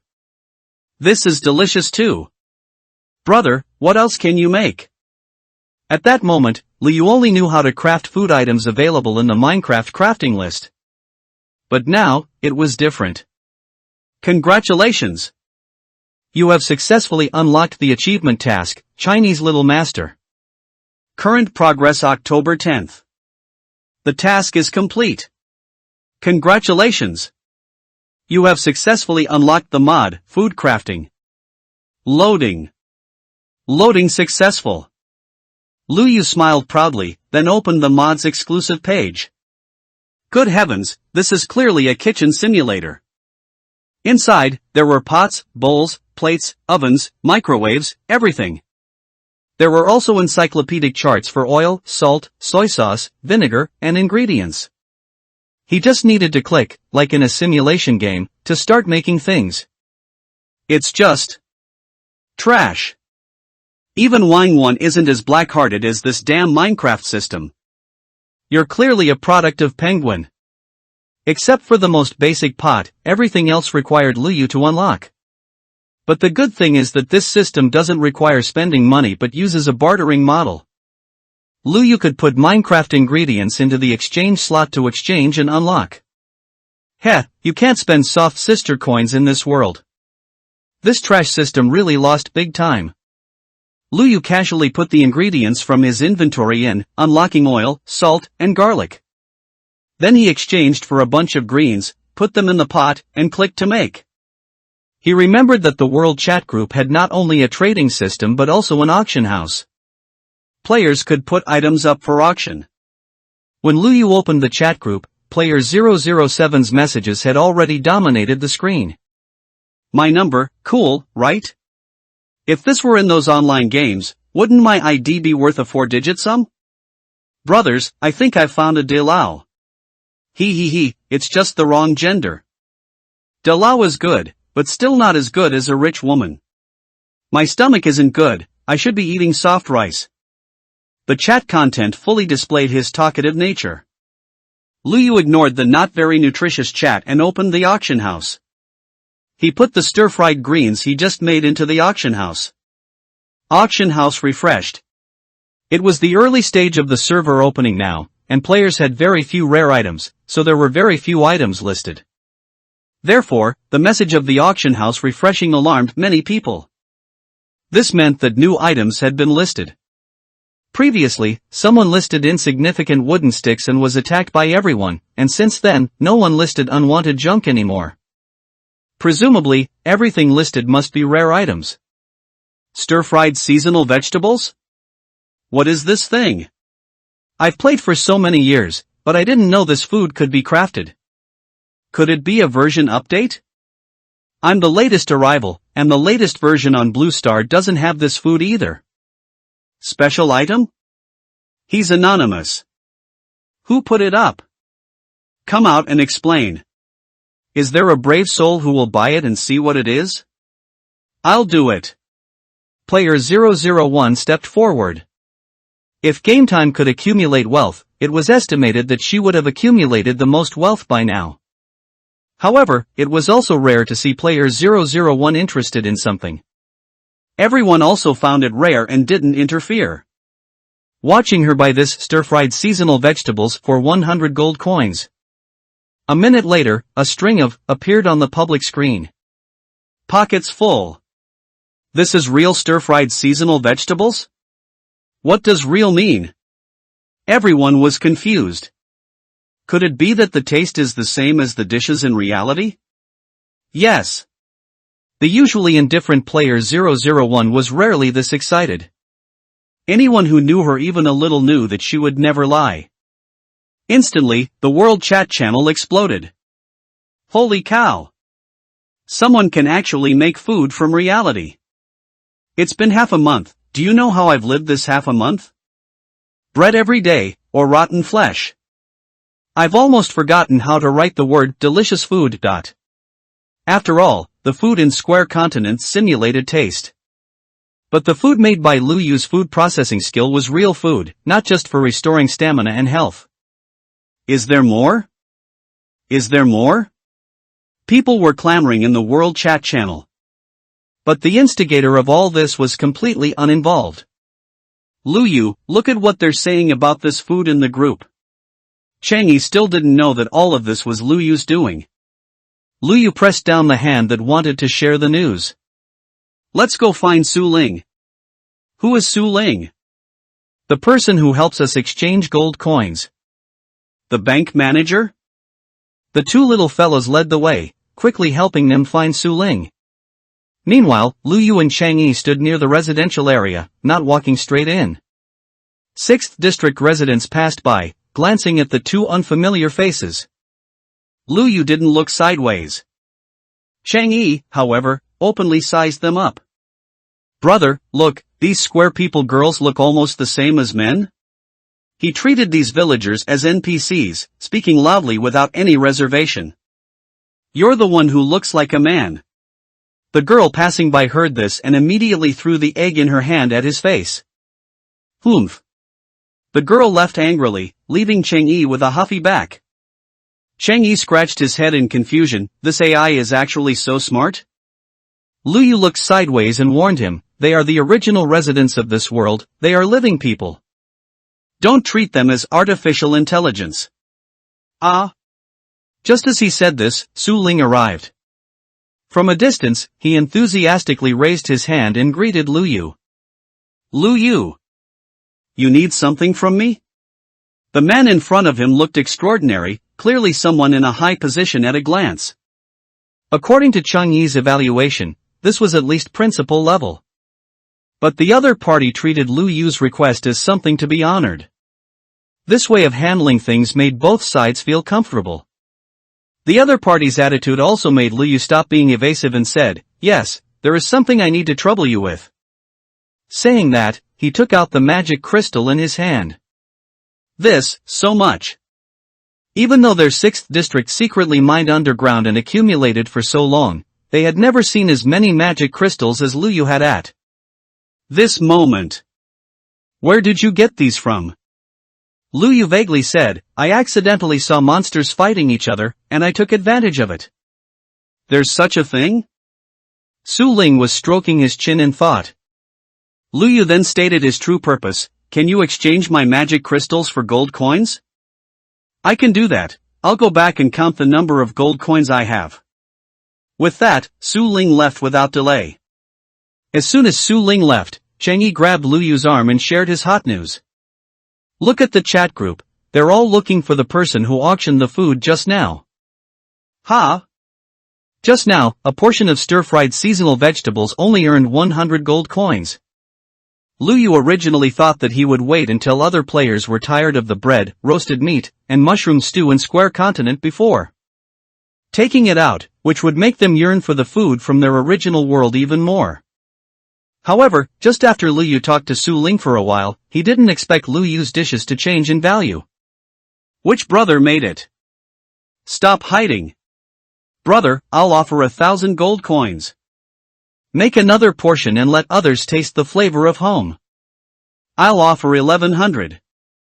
In a short time, a portion of stir-fried seasonal vegetables went from 100 to 10 times the price, becoming 1,000 gold coins. Lu Yu smiled. Let's go. Lu Yu pulled Cheng Yi along. Brother, aren't you curious? Where are we going now? Cheng Yi kept chattering, being dragged by Lu Yu to the front of the treehouse vegetable garden. Come help me harvest the vegetables. Cheng Yi scratched his head, harvesting what vegetables at this time? As he rubbed his hair into a messy bird's nest, the slow-witted him finally realized. Ah? You're going to cook? Then the person who auctioned this stir-fried seasonal vegetables is you. The main person was right in front of him. Brother! My dear brother! I want to taste a bite too. Then why aren't you harvesting the vegetables quickly? Here, Cheng Yi started playing Happy Farm, handing over the wheat, carrots, and potatoes he harvested to Lu Yu. Lu Yu immediately put them all into the exchange window and exchanged them for ingredients. This time he set the quantity to 3, making 3 portions. He kept one for himself, threw one to Cheng Yi, and received his loud voice of gratitude. He put one back into the auction house. Auction house has been refreshed. Here it comes, here it comes. The mysterious chef finally heard their call and put the prepared food on the auction house. Immediately, someone kept their promise and bid at the price of 1,000 gold coins. Then, the brother who bid 1,100 gold coins just now also made a bid. Such a rare item would naturally not be hammered down so hastily. Someone refused to be outdone and directly bid 1,500 gold coins. Brother, don't compete with me. After I eat it, I will write a detailed tasting review and share my feelings with you. Someone followed, bidding 1,501. Brother, I miss home so much. When I think of my sick and weak-old mother and my young brother at home, I start crying at night listening to the zombies wailing. Just let me eat a bite of this dish that my deceased father was best at.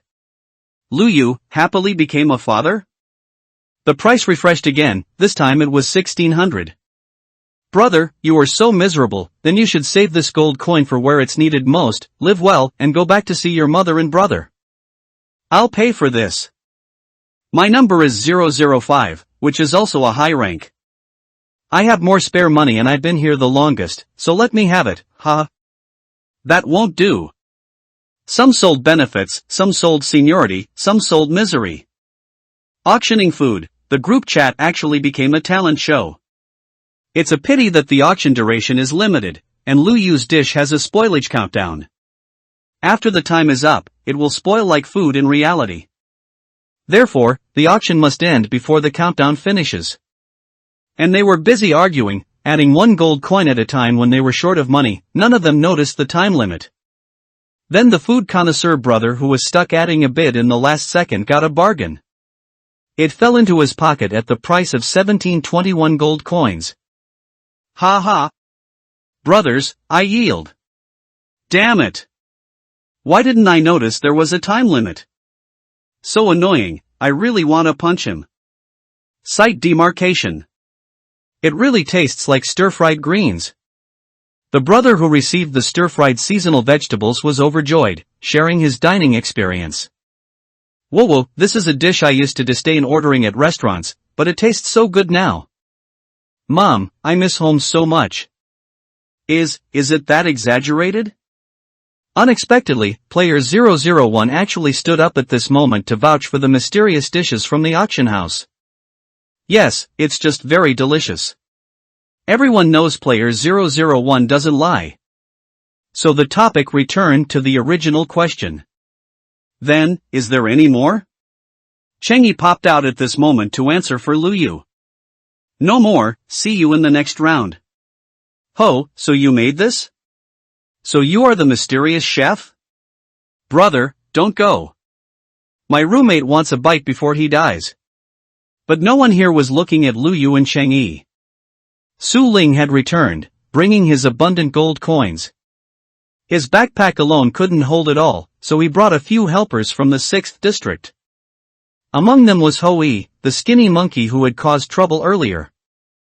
It seemed Su Ling had grabbed these people temporarily and couldn't be picky. When Lu Yu and the others approached, they heard Su Ling lecturing him. If I lose even 1 gold coin, I'll make you work underground yourself and repay it 100-fold. I wouldn't dare, mister. Su, I really wouldn't dare. Ha! Su Ling gave a non-committal fake smile, but upon seeing Lu Yu and Changyi's figures, he immediately put on a genuine smile. Lu Yu, I've prepared the items. Lu Yu exchanged the magic crystals with one hand and prepared to receive the gold coins with the other. You've worked hard. The native block people's backpack space was limited, which is why Su Ling brought this group of people to help carry the gold coins. The few who came along were wondering why Su Ling brought so many gold coins to the 7th district. So this is why. This many magic crystals? They blinked their eyes, seemingly confirming that what they saw wasn't an illusion. Lu Yu threw a few stacks to Su Ling. Su Ling then pushed them one by one in front of Lu Yu, having them empty their pockets. A curious little one tentatively asked Lu Yu, brother, you guys killed all these monsters? Lu Yu nodded, He thought the monsters dealt with by the combined effort of the 7th district were already shocking enough. If they knew that everything was actually handled by Lu Yu alone, they would probably be shocked beyond belief. Amazing, amazing. When it was Hoyi's turn, he actually shivered when he saw Lu Yu's face. He now felt a deep sense of fear. How could the people from their 7th district be so brave? With so many magic crystals, how many monsters must they have killed? How much nerve did he have to provoke them before? Their 7th district people are barbarians. Reckless men. Give it to me? Lu Yu urged him. He trembled and dropped all the gold coins onto the ground. What, do you have an issue with my brother? Chengyi stood out, borrowing Lu Yu's prestige to manage the situation. No, no. Hoi quickly replied, picking up the items and honestly handing them over to Lu Yu. Su Ling put away all the magic crystals he received from Lu Yu, patted his pocket, and suddenly showed an expression full of hope. Lu Yu was guessing the meaning behind his expression. Then we'll head back first. When he said he was leaving, the 2 little ones who were happily playing with Huazai immediately pouted. Is brother Su Ling leaving already? They had found Su Ling to relay the message, then followed Su Ling here, and now they should logically leave with Su Ling. Su Ling saw through their thoughts and patted their heads. You guys just play. The thoughtful little one looked at the adults following behind. She knew that these people would be unhappy if she interacted too closely with the people from the 7th district. But today, unusually, no one stopped them with their eyes. How strange. Su Ling understood their thoughts and winked at them. They won't meddle today. They were just changing their perception of the 7th district people, and suddenly their bumpkins turned into mountain hunters. How could they still bother with such a group of warriors? That's great. They watched as Su Ling and the others left. Why are they walking so fast? Brother Su Ling always seems very busy. The little one provided the answer. What is he busy with? Lu Yu also became curious. Last time underground, Lu Yu overheard bits and pieces of their conversation. There was a deeper reason for Su Ling's risky actions. Brother Su Ling is either working or hiding in a small house. Small house? Yes, there's a small house in Brother Su Ling's yard. Lu Yu smiled playfully. Interesting. With the 30,000 gold coins from the magic crystal exchange, plus the few thousand from the auction system. Lu Yu first went underground and designated his private room and the nether gate area underground. You have designated the area. Do you want to purchase this territory? Yes? No? Yes. You need to pay 4,500 gold coins. Pay. Lu Yu immediately felt the pleasure of spending money like water when he had money on hand. As soon as he designated the area, Chang Yi, who was following right behind him, was expelled from the area that belonged only to Lu Yu. Chang Yi was thrown by the system to Lu Yu's door, landing on his butt, looking quite disheveled. Ouch, what's going on? Brother, why did you throw me out? Lu Yu looked at him with a smile and said, almost forgot. Then Lu Yu opened the permission list and gave Chang Yi permission to enter and exit freely. Try coming in again. Chang Yi carefully stepped in this time. I can come in? Afterward, Lu Yu entered the nether gate and designated the corridor between the two nether gates as well.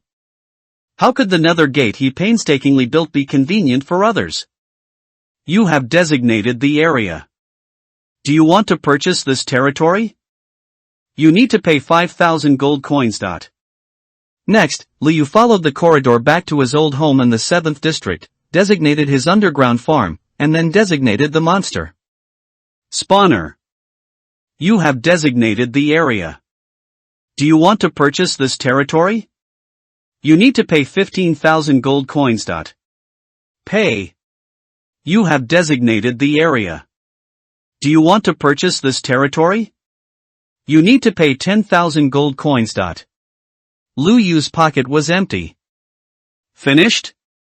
Chang Yi watched Lu Yu finish his work and walked directly towards the nether gate, thinking they were going straight back. But Lu Yu pulled him back.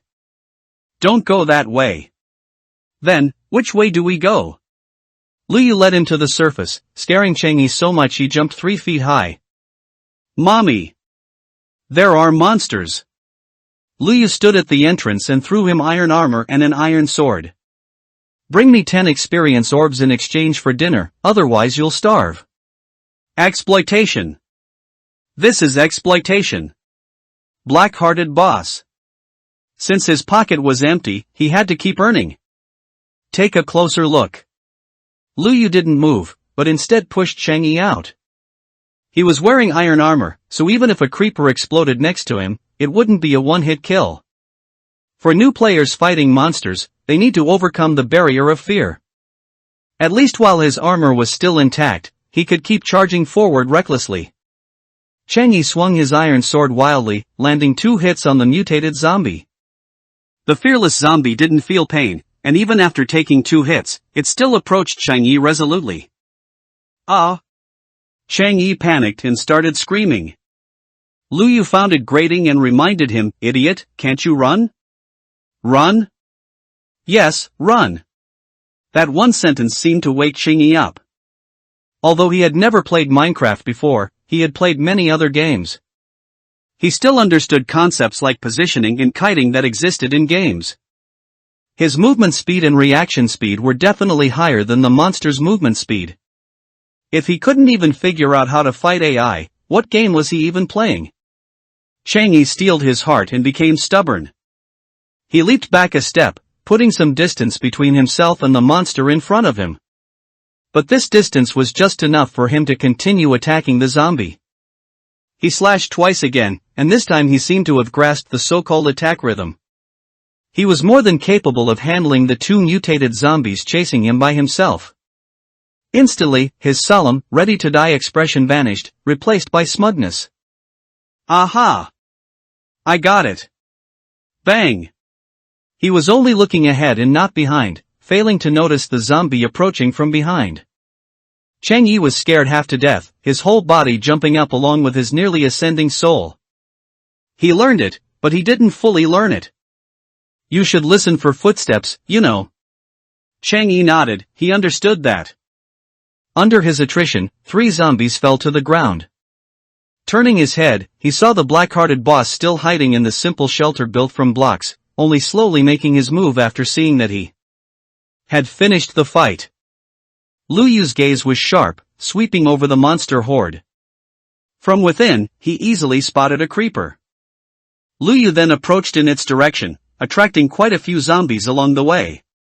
Those disobedient ones who insisted on going towards Chang Yi were also redirected by Lu Yu's scolding sword edge, forcing them to look at him. Watching Lu Yu skillfully kite the monsters, maintaining a safe distance from the numerous creatures without getting hurt in the slightest, Chang Yi was dumbfounded. Right, he hadn't learned at all. At this moment, Lu Yu had already arrived next to the creeper. Chang Yi was wondering what the purpose of that green, strangely shaped monster, which looked like some kind of body part, was. Lu Yu drew his sword. He struck it with his sword, like a match lighting a firecracker. The creeper's body emitted the sound of the fuse and gunpowder burning. This time, it was obligingly about to explode. Chang Yi also saw its flickering glow and knew it was something flammable. Lu Yu wanted to retreat, but a zombie appeared behind him. The zombie raised its hand, and Lu Yu had nowhere to hide, actually being knocked back 2 blocks. Lu Yu, who wanted to leave, instead moved closer to the center of the explosion. Chang Yi saw that things had changed and something bad was happening. Lu Yu, he shouted anxiously. Lu Yu's eyes darted around. Since he couldn't run. Within a second, Lu Yu changed his strategy. He switched the sword in his hand for blocks. 2 blocks were stacked in front of him. Boom! The creeper exploded, and along with it, the zombies Lu Yu had attracted near it also disappeared into the crater. The 2 blocks in front of Lu Yu also became pickable items, hovering over him. As for himself, he just got a little more dust on him. You scared me to death. Chang Yi patted his chest, catching his breath. He thought Lu Yu was really going to die here. He didn't expect that just 2 blocks would allow him to resolve the crisis before him.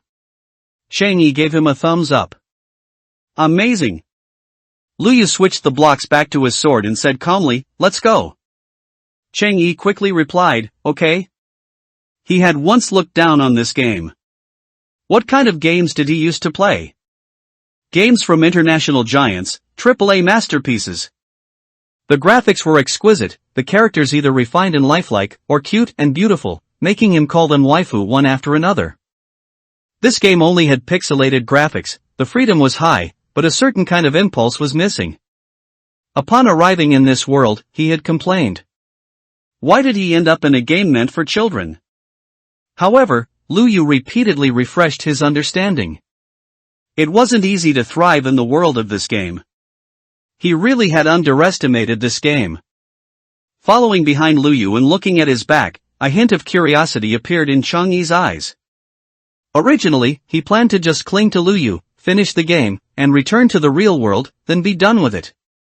But now, he actually wanted to seriously study this world, its rules, and its gameplay. Interesting, interesting. Lu Yu led him across the snow mountain, and the outline of the 6th district was already within sight. But Lu Yu wasn't in a hurry to go back.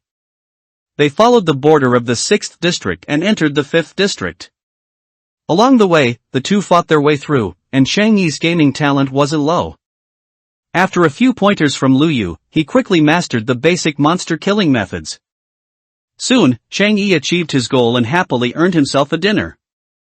Lu Yu's territory had already been demarcated, and now the only thing belonging to him that was still outside was that mushroom. Of course, he didn't want it to be discovered and taken away by others. Especially now that he knew there were other players in the 5th district. Lu Yu took Chang Yi along the previous route and arrived at the mushroom-filled swamp. Help me look for slimes. Lu Yu needed to make a lead to take his little darling away.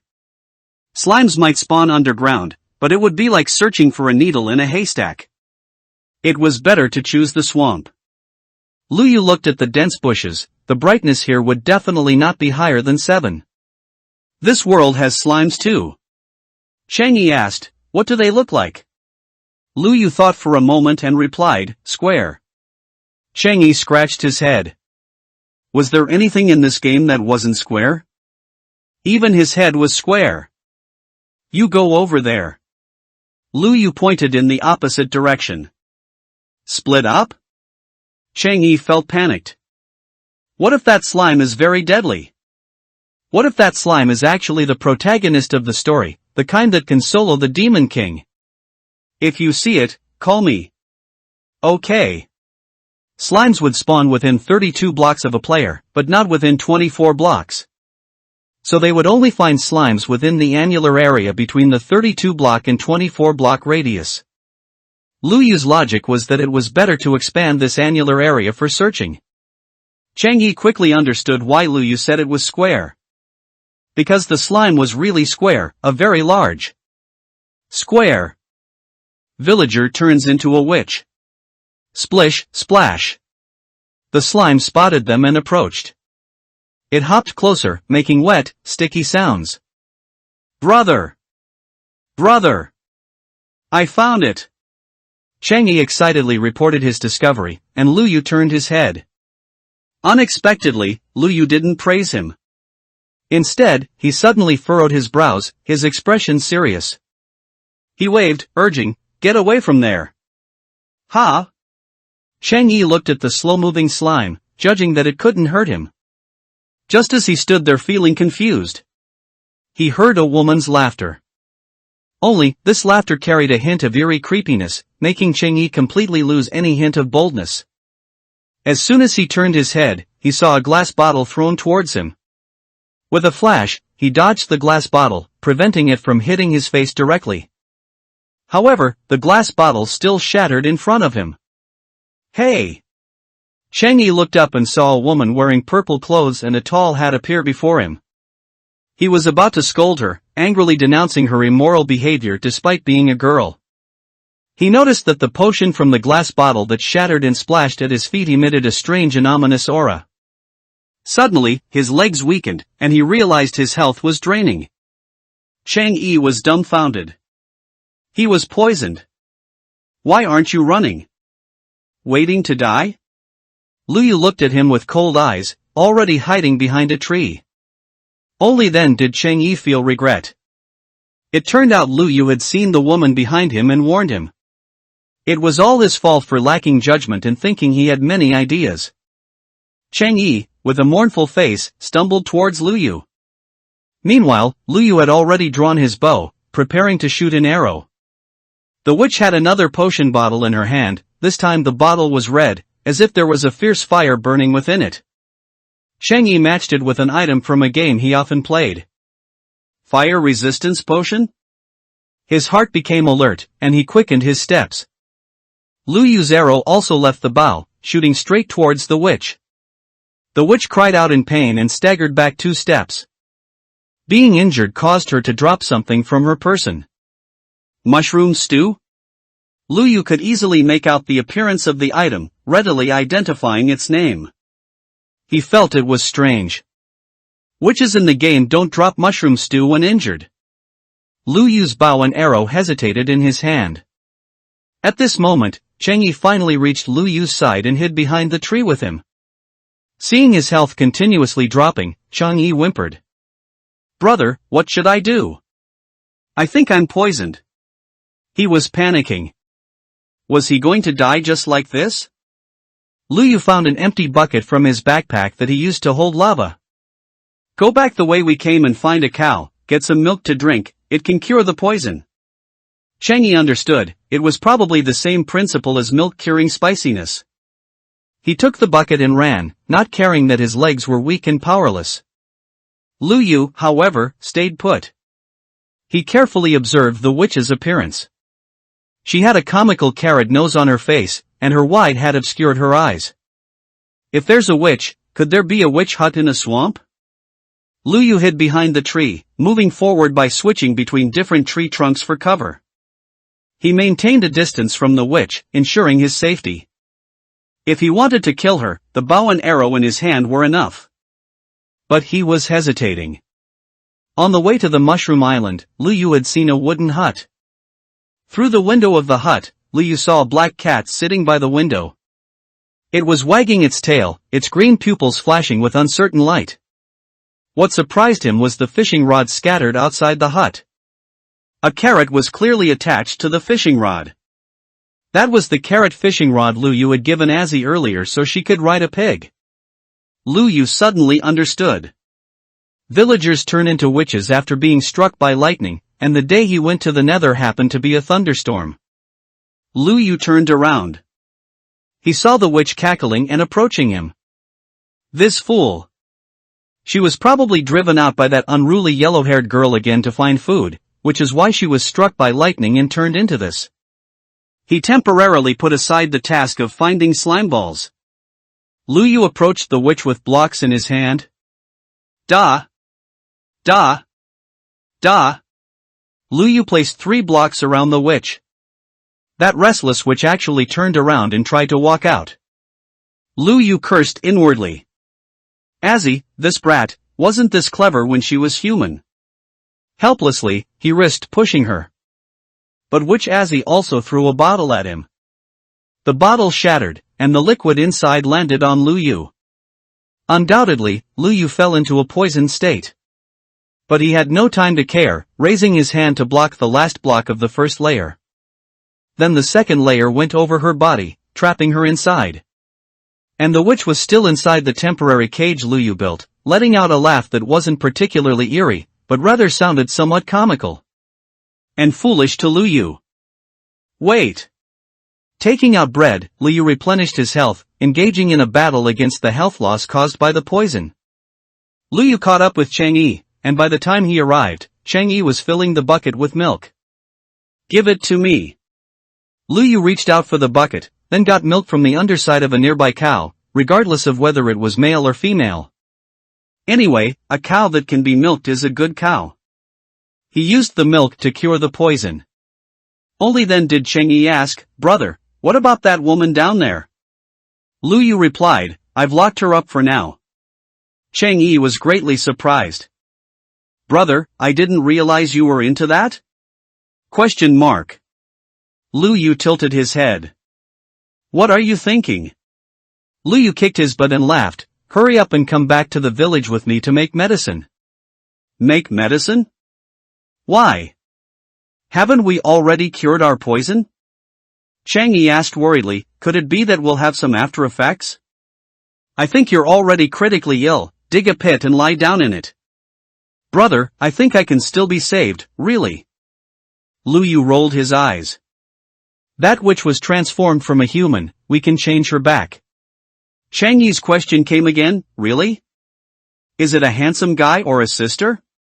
This time Lu Yu didn't answer, returning to the village on his own. Now he needed a brewing stand. He took out the spoils from his last trip to the nether, blaze powder made into a blaze rod. A blaze rod and cobblestone were used to build the brewing stand. And spider eyes. Spiders are common in dark places at night, but if he had to find one now, he couldn't immediately. Wait until night. Lu Yu put down what he was doing and went to the sugarcane field. He had harvested a batch earlier and replanted. Following the same method, he had already harvested 3 to 5 times the original area of sugarcane. Although their area was small, it had clearly formed a natural green barrier, preventing those curious 6th district people from constantly peeking around. Now that he had large patches of sugarcane, Lu Yu pondered. Why not make an enchanting table now? Arthropod killer. Waiting until night is a waste of time, it's better to build an enchanting table now. Lu Yu dragged Cheng Yi over to harvest sugarcane with him. Don't break off the last section, Lu Yu instructed. Seeing the two of them around the sugarcane field, Huazai licked his lips, bringing back fond memories of eating cake. He came over, tugged on Lu Yu's clothes, and asked, "Lu Yu Gij, is there cake to eat today?" Lu Yu patted his head and laughed, "You brat, all you know is eating." Huazai was deflated, pouting as he asked, "Then why are you harvesting it? Isn't it for making sugar?" Lu Yu put his hands on his hips, "I'm going to make you spiritual food." He took the sugarcane to the crafting table. Sugarcane is made into paper, and paper is made into books. In the blink of an eye, a gray book appeared in Lu Yu's hand. A book? Cheng Yi also asked curiously, "What kind of book is that? A comic book or a dirty book?" Lu Yu really wanted to use his pickaxe to open his head and see what kind of garbage was inside. But he was also curious, what exactly was written inside the native books of this square continent? Lu Yu opened the page and peered in. Cheng Yi also leaned his head over. Blank? If he had an ink sac and a quill, Lu Yu could write some text on it. This made Lu Yu have other ideas as well. Lu Yu Gij, what is this? Poor square continent, education couldn't be popularized, leaving children illiterate. Lu Yu patted Huazai's head, then said, your spiritual food. Huazai tilted his head, can it be eaten too? Wait a few days, and I'll turn it into something edible. Lu Yu put the book away and then made it into a bookshelf. However, his actions were stuck at this moment.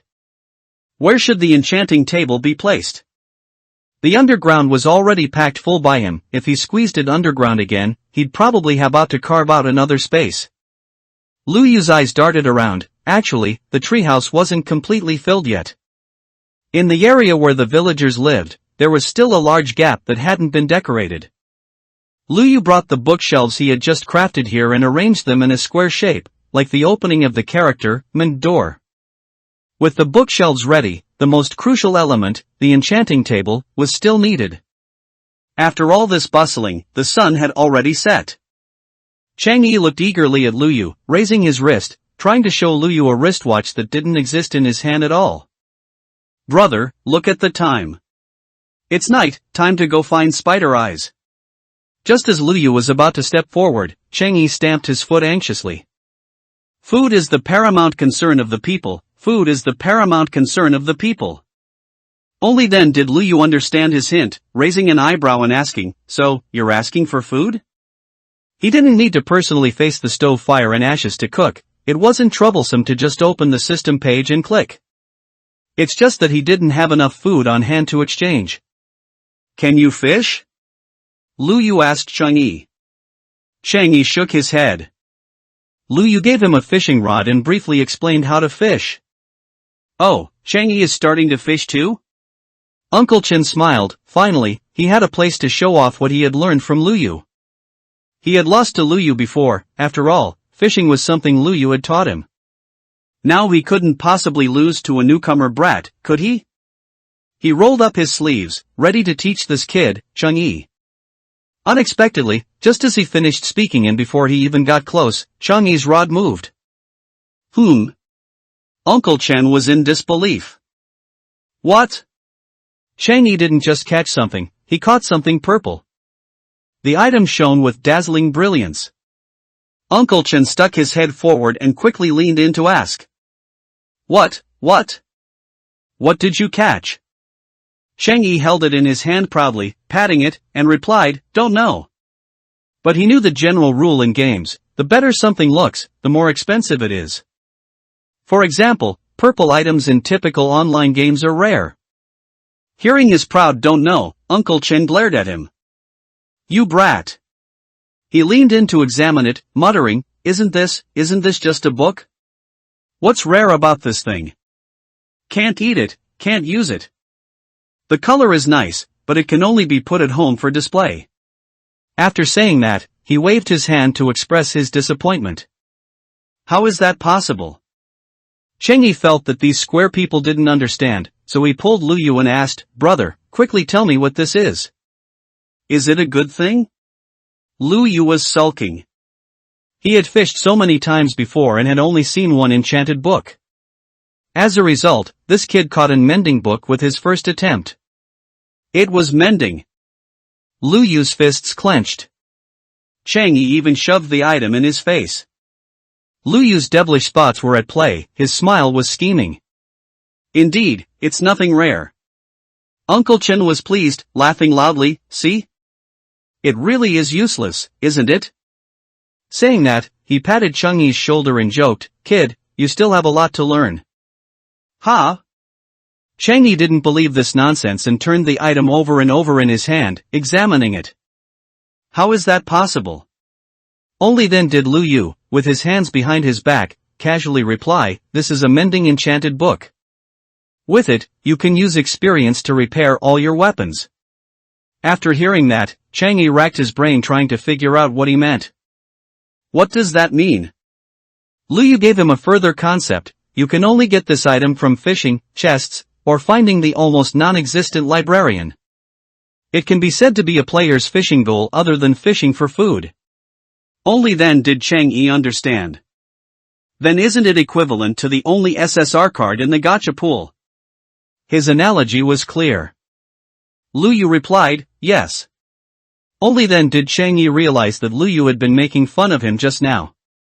Whoa, I'm being bullied, I just wanted a bite to eat. Using reduplicated words, how disgusting. Lu Yu laughed, alright, keep fishing. He went to harvest some crops. When he returned to Chang Yi's side, Chang Yi took out another enchanted book. Look, I caught another one. Lu Yu was confused. What did this kid sacrifice to get such luck? Lu Yu glanced at it this time. Bane of Arthropods v? Hearing these 4 words, Chang Yi's expression became subtle. Arthropods? He shuddered 3 times. Lu Yu nodded and listed, like spiders and so on. Chang Yi's face turned pale, and he shook his head frantically. No, I can't stand seeing that kind of thing. Lu Yu found it amusing. You're a grown man and you're afraid of this thing. Chang Yi explained to Lu Yu with a bitter face, good brother, you don't know. When I was 8, I was eating a bowl of noodles and didn't notice a spider had fallen into the bowl. I bit off 4 of its legs. When I realized something was wrong and spit it out, I saw half a spider. At that moment, Ugh! Stop talking quickly. Where are my pants? Lu Yu was truly disgusted by Chang Yi's story. If he went through it, he would definitely develop a phobia of spiders. Got it. The Bane of Arthropods enchanted book was tossed into Lu Yu's hand by Chang Yi. It's perfect, I was just about to go catch spiders tonight. Chang Yi looked at him in horror. What? You're going to catch spiders tonight? I thought you said you were going to find pigs tonight. He got the fish from Chang Yi and exchanged it along with his crops for a good number of points. This time, Lu Yu splurged and exchanged for a meat dish. He exchanged for ribs and made 2 portions of sweet and sour ribs. Chang Yi ate until he was in tears, recalling his days in the nether, and clung to Lu Yu's leg, refusing to let go. The villagers who saw him thought Chang Yi was drunk. Lu Yu tossed the drunk Chang Yi aside and set off with his sword. It would be a waste to enchant an iron sword with the book. Lu Yu still had a stock of diamond underground, so he planned to retrieve them together, as the enchanting table also required 2 pieces of diamond. Lu Yu had a direction and headed towards where he had found the clay pattern last time.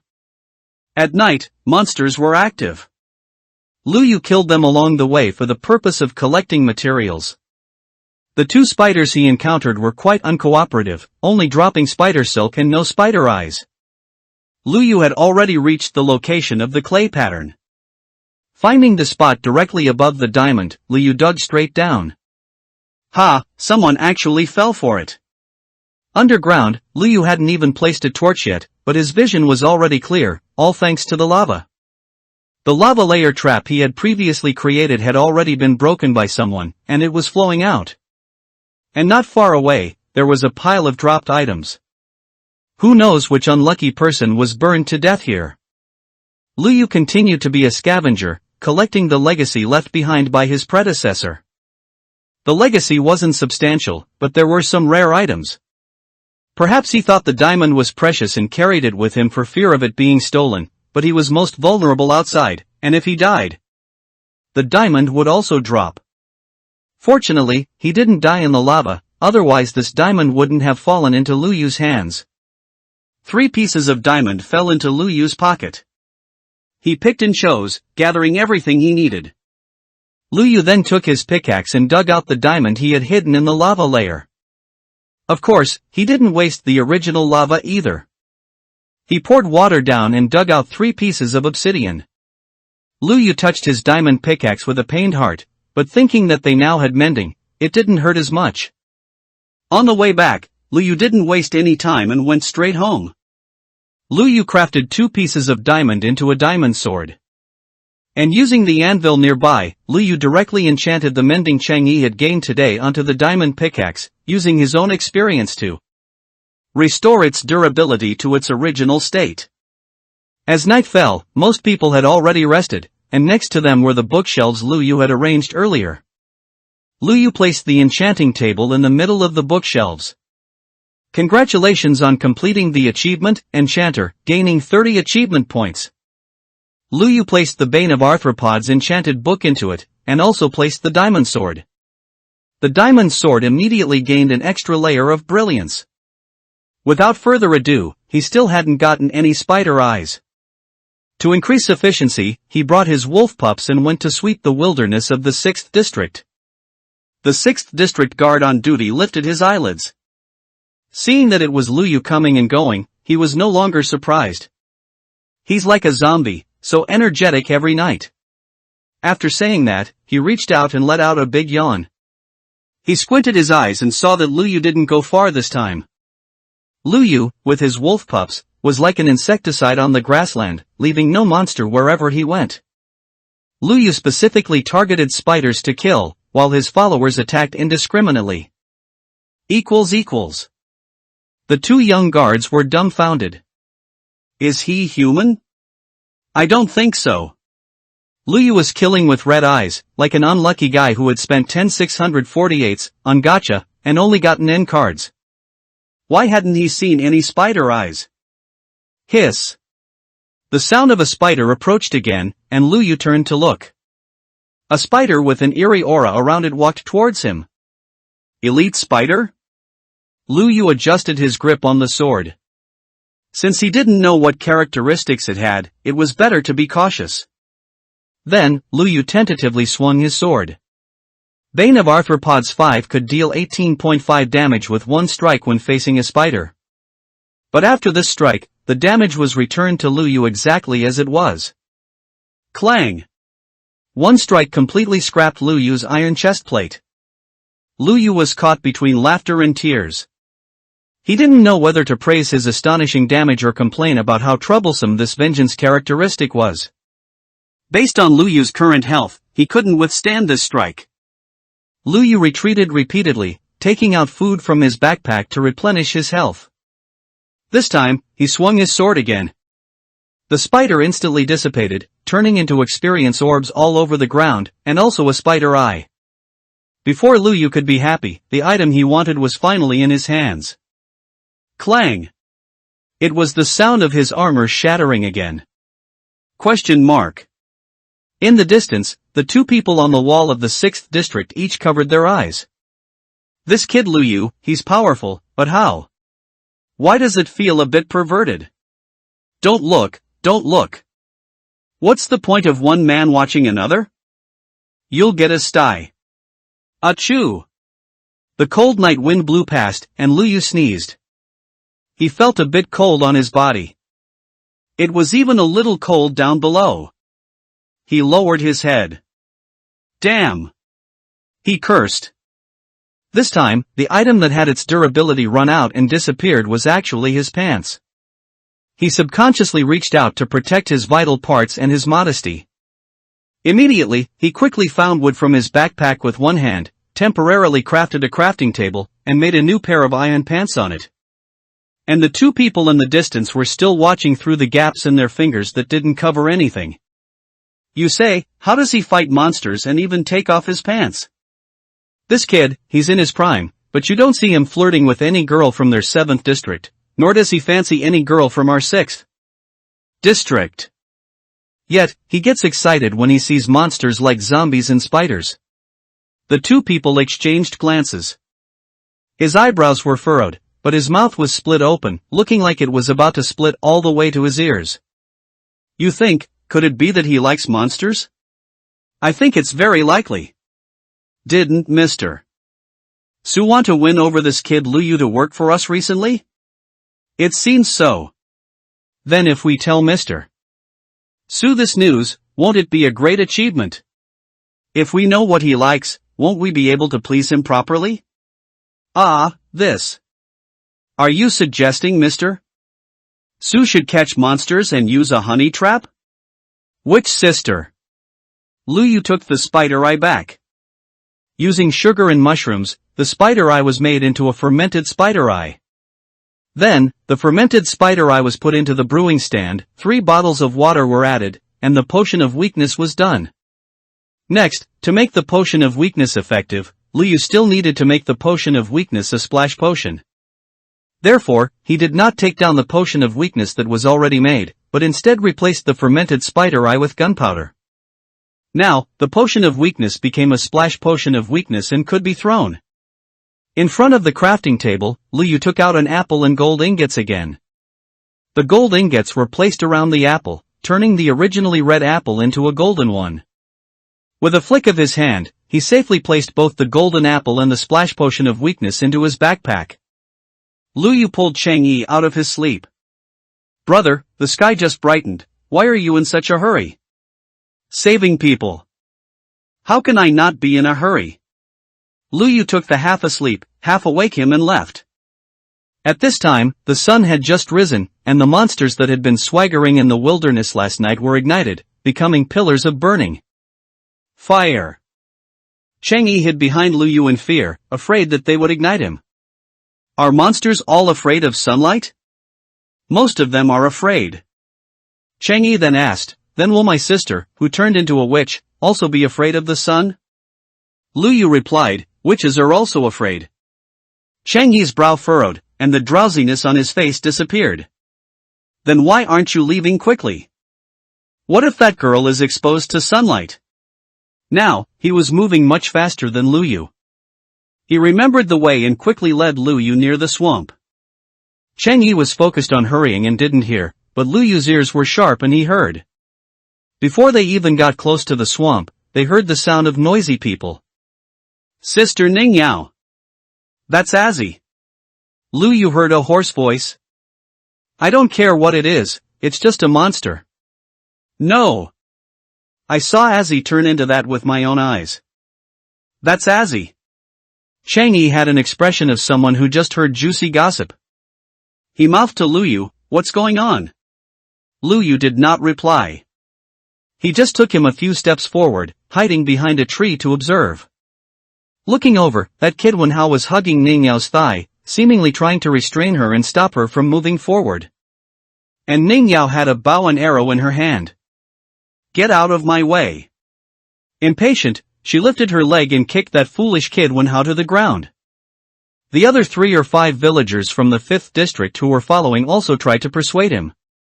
"Wenhao, that's a monster, and it's near our village. If we don't get rid of it soon, it will eventually endanger the lives of our villagers." "She's not a monster. She's Azzy." Wenhao stubbornly insisted on his words. "You child, why are you so stubborn? You really are a simpleton." The villager was too lazy to continue explaining to him and cursed. "Don't mind him. Let's go." Ningyao gave an order. Immediately, she drew her bow and shot an arrow at Wenhao's feet. "If you follow and mess up our business, be careful, my bow and arrow have no eyes." The group from the 5th district shook him off and continued forward. Beside them, after hearing their conversation, Luyu's eyes deepened. In this body, in Luyu's memory.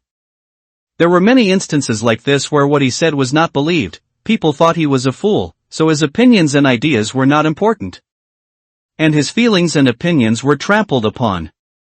Fortunately, every time this happened, a thin and slender figure would step forward. Luyu chuckled, then stepped out. "You are that brother from that day." Wenhao looked at the suddenly appearing Luyu in surprise. Ningyao and the others were circling the edge of the valley, looking for a place with a gentler slope to enter the swamp. Such a clumsy method naturally couldn't keep up with the speed of Luyu and his group. Luyu found a random spot and placed down a bucket of water. "Jump down." That kid Wenhao didn't doubt Luyu's words at all and stepped down immediately. Chang'e, who was standing at the edge observing, was also pushed down by Luyu with a slap. Luyu followed down and then used the bucket to retrieve the water. "What are you afraid of? That little boy isn't even afraid." Chang'e scoffed. Luyu looked at him with amusement and commented, "Cowardly and perverted." The 3 of them continued forward. The slime they had only found after circling the swamp earlier immediately appeared before them. Luyu immediately drew his sword and urged Chang'e, "Let's go, we're in a hurry." To Wenhao's surprise, the 2 of them attacked with both swords. Under their chopping, the slime split from 1 into 2, from 2 into 4, from large to small, and from small to nothing. The damage wasn't great, but it was indeed a bit troublesome. Wen Hao watched the unfamiliar monster, completely unable to fight back under the attacks of Lu Yu and Chang Yi, quickly disappear before the three of them. So strong. He actually temporarily forgot Azzy's danger and exclaimed in admiration. Don't just stand there, quickly continue looking for her. As soon as the three of them arrived, the situation on the scene told them they were too late. The people from the 5th district thought Azzy was originally weak and easy to handle, and they thought she would still be easy to handle even after turning into a witch. They actually approached without any precautionary measures. That Ning Yao asked in the server group how to fight monsters. That group of perverts was happy to answer and rushed to give her advice. Knowing she was a girl with little skill, the final conclusion was to tell her to use a bow and arrow to shoot. Finally, they pooled their resources and even gathered a bow and arrows for her. Ning Yao treated a regular bow and arrow as a divine weapon, thinking she could easily deal with Azzy, who had turned into a witch. The important thing was that the witch Azzy was cornered by Lu Yu to prevent her from running around. They were originally using swords to attack a target, which was a guaranteed win. But they approached rashly. Unexpectedly, they were hit by a potion thrown by the witch. The whole group was poisoned, and each of them was weakly clinging to tree trunks, barely surviving. Am I going to die? Facing life and death, they no longer hid their emotions. Ning Yao, we came with you because we trusted you. You're going to kill us. Ning Yao's face was dark, speechless. She was also poisoned, and overcome with anger, she raised her bow and shot wildly at the trapped witch. Lu Yu certainly didn't want his act of protection to become the reason for Azzy's death. He quickly stepped forward and filled the gap in Azzy's small darkroom.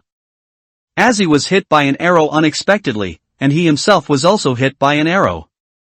The arrow hit his iron armor, it didn't matter. It's you again. Lu Yu pulled out the arrow and calmly recovered his health.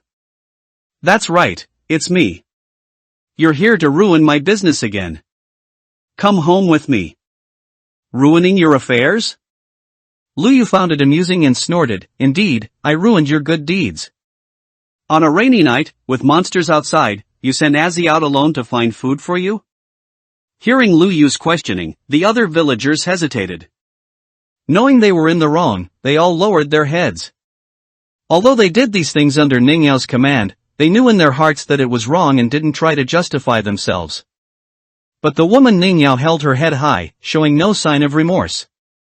What's wrong? She asked knowingly. Before, I sent her to find food, and she didn't bring any back. I told her to go again, what's the problem?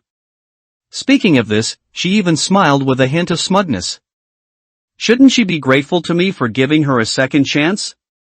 How can there be such a shameless woman like you? Chang Yi spoke up. He had always been a central air conditioner, a flower protector, and always favored girls.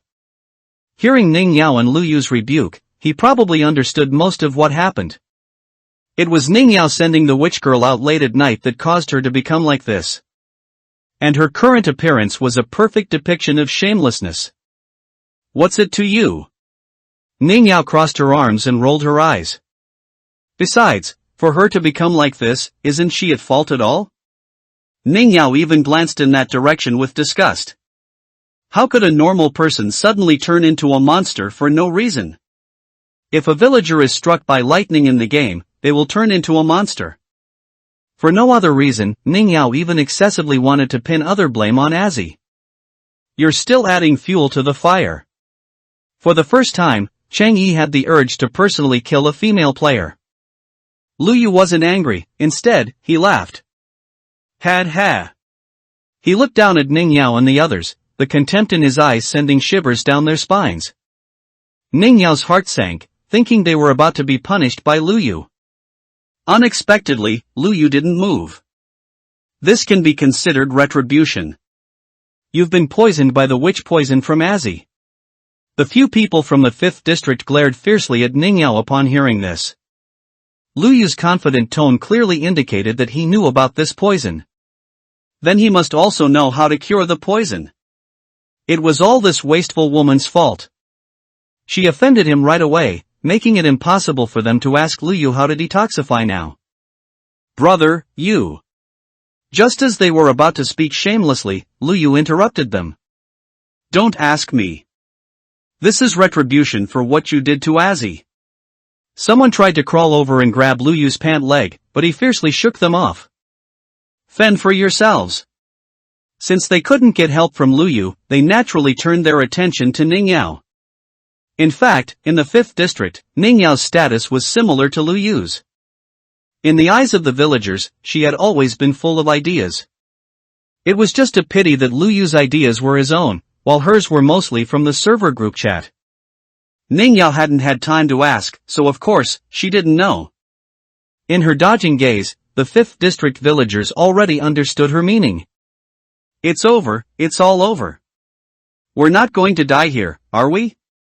Meanwhile, on the other side, Luyu calmly walked over to the witch Azzy. Her face, which was originally somewhat innocent and cute, was now fierce and aggressive. Let me feed you medicine. Okay. Wenhao got excited and tore down a section of the wall surrounding Azzy. Wait. Luyu didn't even have time to stop him. The witch Azzy threw a bottle of poison at his face. Wenhao was somewhat dumbfounded. Ha ha ha ha. That idiot is poisoned too. Ningyao's gloating voice came from the side. We're poisoned. Don't expect to have an easy time either. Luyu sneered. He used his body to shield the movement of his hand, putting a bottle of milk into Wenhao's hand. Drink it. Isn't this? Wenhao was surprised. Of course, he recognized it as milk. Milk can detoxify? He didn't know about that. Under Luyu's stern gaze, he didn't reveal the true nature of the mysterious bottle. He turned around, lowered his head, and slurped down the milk in the bottle. His green face from the poisoning immediately returned to its normal color. He's okay? The 5th district villagers became anxious, grabbing Ningyao and asking, he's okay. How did he get better? They twisted their heads into various shapes trying to peek but couldn't find out the truth. But Azzy was there, so they didn't dare to go forward, afraid of worsening their poison. Nissy, just lower your head, apologize to him, and ask him how to detoxify. Ningyao stubbornly stood up, turning her back to Luyu and the others. Even if I don't ask him, I can find out. Saying that, she was about to leave this troublesome place. Luyu hadn't expected this poison to kill her anyway. If she wanted to ask those people, let her go ahead. Although there were many wolves and few girls on the server, that group of people would definitely be willing to help her, but in a matter of survival, they wouldn't let this woman off too easily. Making her lose a large chunk of flesh wasn't bad either. Luyu continued his work, throwing a splash potion of weakness at the witch Azzy. Immediately, he took out a golden apple. Wow, what's this good stuff? Before Chang'e could finish exclaiming, Luyu fed the item into Azzy's mouth. Her originally bloodshot red pupils cleared up, turning into her original bright black, deer-like eyes. Luyu? Then, Azzy tilted her head and called out another person's name. Wenhao. Why are you here? Her legs gave out, and she collapsed onto Luyu. Luyu quickly supported her. How did I get here? Wasn't I out picking mushrooms? Little Red Riding Hood went out to pick mushrooms and turned into a wicked witch, how capable of her. Don't think about it, it's over now. The witch robe given to her by the lightning was still on her, and the monster gray on her face hadn't completely faded. It seemed that on the real square continent, the process of recovering from a witch to a villager wasn't that quick. They probably couldn't go back to the 5th district's home. Do you want to come with me? Wenhao also persuaded, Sister Azzy, they treated you like that, let's not go back to the 5th district, let's go with Big Brother. Azzy thought for a moment, looked at Luyu's face, and nodded affirmatively. Okay. The guards were already used to Luyu bringing back strange and unusual things on a daily basis. They just didn't expect Luyu to bring back two unfamiliar faces today. And the girl among them looked terrifying with a zombie-like complexion. Quickly go tell Mr. Su. What kind of mischief is this Luyu up to now? Upon hearing the news, Su Ling shot up from his chair. What did you say? Luyu brought back a monster girl? Gameplay. The two people standing behind Su Ling exchanged glances. It really is. Then, they both showed expressions of not being able to bear to look. Su Ling was still deep in his shocked thoughts and didn't notice. But Hui noticed their strange expressions. What do you two know? Cough. They cleared their throats and began to recount their shocking story. We saw that Luyu took off his pants when he was fighting monsters outside. Everyone, equals. We suspected if he really didn't like people, but liked. Only then did Su Ling hear their discussion, looking as if his ears had been dirted. What nonsense are you talking about? Su Ling looked at them with disdain. Equipment will naturally break and disappear when it's worn out. What kind of dirty things are you thinking about? Oh right. I actually forgot about that. At this moment, they finally looked enlightened. It turned out they were overthinking. But that monster girl. Su Ling focused on the real key point. Quickly take me to see. Su Ling and his group also arrived at the 7th District's temporary residence. At this moment, the 7th District's internal situation was also uneasy. Although Zhuangmu was already convinced by Luyu, he was still a conservative. What does a monster mean? A monster means danger. We won't say anything if you bring back a normal young man, Luyu. Zhuangmu was both scared and angry, keeping his distance from Azzy, but still poking her with his finger. But how could you bring back someone who looks like a monster? Luyu patiently explained to them, she was sick and is now recovering. Zhuangmu had always found it difficult to accept new knowledge input from others. Sick? I think she looks exactly like the legendary witch. Meow? The black cat in the witch's small wooden house was also tamed by Luyu with the fish he brought. While they were arguing, this little guy poked its head out from beside Changyi's pant leg. Whoa! The unfamiliar creature made Zhuangmu jump in fright. Even though it was so cute in the eyes of Luyu, who liked cats. But anything Zhuangmu didn't recognize was dangerous. There's also this thing. The timid Zhuangmu trembled and leaned on Uncle Chenda. Uncle Chenda rolled his eyes, expressing his disdain for Zhuangmu. If it was something that could harm us, why would Luyu bring it back? Zhuangmu didn't expect that even a villager would dare to contradict him now. How do you know it's okay? Ha. Uncle Chenda sneered and said, if Luyu really wanted something to happen to you, you would have been dead somewhere by now, wouldn't you? Although his words were too blunt, that was the truth. Luyu was amused by his words. That's right. Then, he glanced at Zhuangmu and said, I don't need you to teach me how to do things. Yes, from now on, Liu doesn't need anyone else to teach him how to do things. The person Tao Lan was helping down from the treehouse was none other than their old village chief of the 7th district. It was a rare nice day, so he came out of the treehouse to bask in the sun. And thus, he heard their conversation. Village chief? He raised his hand, stopping their calls. From now on, don't call me village chief. Everyone was surprised. Why? The old village chief stroked his beard and said with a smile, you always question Luyu's methods. Since he needs a legitimate reason, why not give him my position as village chief? Although everyone knew before that the old village chief already had this intention, saying it out so easily still shocked the villagers. I agree. Cheng Yi raised his hand and said. Zhuangmu rolled his eyes, thinking, what are you, someone who just arrived? I agree too. Unexpectedly, Uncle Chindi also loudly announced. As he blinked her eyes, probably not expecting to witness such a miraculous scene. This boy who was helping him was about to become the village chief of the 7th district, the entire Snow Mountain village. Since that's the case, The old village chief also glanced at Zhuang Mu and asked, "Do you have any objections, kid?" He mumbled, wanting to voice his opposition but couldn't. The old village chief snorted and pressed on, "If you're not convinced, kid, then can you be the village chief? Can you lead the villagers to resist the tyrant's exploitation? Can you lead the villagers to avoid the monsters everywhere? Can you lead the villagers to find a new place to survive?" The old village chief's 3 consecutive questions left Zhuang Mu speechless. I. The old village chief said this also to announce Lu Yu's achievements. Let everyone think carefully about how many incredible things Lu Yu had done. Ask yourselves, who among them could?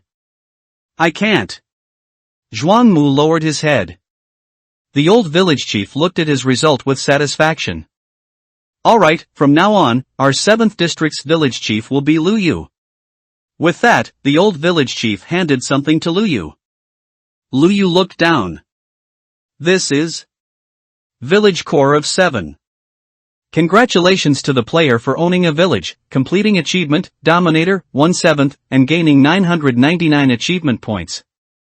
Cough, cough. No wonder the last item in the achievement store required 99,999 achievement points to unlock. Even as an ultimate goal, achieving this goal was too much of a grind.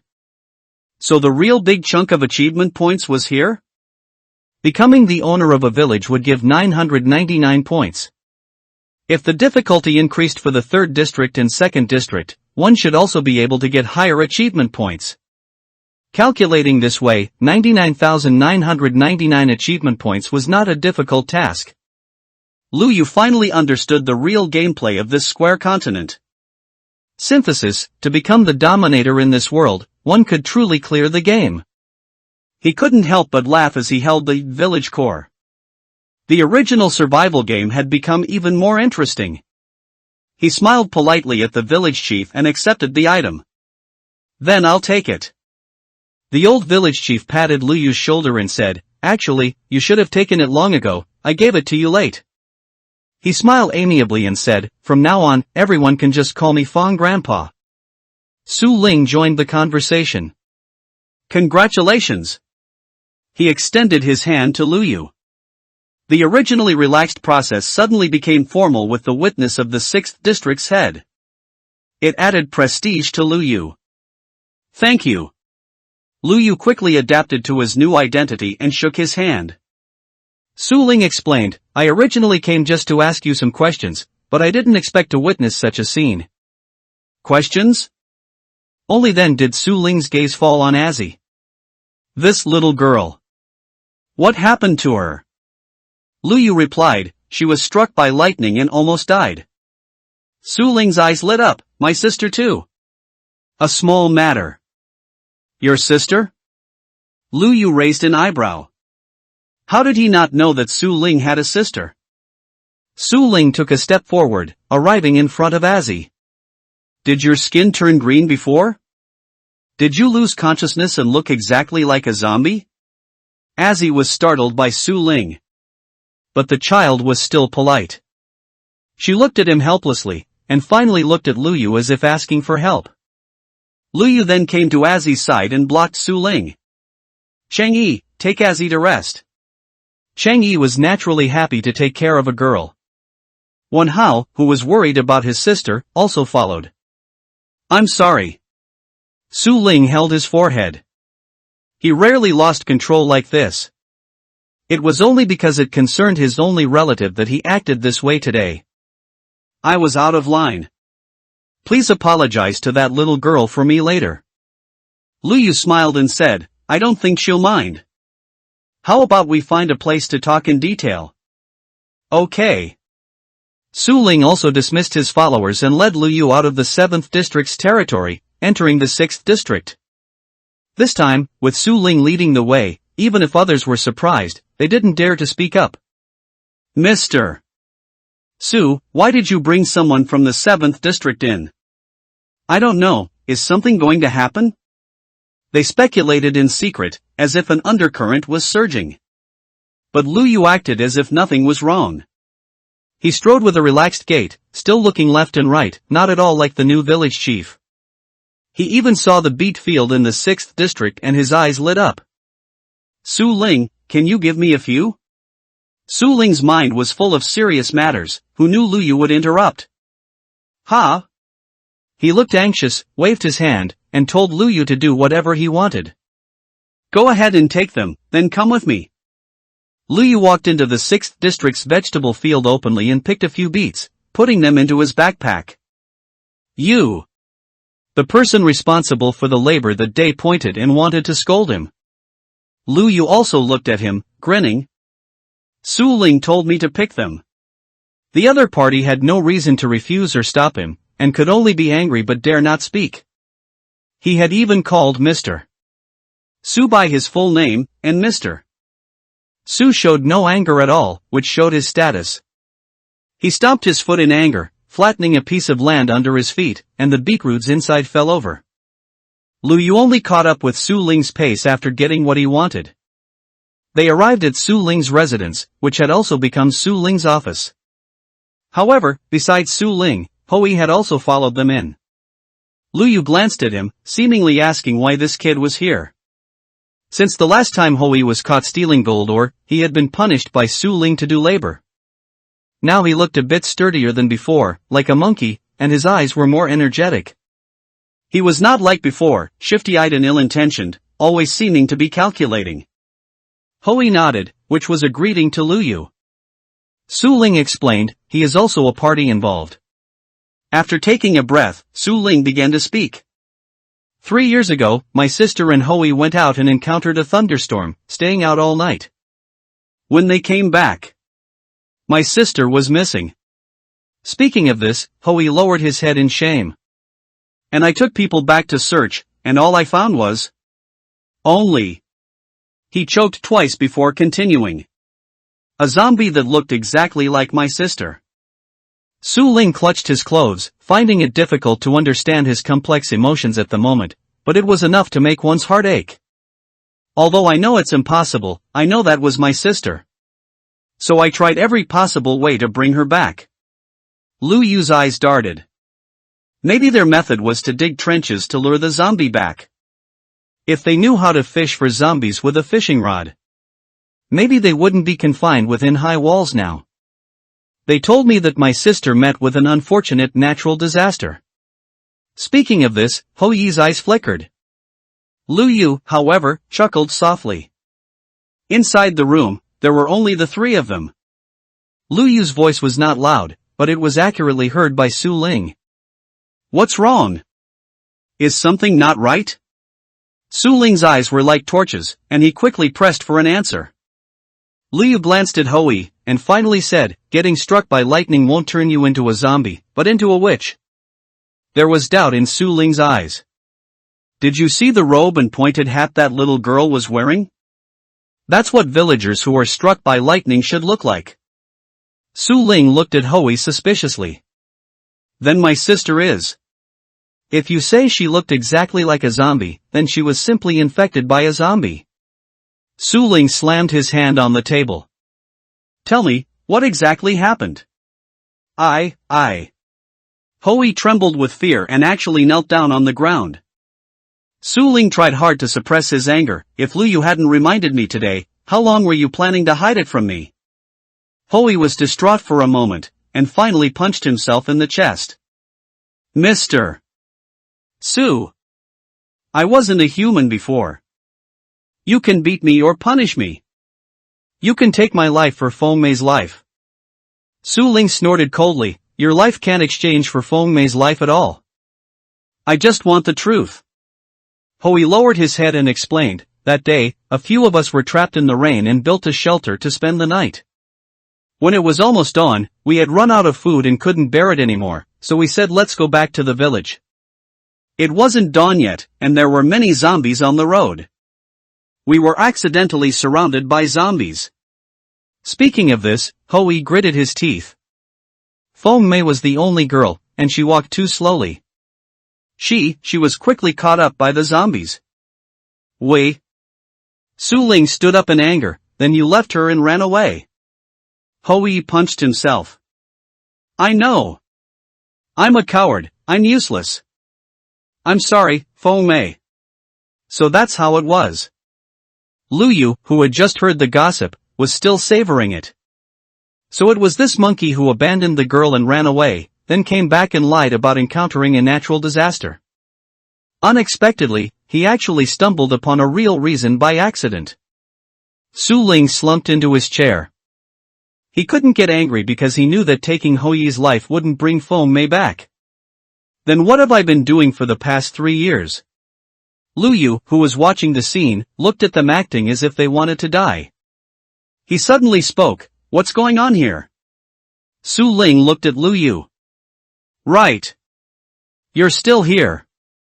Su Ling grabbed Lu Yu's hand and quickly asked, "Do you have a solution?" "Of course I do." Lu Yu grinned, showing 8 white teeth. Although it's not the same situation as Azzy, the way to handle it is actually the same. It's a small matter. Hot potato. The problem that had troubled Mr.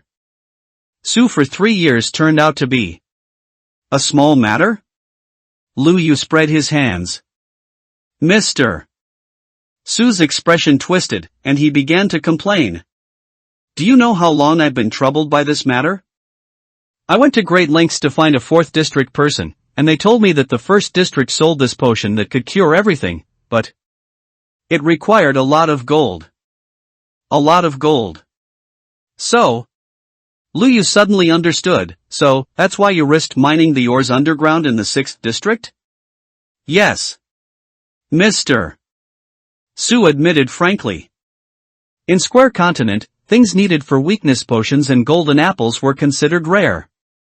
If measured by value, they were indeed not cheap.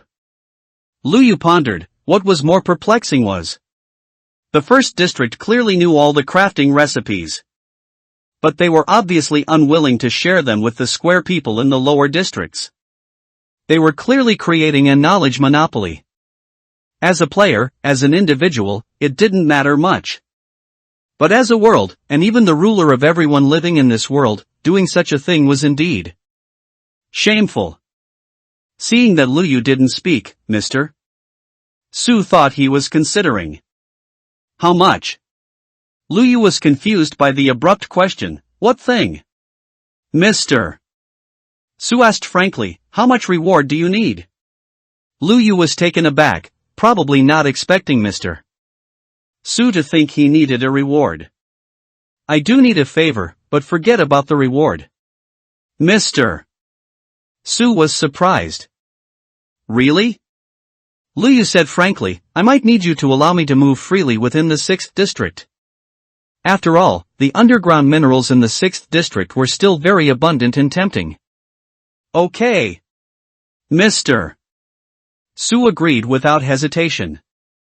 For him, the underground mining was an opportunity to dig gold or and exchange it for his sister's salvation. But now that his sister was about to be saved, the underground mines in the 6th district no longer held any meaning for him.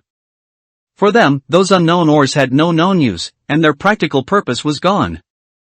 Good. Lu Yu generously agreed. Then, without further ado, let's go now. Lu Yu raised his hand to stop him. To save your sister, you need spider eyes. I don't have any spider eyes on hand right now. Searching for them in the underground mine was like looking for a needle in a haystack. Lu Yu had seen situations where an entire mine tunnel was dug without encountering a single spider. So, it was more convenient to search on the wide plains at night. Therefore, we need to wait until night. Since Lu Yu, who knew the inside story best, said so, Mr. Su could only compromise. He watched Lu Yu go back. Ah. Mr. Su sighed, knowing he could only patiently continue to wait. Mr. Su. Hou spoke timidly. Mr. Su waved his hand, I know you have changed a lot now, but just because the matter can be resolved doesn't mean I can forgive what you did, and I'm not the injured party. Hou understood and nodded heavily. I understand, I will seek Feng Mei's forgiveness after she wakes up. Knock knock knock. The two wanted to talk more, but were interrupted by a knock on the door. Mr. Su looked absently at the two people who entered. It was actually Fong Chang. Mr. Su, is there anything we can do? Fong Chang saw that Lu Yu could already enter the 6th district, but he had not yet gained a firm foothold in the 6th district. How could this not make him anxious? So, Fong Chang eagerly wanted to do something to prove that he was useful in the 6th district. Thus, he risked finding Mr. Su himself to ask. I saw them busy all day, so I followed and took a look, and saw our 6th district villagers mining. Fong Chang tried to cover up. I wasn't deliberately peeking, I was just curious and followed to see. Hui looked at him displeased. You're stalking our villagers. Not stalking. Not stalking. Fong Chang still wanted to clarify himself, saying, I really just want to be of some use. You guy. Mr. Su had no mind to listen to their quarrel now. Stop arguing. He waved his hand and said, let him see if he saw it. Anyway, there would soon be nothing he wanted underground, and the purpose would be lost. Tell me what you want to do? Mr. Su asked. Fong Chang quickly said, I just want to help, do something. Mr. Su glanced at him. Fong Chang's nature was bad, but he had the ambition of a thief without the courage. He was expelled from the 7th district because he had inherent flaws when he fled halfway.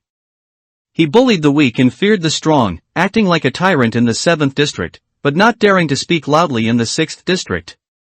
It was also because of this that Mr. Su temporarily kept him. After all, his deceased wife was a 6th district person, and his son was also half a 6th district person.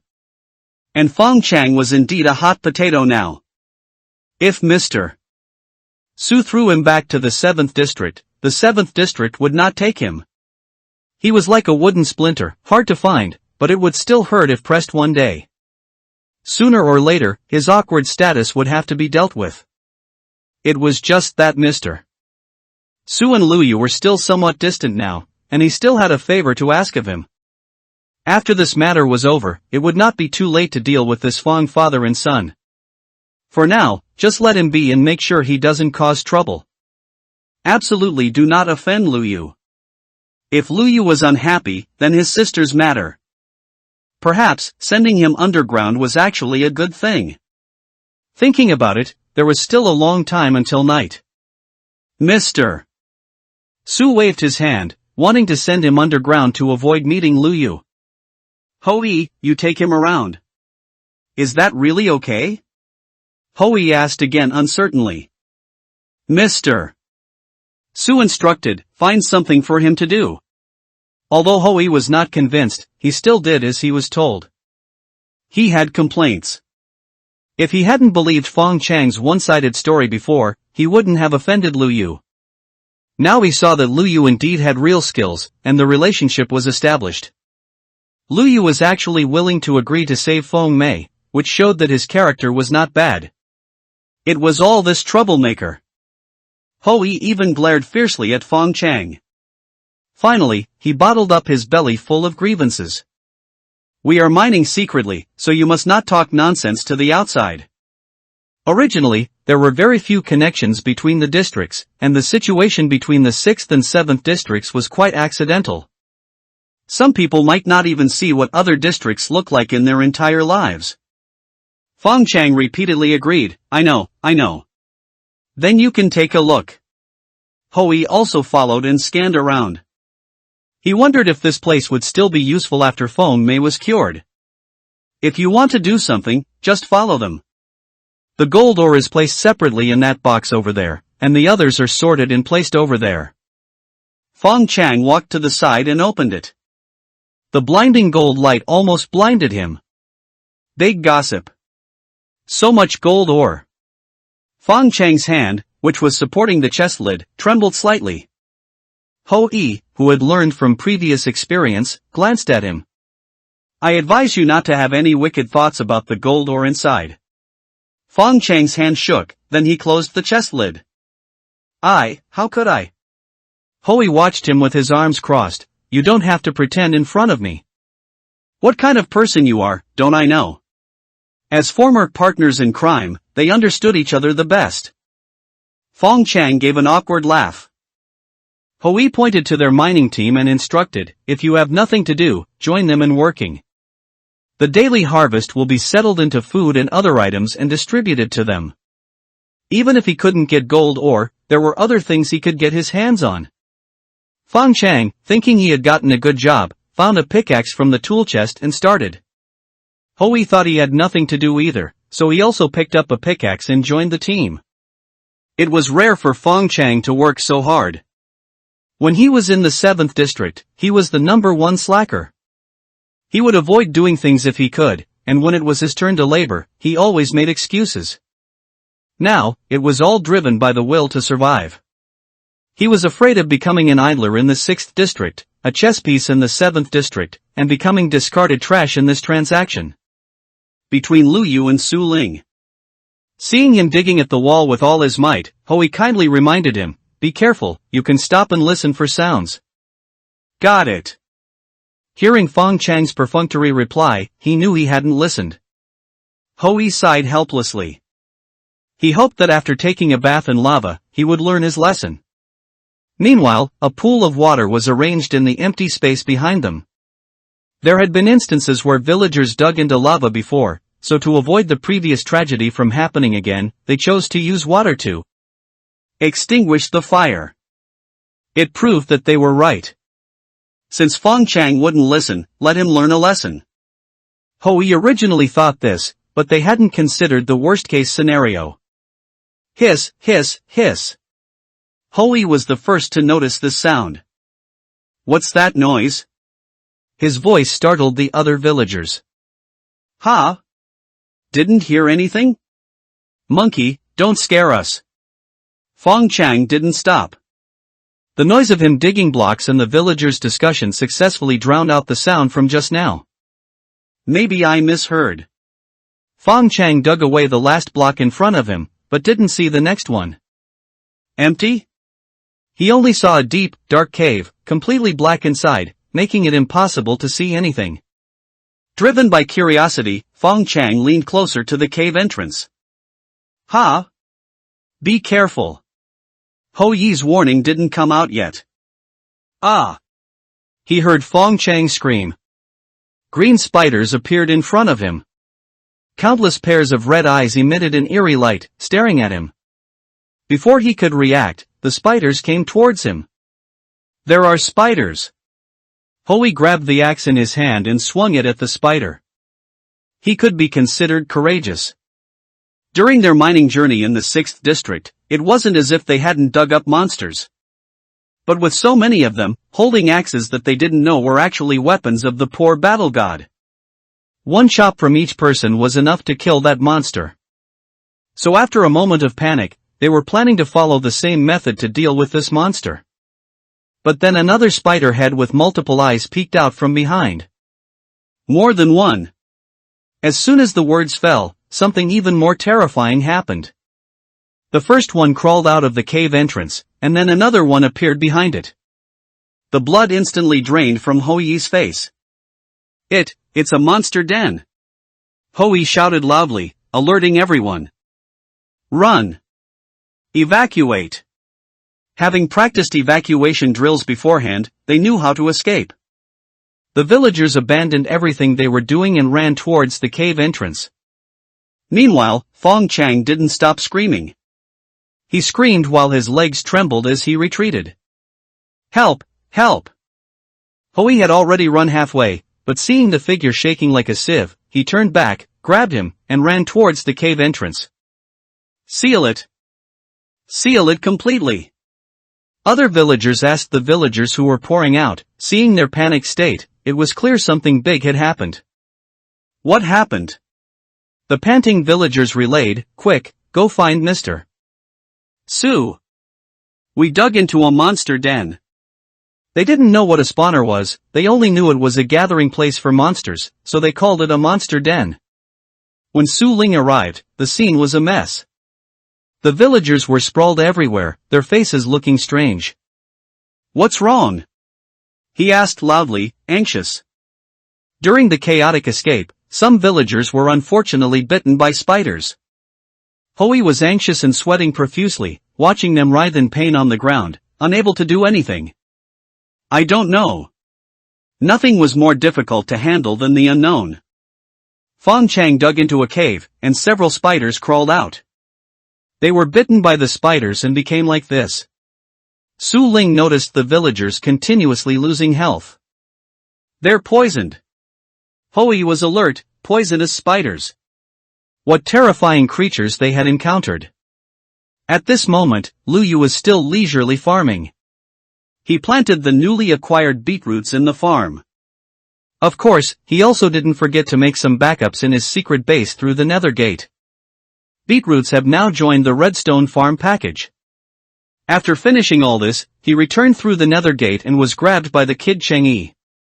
Come quickly, I'll show you a good show. What good show? Chang'e opened the global chat group in front of Lu Yu. That stinking bitch is just a goddamn liar. Full of lies. If this were in the real world, if I caught you, I'd chop you into pieces. As soon as Lu Yu opened it, the screen was full of the venting abuse from a certain victim. While cursing, he frantically had mentioned player 024 Ningyao. Chang'e, looking like he was gossiping, leaned closer to Lu Yu and told him what happened.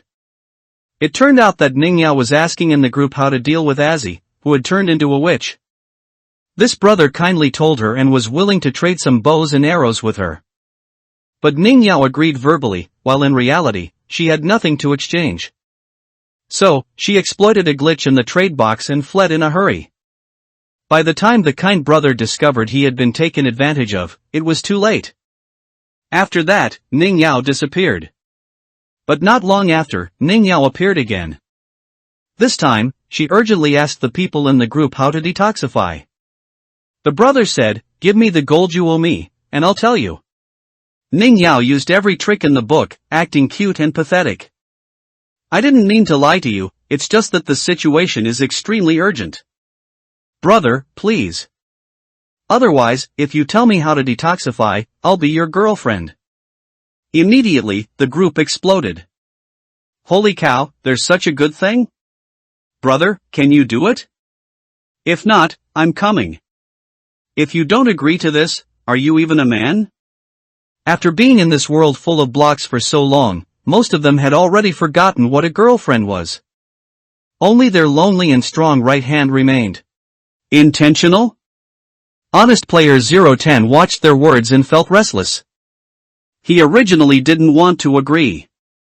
But under the crowd's jeering, his refusal made him seem like less of a man. So player 010 agreed. He thought that having a companion wouldn't be a bad thing. He just hoped this woman wouldn't cause trouble after they were together. He thought he could influence and educate someone like Ningyao, but he was too confident. He couldn't even catch someone like Ningyao, let alone influence her. Milk can detoxify. The helpless player 010 compromised under the general trend. After Ningyao found out, she still had no idea what to do with the cow. She knew milk could detoxify, but then what? She didn't even know how to get milk from a cow. How should she do it? First, confirm the cow's gender? She killed several cows in a row, but all she got was beef and leather. A villager reminded her, "Didn't we agree before not to kill these cows randomly?" Ningyao yelled exasperatedly, "I'm about to die now, and you're telling me this?" Those villagers saw Ningyao take off her mask for the first time. Her previous appearance as a top student and young lady was a stark contrast to her current appearance. Could this be Miss Ning's true face? Ningyao tried many times with no result. So after a moment of silence, she returned to the chat channel. "Excuse me, how do you get milk?" Player 010 was still too soft-hearted. "Then I'll just give you a few bottles." "Oh? So generous?" Ningyao had originally planned to detoxify herself, but she glanced at the several villagers who were poisoned with her. Her eyes were contemptuous, it was clear she hadn't planned to care for them. Since he was so kind, she would just let these commoners benefit. "Okay, give me a few more bottles."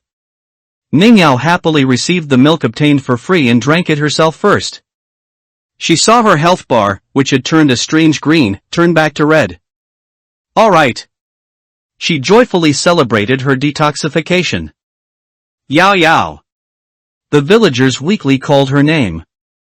Looking closely, the few villagers who had suffered with her had pale faces, and the light in their eyes was about to disappear. Only then did Ning Yao throw the milk out. Here you go. The villagers also drank the milk one by one and saved themselves. So this brother's mindset collapsed. Too malicious. This is practically fraud. My goodness, I need to stay far away from this woman in the future. Little did they know, the people saying these sarcastic remarks were the ones who had pushed this brother into the fire pit earlier. After understanding what happened, Lu Yu sneered. In his opinion, they were just a bunch of rabble. Chang Yi regretfully said, that wicked woman actually got detoxified. She's so bad, she should have been poisoned to death. Lu Yu hadn't intended to kill her with this single move anyway. So, his mindset was calm. As long as she doesn't bother Azzy again in the future.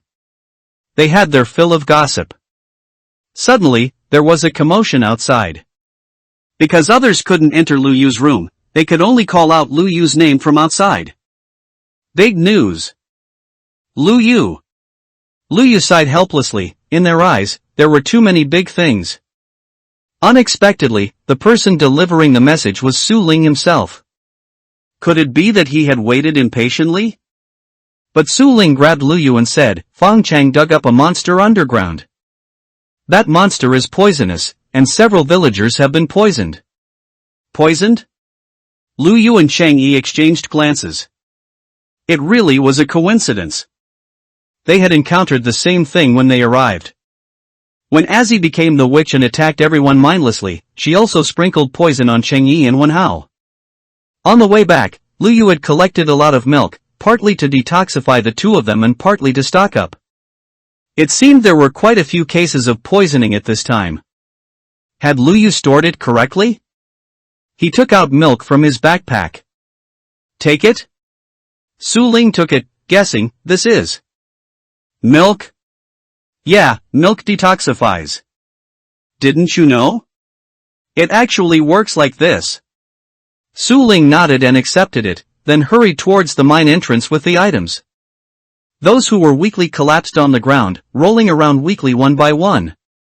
Su Ling fed them milk in turn. But when it came to Fang Chang, there was none left. Su Ling looked at his empty hands and empty backpack, feeling a bit awkward. Father! Fang Ao, upon learning that his father Fang Chang was poisoned, rushed over. He saw that everyone else around had improved, while only Fang Chang was left rolling on the ground.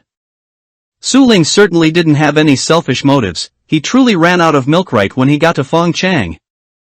Afraid that Fang Chang would misunderstand, he explained, there's no more. I'll go ask Lu Yu for some. Fang Chang asked, the stuff was given by Lu Yu? He secretly speculated, then said dejectedly, you don't need to ask him. Lu Yu won't give it to you. Su Ling felt that Lu Yu wasn't that kind of person and retorted, I don't think so. But Fang Ao became emotional and said, Lu Yu deliberately gave you one less bottle. He just doesn't want to save my father. Deliberately? Su Ling sighed. Lu Yu didn't even know the number of poisoned people, he just casually took it out of his backpack. The probability of it being a coincidence was extremely high. Ow! Fang Chang let out another wail on the ground. Fang Ao rushed to the ground and helped him up. The poisoning caused pain in all his flesh and made him dizzy. Son, save me. Fang Chang reached out to grab Fang Ao's arm. Fang Ao saw his father's miserable state and suddenly burst into tears. How happy and carefree those days in the 7th district were. Why did we come out to suffer this hardship? Even though Fang Chang was deeply in pain, he still gritted his teeth and complained, it's all because. Ow. Seeing Fang Chang groan in pain again, Su Ling reminded him, saving your father is more important right now. Of course, Fang Ao knew who he was talking about, but at the moment, he could only save a life first. Father, I'll go ask him for the antidote. Ask him? When Fang Chang thought that they actually had to beg that little hooligan Lu Yu, not only did he hurt, but he also felt uncomfortable. Oh, what a sin! When Fang Ao found Lu Yu, he saw him still pondering over his vegetable garden. The beets were planted, and Lu Yu made a few bowls of beet soup to share with the villagers. Here they were enjoying themselves, while over there, it was like the nether, with people lying on the ground wailing. Not only Fang Ao, but even Su Ling was greatly shocked. Why was this? It seemed like no danger, difficulty, or trouble ever befell the people of the 7th district. Lu Yu stood among them, clearly looking like the center of everyone. Why are you here again? Lu Yu asked. In his anger, Fang Ao took a big step forward. Lu Yu, any hatred you have, just direct it at me. Do your own thing. Seeing Fang Ao approaching aggressively, Lu Yu only felt like he was making trouble for no reason. I'm targeting you? Lu Yu simply sat down, crossing his legs. What makes you think I'd target you?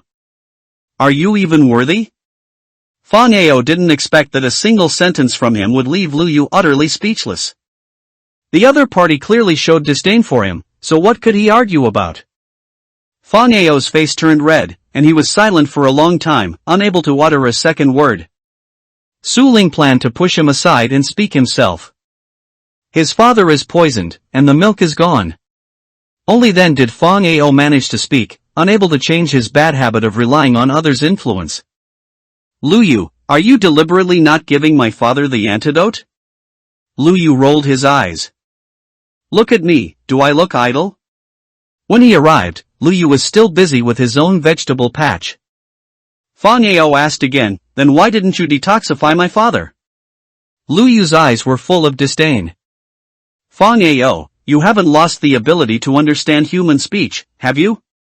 Do you need your teacher to teach you again?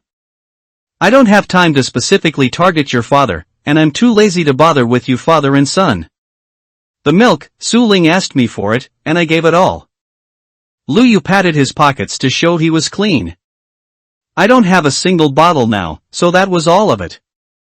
After hearing what happened, the straightforward Chang Yi immediately stepped forward to scold Fang Ao. Kid, Lu Yu helped you, and you're saying he helped wrongly, huh? I help you 99 steps, and if they still can't walk the last step, you have to blame us for framing you? How can you be so unreasonable? Su Ling felt deeply embarrassed and immediately pulled the disgraceful Fang Ao behind him. Lu Yu, you really don't have any left? Lu Yu nodded. Alright, then we'll figure something out ourselves. Chang Yi was a straight shooter. He was infuriated seeing Su Ling having to take responsibility for that impolite kid behind him. Why are you helping him? He's so stubborn. Chang Yi's eyes darted around, coming up with an idea. We know where there are cows. Kid, stop relying on Lu Yu whenever something happens, okay?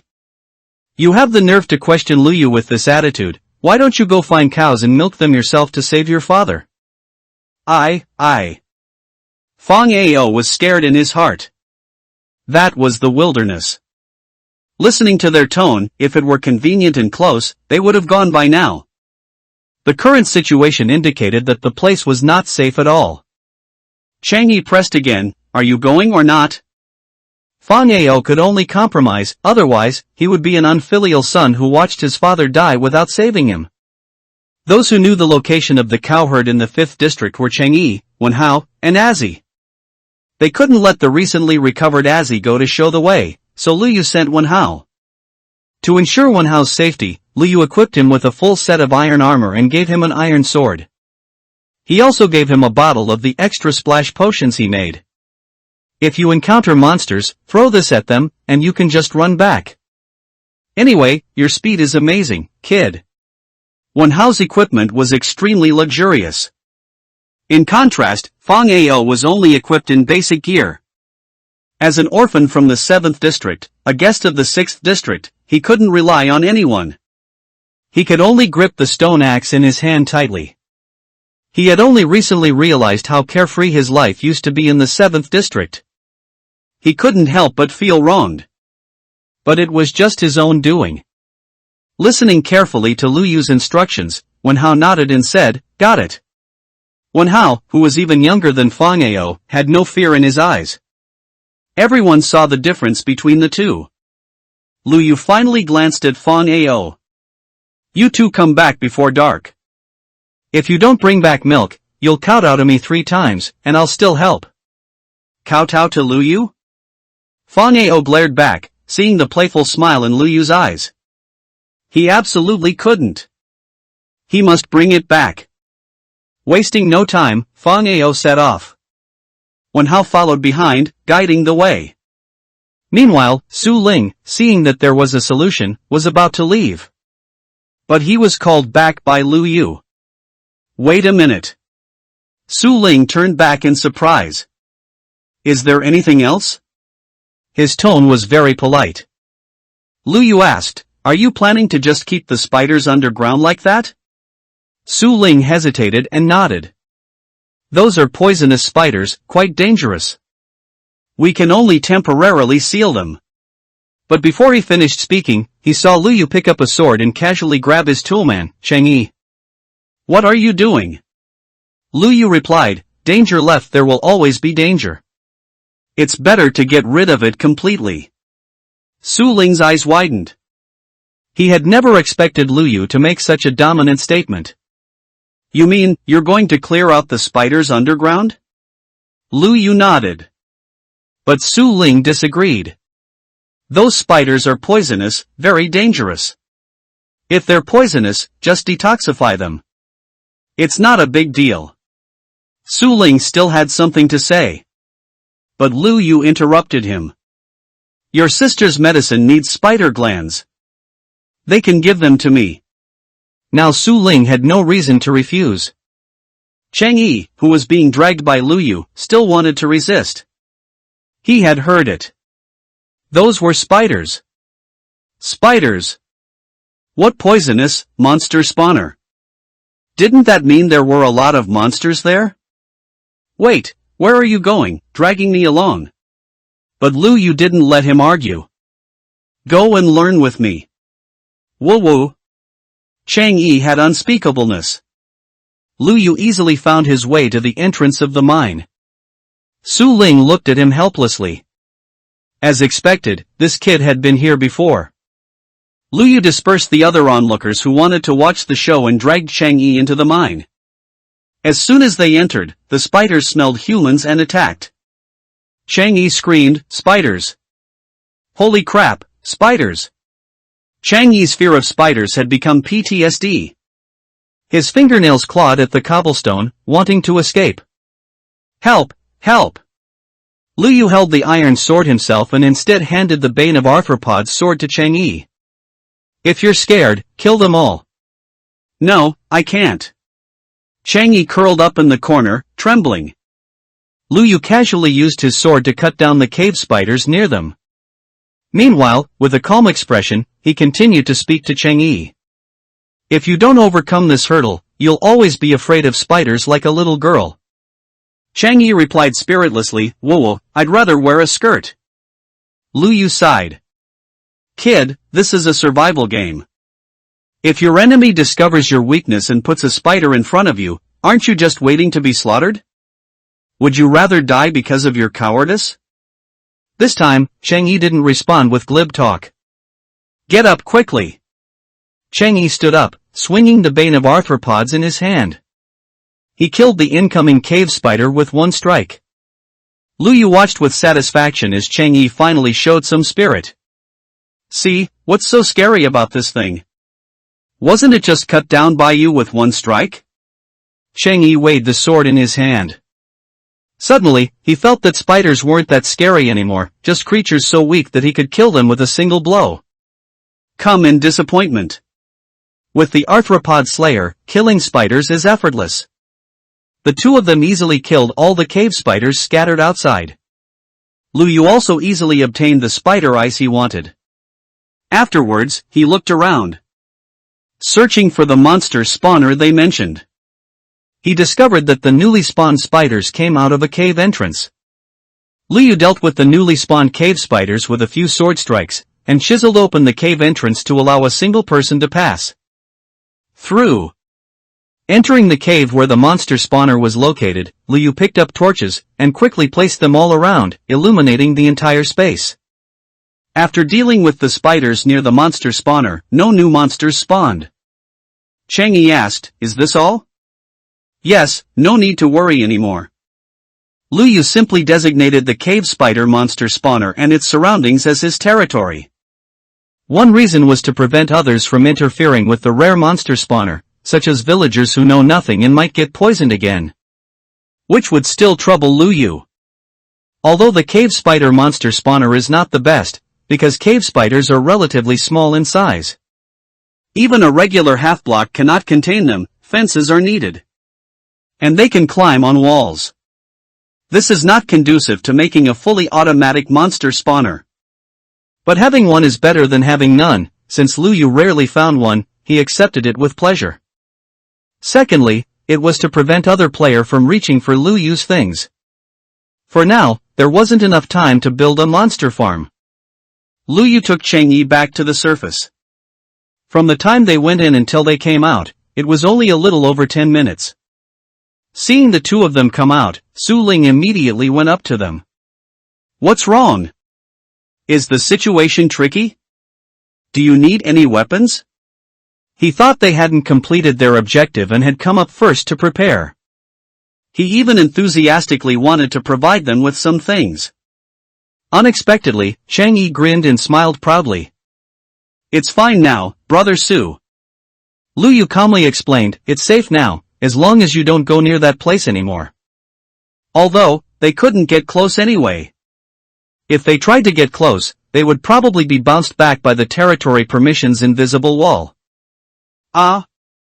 Su Ling looked at Liu in shock. And confirmed it through the eyes of the villagers beside him. He didn't mishear, did he? In just this short amount of time, they finished it? From the equally shocked eyes of the villagers, he was certain. He didn't mishear, Liu had indeed completed another shocking feat. Su Ling covered his head, this was too outrageous. The villagers carefully went down the mine to clean up the mess they had made when fleeing in panic. Meanwhile, Liu and Chang'e consolidated the drops they had picked up. They had spider eyes. Making the potion of weakness for Su Ling's sister would no longer be a troublesome matter. Seeing that he would see Feng Mei recover even earlier than he expected, Su Ling was naturally happy. He, who was always steady, actually followed Liu excitedly to the territory of the 7th district. Watching Liu brew the potion from a distance. It was still the old recipe of sugar, spider eye, and mushroom. Adding the essential blaze powder, he made the potion of weakness, and added redstone to extend the effect. Finally, he used gunpowder to make a splash potion. Azzy also watched curiously, after all, she was saved by Liu and the others using this. At the workbench on the other side, Liu made a golden apple by surrounding an apple with a circle of gold. Once it was successfully made, they could have departed. However, Liu looked out the window at the sky and smiled. "What's wrong?" Chang'e followed his gaze, but he didn't see anything. "What are you looking at?" Liu replied, "Perhaps I'll be seeing someone kowtow to me in a while, I need to prepare another one." Saying that, Liu picked up an apple and gold and made another one. When they went out, it was dark. From the gate of the 6th district, one person returned dejectedly. However, only that one person was dejected and crestfallen. The one beside him was striding confidently, full of self-assurance. "Wenhao, you're back?" Azzy went up to greet him. "Are you all right? Are you injured?" Wenhao treated Azzy as an older sister, and Azzy naturally treated Wenhao as her own younger brother. Unexpectedly, this young man was surprisingly capable. "I'm fine, we encountered a green monster, and this person originally said to run." He pointed at the dejected Feng Ao. He continued, "But I saw that monster was square and looked silly, and it wasn't fast at all, so I wondered if I could take it down." Speaking of this, Wenhao scratched his head sheepishly, "It's also because Brother Liu gave me good equipment, I got bolder and charged in. Recklessly, and unexpectedly, I really did take it down." Liu's eyes lit up. "Oh? I didn't expect you, kid, to be unexpectedly a war god." Wen Hao spread out his hand and gave the drops from the square, green, silly monster to Lu Yu. It dropped this, I don't know what it's for. It turned out the thing he was talking about was a slime. Lu Yu smiled, this thing is quite useful. To encourage the young man, Lu Yu patted him on the shoulder, well done. The topic about Wen Hao ended. They then turned their attention to Fang Ao. What about you? Did you get the milk for detoxifying? Fang Ao's voice was as low as a mosquito's. And no. Wen Hao was a straightforward person with no ulterior motives, mainly perhaps because he was simple. He then directly explained the truth. Oh, this brother didn't dare to go over because there were wolves near the cows. Sigh. As an elder of the Fang family and a distant relative of Fang Ao, Fang Grandpa, the old village chief, sighed heavily. So disappointing. Su Ling also looked at him and shook his head in disappointment.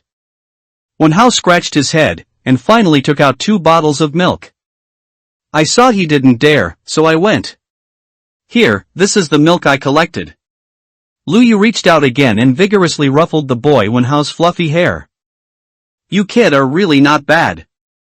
Much stronger than some people. Lu Yu was originally referring to Chang Yi. Saying that, he even glared at Chang Yi. Wen Hao dared to go up and fight the unknown creature slime without being told, while Chang Yi had to overcome psychological factors before daring to go up and kill spiders.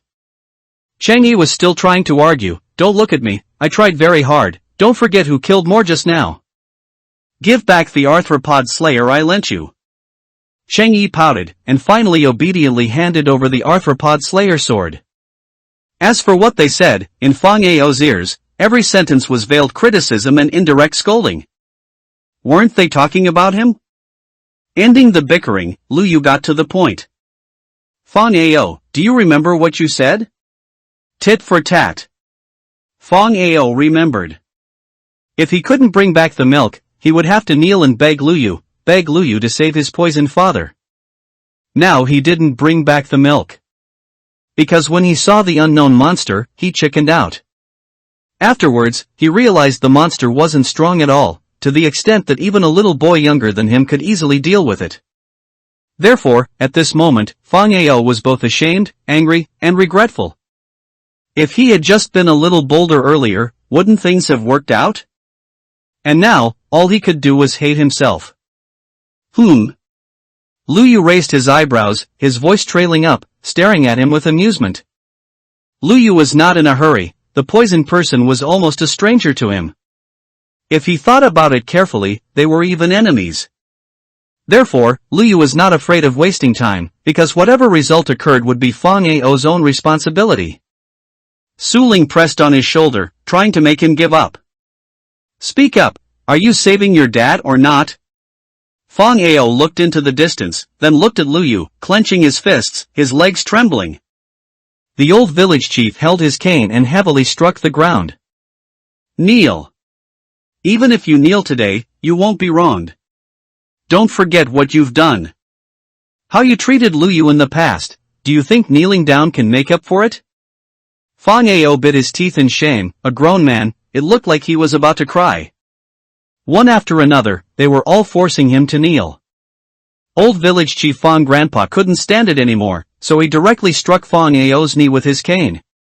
Fang Ao felt the pain, his legs bent, and he knelt down. Since he had already knelt, Fang Ao simply braced himself and said, I'm sorry. Please, save my dad.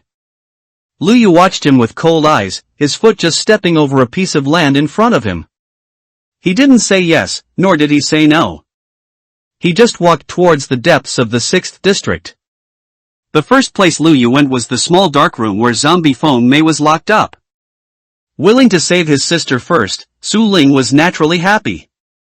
Lu Yu. Where's my dad? Fang Ao wanted to drag him, but Chang Yi stopped him. He gave him a bottle of the milk Wen Hao had brought. Chang Yi reluctantly said, stop arguing, take this and scram. Fang Ao clutched the milk like a life-saving straw and took off running. He stumbled and fell, his face hitting the ground, but he immediately got up again. As arrogant as he had been towards Lu Yu and Lin Xiaoming in the village before, that's how pathetic he was now. And Lu Yu, led by Su Ling, entered the small dark room. As soon as they entered, the green-skinned zombie girl pounced on the two of them. Oh whoa! She bared her teeth and claws at the two of them, but Lu Yu threw a bottle of weakness potion at her. Having entered a weakened state, the zombie girl Feng Mei could no longer attack them.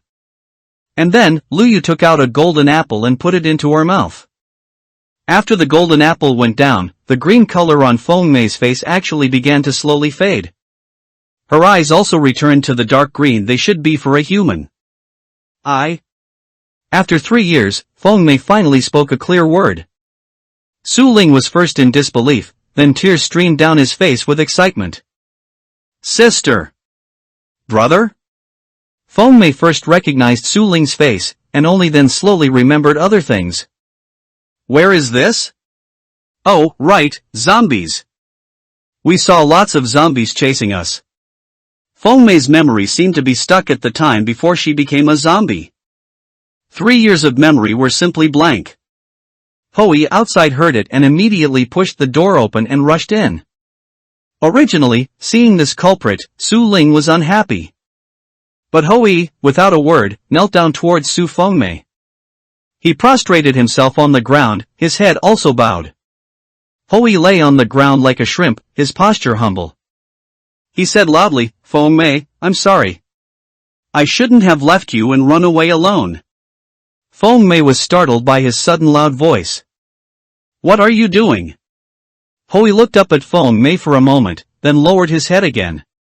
I'm a grown man, and when I saw the zombies, I left you and ran away by myself, As he spoke, he looked up and fiercely punched himself. I'm sorry to you. Fengmei saw him hitting himself so hard and quickly grabbed his arm. Stop hitting yourself, I don't blame you. The little girl smiled, zombies are so scary, I was afraid when I saw them too. It was right for you to run away. What meaning would there be in us dying there together? Su Ling breathed a sigh of relief. He knew this silly girl wouldn't blame others at all. Su Ling pulled Feng Mei over and introduced Lu Yu. Feng Mei, this is the expert who saved you. His name is Lu Yu. Feng Mei obediently lowered her head and thanked him. Thank you, was it you who drove away those zombies? It seemed this silly girl hadn't figured out the situation yet. He drove away the zombie inside her body, which could also be considered a fact. That's right. So the simple little girl looked at him with admiration, then you're really amazing. As for explaining the 3-year blank to her, that would be left to Su Ling. Lu Yu planned to leave, glancing at Hui who was still lying on the ground. Repentance and apology require sincerity. Comparing them, it was clear that Feng Yao's attitude didn't show any intention of apologizing at all. Lu Yu. Lu Yu. Speak of the devil, and he shall appear. As soon as Lu Yu went out, he saw Feng Yao's unlucky face hadn't left. Why isn't my dad better at all? What you said about milk being an antidote, was it just a lie? How could milk be an antidote? Were you just playing a trick on me by making me run out there? Seeing Feng Yao speaking more and more excessively. The 6th district villagers who couldn't listen anymore stood up. Feng Yao, we were all saved by the milk Lu Yu gave us to detoxify. How could it be a lie? You brat don't appreciate kindness, you're an ingrate. You didn't bring it back yourself, and Lu Yu even had someone give it to you. How can you still be slandering him here? Feng Yao was besieged by the crowd and was unable to defend himself. He stomped his foot and said angrily, then why hasn't my dad recovered at all? After speaking, he helped Feng Chang over. The green signs of poisoning on Feng Chang's face were gone. Now his complexion was normal, but his eyes were dull, and his limbs seemed to have lost control, so he could only lean on Feng Yao. Ah! Feng Chang made an unclear sound, like a zombie, but not quite. Dad, wake up. Feng Yao was still trying to wake him up. Look! My dad just isn't better. Lu Yu snorted coldly and gave the answer, the poison is already detoxified. Feng Chang suddenly stretched out his hand, grabbing wildly in the air. Fong Ao took it and asked, "Dad, are you better? What do you want to do?" "Hee hee, there are stars, hee hee." They looked at Fong Chang's appearance and exchanged glances. His appearance. He must have become an idiot. The first thank you gift. It was only after someone reminded Fong Ao that he realized. This appearance of being foolish, crazy, and talking nonsense was exactly like Lu Yu before he recovered, whom he often mocked. He grabbed Fong Chang's shoulder, disregarding the hierarchy between father and son. He shook him violently, trying to shake the fool out of Fong Chang's brain. "Dad! Clear your head." Unfortunately, it was useless. Because they had made Lu Yu a little fool by throwing him, the father and son had always mocked Tao Lan and bullied Lu Yu. It seemed as if the injuries Lu Yu sustained from saving someone had become a shameful mark on him. But they finally got their comeuppance. Just like the old lady taught them when they were children, don't mock those who stutter, or you'll become tongue-tied yourself. If Lin Xiaoming knew, she would definitely spit on their faces. Bah! Serves you right. From childhood to adulthood, how much hardship did Lu Yu endure? Now it's bounced back on you. This is heaven's justice, the deserved retribution. No matter how Fong Ao cried and fussed, no one paid attention to them anymore. No one can cure foolishness. Unless another transmigrator lands on Fong Chang. But while Lu Yu's body might not be smart, at least he's a somewhat handsome Steve. Who would choose Fong Chang's greasy middle-aged uncle body? The next day, Fong Mei brought gifts to express her gratitude. But Lu Yu was elusive, no one knew where he would show up. Cheng Yi, this guy, couldn't sit still when he saw the girl's request. He patted his non-existent chest muscles and readily agreed. "I'll help you find him right now?" He thought of the smartest method. The block people don't have communication tools, but he does. So Cheng Yi opened the chat group and frantically at player 003. "Hello?" Those watching the show immediately popped out. What's going on? Feud? Confrontation? Duel? Cheng Yi scolded them, go away, where are there so many good shows for you to watch? I'm just looking for someone." Because of Cheng Yi's excessive activity, or simply put, too much nonsense, he had become a popular figure in the chat group. "Looking for Delao number 3? Are you very familiar?" Cheng Yi didn't answer their questions, instead, he continued to persistently at Lu Yu. "Are you there? Where are you? Is this something that can be said?" They were all hiding their locations and resources and generally wouldn't reveal them to others. "Delao won't tell you, give up." But as soon as he finished speaking, there was a reply from player 003, Lu Yu. "Underground." Cheng Yi sent a playful emoji and said, "Okay, I'll be right there." What's going on? How did he understand with just one word, underground? There's something fishy. Someone realized. Turns out this nonsense king is actually with Delao number 003. Can you play with Delao just by talking a lot? Boo-hoo, I'm so jealous. If I had known, I could have been the Dragon King in the group every day. Come spray some water? Cheng Yi closed the group chat and replied to Fong Mei with a smile. He's underground, I'll take you to him. Fong Mei's eyes curved into crescent moons, and she smiled gently, okay. Cheng Yi took Fong Mei directly to Lu Yu's underground cabin. They could hear the sound of the furnace burning and the brewing stand gurgling inside. Cheng Yi was certain that Lu Yu was busy inside. Cheng Yi went in without obstruction and was about to pat Lu Yu's shoulder. Then he heard a thump from behind. Lu Yu looked at him suspiciously. What trick was he pulling now? Cheng Yi slapped his thigh and said regretfully, I screwed up the girl. Fong Mei intended to follow Cheng Yi in, but she ran headfirst into the invisible wall of Lu Yu's territory. Cheng Yi had permission to pass through unobstructed, but Fong Mei was in trouble. She fell to the ground, her nose and eyes red like a rabbit. Her expression was blank, not knowing what had happened, adorably naive. What happened to me? Lu Yu was amused by her appearance and reached out to pull her up. Sorry, that kid was being foolish and forgot to tell you there's a glass wall here. Feng Mei was also amused by her own foolishness. I didn't even notice, hee hee. Feng Mei reminded Lu Yu of a younger sister he had taken care of in the orphanage. Because she was thin and young, she couldn't compete with other children for food and could only pick up what others left behind. But she always wore a gentle smile, as if nothing would make her angry. Lu Yu couldn't stand it and would often give her more, but unexpectedly, others called him a little bully. Seeing Feng Mei always reminded Lu Yu of that little tagalong.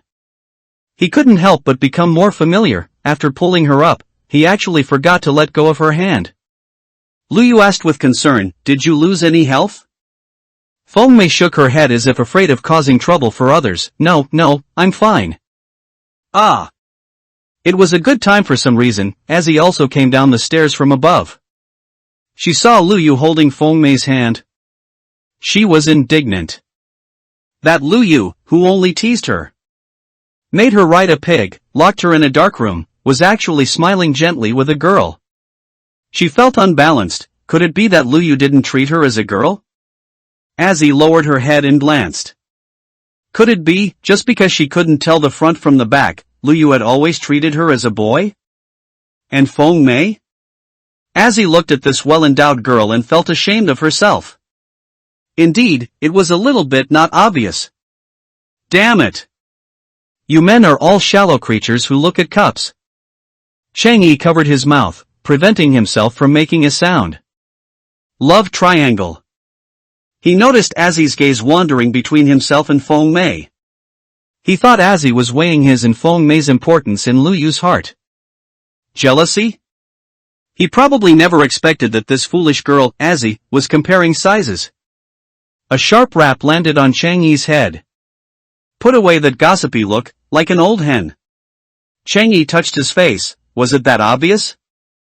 Lu Yu opened the panel, performed a few operations, and then gave permissions to Feng Mei, Azzy, and Wen Hao respectively.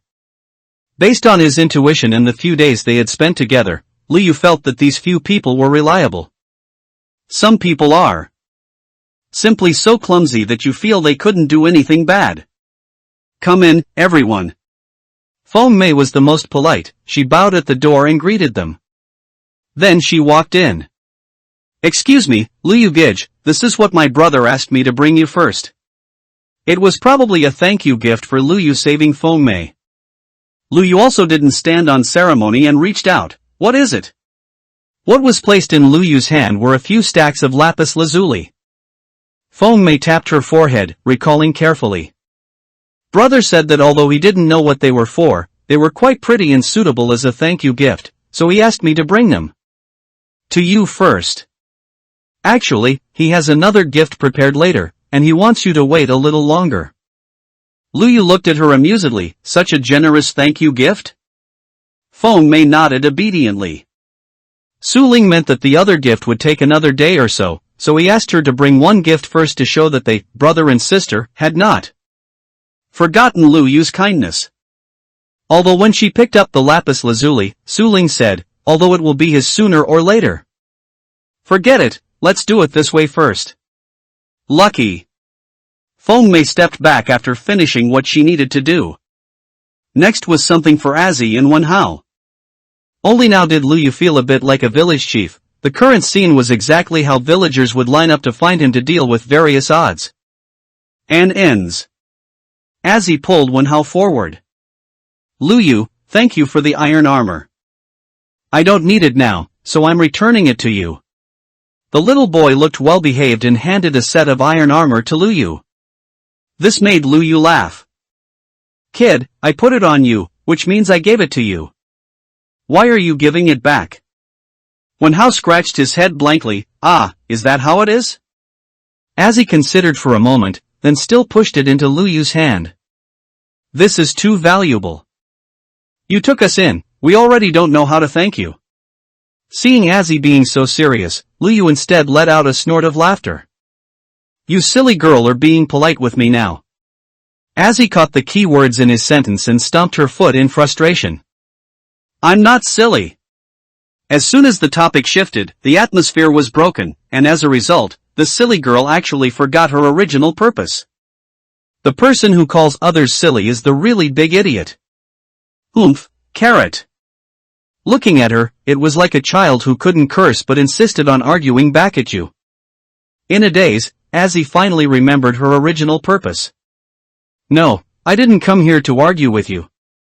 Luyu shook his head helplessly and said, if you want to give it back, that's fine too. Let me take it and practice a bit.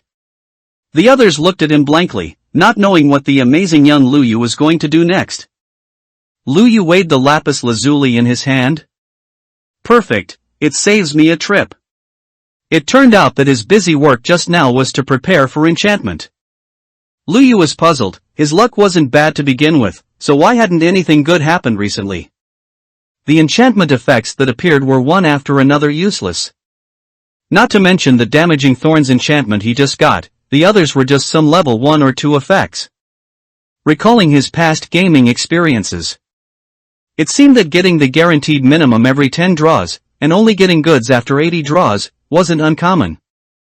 Luyu comforted himself, his strength was limited, luck was nothing. So he handed the lapis lazuli to Chang'e. Here, you do it. This unlucky kid probably sacrificed his romantic luck. His luck in gaming was extraordinarily good. You want me to do it? Chang'e scratched his head and asked, how do I do it? They moved again and came before the enchantment table. Luyu simply taught Chang'e, put the weapon you want to enchant in, then put in lapis lazuli or consume your experience levels. Chang'e did as instructed. Then, the book pages turned on their own. Chang'e looked at the crooked tadpoles next to him and felt numb. Brother, what is this written? Luyu explained to him, those are the standard galactic alphabet. Each character has a corresponding English letter, you can figure out its meaning by substituting them. But the text that appears during enchantment has no actual meaning. Luyu noticed something. This is Sweeping Edge?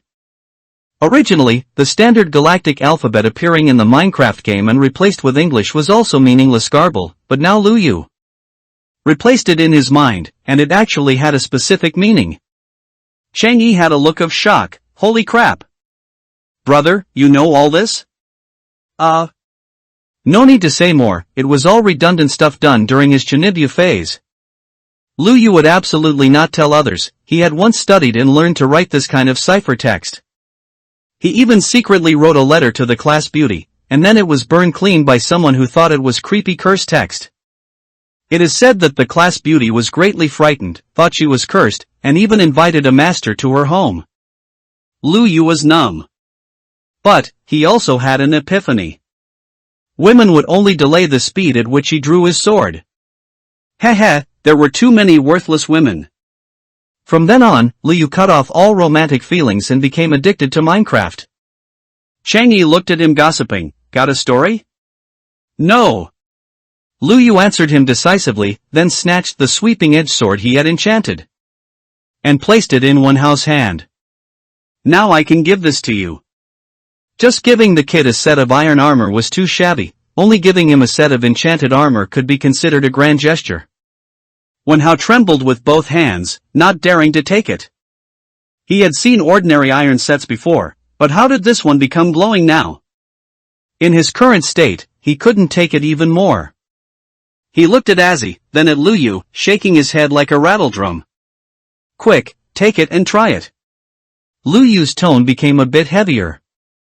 Wenhao accepted it, but he didn't expect there was more to come. Chang'e then successively enchanted armor with protection 4, projectile protection 2, pants with blast protection, boots with feather falling, and a helmet with high durability. His whole set was incredibly tough. With the enchanted equipment on, Wenhao looked extremely imposing. Wow! Wenhao, you look like a top miner who came back from the first district. Wenhao scratched his head awkwardly. It seemed Chang'e had a good feel for it, the effects of several enchantments were very good. Striking while the iron was hot, Luyu directly pulled out a diamond pickaxe and handed it over. Try this? When Chang'e saw it was a diamond pickaxe, his psychological pressure increased. D-diamond? Lu Yu had a kind smile on his face and said, "If you get a trash enchantment, I'll throw you to the spiders." Chang Yi swallowed.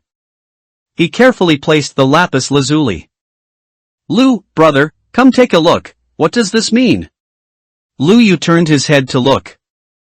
Fortune 3, efficiency 4. Lu Yu gnashed his teeth in indignation. Damn it! Cheng Yi's heart went cold by half at that moment. Is this not good? It was precisely because he hit it in one go that Lu Yu felt it was despicable, wishing all those lucky bastards would die. Oh, it's a booster, let's hold off for a bit then. Good, very good. Lu Yu patted Cheng Yi's shoulder. At that moment, Lu Yu's face turned from clear to cloudy, and Cheng Yi also turned from danger to safety. Lu Yu wasn't short on iron ingots, so he crafted several sets of iron equipment and bows and arrows for Cheng Yi to enchant. Finally, Cheng Yi collapsed next to the enchantment table, looking like he had been sucked dry. No, I can't go on. Lu Yu picked and chose from the final enchanted equipment, putting together the most satisfactory set to wear himself. Then, he pulled Cheng Yi up. Don't collapse yet, we still have things to do? Cheng Yi wanted to escape but couldn't. Ah? There's more? Help! I'm reporting you for exploiting employees. Feng Mei watched happily and was very satisfied to see the lapis lazuli they sent being put to such great use. Upon returning, she told Su Ling the reason for the matter. Brother, it turns out that lapis lazuli can make clothes glow and become more powerful, did you know? Su Ling simply processed Feng Mei's words and was startled. Enchantment, that's enchantment. The old people sitting next to him became noisy. An enchanter. That Lu Yu is actually an enchanter? Su Ling's mouth stretched to his ears in triumph, and he burst into laughter. Now, does anyone still object to Lu Yu taking over our 6th district? Abducting a mushroom.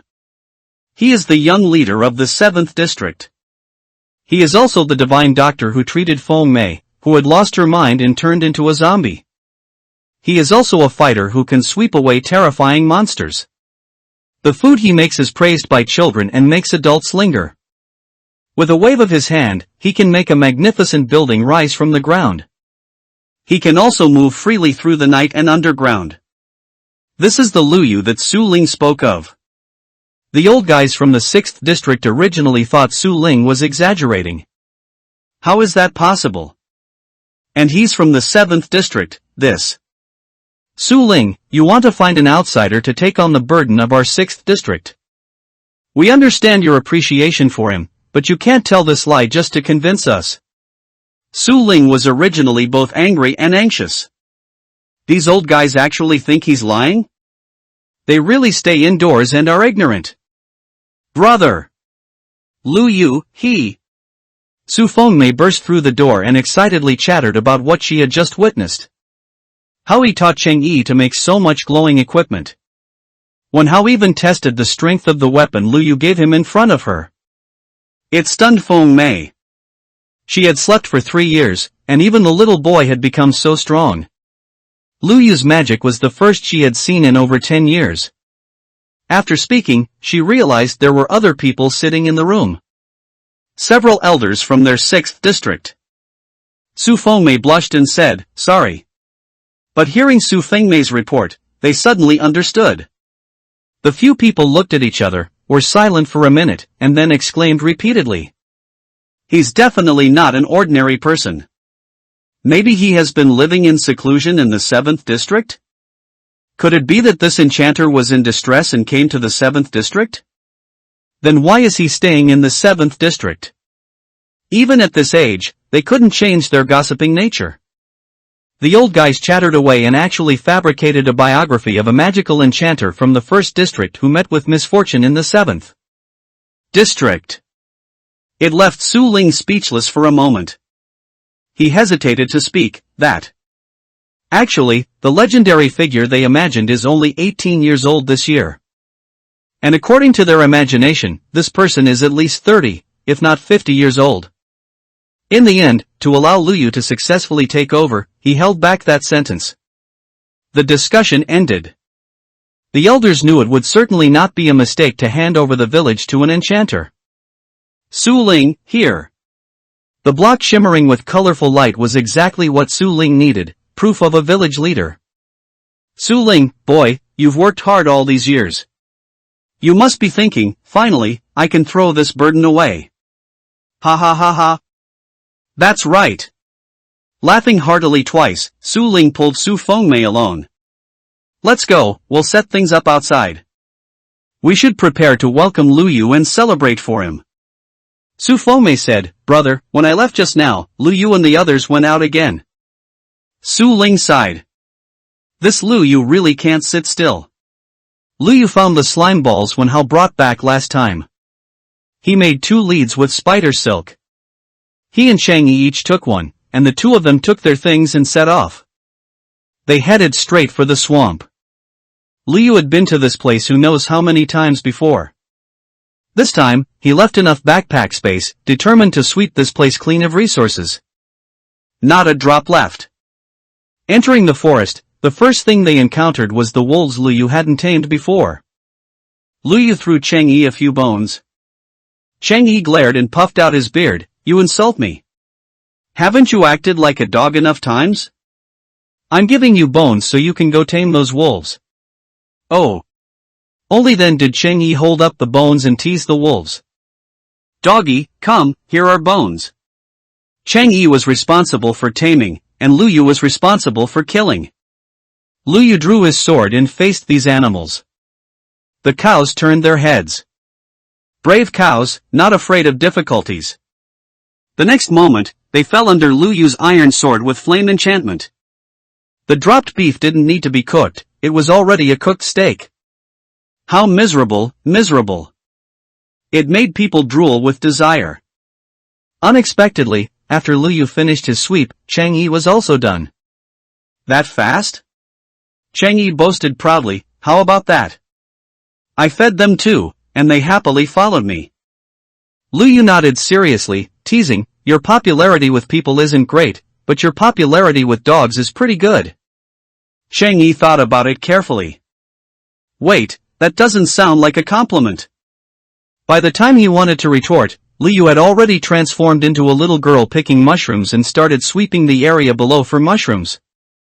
Immediately after, they crossed the swamp and arrived at the seaside. Chang'e was stunned when he saw the giant mushroom. Holy cow, what a huge mushroom! Lu Yu stepped forward and dug out the little red one he had hidden in the ground. He took out a lead and put it on, thoughtfully digging steps for the little red one to come up. Chang'e looked at Lu Yu worriedly. Lu Gu, did you come just for it? Otherwise? Lu Yu had an expression like you know the answer. This is a mushroom, a mushroom. Some people have played the game for years but have only seen mushrooms in creative mode or in other people's videos. Shouldn't he be happy that he can actually touch one now? Damn it, stupid humans don't understand the value of mushrooms at all. But. Chang'e pointed at the mushrooms on the mushroom with great concern. Why are they all moldy and growing fungi? Lu Yu. It just grows like this, and it's edible. Only then did Chang'e understand the value of the mushroom. Whoa, so this is a mobile food source. Lu Yu snorted, its use is not just for eating. Only then did Chang'e look at the moldy cow with new respect. I still have a lead here, why not take another one back? Before Lu Yu could answer, Chang'e immediately put a lead on a brown mushroom nearby. Let's take this one too. They finished sweeping the area bordering the 5th and 6th districts. The 2 people, each leading a mushroom, returned to the 6th district. Look! They're back! Someone pointed at the figures of the 2 people, 2 cows, and several dogs and exclaimed. 2 people went out, and a whole troop came back, it was truly magical. Su Ling had been waiting with people in front of the gate of the 6th district for a while. Fengmei looked at the entirely red cow in surprise. There are red cows too? Look, that cow is even growing mushrooms. Seeing this magical thing for the first time, they almost forgot about the important matter. But the protagonist they were all eagerly anticipating walked over at a leisurely pace. As he walked, he was also picking wildflowers along the way. Anxious, Su Ling directly stepped forward, walked over, and pulled Lu Yu over. What's the matter? Only then did Lu Yu notice a large crowd of people standing there. Both from the 6th district and the 7th district were there. Everyone looked at Lu Yu expectantly. It made Lu Yu have a black person asking mark expression. Su Ling solemnly straightened Lu Yu and asked. Lu Yu, I want to ask you, are you willing to take over the 6th district from me? Anyway, I just want to eat. To be honest, someone as despicable and cunning as Lu Yu, that slippery fellow. He had originally intended to steal it. But unexpectedly, good fortune suddenly landed right in his lap. Lu Yu looked at the other party suspiciously. Are you sure? I'm from the 7th district. Su Ling smiled and shook his head. Our 6th district has always not looked at background, otherwise, how would I, with no father or mother, no one to rely on, have gotten this position? Lu Yu asked again. You were born in the 6th district, but I'm an outsider. This time, Hui stepped forward and said, Lu Yu, we've seen your strength with our own eyes. To be honest, if you can take over the 6th district, it would be the best choice. Su Ling continued his words, indeed, to be honest, I covet your abilities and knowledge. If we had you, we definitely wouldn't be like this now. I don't know if it was arranged by Su Ling, that old fox. The two children, Tuanshuan and Dun Dun, suddenly stepped forward and hugged Lu Yu's legs. Lu Yu Gij. Don't leave the 6th district. I want to keep eating the delicious food Lu Yu Gij makes. Lu Yu helplessly ruffled the heads of the two children.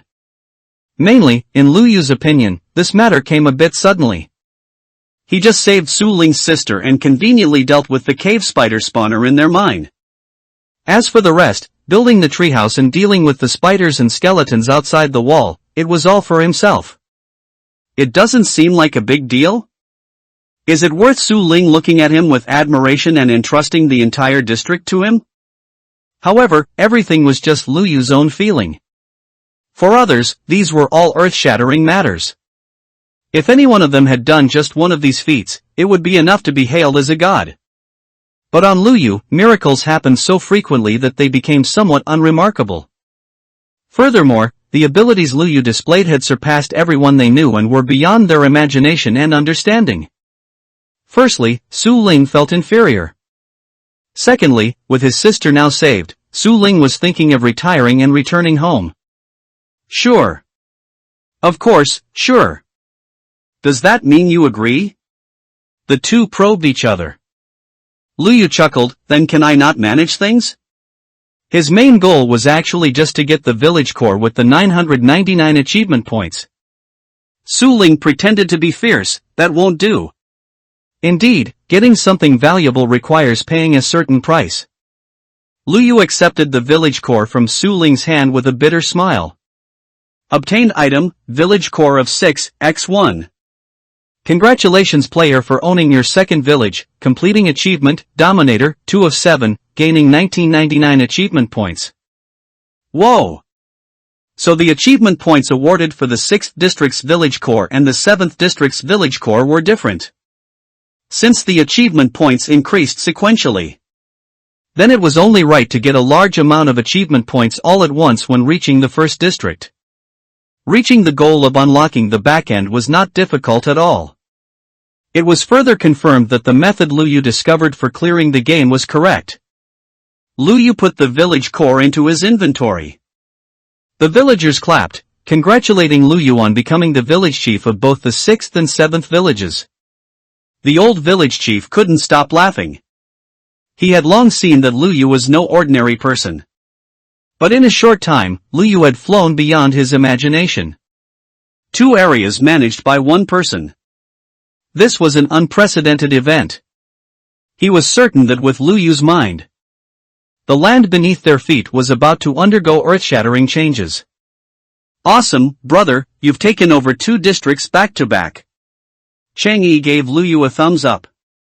When you get promoted later, don't forget about the brother who fed dogs and led cows for you. A simple handover ceremony was completed.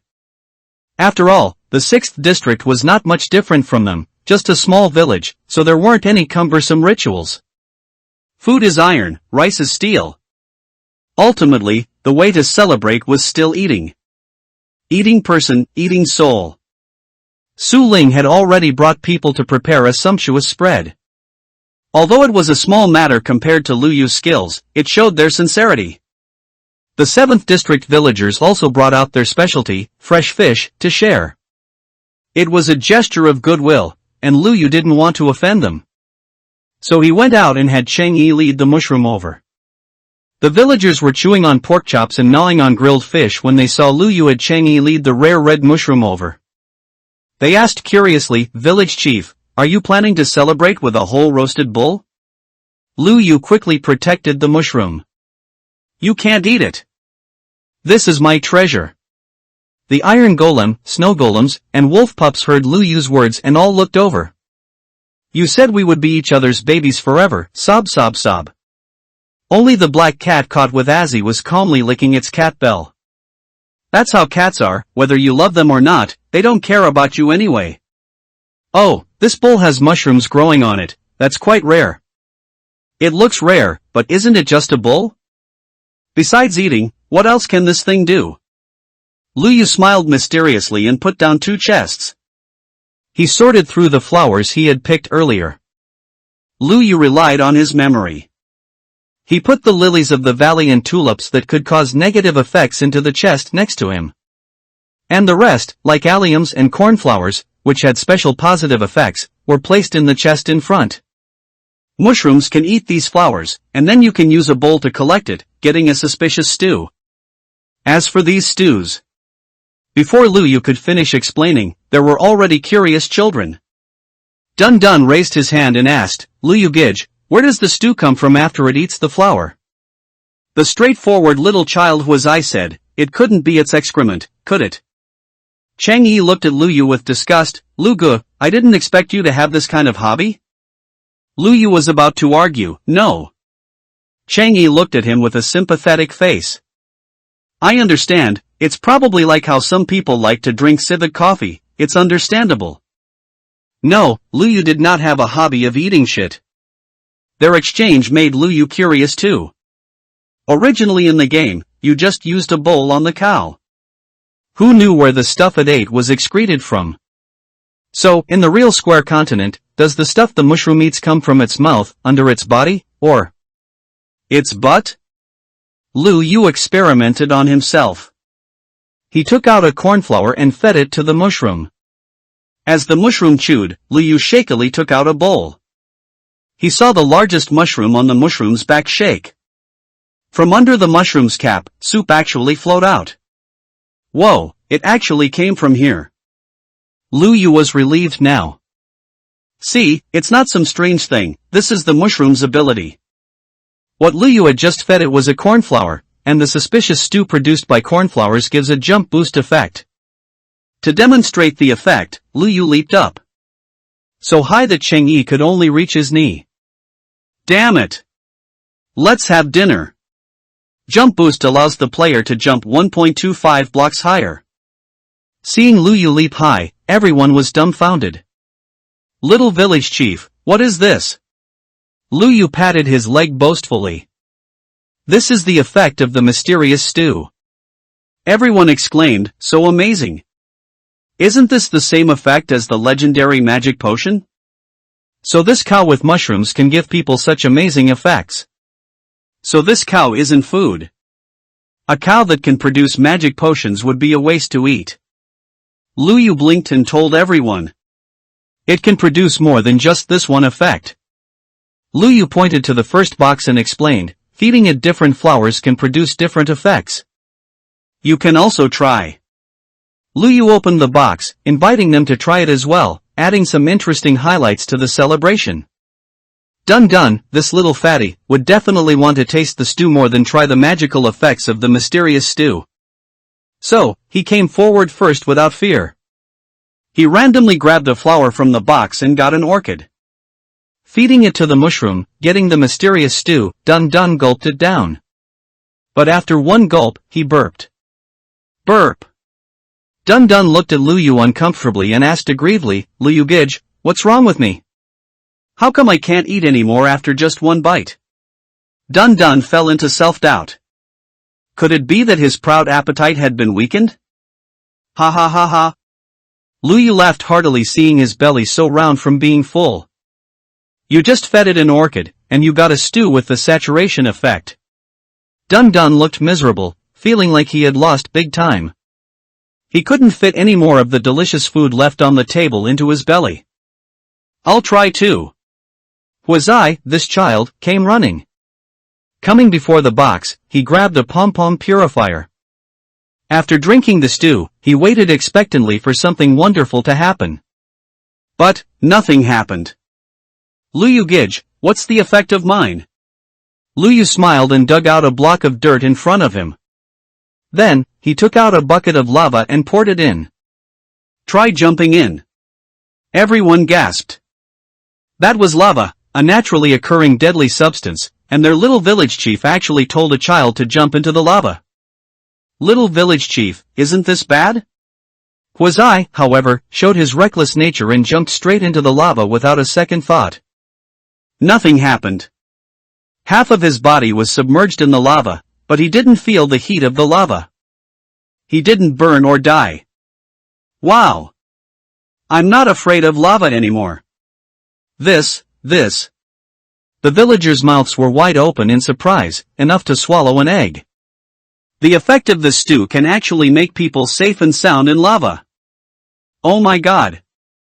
Huazai excitedly waved his hands in the lava pit, striking a cool pose. Yuan, do you think I'm handsome? However, before he could look cool towards the little girl for even a second, Luyu pulled him out of the lava. The fire resistance effect from the mysterious stew only lasted for 4 seconds. Huazai's time as a real man was also only 4 seconds. But his resolute belief in Luyu's appearance earned Yuan's admiration. Huazai, you're so brave. Seeing how magical this stew was, everyone came forward, holding various flowers to try. The first box was surrounded by people. Chang'e rubbed his hands, also looking eager to try. However, there was no room to squeeze in next to the first box. So he saw the box behind Luyu. Casually, he took out a flower from it. He. Chang'e smiled proudly. They were all crowding around that box. How could the clever him find another box here? Feeding it to the mushroom, getting the mysterious stew, and drinking it. Hey! Luyu suddenly shouted loudly. Just because he turned around and found the lid of the box open. Who took flowers from this box? Chang'e guiltily wiped a little soup from his mouth. What's wrong? Luyu said sternly, the flowers in here, when fed, will give you negative effects. The villagers asked in confusion, what kind of negative effects? Luyu sneered, his eyes already fixed on Chang'e, whose face was covered in cold sweat. If you're unlucky, we'll have another meal in a while. Chang'e's heart stopped. Instantly, he felt uncomfortable all over. Aches, swelling, and various unbearable sensations covered his entire body. Others also fell down. Whoa. Chang'e wanted to cry but had no tears. No wonder Luyu guarded that box behind him, no wonder no one took anything from that box. He even thought he had gotten a bargain. Dun Dun swallowed his saliva and asked curiously, Luyu Gij, what other meal is there? Luyu unhurriedly came before Chang'e. Looking at Chang'e, whose face was green, he started laughing gleefully. Luyu clapped his hands and said to the villagers, time to eat, time to eat. Chang'e weakly reached out to Luyu. Lugu, no joke, help. Luyu looked at his current state and guessed that he had probably fed the mushroom a lily of the valley. The mysterious stew produced by feeding it a lily of the valley has the effect of poison. Finding milk from his backpack and giving it to him to drink, Chang'e returned to normal. Chang'e also learned the hard way that he couldn't just feed any flower to get mysterious stew to eat. The little fatty Dun Dun looked at Chang'e and sighed regretfully. What a shame, no meal to eat, the food at the children's table was very delicious. Chang'e unceremoniously gave the little guy a flick on the back of his head. Chang'e said fiercely, if I give you a punch, will you eat it? The celebratory feast ended amidst the laughter of Chang'e and the children playing around. Luyu, can you tell me the effects of these flowers and stews again, so I can remember? Luyu turned his head and was surprised to see Zhuang Mu. He was originally the most knowledgeable person in the village, but was unexpectedly overshadowed by Luyu, a child known as an idiot, which made him a bit unbalanced mentally. Furthermore, at that time, he saw Lin Xiaoming was about to become famous and was blinded by the vanity of becoming a famous teacher. That's why he did some things to make things difficult for Luyu. For one, he didn't actually harm Luyu's life. Secondly, although he was a bit rigid, his nature of seeking knowledge was not bad. So Luyu told him. It was also a good thing for him to write it down and tell others, to prevent them from eating it by mistake. Okay. After it was over, Luyu took the fences and enclosed an area for the two mushrooms. Luyu brought wheat and fed it to them separately. The mushrooms just now didn't know how many bowls of mysterious stew they produced for the villagers. They ate grass, and squeezed out amazing medicine. The mushrooms are truly model workers of their generation. Congratulations on completing the achievement, reproduction, gaining 30 achievement points. The sound of gaining achievement points reminded Luyu to check his current achievement points. Current achievement points, 3,128. Wow, the achievement points rewarded by the two village cores made him full. Luyu's mind stirred, and he opened the achievement shop. Can he unlock some new things again? A bargain for nothing. Chain mining? Good stuff. It can save a lot of tool durability, time, and stamina. Imagine, when mining obsidian, digging one piece causes all surrounding pieces to drop too. Awesome. Buy. Confirm purchase of chain mining. Achievement points, minus 100. Luyu was now a rich man with 3,000 achievement points in his pocket, so 100 achievement points was naturally nothing. After generously buying it, Luyu continued to look at the dazzling array of goods in the achievement shop. Health display? This is also good stuff. It can identify combat power and confirm the enemy's status. Luyu waved his hand grandly. Buy. Achievement points, minus 100.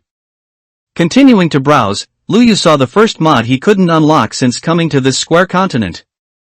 Realistic shaders unlock requires 500. Looking up, Luyu looked at the rough pixelated world. It's time to heal his eyes. Buy. Congratulations, player, for successfully unlocking the Realistic Shaders series mod. Mod 1, HD Fix is now active. Looking up again. Ah, this light. This sunset, these clouds. Ah, this water. These ripples, these reflections. The world in his eyes changed from rough pixels to a clear world. The clouds and sun in the sky were no longer square. The water was no longer just a sheet of dark blue with a few horizontal lines in pixel art style representing light refraction. The calm water surface clearly reflected the surrounding objects, and the wind stirred up ripples. Luyu wiggled his nose, seemingly smelling the aroma of a graphics card. Wait, he seemed to have ignored some system text just now. Series mod? Luyu clicked on the detailed information for Realistic Shaders. Realistic Shaders Series Mod. 1. HD Fix.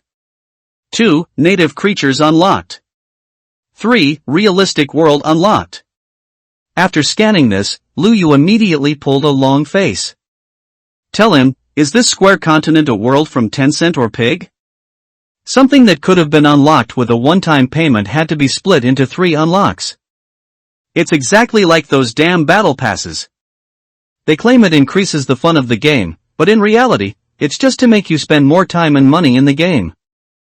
Luyu stomped his foot. Since he had already unlocked 1, he naturally had to unlock 2 and 3 to satisfy his obsessive-compulsive disorder.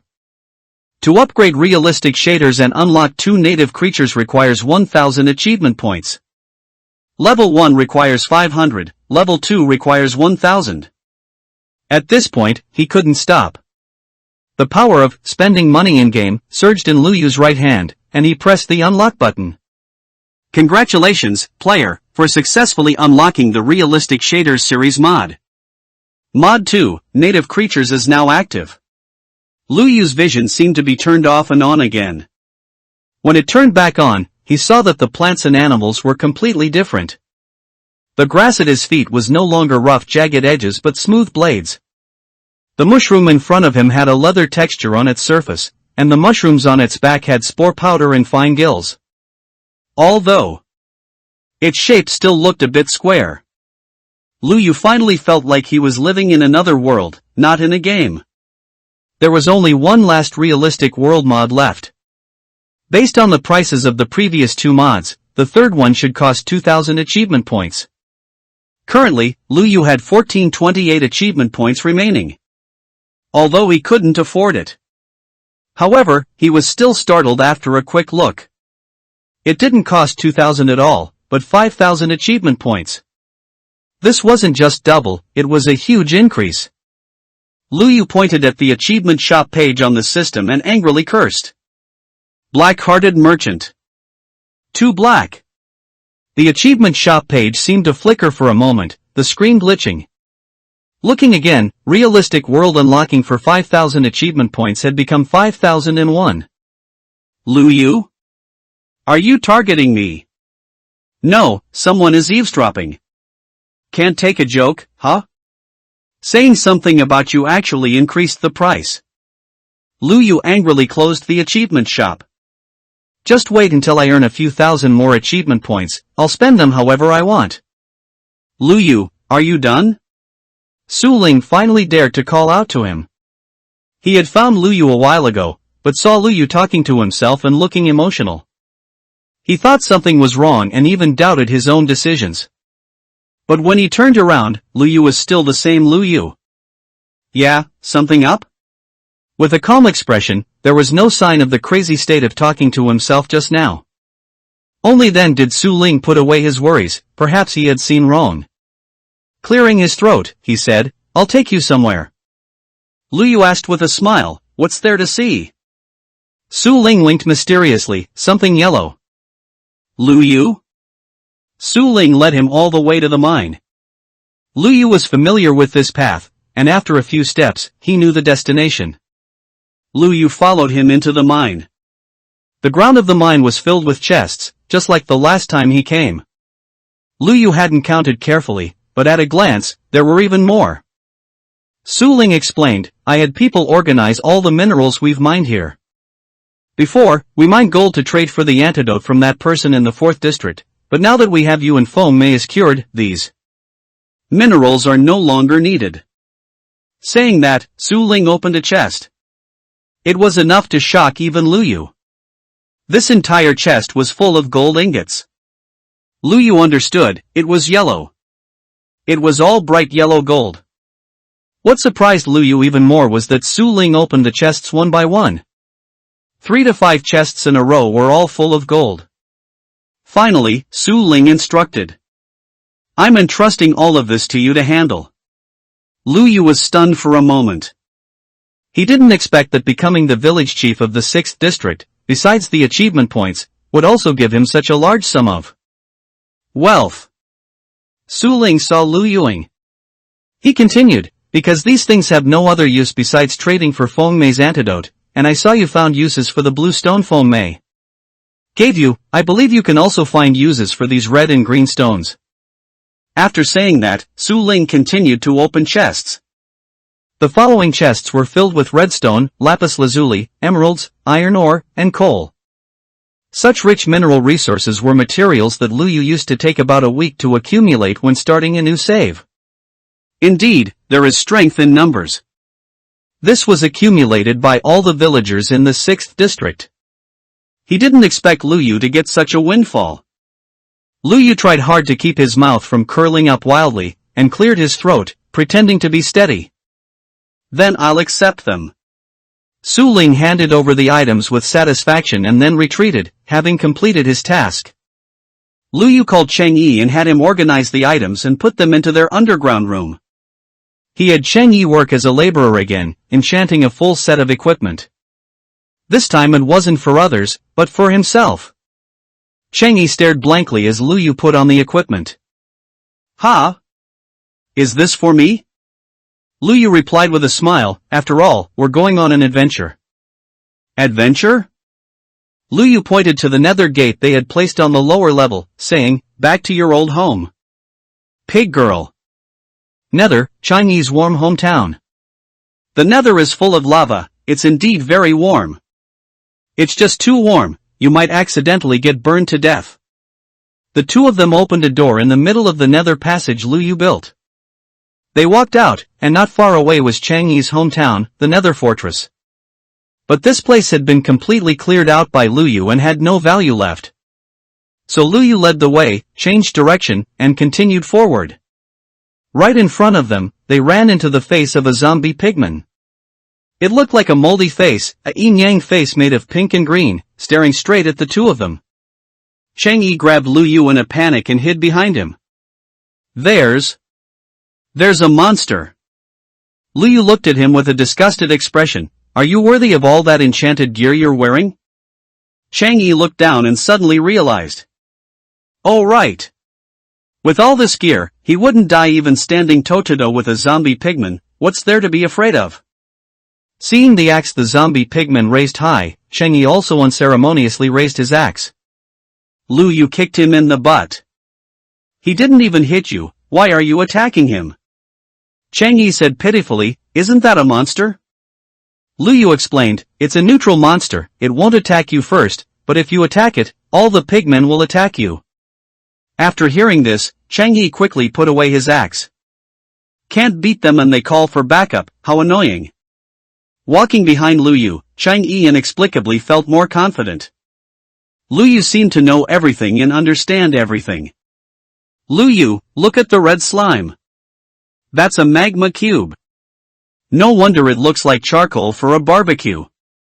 Wow, why does it look like a spring when it jumps? What's it used for? Listening to Changyi's chatter, Lu Yu waved his hand. If you want to know, just go try it yourself. Changyi actually went for it, wildly slashing at the magma cube with his sword. Relying on his good gear, he did whatever he wanted. The magma cube died under his sword, dropping a magma cream. Changyi handed it to Lu Yu as if presenting a treasure. What's this used for? Lu Yu replied, it can be used to make fire resistance potions. Changyi patted his chest, brother, didn't I just make a contribution? Lu Yu was speechless. This kid Changyi seems very good at praising himself. Continuing forward, Changyi seemed to discover something. He quickened the pace of his two legs and jogged over. Lu Gu, isn't this gold ore? Heh, gold ore. Lu Yu remembered the mountain of gold ore he had just obtained, he already looked down on this little bit. But Changyi had already raised his pickaxe. Lu Yu didn't have time to observe the surroundings. The moment he dug down, others came running at the sound. From the bottom of the canyon in front of them, another creature walked up. Damn, the piglin found out they were stealing gold. Hurry up and leave. Changyi is number one at causing trouble, and also number one at running away. He dropped the gold ore and ran towards Lu Yu. Lu Yu threw him a golden helmet and said, put it on quickly. The piglin was momentarily dazed. Who am I? Where am I? The piglin didn't know. Afterwards, he chose to ignore Changyi, who had just tried to steal their gold ore, and continued patrolling. Changyi complained indignantly, I was digging gold from the ground, not from their house, these greedy pigs. Lu Yu looked at Changyi and suddenly started laughing. Lu Yu's smile was a malicious one. Changyi, be a bit more polite to them. Changyi was puzzled, isn't that just a pig-headed monster? Lu Yu hid his malicious smile, pointed at the piglin, and spoke nonsense with a straight face, look, where's the pig head? Isn't that a girl? Ha! Changyi rubbed his eyes suspiciously and asked, are you serious? Lu Yu pointed at the piglin's ear. Look, aren't those its twin pigtails? Then he pointed at the piglin's nose. Aren't those her cute big eyes? Finally, pointing at the piglin's tusks, he said, isn't that her chubby face? Look, she's even wearing a hat. Changyi blinked his eyes. It seems. Is it really like that? Changyi's mouth slowly widened into a lecherous grin. The girl is quite cute. Lu Yu watched his successful misdirection with satisfaction. He chuckled inwardly, another newcomer had fallen for it. In Changyi's mind, the piglin was seen as a cute girl, and he couldn't go back. Changyi asked excitedly, then can this piglin girl turn into a human like Azzy? Lu Yu regretfully told him, no. Changyi asked again, then can we communicate with her? Lu Yu regretfully told him again, probably not, it's just an ordinary monster. Changyi regretted, so it's just an artificial idiot. However, Lu Yu changed the subject and told him, you can try bribing it with some gold. With that, Lu Yu handed over some of the gold ingots he had brought to Changyi. You go try. Changyi was still a little doubtful, but after all, Lu Yu wouldn't send him to his death. He chose to believe. He came before the piglin girl. Because he was wearing a golden helmet, the gold-digging piglin girl was friendly and didn't attack him. The piglin girl's face, the more Changyi looked at it, the cuter it became. So Changyi relaxed his guard and gave the gold ingot to it as a gift. He saw the piglin girl pick up the gold ingot and examine it in her hand. It seemed she was verifying the authenticity of the gold ingot. Finally, she confirmed it. The piglin girl put away the gold ingot with satisfaction and threw out an item. Luga, look, she gave me something too. Before he could see what it was, Changyi held the potion with a devout expression. Luga, you said she gave me something, does she have feelings for me? You said she's just a monster, with no intelligence like an AI, but maybe there could be a miracle, right? Lu Yu listened to his cheesy tone with disgust. That's enough, quickly look at what dropped. Changyi looked down and exclaimed, whoa! Lugu, isn't this the fire resistance potion you mentioned? Lu Yu gritted his teeth. Damn it! How could this kid's luck be so bad? Trading for a fire resistance potion on the first try, do you know Marcus or Ding Lei? Lu Yu didn't believe it, so he also stepped forward to try. He threw out a gold ingot to the piglin. Congratulations player, you have successfully unlocked the achievement, Dazzling, gaining 50 achievement points. The piglin examined it, and then also threw out an item. Changyi said indignantly, how come she gave you something too? Lu Yu picked up the item, took a look, and had a look of disgust. Iron ingot. Who needs an iron ingot these days? Lu Yu handed over the remaining gold ingots to Changyi for trading. He patted Changyi on the shoulder and instructed, these are all for you, go have a good chat and bond with your piglin girl. Cats don't have 9 lives. Lu Yu Gij, you are truly a good person. Changyi looked at him gratefully. What are good brothers? This is what you call a good brother. A true brother is one who foots the bill so you can chase girls. Changyi continuously threw out the gold ingots in his hands. The piglin girl also threw out her return gifts. Things like enchanted books, ender pearls, bows, and arrows. Luga, look what this is. Luga, look again, what is this? Luga, look again, what is this thing? Changyi, unsure of the value and use of the items he received, turned around and threw them to Lu Yu for identification. The first item was a pair of enchanted boots. Soul Speed enchanted boots? Lu Yu confirmed the text description on them. Changyi pressed on, is this item good? It allows you to walk freely on soul sand. Changyi didn't know what soul sand was, but he understood it was a good item. Instantly, he turned his head and looked at the piglin girl affectionately. Baby, I went for in 4 today. Don't ask why, just know I missed you so much I needed fluids. Second, it was a splash potion of fire resistance. Lu Yu explained, this is the AoE version of the potion of fire resistance I gave you just now. Changyi again said affectionately to the piglin girl, baby, you really do love me. The third item.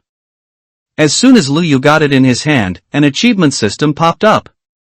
Congratulations player, you have successfully unlocked the achievement, Who's Cutting Onions, 50. Wow, it was crying obsidian. Lu Yu held the crying obsidian and started thinking.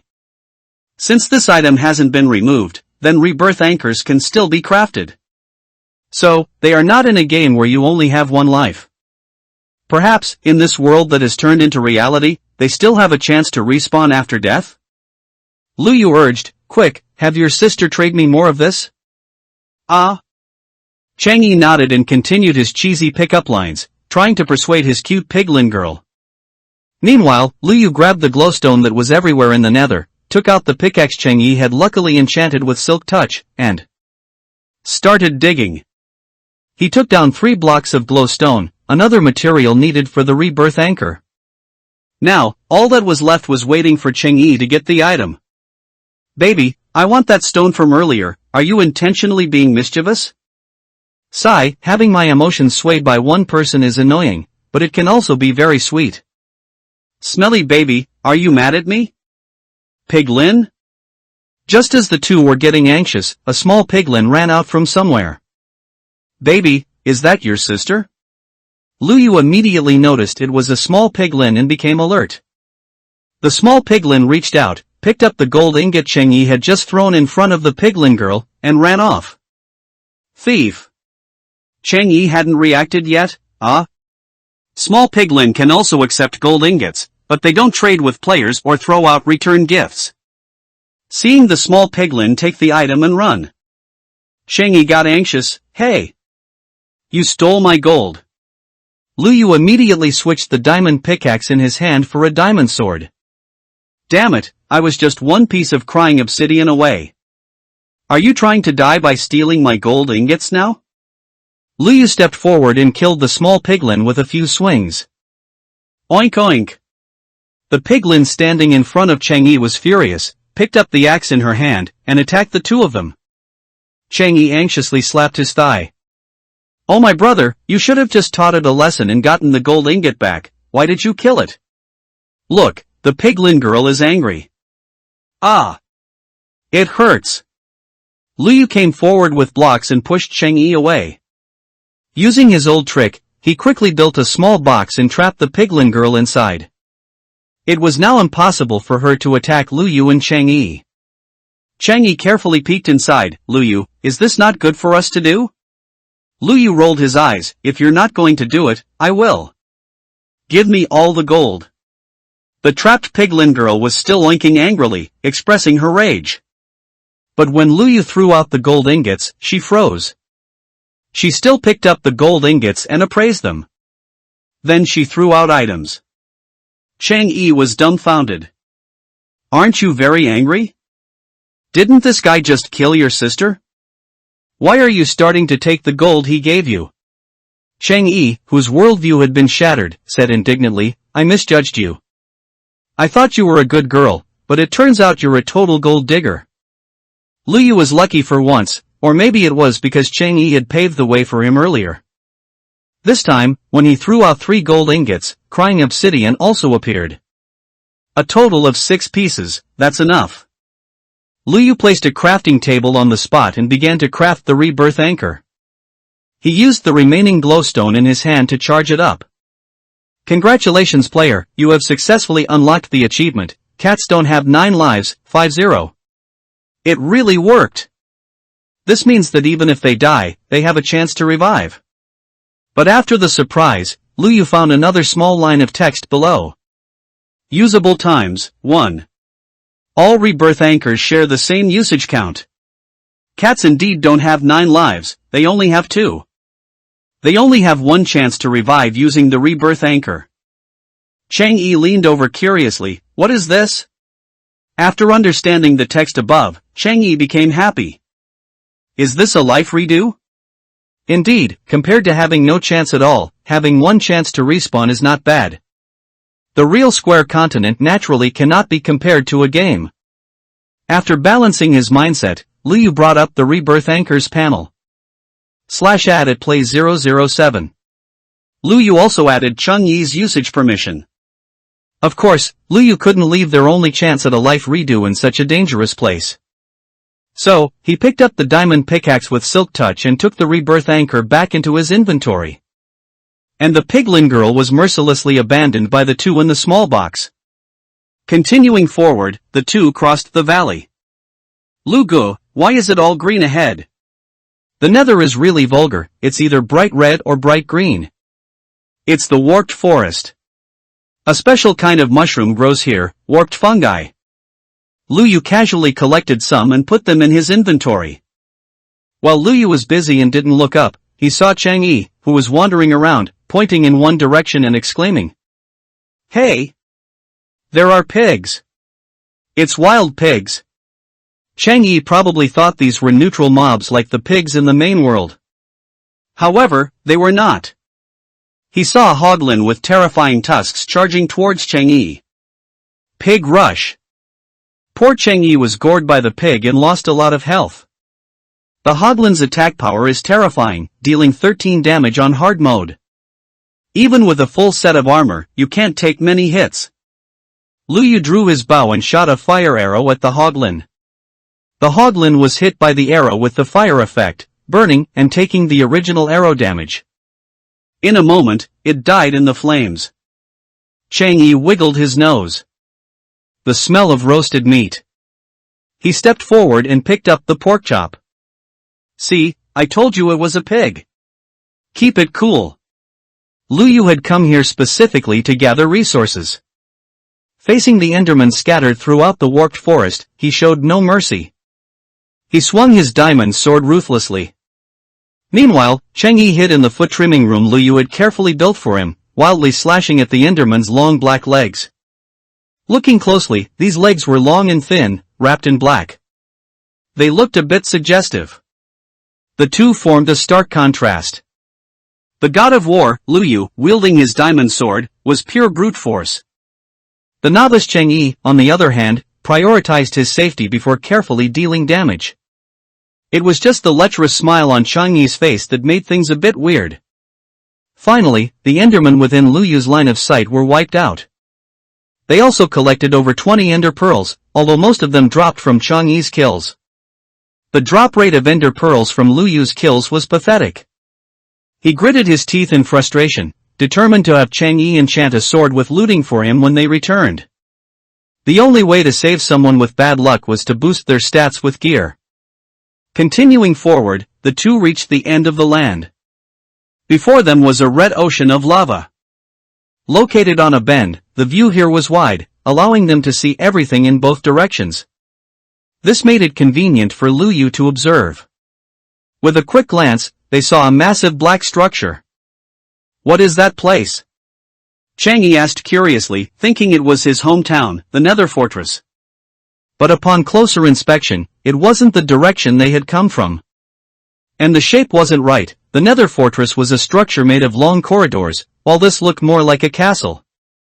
Luyu explained, "That's a bastion remnant." Chang'e pressed, "What's it for?" "There are quite a few good things inside." But facing the sea of lava before them, Chang'e hesitated. "How do we get across?" Luyu patted his head. "Did you forget what your piglin girl just gave you?" Chang'e carefully took out the piglin girl's item. "We have to use this now?" Drinking the potion of fire resistance, the two gained fire resistance. Luyu was the first to jump into the lava. "Congratulations player, you have successfully unlocked the achievement, Stay Cool, gaining 50 achievement points." Chang'e had been skeptical at first, but seeing Luyu swimming freely in the lava, he also jumped in. It was hilarious, they didn't feel hot at all. Although they wouldn't burn or drown, their movement speed wasn't very fast. Chang'e bobbed up and down in the lava, feeling his stamina drain. What's more, they still retained their sense of smell in the block world. The irritating smell of sulfur from the lava kept assailing their noses, which wasn't pleasant. "Lugu, how much longer do we have to swim? We won't arrive before the fire resistance potion wears off, will we?" Luyu looked around. The bastion remnant was in the center of the lava sea, and the other side was a cliff face made of netherrack, with no path extending to this point. It seemed even if they walked along the shore, they couldn't reach the bastion remnant. They had to find another way. But Luyu discovered that in the lava sea where they were, there was another group of creatures walking around that weren't afraid of the lava's heat. Compared to them awkwardly bobbing and swimming with their hands in the lava. Those things were standing on the lava with 2 feet.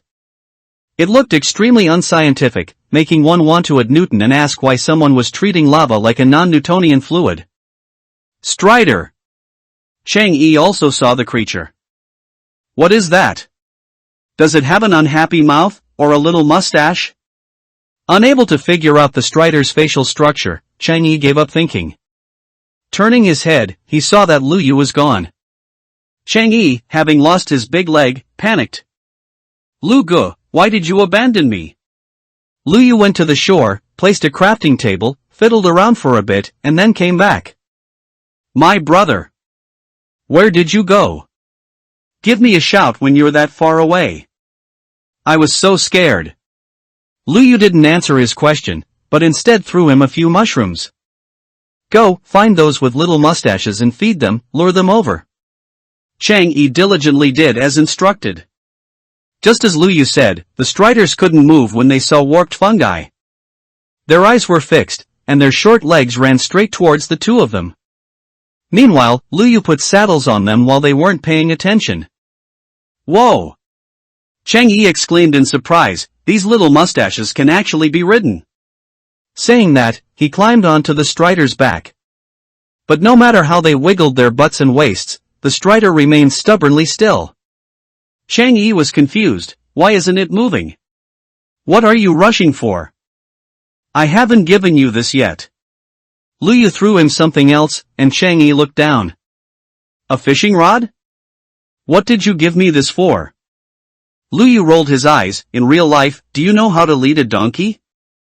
Oh. Chang'e's comprehension wasn't too low. Seeing the warped fungus dangling from the fishing rod, he immediately understood. So that's how it works.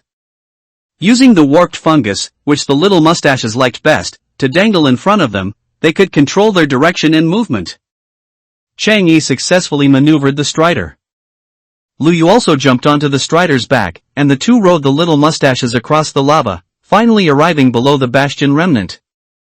Seeing the Bastion remnant up close made Chang'e shiver. The Bastion remnant was entirely gray-black. And just like its name, it was a dilapidated fortress, made up of ruins and broken walls. This place feels so eerie. It seemed that in the gloom, only the gold on the piglin could bring a little light. Hey! There are piglin girls here too. Chang'e said happily. Hey, this one is different from the one just now. Lu Yu pushed Chang'e away. This piglin girl was a bit richer than the piglin girl they first encountered. It had a golden belt around its waist and golden bracelets on its arms. This wasn't a piglin, but a piglin brute. A terrifying hostile mob that could deal up to 19 points of damage with one blow.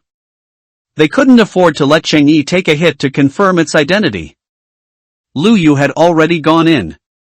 He placed a piece of cobblestone between himself and the piglin to maintain distance. Lu Yu then unleashed a barrage of attacks on the piglin brute. Even though he was highly skilled, he couldn't deal damage if he couldn't hit it. Chang'e was still dumbfounded on the side, watching as other piglins and piglin brutes were attracted by the commotion. He panicked and didn't know what to do. What do I do? What do I do, Lu Gu? He was hesitating whether to hide underground or wrap himself up. Quick, stack up, build yourself up. At Lu Yu's reminder, Chang'e quickly built a ladder. Seeing that Lu Yu was also surrounded, he gave up on continuing to attack. He placed blocks under his feet. His hand speed was extremely fast, and in the blink of an eye, he was almost level with the Bastion remnant. Lu Yu looked up, and a wooden brown chest came into his line of sight. Truly, searching high and low for something only to find it right before your eyes. Ancient debris. The chest was stuck between the gaps of the Bastion remnant. Aiming carefully, Lu Yu bent down, making sure he wouldn't fall, and built towards the Bastion remnant. The pigs below could only see a skybridge extending out of thin air next to the Bastion remnant. Lu Yu walked across the skybridge into the Bastion remnant. Lu Gu. What should I do? Chang'e called for help from the pillar he had built. Lu Yu waved his hand mercilessly, just stay up there.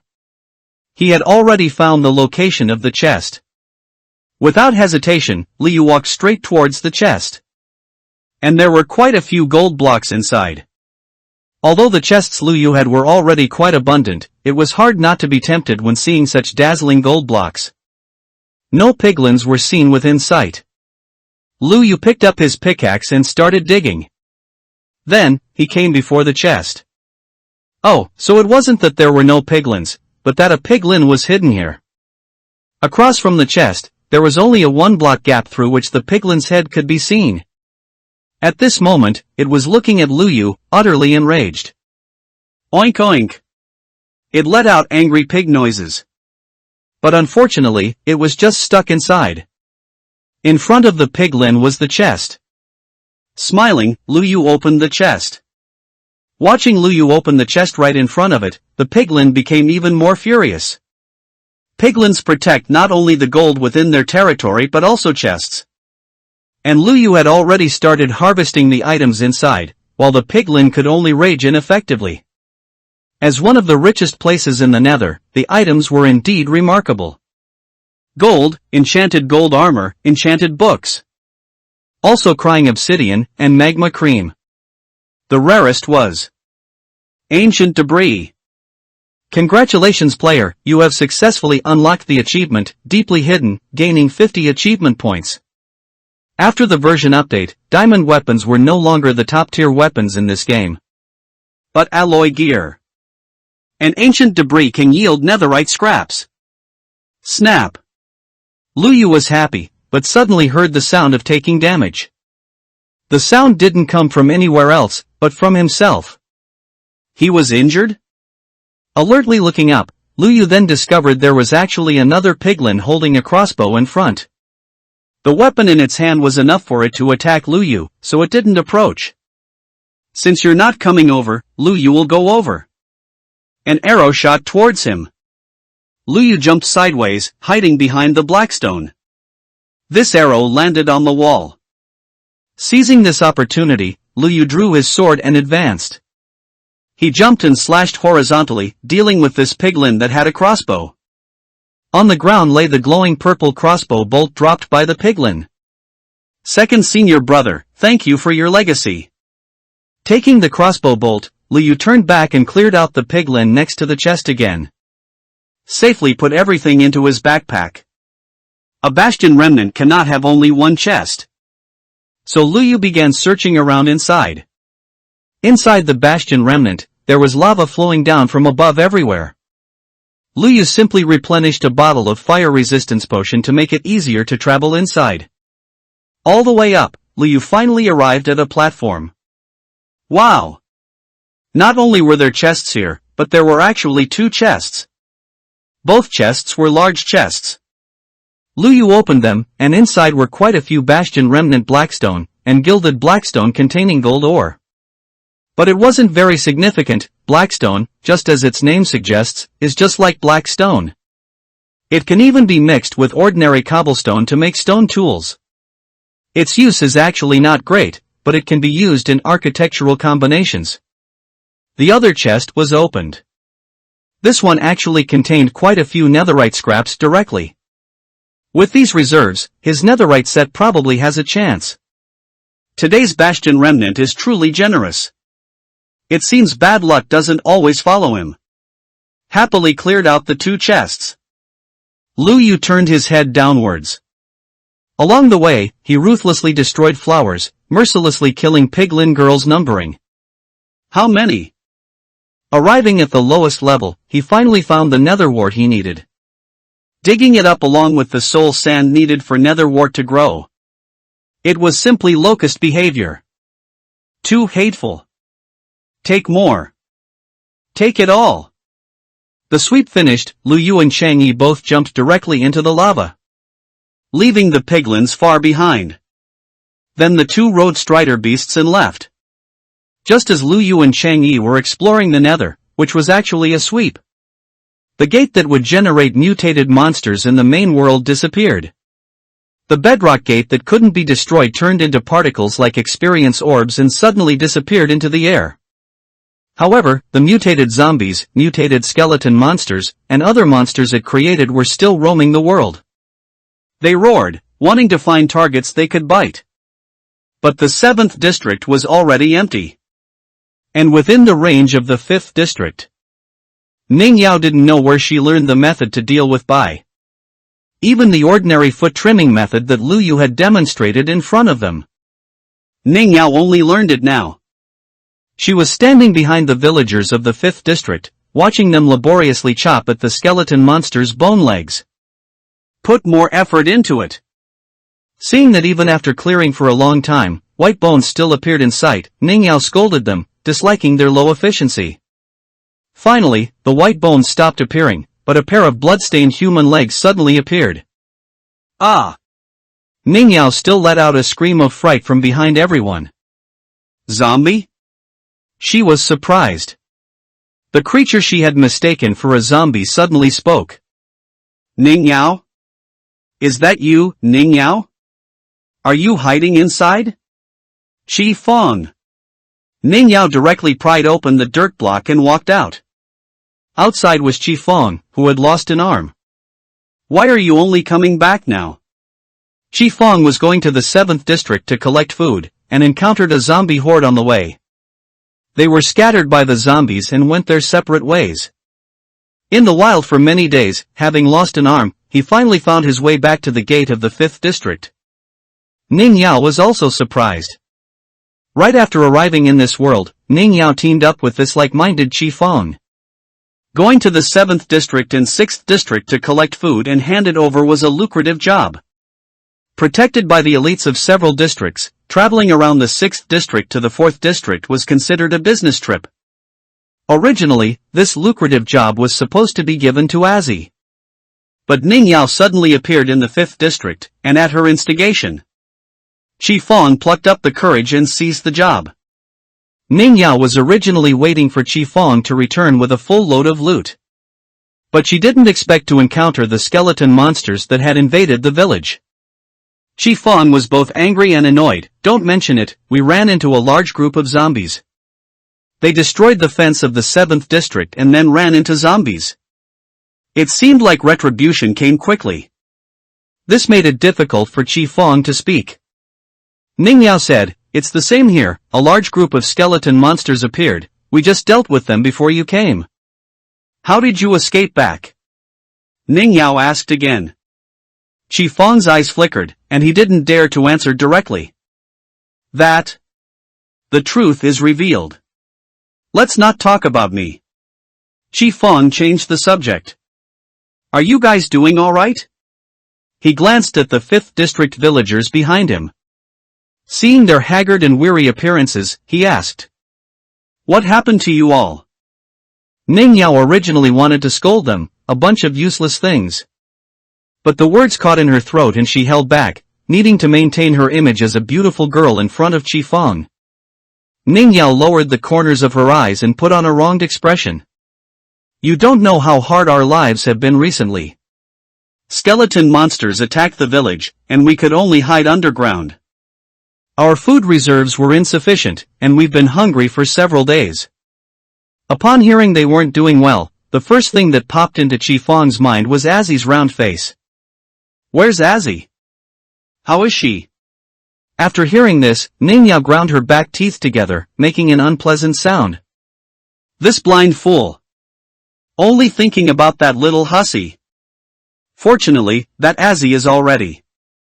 Thinking this, Ning Yao suddenly narrowed her eyes.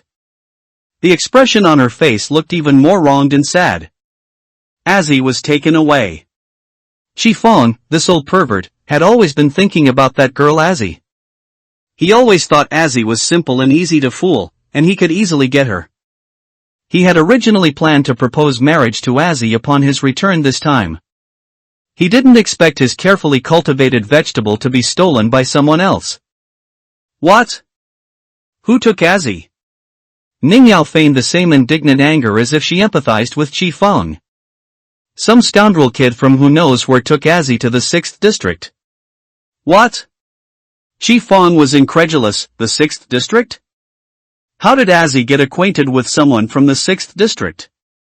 Ning Yao tried hard to recall. It was a kid named Lu Yu. He appeared out of nowhere. We wanted to bring Azzy back, but we were accidentally poisoned. Hearing this, Chi Fong was filled with rage. Poisoned? Lu Yu? Alright, it's this Lu Yu again. Last time, he actually distributed poisonous fish to them, almost killing them in the wilderness right after they left the 7th district. And now he's poisoning Ning Yao and the others. Despicable and shameless. Ning Yao detected Chi Fong's excessive fury. What's wrong with you? Chi Fong told her, my being stranded in the wilderness and attacked by zombies is all thanks to that kid. So you were also harmed by him? The two of them seemed to find common ground as fellow victims, feeling sympathy for each other, but this was not the case. They were not innocent at all. That kid Lu Yu harmed us so badly, we can't let him off easily. I know. Chi Fong put his finger to his mouth and bit down, making a grinding sound. This time, we must make that kid pay the price and get Azzy back. Ning Yao nodded vigorously in agreement. But in her heart, she was calculating how she could make Azzy disappear on the way back. The two of them plotted with hidden agendas. Azzy, who was kidnapped in their words, was grinning foolishly and laughing heartily in the 6th district. Really? Is that true? Lu Yu was still talking nonsense with a straight face. It's true. Our brother Cheng Yi found a cute girl in the nether, fell in love at lightning speed, and then broke up at lightning speed. Azzy looked at Cheng Yi curiously. And Cheng Yi adjusted his bangs. Don't mention it. Master was right, women down the mountain are tigers. That woman only liked my money. Lu Yu reminded him, excuse me, it was my gold. Cheng Yi waved his hand, telling Lu Yu not to interrupt his rare opportunity to show off. Azzy blinked her eyes, innocently asking, then aren't you sad? Cheng Yi flicked his buzz cut that couldn't be swung stylishly at all. Men always have to suffer a few heartbreaks in relationships before they mature. Azzy actually believed his pretense of sophistication. Wow, Cheng Yi, you're so cool. Cheng Yi's mistake was that he shouldn't have believed Azzy's simple words. After gaining a sense of accomplishment from Azzy, Cheng Yi actually opened the server chat group. Brothers, the nether is really interesting, haha. Cheng Yi started his topic with a boastful tone. Lu Yu was trying hard not to laugh out loud as he watched. What's interesting? I went last time and almost died there. Don't ask me, I haven't even touched obsidian yet. You guy, you must have clung tightly to 003 Delau's leg to get in. With Delau carrying the whole field, what do you need to do? That's great, I also want to be Delau's leg accessory. He didn't expect Cheng Yi's little scheme to be seen through so quickly. Hee hee, you get neat when you follow brother. Cheng Yi began to recount his experiences in the nether. It was really awesome, swimming in lava, robbing castles. We killed a large pig with tusks and rode a small red pig with a beard. Most importantly, there are even girls in the nether. The group chat was filled with hungry wolves, their eyes shining at the mention of meat. What girl? Are there other girls in the nether? Cheng Yi was smug, saying, that girl even gave me a gift. Although he traded gold ingots for it. What kind of girl? Is she pretty? Is she fair and big? Cheng Yi said righteously, I won't allow you to look at my ex-girlfriend with such vulgar eyes. She became an ex-girlfriend so quickly? Quickly tell us, what kind of girl was she? Poor little Cheng Yi didn't meet a scumbag girl like honest brother, did he? Cheng Yi boasted, she was a girl with twin tails. Big eyes, wearing a hoodie with a pig head pattern, and she liked gold. Someone interrupted Cheng Yi's spellcasting, wait, you're not talking about. Rarely, player 001 also came out to express his opinion. Although it was just ellipses representing speechlessness. Player 001 was just speechless. Others, however, burst into laughter without giving any face. Ha ha ha ha ha ha. I'm dying of laughter. Best laugh of the year. Too mean. I'm sure this is something player 003 Delau did. Ah, who hasn't had such naive by years? Brother, you're amazing, you actually fell for it? Player 003 Delau, you tricked him so badly. Cheng Yi was full of question marks. What are you guys talking about? What do you mean? Put. Finally, Liu couldn't hold back and let out a revealing laugh behind him. Chang'e realized something was wrong. What do you mean? What is it? What did this scoundrel player 003 do to me? Player 001 said, it's not a girl. Ha ha ha ha. You still haven't realized, piglins are pig-headed people. You saw wrong. Those twin tails are its pig ears, and those eyes are its pig nose. Piglins aren't girls at all. Hilarious. Chang'e finally understood. It turned out that when Liu was explaining to him, he had already started to mislead him. Liu. Chang'e pounced fiercely towards Liu, raising his diamond sword, determined to fence with Liu. Liu finally stopped holding back his laughter. Ha! No woman in mind. Liu finished laughing and rubbed his stomach, which hurt from laughing so hard. Sorry, who knew you were so easy to fool, and that fooling you would be so fun? Chang'e covered his face. This time, he was completely embarrassed. He decided never to believe Liu's nonsense again. In this world, there are no cute girls at all. Women would only affect his sword drawing technique. From now on, he would cut off all emotional ties, focus on honing his skills, and become a strong support like Liu. Someone in the chat group is talking to me, Liu said. Chang'e asked curiously, who? Is it a girl? Chang'e, who was just secretly making vows, immediately forgot what he had just said. Didn't you say you'd have no women in your heart from now on? Liu raised an eyebrow and looked at him amusedly. Chang'e pouted and forced his curiosity back down. Forget it, I won't ask. Chang'e waved his hand, I'm going to train. Only then did Liu shift his gaze to the chat group page given by the system. Are you there? The one who initiated the private chat was actually someone Liu hadn't expected. Player 001. It was known that their numbers were based on the order of their transmigration, so this player 001 was the first person to arrive on Square. Continent. It seemed the Minecraft world wasn't unfamiliar to him. Judging from the tone of his first message in the group, he was a selfish pro player, unwilling to share resources, and very secretive about survival. Skills in the Minecraft world. He rarely spoke in the world chat group, maintaining his aloof style. Liu started to wonder why such a person would talk to him. What is it? Player 001's reply was enthusiastic, as if he had been waiting for Liu to respond. Why aren't you making those foods anymore? The usually aloof player, player 001, actually came for the real food made through his crafting recipes. Liu smiled. However, it seemed he had never revealed that he was the one who put up the real food? How did you know it was me? Intuition. Liu joked, a woman's intuition? Player 001 replied, ?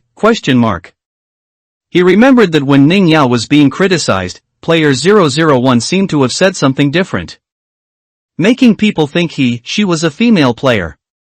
But that was just the player's speculation. In reality, she had never answered directly. This time was the same. Player 001 did not answer directly and changed the topic. Besides you, probably no one else has this ability.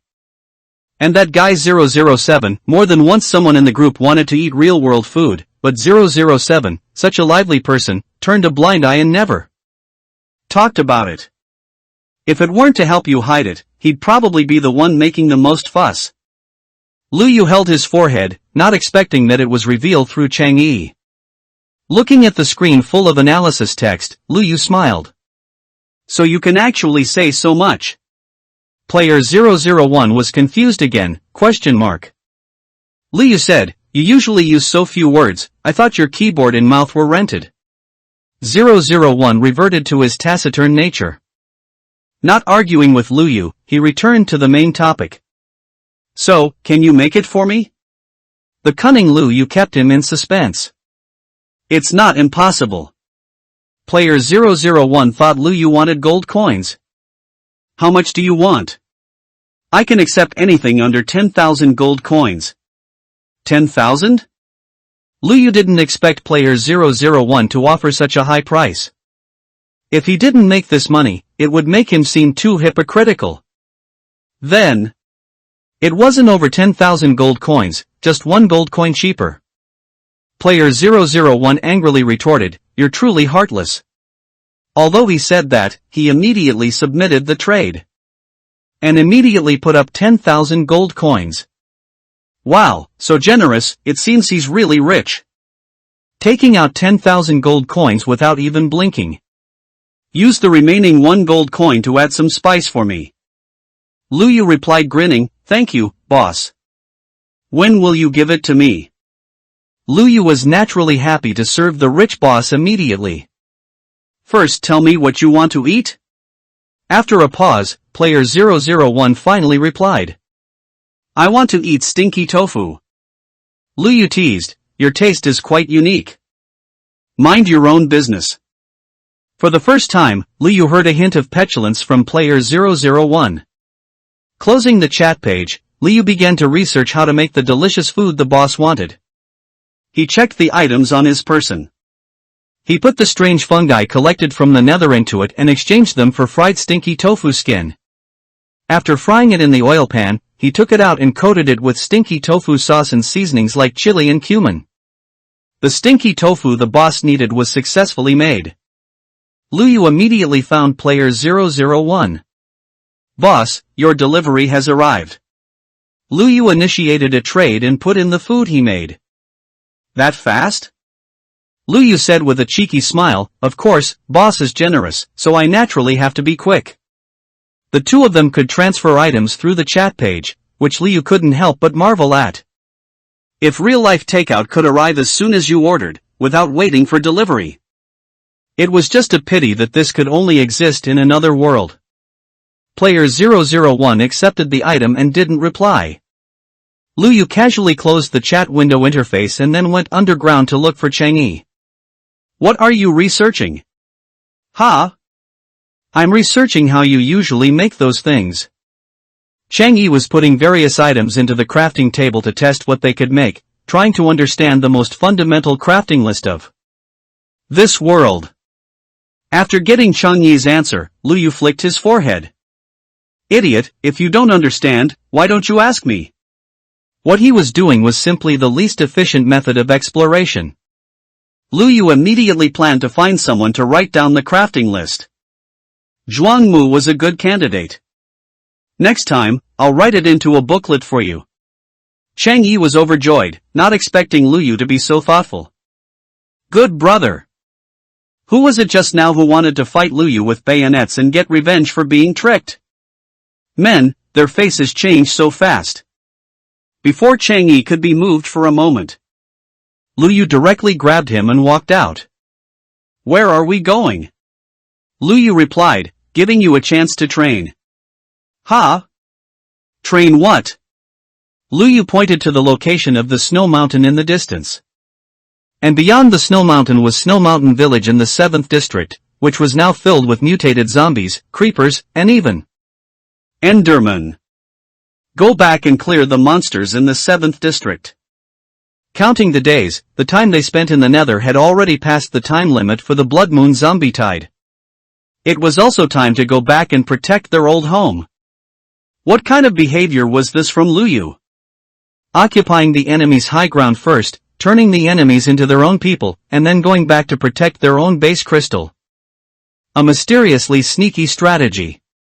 Only he could do it. Then I leave? Lu Yu, you're going out again? Just as he walked out the door, Lu Yu bumped into Su Ling who had come looking for him. Yes. Before Lu Yu could finish answering, Su Ling grabbed Lu Yu's arm tightly. Oh, my little ancestor, I nominated you to be the village chief of our 6th and 7th districts, not for you to go out and wander every day. Listening to Su Ling's earnest words, Lu Yu knew that he still couldn't escape the fate of being pushed into a position against his will. He sighed and Lu Yu asked, "What do you need me for?" Su Ling shook his head helplessly. "Since we're merging the districts, you should make a plan. We can't just let the villagers keep crowding into this treehouse you built. I know you have a lot of ideas, why don't you bring them out?" The anxious Su Ling started pulling his hair. He originally thought that by dumping this position onto Lu Yu, he could relax. Unexpectedly, Lu Yu became a hands-off boss, and he became like an eunuch in the inner court. By the looks of it, Su Ling will be bald soon. Lu Yu finally sympathized with Su Ling's hard-earned hair growth. Aren't I making plans for the people of our 7th district right now? Su Ling was puzzled and asked, what are you going to do? Lu Yu explained, as far as I know, monsters will no longer spawn. The monsters within the 7th district can be cleared out. We escaped from the 7th district, and we left in such a hurry that many people didn't take important things from their homes. Once we finish clearing it out, we can completely move over there, and the 6th district will be suitable as a residential area. The 6th district is located on a plain, and its flat terrain is suitable for construction. However, Su Ling's focus was not on the plan Lu Yu was currently making. What did you say? Lu Yu was confused. Was there something in his words just now that was difficult to understand? You're going to clear out the monsters in the 7th district? Su Ling raised his voice, his gaze shifting back and forth between Lu Yu and Cheng Yi. Just the two of you? Lu Yu nodded seriously. Is there a problem? Su Ling felt a wave of dizziness. From now on, when talking to Lu Yu, he needed to remember one thing. This person cannot be measured by common sense. Lu Yu was like the mother of the absurd, opening the door for the absurd, completely absurd. Su Ling confirmed again, with so many monsters, are you sure the two of you can handle it? To say something absurd, Lu Yu could handle it alone. But Lu Yu felt sorry for his wrist. With so many monsters, even if they stood still and let him farm them, Lu Yu would have to farm until the sky and earth were dark. That was the right-hand girl who had accompanied Lu Yu for many years. Lu Yu truly cherished it and couldn't let it suffer this hardship. And I have my dogs and iron golems. Su Ling grabbed another handful of hair. No, what if something happens to you? Lu Yu immediately placed the rebirth anchor he had just obtained on the ground. Don't worry, even if something happens to me, I can still come back. Su Ling's persuasion was completely unsuccessful. Lu Yu saw that he had lost a few strands of hair and gave him a reassuring word. Don't worry, we'll be back in 2 days. Su Ling dug in his ears. 2 days? Did I hear that right? No need to rush the departure. Lu Yu first locked himself in a small dark room. Lu Yu put the netherite scraps he had just obtained from the nether into the crafting table. Then, he added gold ingots. Scraps, scraps, scraps. Scraps, gold ingot, gold ingot. Gold ingot, empty.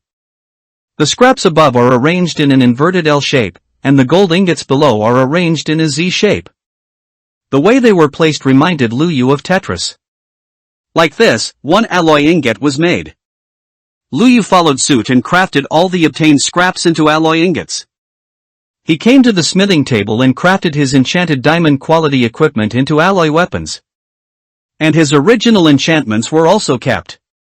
Lu Yu, who was originally wearing a full set of shiny diamond equipment, changed into a full set of black. Cheng Yi was curious, why did you change out of your diamond equipment?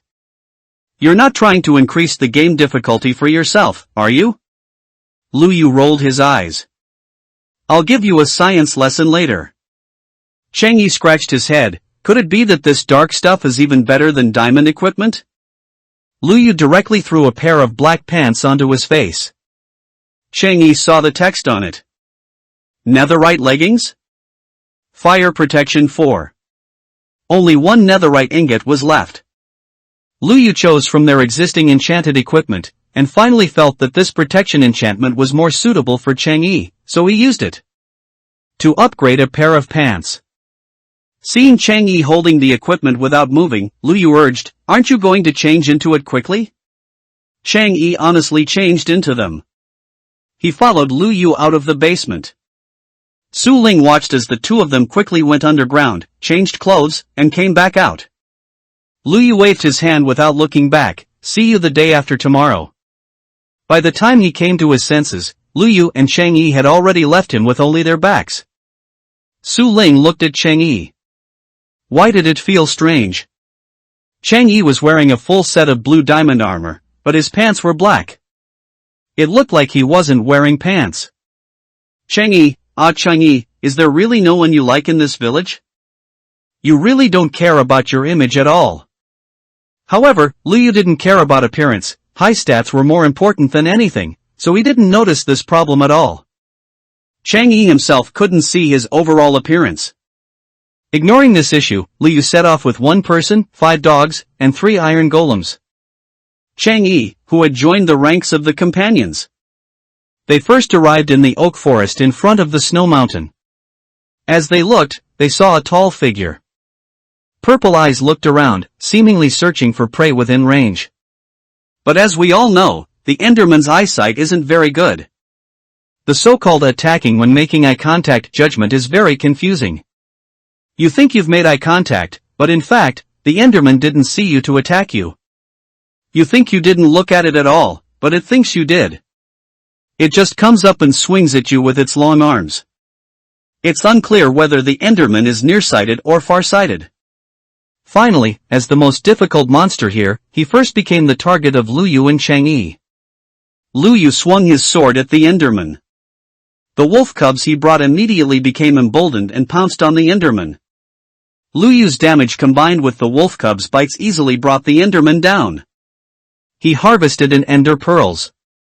Meanwhile, nearby, the iron golems had automatically identified the other mutated zombies as hostile creatures. The 3 of them had already conscientiously started the clearing work. By the time the Enderman fell, they had already cleared out several zombies. All the mutated zombies in the entire oak jungle were attracted. Roar! They roared and rushed towards the iron golems. Seeing such a large number of zombies, Chang Yi took a step back in fear. Although he had a full set of top-tier equipment, he couldn't overcome his timidity. Lu Yu pushed him aside and blocked in front himself. Go find a pit and bury yourself in it. Chang Yi, whoa, then I'll leave? There is a ghost. When Chang Yi was dominating other games back then, he once said to people, don't be a coward, I can carry. He didn't expect that now, in this other world, it would be someone else saying this to him. You want me to? Chang Yi's complaint was still unspoken. He saw zombies howling at him, a number he couldn't count at a glance. Chang Yi immediately dug a hole and buried himself without another word. Never mind, his life is more important. This is an other world, not a game. He finally got a chance to revive, and he couldn't possibly use it now. Chang Yi secretly vowed, 30 years east of the river, 30 years west of the river. Little zombies, I'll come back after I hone my skills. Hidden in the pit, he could only hear the clashing of blades and swords on the ground. Adding to that were the heavy footsteps of the iron golems, stomping on the ground step by step, swinging their arms thicker than Chang Yi's whole body to attack the monsters. The wolf cubs followed Lu Yu, tearing at the surrounding prey. Lu Yu switched back and forth between his bow enchanted with flame arrows and his diamond sword with sharpness V. The rising flames illuminated the entire oak forest. Many poor oak trees suffered, catching fire. Amidst the blazing flames, Lu Yu moved freely, harvesting the monsters. Clad in black, merciless, he had the demeanor of a villain. The enemy had the advantage in numbers, but Lu Yu was by no means alone. With his few powerful creatures, Lu Yu managed to sweep through the entire oak forest. Lu Yu's final strike sliced through a creeper, then he quickly retreated, letting it explode. Boom! A loud bang. Real men never look back at explosions. Lu Yu had already turned to pick up the drops on the ground. It turned out the explosion site was not far from the hole Chang Yi was in. The mutated creeper expanded the explosion range, and even Chang Yi was affected. Sunlight suddenly shone into his hole. It turned out the dirt block beside him had been blown away by the creeper. Yikes! Chang Yi shivered, startled by the loud noise and the sudden light. What's wrong? What happened? Lu Yu reminded him, you can come out now. Chang Yi came out and took a look. The ground was a mess. The still burning flames and the huge pits on the ground all proved that a major battle had just taken place here. Chang Yi had only just burrowed down and climbed back up. He felt like he wasn't standing on the same piece of land anymore. Oh my goodness. He opened his mouth wide enough to swallow an egg, looking at Lu Yu. Are all those monsters gone? Gone, Lu Yu answered concisely. He was busy collecting the drops scattered all over the ground. He first picked up the Iron Lady's head and the iron blocks. Among the 3 iron golems, she was the most courageous in charging. Despite possibly being female? She certainly didn't let the men outdo her. As a result, she charged the fiercest, attracting the largest number of zombies. Even though she had arms comparable to elephant legs, she was helpless against the sheer number of enemies. She eventually fell under the siege of the mutated zombies. At this moment, her iron head lay on the ground, looking wronged. Lu Yu picked up her body parts and carefully placed them in his backpack. Experience orbs, rotten flesh dropped by zombies, gunpowder dropped by creepers, and scattered equipment dropped from them. He didn't even spare the dirt and cobblestone blocks that were blown away. Adhering to Lu Yu's locust-like behavior. Lu Yu, also very environmentally friendly, took the picked-up blocks and returned them to their original places. While extinguishing the flames on the ground, he also roughly filled in the pits. Don't just stand there, you help too. Lu Yu tossed a stack of cobblestone to Chang Yi. You can't fight monsters, but you can fill pits, right? Chang Yi was surprised. I didn't expect you to be an environmentalist. Lu Yu went to check on the other members. The health display mod told him that the wolf cub's health had decreased, and 2 had turned yellow. And the wolf cub whose health bar turned red was whimpering. You guys worked hard. Lu Yu then followed the method from the original game, took out rotten flesh to feed them, helping them recover health. Seeing how they wolfed it down, Lu Yu wondered if the rotten flesh he had eaten before was fake. This stuff clearly tasted sour. After their health recovered to a healthy green, Lu Yu looked at the rotten flesh in his hand and turned to comfort them. I'll give you other good meat when we get back to the village. The battle here ended with lightning speed. The 2 of them immediately climbed the snow mountain without stopping. On the way up the mountain, there were still many mutated zombies who had pursued them earlier. Lu Yu kicked them over for Chang Yi to practice on.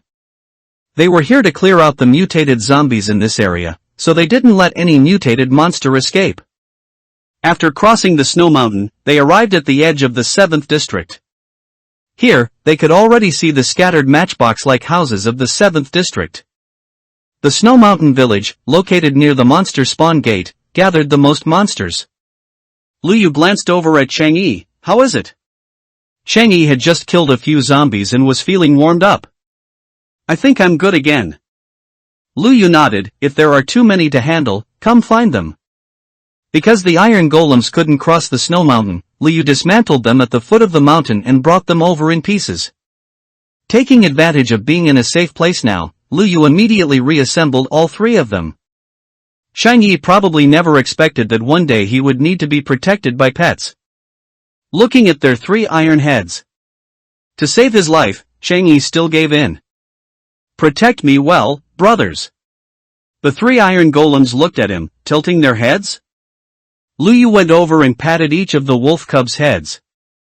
He sent them to actively attack the scattered monsters. The wolf cubs instantly transformed from obedient little dogs into fierce hungry wolves, pouncing on the zombies. Question mark. Wait, Lu Yu felt they were even fiercer than before. Could it be that after eating the rotten flesh, they now considered zombies as food? Chang Yi followed the pets, sweeping through the middle, while Lu Yu specifically dealt with the scattered monsters. They walked towards the village.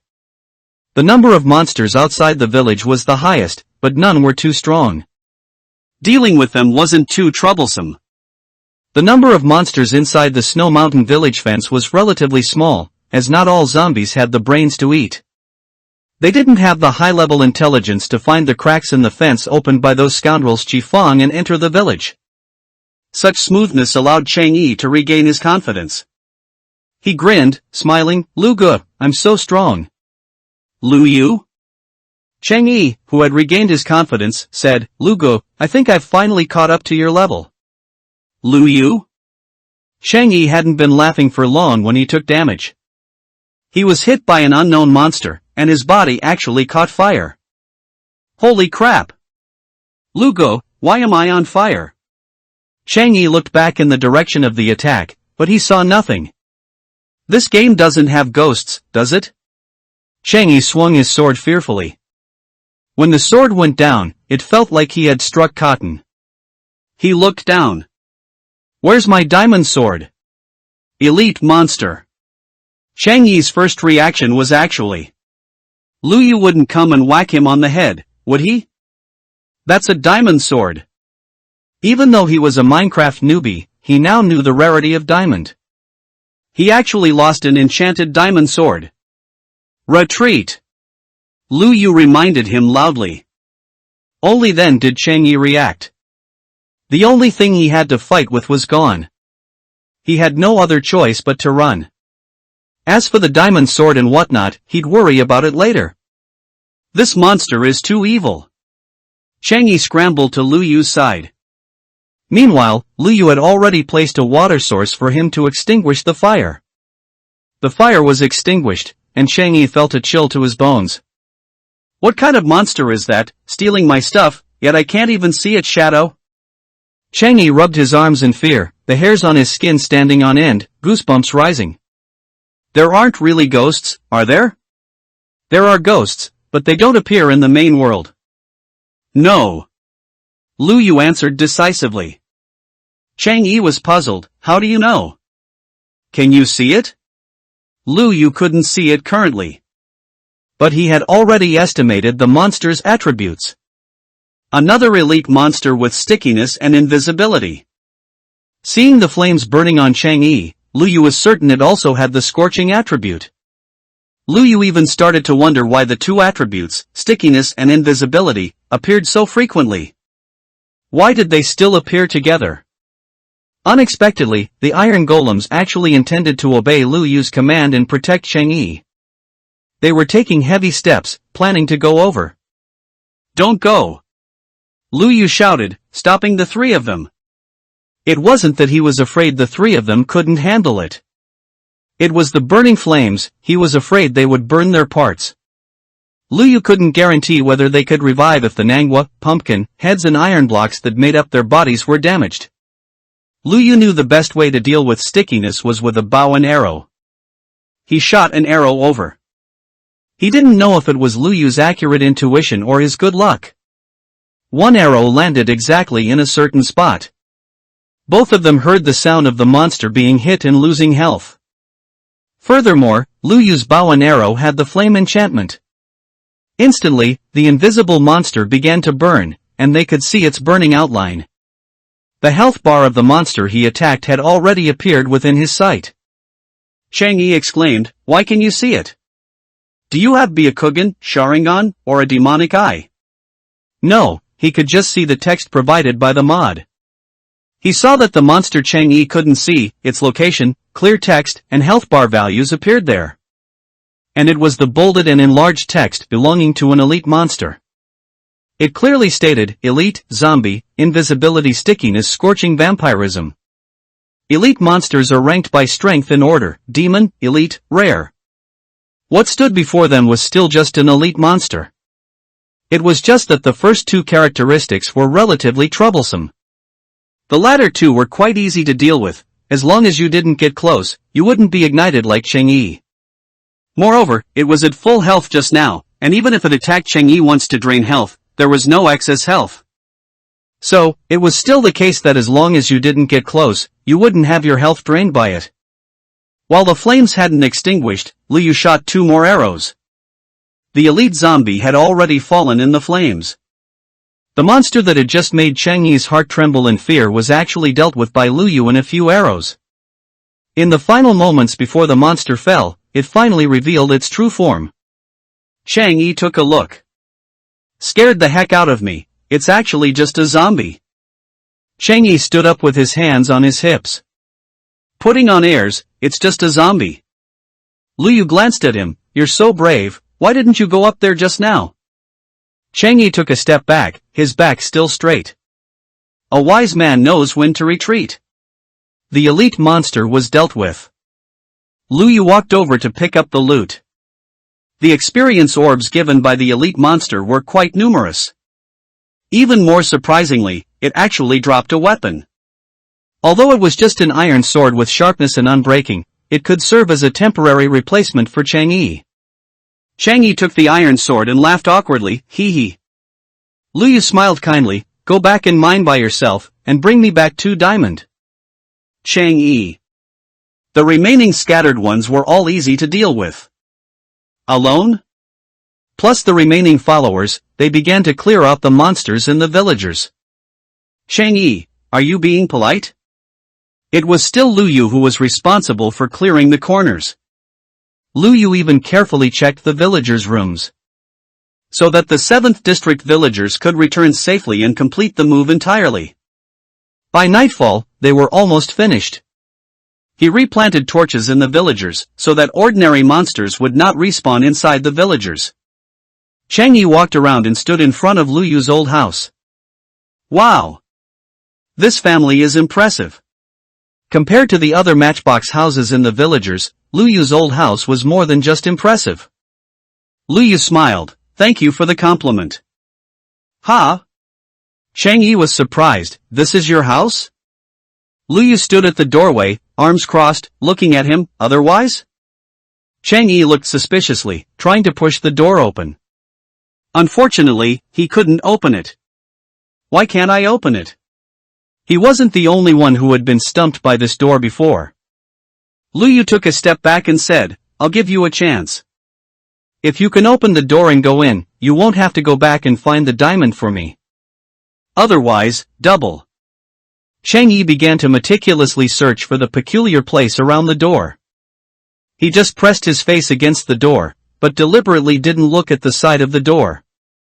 Finally, Chang Yi took out his axe in frustration. Lu Yu built it just for aesthetics, so the entire house was made of logs. Chang Yi easily made a hole and walked in. I'm in. Lu Yu kicked him. You actually demolished my old house. Didn't you say going in would exempt me from punishment? The follower felt wronged. Lu Yu gritted his teeth, I said open the door and go in. Oh. Chang Yi said weakly, doesn't opening it myself count as opening the door? Lu Yu couldn't be bothered to argue with him anymore. Super double. Lu Yu pressed the switch, opened the main door, and walked in himself. So it was here? Why did you put your doorbell so far away? I think you're just deliberately making things difficult for me. Ignoring Chang Yi's rambling, Lu Yu made a decisive decision. Afterward, Lu Yu came to his underground hut. Chang Yi reminded him that from now on, his territory must be claimed as a region, and the block modification permissions must be changed so that Chang Yi couldn't exploit loopholes anymore. But the priority was still to designate the residence as a region, the rest would depend on strength, or rather, Lu Yu's wallet. But the important areas were currently included by Lu Yu.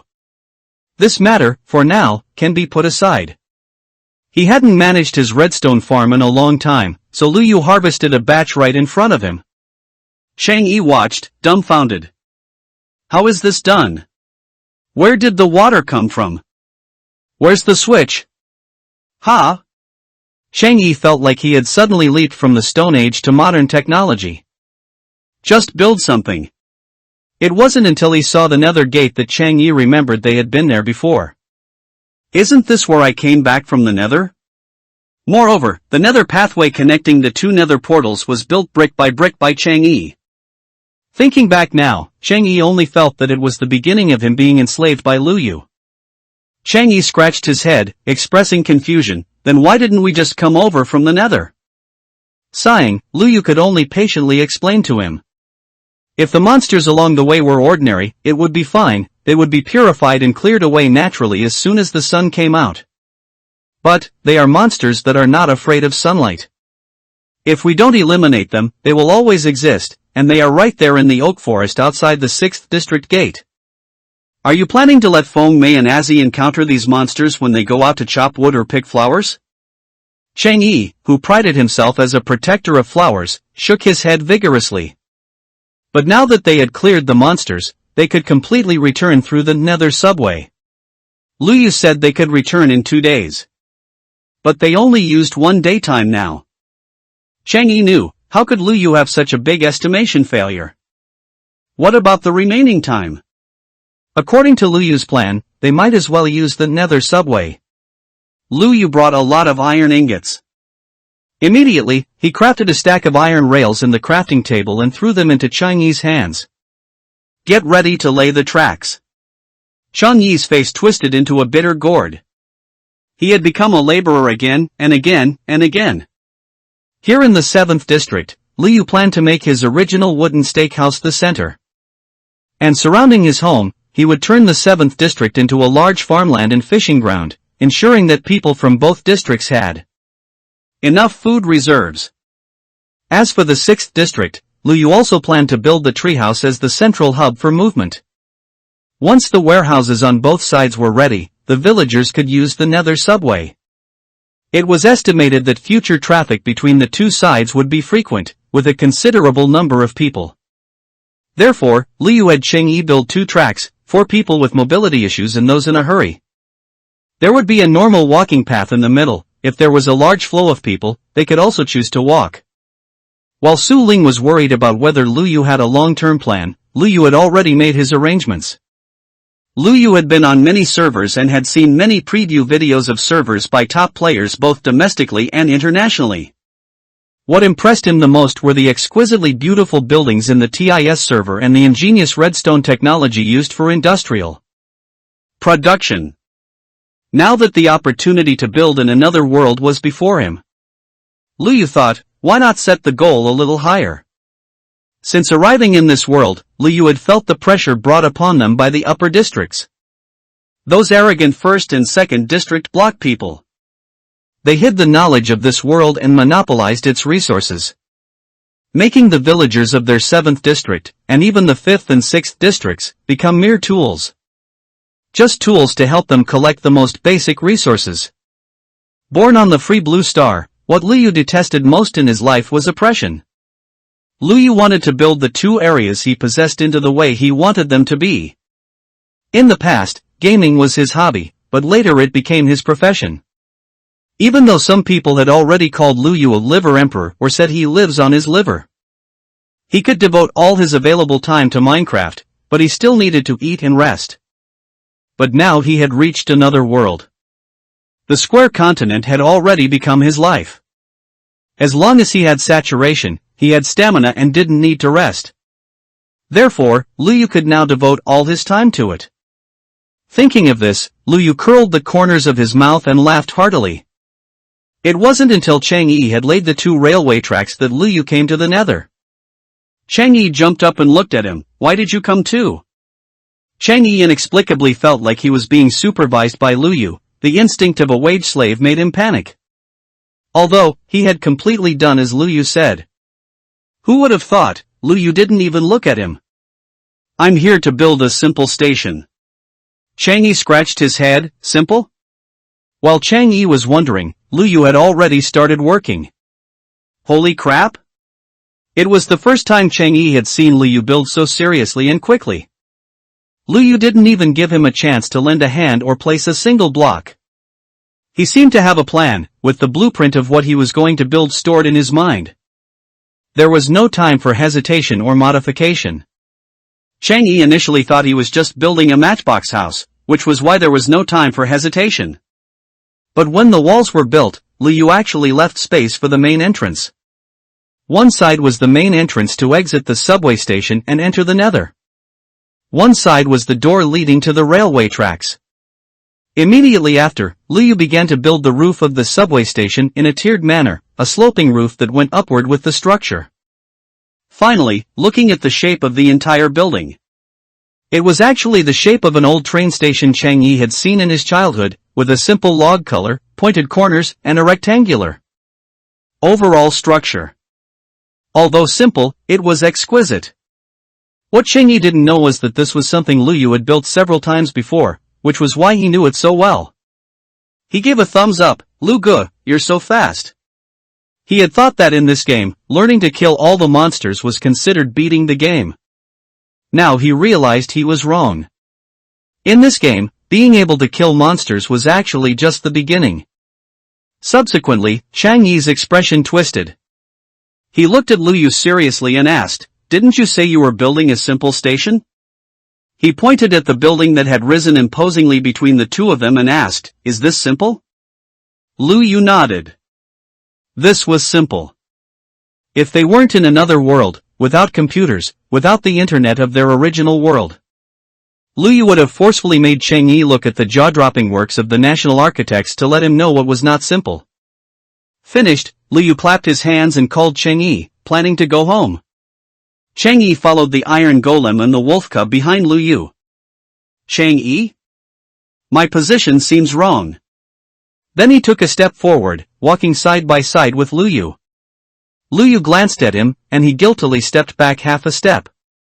Lu Yu watched him shuffle back and forth. Are you doing the moonwalk? The group formed a trapezoidal formation. On the way back, Lu Yu checked again for the presence of mutated monsters. Other monsters that spawned during the night were dealt with easily. Soon, the two of them saw the gate of the 6th district. The villagers of the 6th district were uneasy when they learned that their little village chief had gone alone to deal with all the monsters in the 7th district. Some felt he was too reckless and were disappointed. Some were worried and anxious that something might go wrong with him. As for the people in the 7th district, they had a "is that all" expression, eating and drinking as usual. The people in the 6th district were puzzled. Lu Yu had grown up with them since childhood, how could they be so heartless?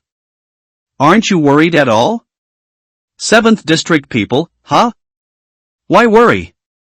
They had seen too much of the world. Lu Yu had done many outrageous things. Those monsters in the 7th district? What did it matter if there were many of them? Maybe they would be slightly surprised if someone told them Lu Yu had killed a dragon another day. The people of the 6th district could not empathize with the people of the 7th district. Their hearts, previously filled with unease, finally settled the moment they saw Lu Yu and Chang Yi returning. The little village chief is back. Lu Yu, he's returned. Su Ling pushed through the crowd and came to the front. He muttered, "It seems I still underestimated you. You actually returned faster than I imagined." Seeing Chang Yi's hopping and skipping posture, and his funny expression, Su Ling knew that they definitely hadn't returned empty-handed. Lu Yu must have accomplished everything he promised before coming back. Su Ling gained a deeper understanding of Lu Yu's extraordinary nature. Chang Yi was like a primary school student who had just started summer vacation, bouncing out of the school gate. He rushed back as if he had finally escaped Lu Yu's clutches, seeking comfort from grandfather, grandmother, uncles, and aunties. Lu Yu, am I some kind of dean? His peripheral vision, however, caught a red line on the ground. Looking at the red line that suddenly appeared in his field of vision, at first Lu Yu didn't think of the worst. Maybe it was a texture error like in the game? Lu Yu's gaze followed the red line. This seems to be. Just as Lu Yu was about to confirm, Chang Yi stepped right onto it. Boom! Right before their eyes, the ground exploded. Chang Yi was completely thrown into the air by the blast. Instantly, flying sand and rocks blurred their vision. Lu Yu was even temporarily deafened by the sudden roar of the explosion. In his ears, it sounded as if insects were chirping. After a while, the sound gradually faded, and he could hear other people's voices. Su Ling? Su Ling, are you alright? Chang Yi. Is Chang Yi okay? Did anyone else get hurt? The villagers seemed to be assessing the situation. Gradually, the ringing in his ears disappeared, and Lu Yu heard the noisy voices of the villagers. Little village chief, are you alright? Someone came up to Lu Yu and patiently asked him, Lu Yu Gij, are you injured? Lu Yu waved his hand at Feng Mei, I'm fine. Chang Yi was likely fine too. Lu Yu had equipped him with a full set of protective gear, especially his head, which had blast protection. From the looks of it, besides being a bit scared silly, Chang Yi didn't have any major issues. Chang Yi, Abba? Through the health display, Lu Yu saw that Cheng Yi's health was still relatively safe. However, the durability of his clothes probably wouldn't last. Lu Yu pulled food from his backpack and directly stuffed it into his mouth, letting him recover his saturation and health. Afterward, watching Cheng Yi chew desperately, Lu Yu began to reflect. He had misjudged, he shouldn't have hesitated.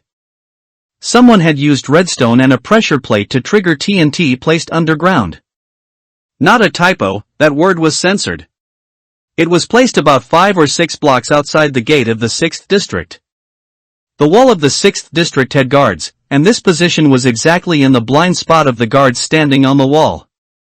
Unless you specifically leaned over the edge to look down, you wouldn't discover it at all. As everyone knows, ordinary villagers never go out at night. Except for Lu Yu and his companions. Lu Yu was certain that the target was the two of them. Only Cheng Yi stepped on it.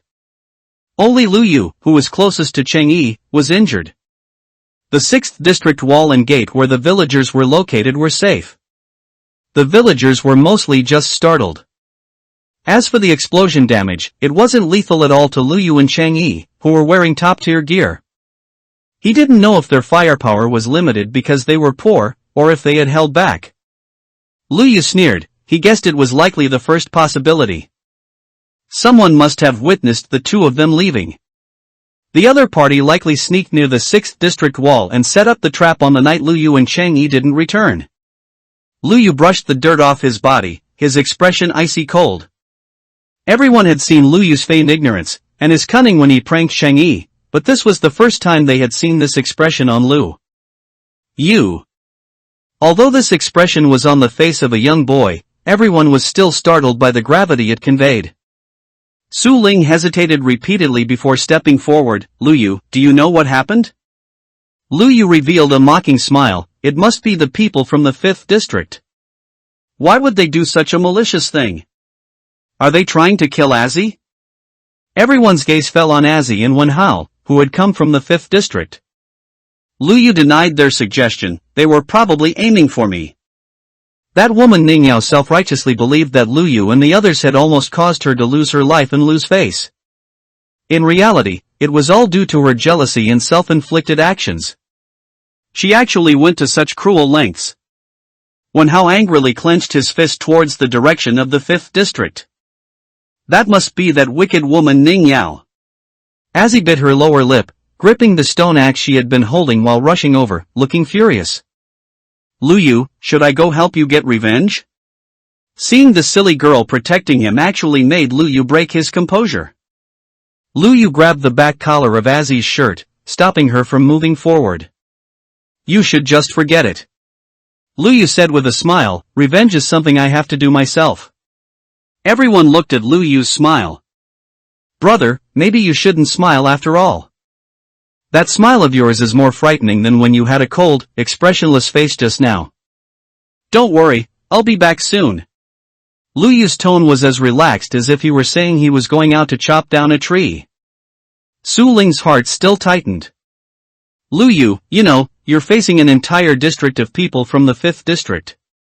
People are different from monsters, people use tools and weapons, like that explosive thing just now. What if they really bomb you a few times with that thing, wouldn't you?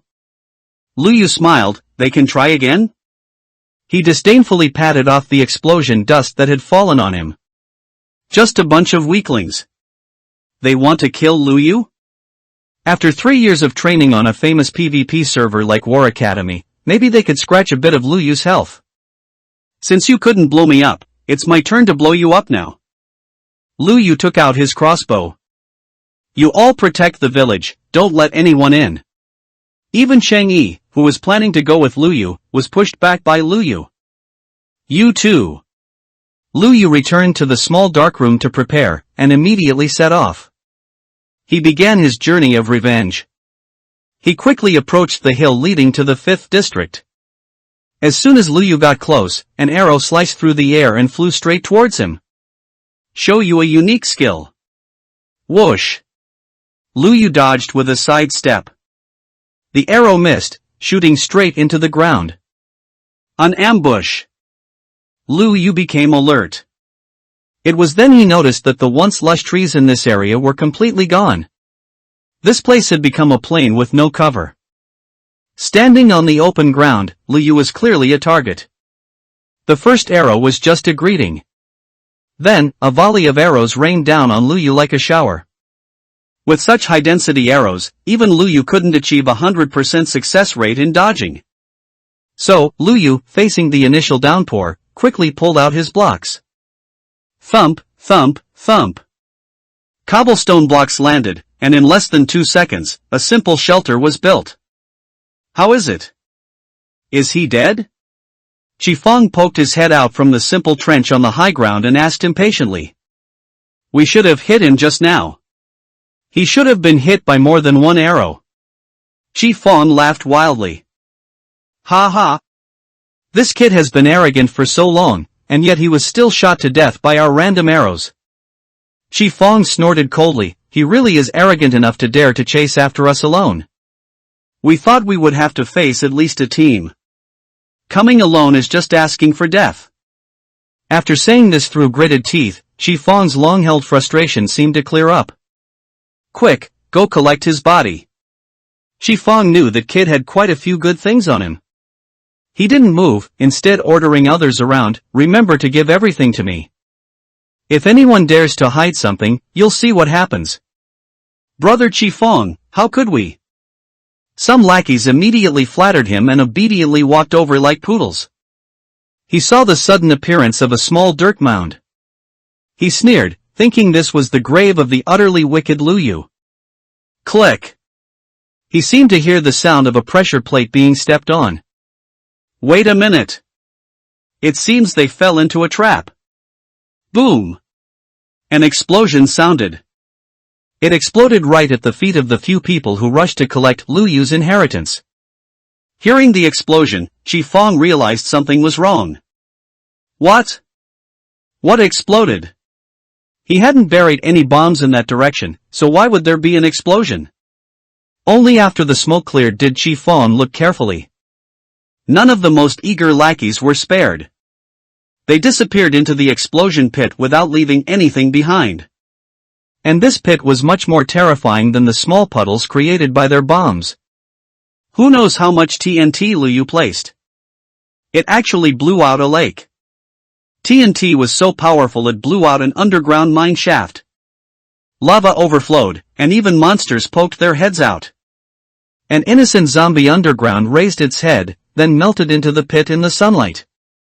Qifeng and the others were scared silly. They hadn't expected Luyu to truly retaliate, using their own method to kill their people. After a while, Qifeng came back to his senses. He's not dead. Find him quickly. He looked around for the figure of Luyu, who was not dead at all, but what he saw were villagers scattering and fleeing. Where are you going? Qifeng roared. We already said we shouldn't provoke that person. That person is not someone we can afford to provoke. I'm not messing around with you anymore. Staying alive is the most important thing. Anyway, I'm a lone person, and it doesn't matter if I'm expelled from the 5th district. Instead of dying with you, I'd rather wander in the wilderness by myself. Qifeng had no way to deal with people who had given up. He could only glare fiercely at the others. Are you going to run away regardless? Qifeng clenched his hand, making a malicious gesture. Don't forget, your families are still locked up underground. If you don't listen to my orders, Ningyao will deal with them.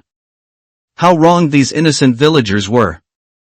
Faced with the threat to their families' lives, they could only choose to compromise. As they walked over with heavy steps, a voice sounded behind Qifeng. Yo, Lord Qi, long time no see. You're still putting on such airs of authority? Luyu stood on the high ground of the trench they had built, arms crossed. Looking against the light, he seemed like a god descending. You! So you were here. Luyu sneered and raised his crossbow at Qifeng. Tell me, what other tricks do you have waiting for me? Qifeng clenched his teeth, his eyeballs rolling around frantically, seemingly still desperately trying to figure out a way to escape. Meanwhile, his subordinates, having witnessed the power of Luyu's bombs, whether they were voluntarily acting as lackeys or were coerced, began to flee. Compared to the power of Lu Yu's traps, they felt their own efforts were just child's play. This person, they couldn't defeat him. They regarded Lu Yu as a ghost or a god. Seeing Chi Fong was too busy to care, they ran off as fast as they could. You guys? Did Chi Fong still have leisure to pay attention to them? Lu Yu shot rapid-fire crossbow bolts at the ground. The top-tier crossbow with quick draw and multi-shot scared Chi Fong's face pale. Watching Lu Yu simply move his hand slightly and turn the dirt blocks on the ground into a pincushion. It made him involuntarily think of his own fate. Chi Fong swallowed nervously.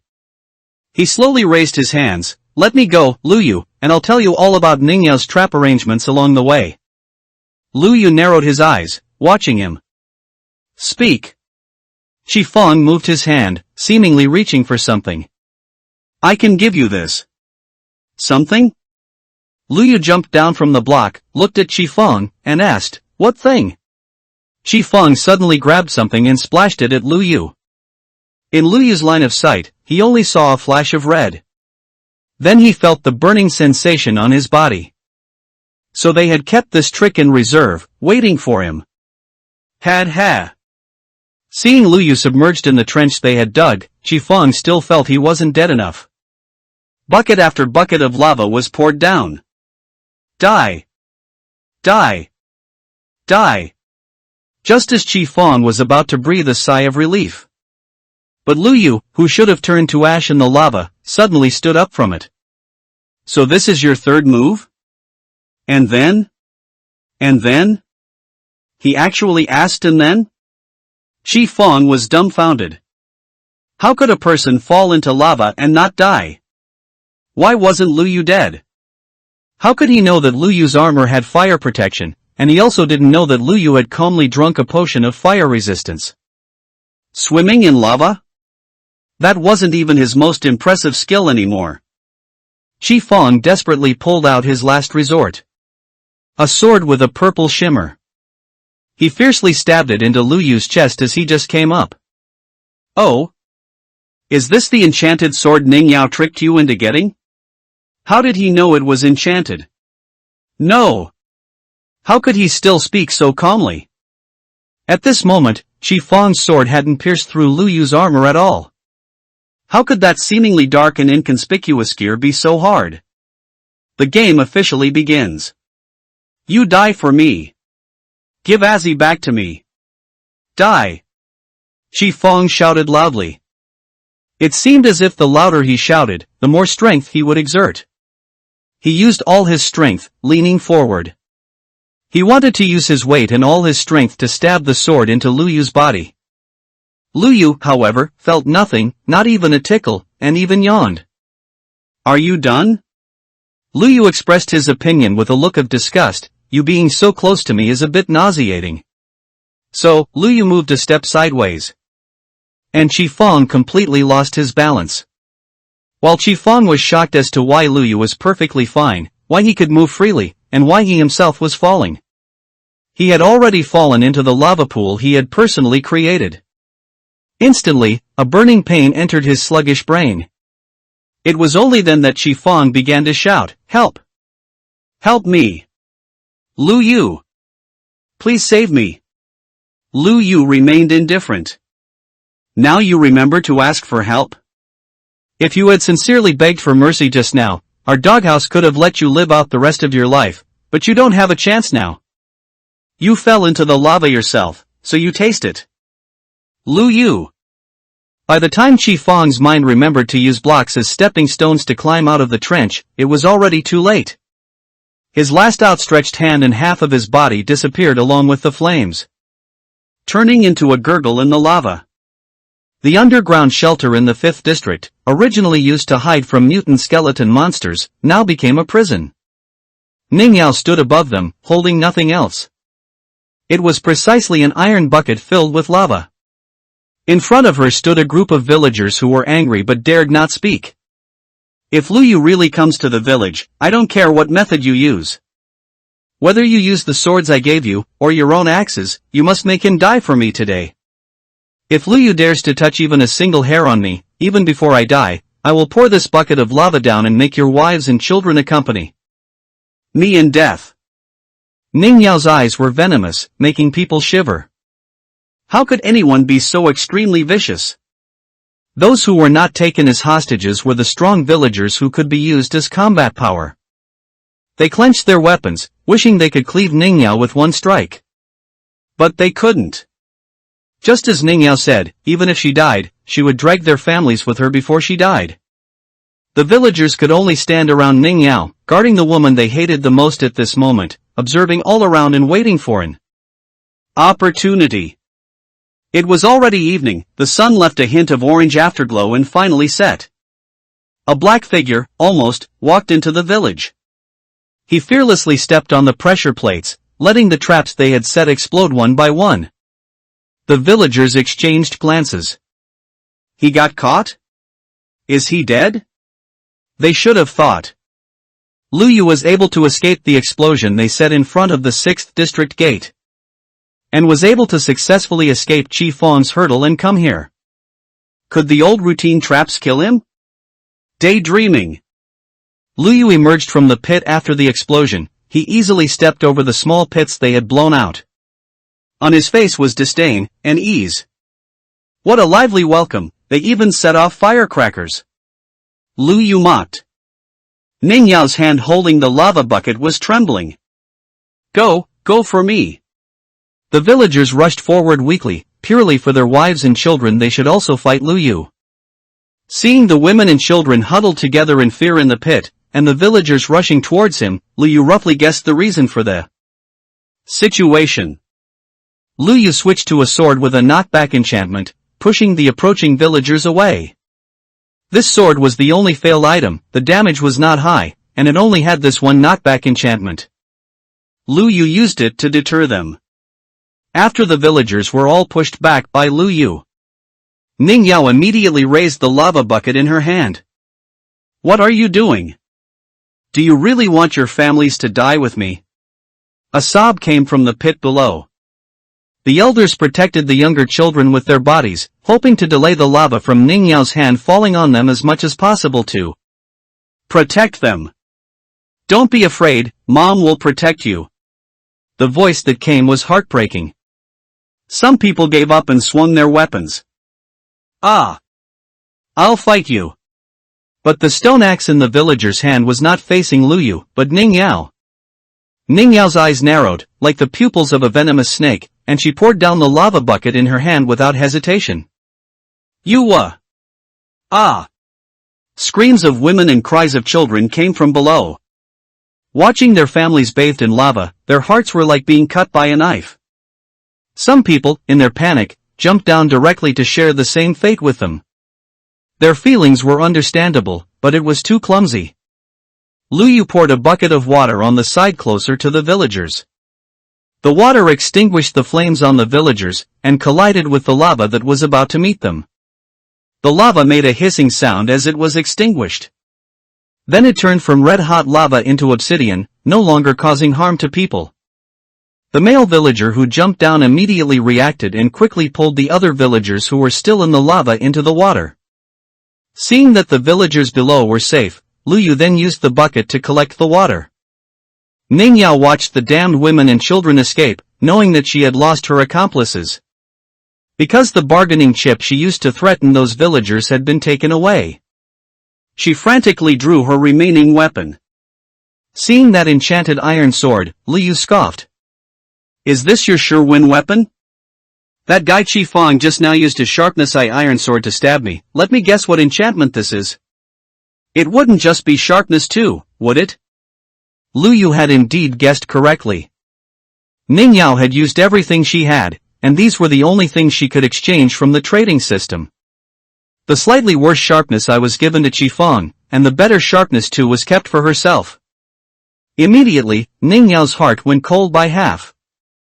Ning Yao, you're holding a sharpness 2 iron sword, how can you fight me who is in full netherite gear?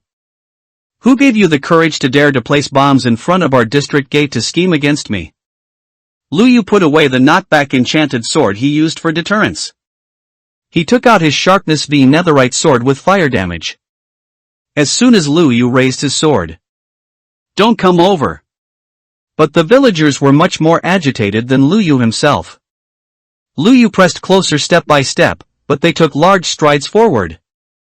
They pushed Ning Yao, the culprit who harmed their wives and daughters, without hesitation. You actually burned my daughter. Go to hell. Lu Yu hadn't had time to act. Ning Yao fell into the lava. Ah! Ning Yao's satisfying scream of hatred echoed from the lava. But Ning Yao did not die as quickly as Chi Feng. Help! Along with Ning Yao's cry for help, a system notification appeared. Server population, 50-50 online players, 45. A server system message appeared before Lu Yu's eyes. Lu Yu did not open the big world chat group. He was puzzled why the system notification appeared at this time. The only thing worth noting was that the number of transmigrators, which had been increasing, finally reached the standard, 50 people. Players are in place, the game officially begins. What is this? Any other time would have been fine, but it had to start when the villain was caught? Lu Yu cursed the system. Welcome to the square continent of another world. Players, only one player will be able to return to the real world in this journey to another world. Competitive mode has been enabled, players can gain achievement points from each other through competitive PK. Ning Yao, in her panic, grabbed her last straw. Start. Start. Starting teleportation. Lu Yu's vision blurred. Hunter game. What's going on? Damn it. I've been struggling to survive for a month, and you're telling me the game is just starting now. This is similar to when a game server opens, and all the players have painstakingly grinded in the game for a long time. Only then does the planner pop out and say. The previous ones were open beta, and now is the official launch. Fortunately, this is another world, not a data wiping test. Otherwise, they might have to drag out the dog planner, or this system of some other world. Let him taste what no good juice for you feels like. After they carefully read the message content given by the system, there was another period of silence. As transmigrators, they had a great time chatting in the group. They could reminisce about everything in their original world in the group, and beginner by could exchange some techniques. Most people believed that since they were all wanderers in another world, they should help each other. Therefore, they didn't like isolated, eccentric, and unsociable people like Player 001. But now that the truth was revealed, it was the same as 001's attitude. All of them, the transmigrators, were in a competitive relationship. Only one of them could return to the real world. All 50 of them, excluding the 5 unlucky people who didn't survive before the game started. From now on, the 45 of them had completely become competitors. The players who had just arrived in this world felt even more wronged. What kind of place had they come to? While they were silent, hesitating about how to face this change, the Great World Chat Group had completed an evolution. The text-only chat group turned into a video livestream with bullet comments. 2 figures appeared on the screen. The competitive match initiated by player 024 is about to begin. Evaluating both players. Who is 024? I remember. Isn't this the woman who used to swindle people in the group? Player 010, the honest person who was also a victim, stood up and said, "That's right, it's her." Who is the PK she initiated against? But no one answered. Only Cheng Yi still had a slight clue. Didn't Lu Yu go to find this Ning Yao for revenge? Why would Ning Yao appear here? What about Lu Yu? Along with the sound of data processing, the evaluation of the 2 players was underway. Then the panels of the 2 people appeared before the audience. Player 024's panel showed pitiful values for survival, skills, construction, knowledge, and resources, almost 0. Only brainpower was slightly presentable. But Ning Yao's brain was probably all used for envying others and plotting some useless schemes. And on the other side, they finally saw who player 024's enemy was. It was none other than the famous Dilao player 003. Cheng Yi was just looking for Lu Yu, who was far away yet right before his eyes. Lu Yu was precisely Ning Yao's opponent. And the data panel displayed by player 003, Lu Yu, was truly astonishing. Ha! Is this a person's panel? I don't get it, is that green T024 too weak, or is 003 Dilao too outrageous? Does that even need asking? Of course, 003 Dilao is too outrageous. Lu Yu's panel showed Survival Ability, 99. Skills, 97. Construction, 95. Knowledge, 95. Resources, 98. Brainpower, 96. A panel with all skills close to the maximum appeared before everyone's eyes. The lack of a reference point made everyone feel confused. Is this reasonable? Estimation successful, distributing competition mode based on player values. Game loading. When Lu Yu opened his eyes again, he had already appeared on another piece of land. The villagers from the 5th district were no longer around. But turning his head, he saw Ning Yao. Although he didn't understand exactly what happened just now, since he had decided to punish Ning Yao, he would see it through. When Lu Yu gripped the netherite sword in his hand and was about to swing it to kill the damn woman beside him, he found that he couldn't move. Loading successful. Explanation of this game mode is hunter mode, player 003 is the hunter, player 024 is the prey. Hunter's winning condition, completely kill the prey. Prey's winning condition, survive before the countdown ends. Due to the huge panel gap between player 003 and player 024, player 024 will be given 5 resurrection opportunities and a 10-second hiding time at the start. After carefully reading the rules of this game, Cheng Yi angrily pounded his thigh. Damn! What kind of trash system is this? It's too biased towards that bitch. It wasn't just Cheng Yi, the other players felt the same way. Although 003 Dilao's stats are overwhelming, 5 resurrection opportunities are also outrageous. Player 010, the honest person victim, even more excitedly slapped the system page. Trash system. Change the rules for me. 003 Dilao, go for it. Kill her and avenge me. Just when everyone felt indignant for Lu Yu, only Lu Yu himself started laughing. He covered his eyes and tilted his head back, laughing. Ha ha ha ha ha. Ning Yao looked at him with an expression like he was crazy. What are you going crazy about? She couldn't see Lu Yu's eyes, only Lu Yu's mouth, which was practically grinning to his ears. Lu Yu lowered his hand, revealing a pair of mocking eyes. No, I was originally regretting that it wasn't me who killed you personally, but the villagers who hated you pushed you into the lava. Now it's exactly what I wanted. You didn't die, and I can still kill you myself. Lu Yu smiled with satisfaction. Ning Yao was celebrating having 5 chances to live, and thus became arrogant. I have 5 lives. Do you really think you can beat me? Lu Yu shook his head. 5 lives, do you think you have a big advantage? No. Lu Yu denied loudly. Lu Yu laughed maniacally. It means I can kill you 5 times. Ha ha. Ning Yao was scared by this smile. She thought she was a sufficiently sinister bad woman, but she didn't expect to be completely overshadowed in front of Lu Yu. She was scared. And me killing you is according to the game rules, no one will say I'm wrong, right? So even if I kill you 5 times, no one will blame me, a man, for bullying a woman, and no one will say I'm cruel, right? Every word of Lu Yu showed that he was confident. And Ning Yao was doomed to die. Ning Yao's face suddenly changed, her pale face as if she had seen a ghost. She didn't even hear the start of her rare 10-second hiding time. What are you doing? Why aren't you running? Is she scared of 003 Dilao and waiting to die? Did she get arrogant? 7. 6.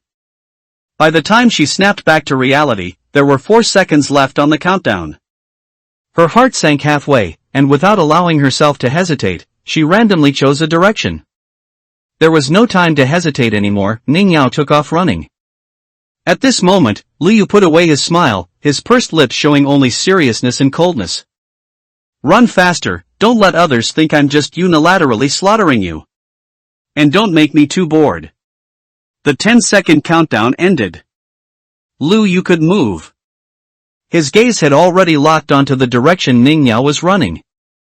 Ning Yao actually had the leisure to look back while running to confirm Lu Yu's status. Seeing Lu Yu jump down from the spawn point, she shrieked and sped up. This time she didn't look back, just ran headlong without stopping. Lu Yu confirmed that the things he originally had on him were still there. Ha. He sneered, and immediately took out a stack of blocks. A crowd of players watched Lu Yu take out blocks, full of confusion. Ha? Drink or not drink magma? Why is he taking wood? Ha? Shouldn't he be taking out a weapon? Shoot her with arrows. Otherwise, she'll run too far. Just a group of onlookers watching from the clouds. Only Lu Yu knew that at the current observation distance, he couldn't shoot Ning Yao. So, he needed to keep chasing. He jumped down, used the block in his hand as a foothold, jumped again, placed the block under his feet again, and continued to leap. Repeating this process. Why is he walking like this? Why? Is the ground hot? Among the confused crowd, only one person understood the trick. Player 001 spoke, "It can accelerate." As expected of Dilao 001. Only then did they realize that Lu Yu's movement speed on the screen was very fast. This is a speedrun technique, often used by pros in bed wars. Commonly known as block jumping or ghost jumping. By utilizing the characteristic of jumping off blocks, you can jump an extra block, achieving the purpose of speeding up your travel. Holy crap! So that's how it is. There's a way like this? On the screen, the distance between Lu Yu and Ning Yao rapidly shortened. Ning Yao heard footsteps behind her, and the whistling wind caused by Lu Yu's rush. She trembled all over in fear. How could this be? How could he run so fast? While she was in disbelief, a sharp pain came from behind her. Ah! It hurt so much. Ning Yao turned her head and saw Lu Yu's approaching figure. Ah! She was scared, she was terrified, but in her panic, unable to express herself, all she could think of was screaming. The woman's unpleasant scream pierced Lu Yu's eardrums. He frowned and raised his crossbow again, continuously shooting the rapidly reloading enchanted crossbow. Ning Yao looked at the weapon in Lu Yu's hand and started darting around unconsciously. She remembered Lu Yu's move of dodging arrows by flashing, so she also darted back and forth, hoping to luckily evade Lu Yu's arrows. Unfortunately, she misjudged the weapon in Lu Yu's hand. Lu Yu picked up the machine gun-like crossbow and strafed the area where Ning Yao was. He didn't even need to aim. Ning Yao's frantic lateral movements actually caused her to take more arrows. The audience was speechless even before Lu Yu. As viewers from a third-person perspective, they understood more clearly how Ning Yao repeatedly darted back and forth, taking arrows with her body. She only felt pain coming from all over her body. The hearts representing her health displayed by the system and her sight were disappearing one by one. Finally, her last heart also disappeared from the screen. Lu Yu stopped shooting. He saw Ning Yao's image in front of him pierced like a hedgehog, like a human sieve. Then this image only existed for 1 second. Lu Yu waited for her to revive, but she didn't revive on the spot. Lu Yu immediately understood. He immediately turned around and rushed towards the spawn point. Indeed, Ning Yao's revival was at the spawn point. Also, if she could revive on the spot, then Lu Yu could easily kill her 5 times just by camping her body. That would be too boring. Lu Yu smiled, immediately switched the item in his hand to a block for jumping, and continued to rush. Soon, Lu Yu returned to the spawn point. The slow-moving Ning Yao had actually only just left the spawn point not far away. Lu Yu estimated the distance, leaped forward another distance, pulled out his bow and shot. This time, the arrow he shot was golden yellow. What kind of arrow is that? Can't understand. Look, 003 Dilao isn't chasing anymore. Could it be a poison arrow? Holy crap, what is 003 Dilao doing? Too sinister. Well done. Ning Yao ran quite far before turning back, and Lu Yu's figure was already gone. Her expression, which had collapsed under panic, finally relaxed a little. She let out 2 dry chuckles to comfort her tightly clenched little heart. Since she was no longer within Lu Yu's line of sight, Lu Yu should also not be within hers. Ning Yao checked the time, 5 minutes had already passed. Lu Yu killed her once, and it only took 5 minutes. There are 55 minutes remaining until the end of the game. So, she still needed to continue fleeing. The 1-hour hunter game would only end after that. She couldn't possibly keep running for the rest of the time, could she? She didn't have enough food with her, and besides, she didn't have any survival skills at all. Ning Yao looked at the axe in her backpack and started digging at the ground. A string of ellipses expressing speechlessness appeared in the chat's bullet comments. She might as well just dig the dirt with her hands. Holy crap! My OCD is acting up. Why is she digging at the dirt with an axe? It was also fortunate that Lu Yu was delayed for so long, giving her enough time to slowly chip away. Finally, Ning Yao managed to dig a hole for herself to hide from Lu Yu. She let out a sigh of relief in the darkness, leaned against the dirt, squatted down, and began to rest. After being delayed for a while, Lu Yu came straight towards her. There wasn't the slightest hesitation in his steps. How did 003 Dilao know she was hiding here? Did he get a third eye? The view switched to Lu Yu, and they understood. Ning Yao's figure was outlined in white, appearing so clearly in Lu Yu's field of vision. Even though she had buried herself. What is this? Why can he see that woman directly? Everyone was shocked. This scene reminded them of other FPS games, commonly known as first-person shooters, where cheating displays the figures of enemy players like this. Regardless of cover. This. Can you cheat in another world too? What cheating? He wouldn't cheat. Shang Yi denied it flatly. The Lu Yu he knew definitely wasn't the type of person who would cheat. Don't talk nonsense. Player 001, that Dilao who spoke little and saved his breath, actually stood up to speak for Lu Yu. That's a light spirit arrow, it marks the target. Don't randomly slander people. Dilao 001 actually spoke for him. Is this the mutual appreciation between Dilaos? The scene switched. Ning Yao was still in the pit, chewing bread as quietly as possible to replenish her hunger. Watching the time tick by second, she felt her chance of winning increase slightly. This life, she would definitely live longer. But at this moment, she heard a huffing and puffing sound. Is there an animal above? It shouldn't be, she didn't see any when she came. She stopped her movements and listened carefully.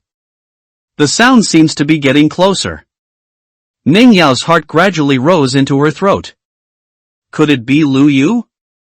How could that be? She just randomly found a place, dug a hole, and buried herself. And it was just a small space that could only fit her. She also carefully filled in the top. It should look like no one had been there. The map is so big, how would Lu Yu know she was under this block? Impossible.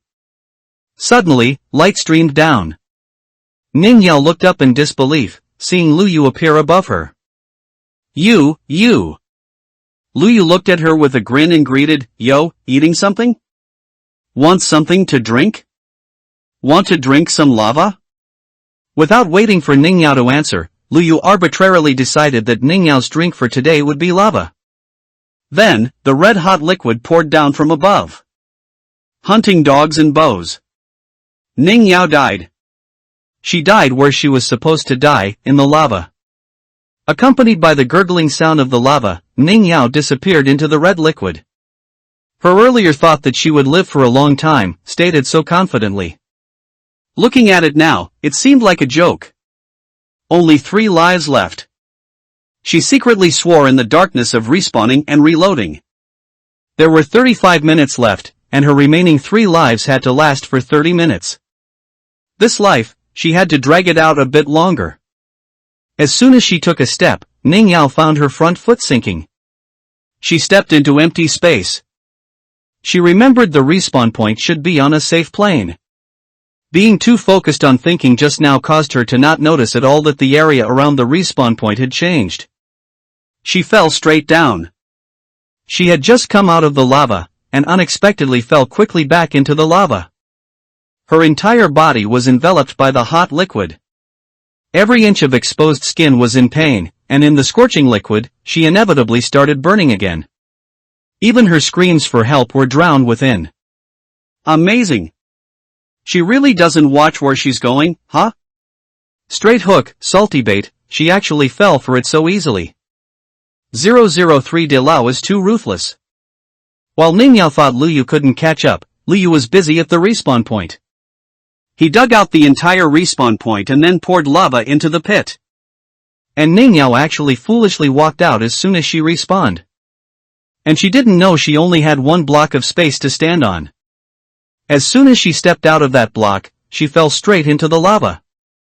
Ningyao's third life, which she had just been thinking of cherishing, was also simply used up by her. Walking out from the respawn point again, Ningyao only had 2 lives left. Having learned her lesson, she didn't directly take that dangerous step. She cautiously started building a bridge along the only remaining block of the respawn point. Finally jumping down, she managed to escape this lava lake. When Luyu returned here, he saw Ningyao had just escaped. And he calmly shot another arrow. Marked. That light spirit arrow again? Looks like player 024 still hasn't figured out what this arrow does? Luyu looked deeply at the lava pool he had built. It seems this thing can only make her suffer a loss, not make her fall into the same pit twice. It seems this place can be improved further. Luyu smiled maliciously. What is he going to do now? De Lao is at it again. Ha! Is this even possible? Incredible! Ningyao seized the time to escape, running past the spot where she had been shot by the arrow just now. The arrows all over the ground made her heart tremble.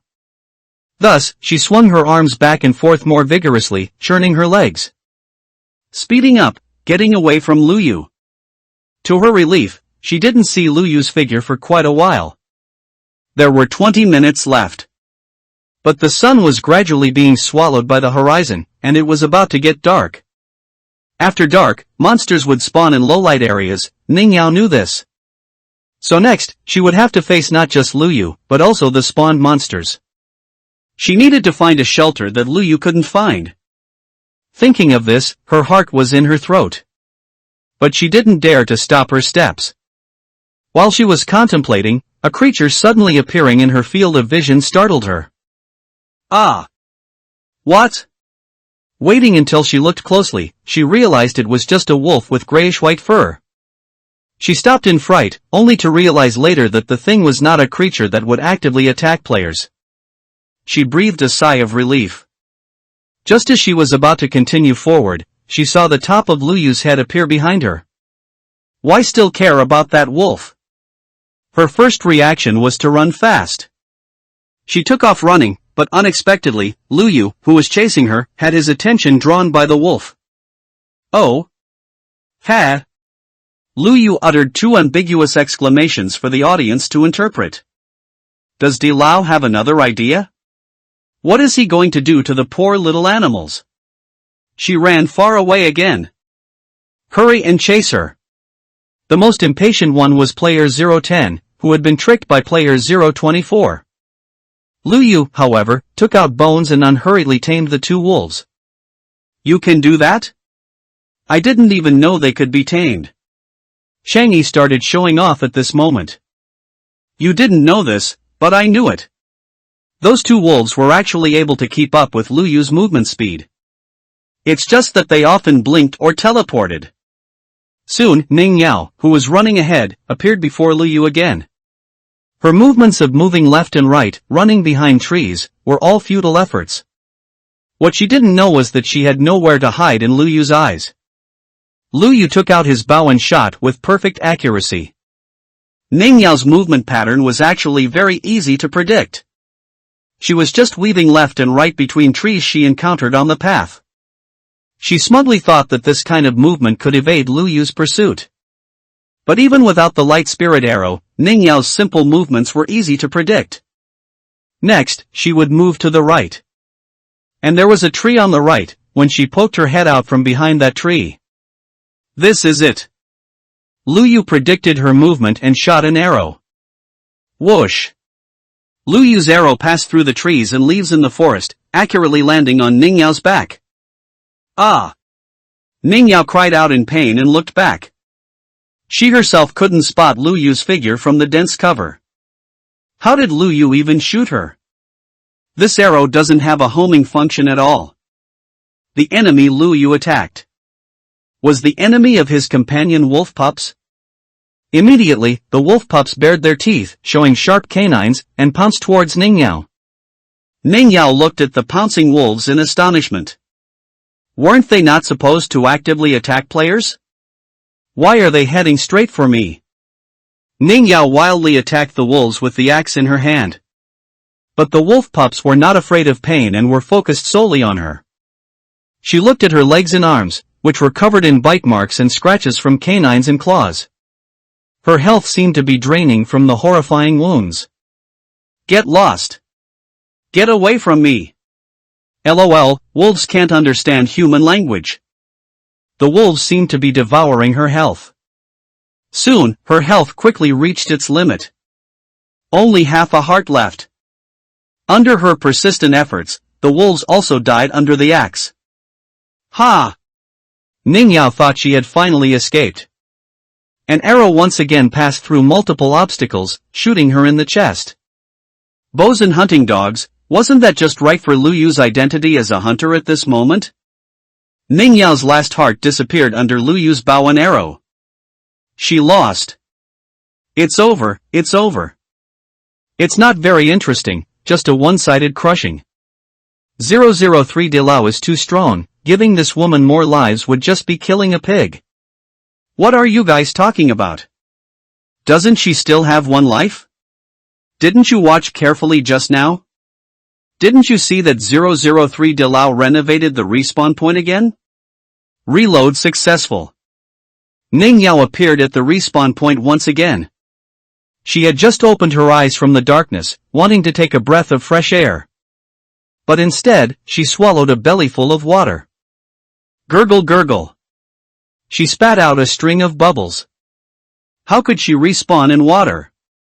First victory. Gurgle. Ning Yao made a sound for help, but all she spat out was a string of bubbles. Even the scarce oxygen in her lungs was squeezed out along with them.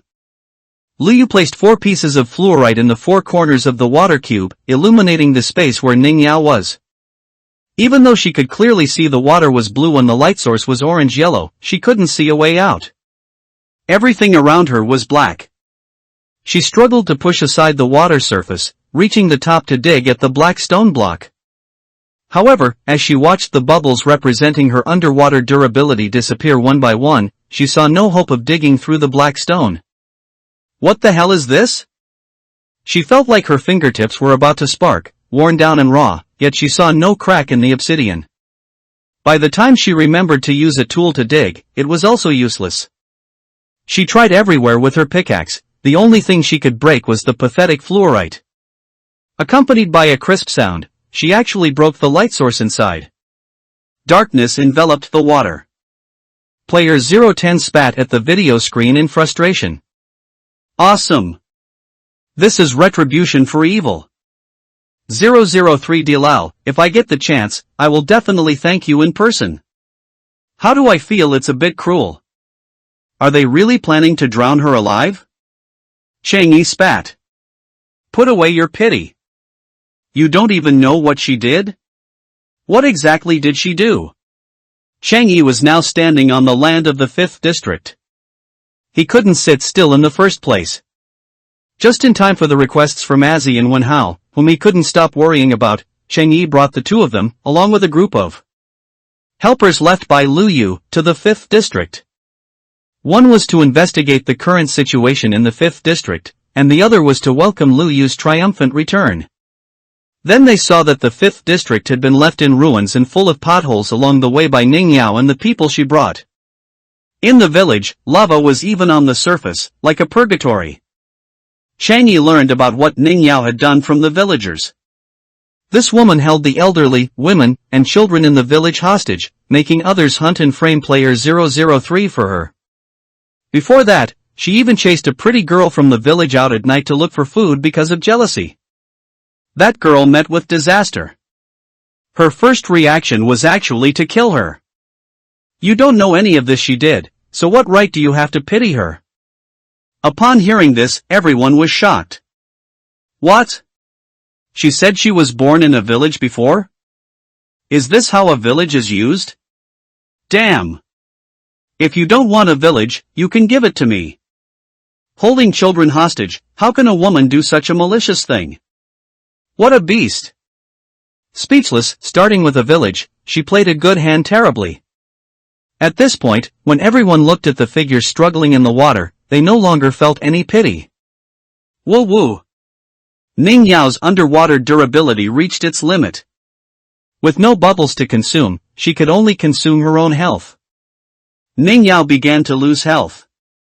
She no longer had the strength to struggle. It's over. It's all over. At the very last moment, she saw light again. Someone seemed to be chiseling the obsidian from the outside. Who is it? It was absolutely impossible for Lu Yu to come and save her. Could it be? Unfortunately, it was still Lu Yu, always Lu Yu. Through the opening, she watched Lu Yu chisel open the obsidian and replace it with transparent glass. She was dumbfounded, watching Lu Yu actually open a transparent window in the water prison holding her. Lu Yu readily replaced the block. Then he stood there, meeting her gaze, and even raised his hand to wave, as if greeting her. Let me. Gurgle. Ning Yao couldn't even say 2 words before gulping down another mouthful of water. The feeling of suffocation in water is not pleasant. Her senses were sealed, her lungs burned, and her nose and throat felt sour and raw. Ning Yao was lost in the unbearable discomfort throughout her body, and finally rolled her eyes.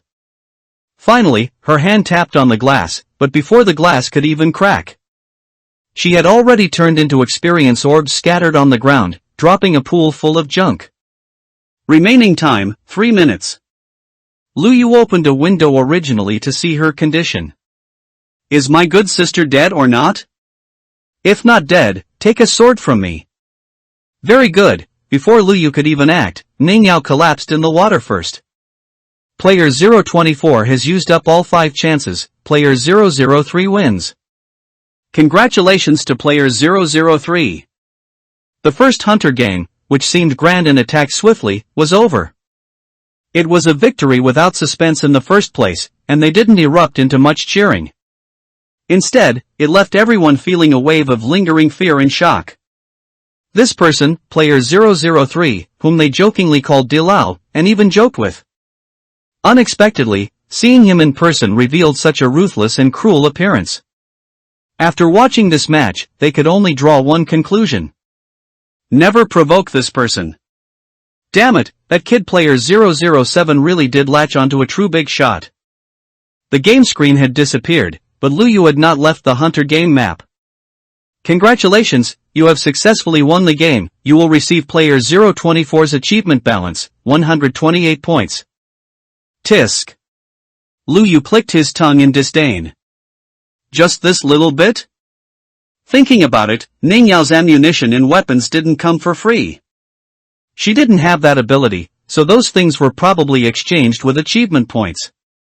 He tapped open the glass in front of him, entering it to search for Ning Yao's drops. First, he consumed a wave of experience orbs. Then Lu Yu started looking at the items dropped on the ground. Obtained item, Village Core of 5, x1. Congratulations, player, you now own the 3rd village. Completed achievement, Dominator, 3 of 7, obtains 0 achievement points. 0? Why is it 0? Where are my achievement points? Lu Yu clung to the system panel and knocked hard. Black-hearted merchant. My achievement points. System prompt: achievement points will be given to the first player to obtain the village core. You don't think this prompt of yours is very heartwarming, do you? Luyu could only grit his teeth in hatred. No wonder, he felt Ningyao didn't have the ability to obtain so many achievement points. So her achievement points all came from this thing. As a result, that spendthrift woman exchanged the achievement points for a bunch of useless things. And only left this little bit for him. How Luyu hated this. He wished he could recharge and give Ningyao a few more days of life, drag her back and whip her a few more times. But Luyu could only helplessly accept it.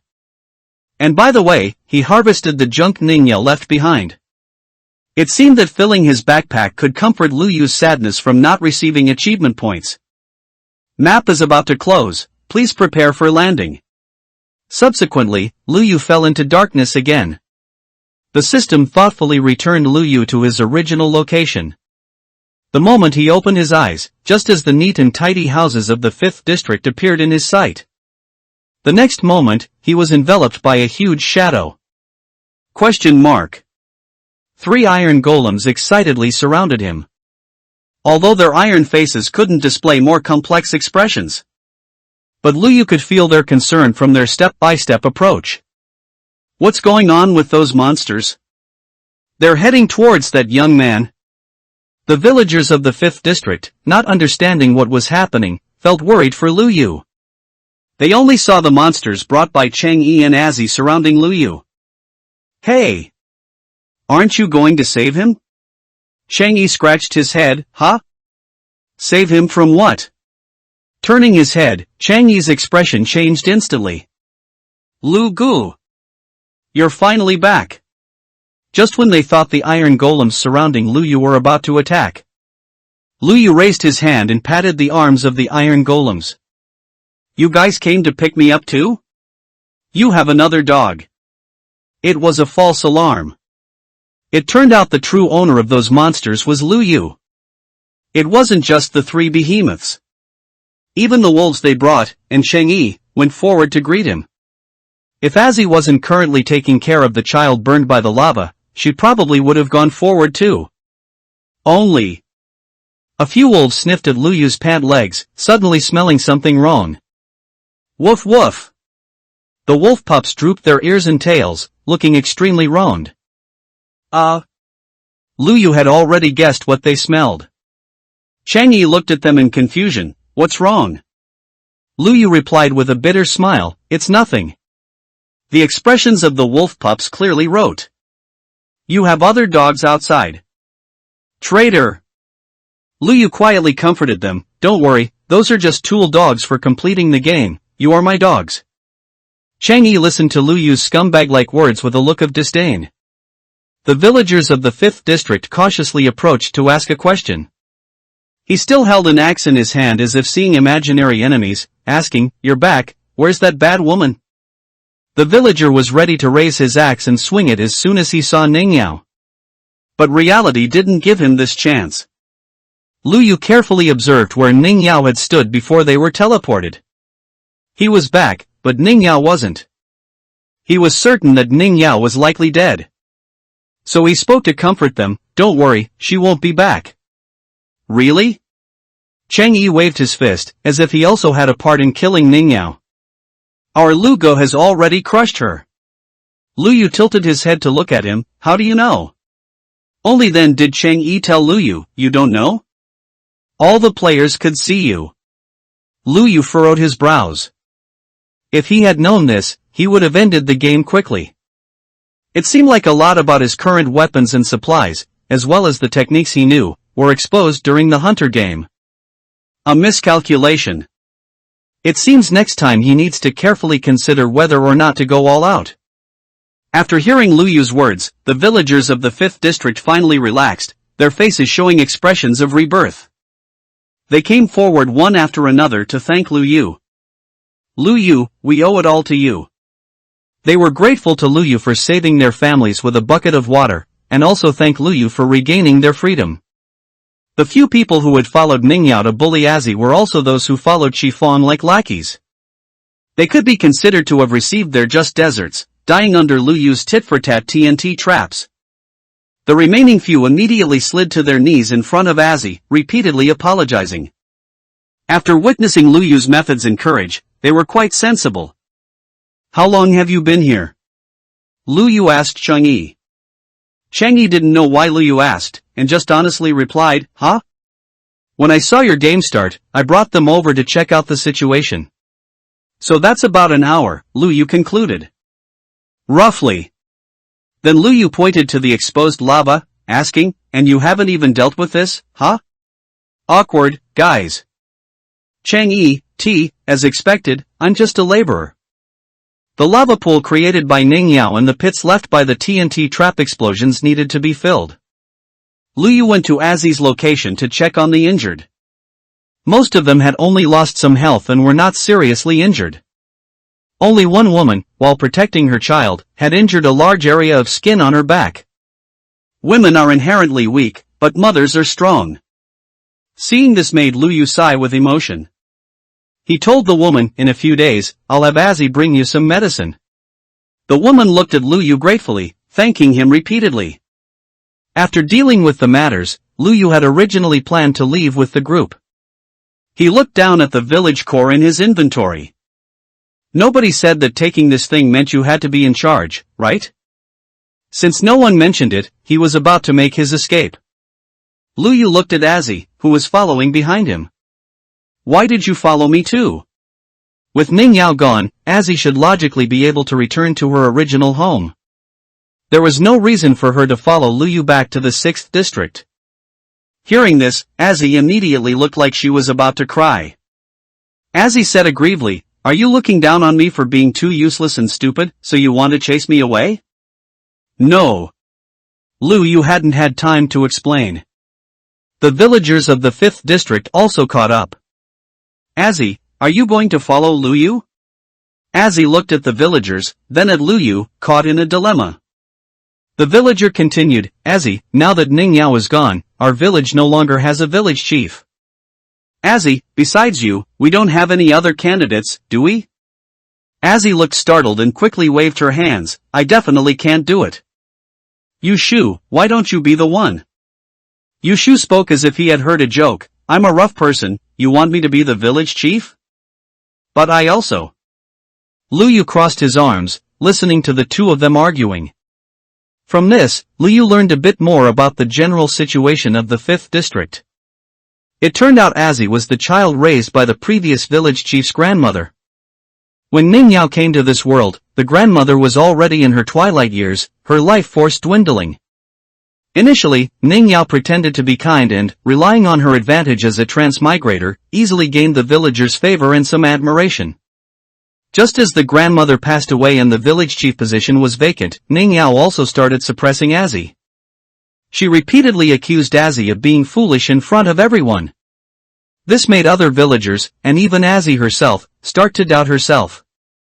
Ultimately, everyone felt Azzy was incapable of taking on the great responsibility and chose Ning Yao, which turned out to be the beginning of their mistakes. Thinking back now, we were all deceived by that Ning Yao. The grandmother was originally training you as her successor. If you don't do it, who else can? Yushu said to her somewhat eagerly. Azzy kept shaking her head. "No, I really can't. Otherwise." Azzy guaranteed this was the fastest her brain had worked recently. "You guys let Lu Yu do it." Saying this, Azzy pushed Lu Yu in front of Yushu. Everyone turned to look. Actually, they were already observing the developments here, as it was a big issue concerning the entire village. It only seemed so hasty because the situation was special. But Lu Yu. Although this young man was brave and mighty, they hadn't deeply understood him at all. Yushu looked at Lu Yu, hesitant to speak. As he quickly continued the previous topic, "Yushu, don't you know Lu Yu has already united the 6th and 7th districts? Now he is the leader of 2 districts, everyone's village chief." 2 districts? As soon as these words came out, everyone was shocked. This was something unprecedented. They lived within their own districts, and interactions with other districts were so rare you could count them on one finger. He, Lu Yu, actually broke convention and integrated two districts together? Even Yushu, who called himself a rough person, felt the profoundness of this matter. Perhaps this was just an unprecedented beginning. And now this miraculous person was right before their eyes. However, Lu Yu himself currently had a twisted expression. No way? Why did he have to take over another mess? Although the resources around the 5th district weren't too bad. But Lu Yu wasn't someone who liked forming gangs in the game. Yushu suddenly slapped his forehead, remembering something. Right, that woman Ning Yao took away the things belonging to the village chief. Now that she's gone, where are those things? Lu Yu. Are you looking for this? Nether subway. That's right, it's this. Yushu excitedly looked at the thing in Lu Yu's hand, but his hand hovered in the air for a long time without taking it. Finally, he lowered his hand. He smiled, looked at Lu Yu, and said, "Since it has fallen into your hands, it seems this was destined." Destined? Destined for what? Yushu said solemnly, "Lu Yu, the 5th district is entrusted to you." He didn't expect that the village core being in Lu Yu's hands would become the decisive reason. Ah, I knew I shouldn't have taken it out. Yushu turned his head, looked at the scattered villagers, and asked, "Does anyone else have an opinion?" The injured mother, the people Lu Yu had personally rescued from the lava, shook their heads without hesitation. No one else expressed any opposing opinions. It's decided just like that? No wonder your 5th district fell into Ning Yao's hands. You act too casually. I don't know if I should say you're simple and good, or too easy to deceive. Lu Yu so easily brought in another district. The village that others craved became something Lu Yu couldn't even shake off. Lu Yu's first task was to gather the villagers. He briefly told them about the future plans for the 6th and 7th districts. No, now it's the plans for the 5th, 6th, and 7th districts. In the future, our residential area will be in the 6th district. In short, they needed to move. The villagers looked at each other. He had seen this expression before. When Lu Yu asked the 7th district villagers to flee, they had the same expression. The block people had deep feelings for the village they grew up in. For them to abandon it decisively, they needed to have enough trust in him, like the people of the 7th district. Lu Yu sighed and explained the reason to them.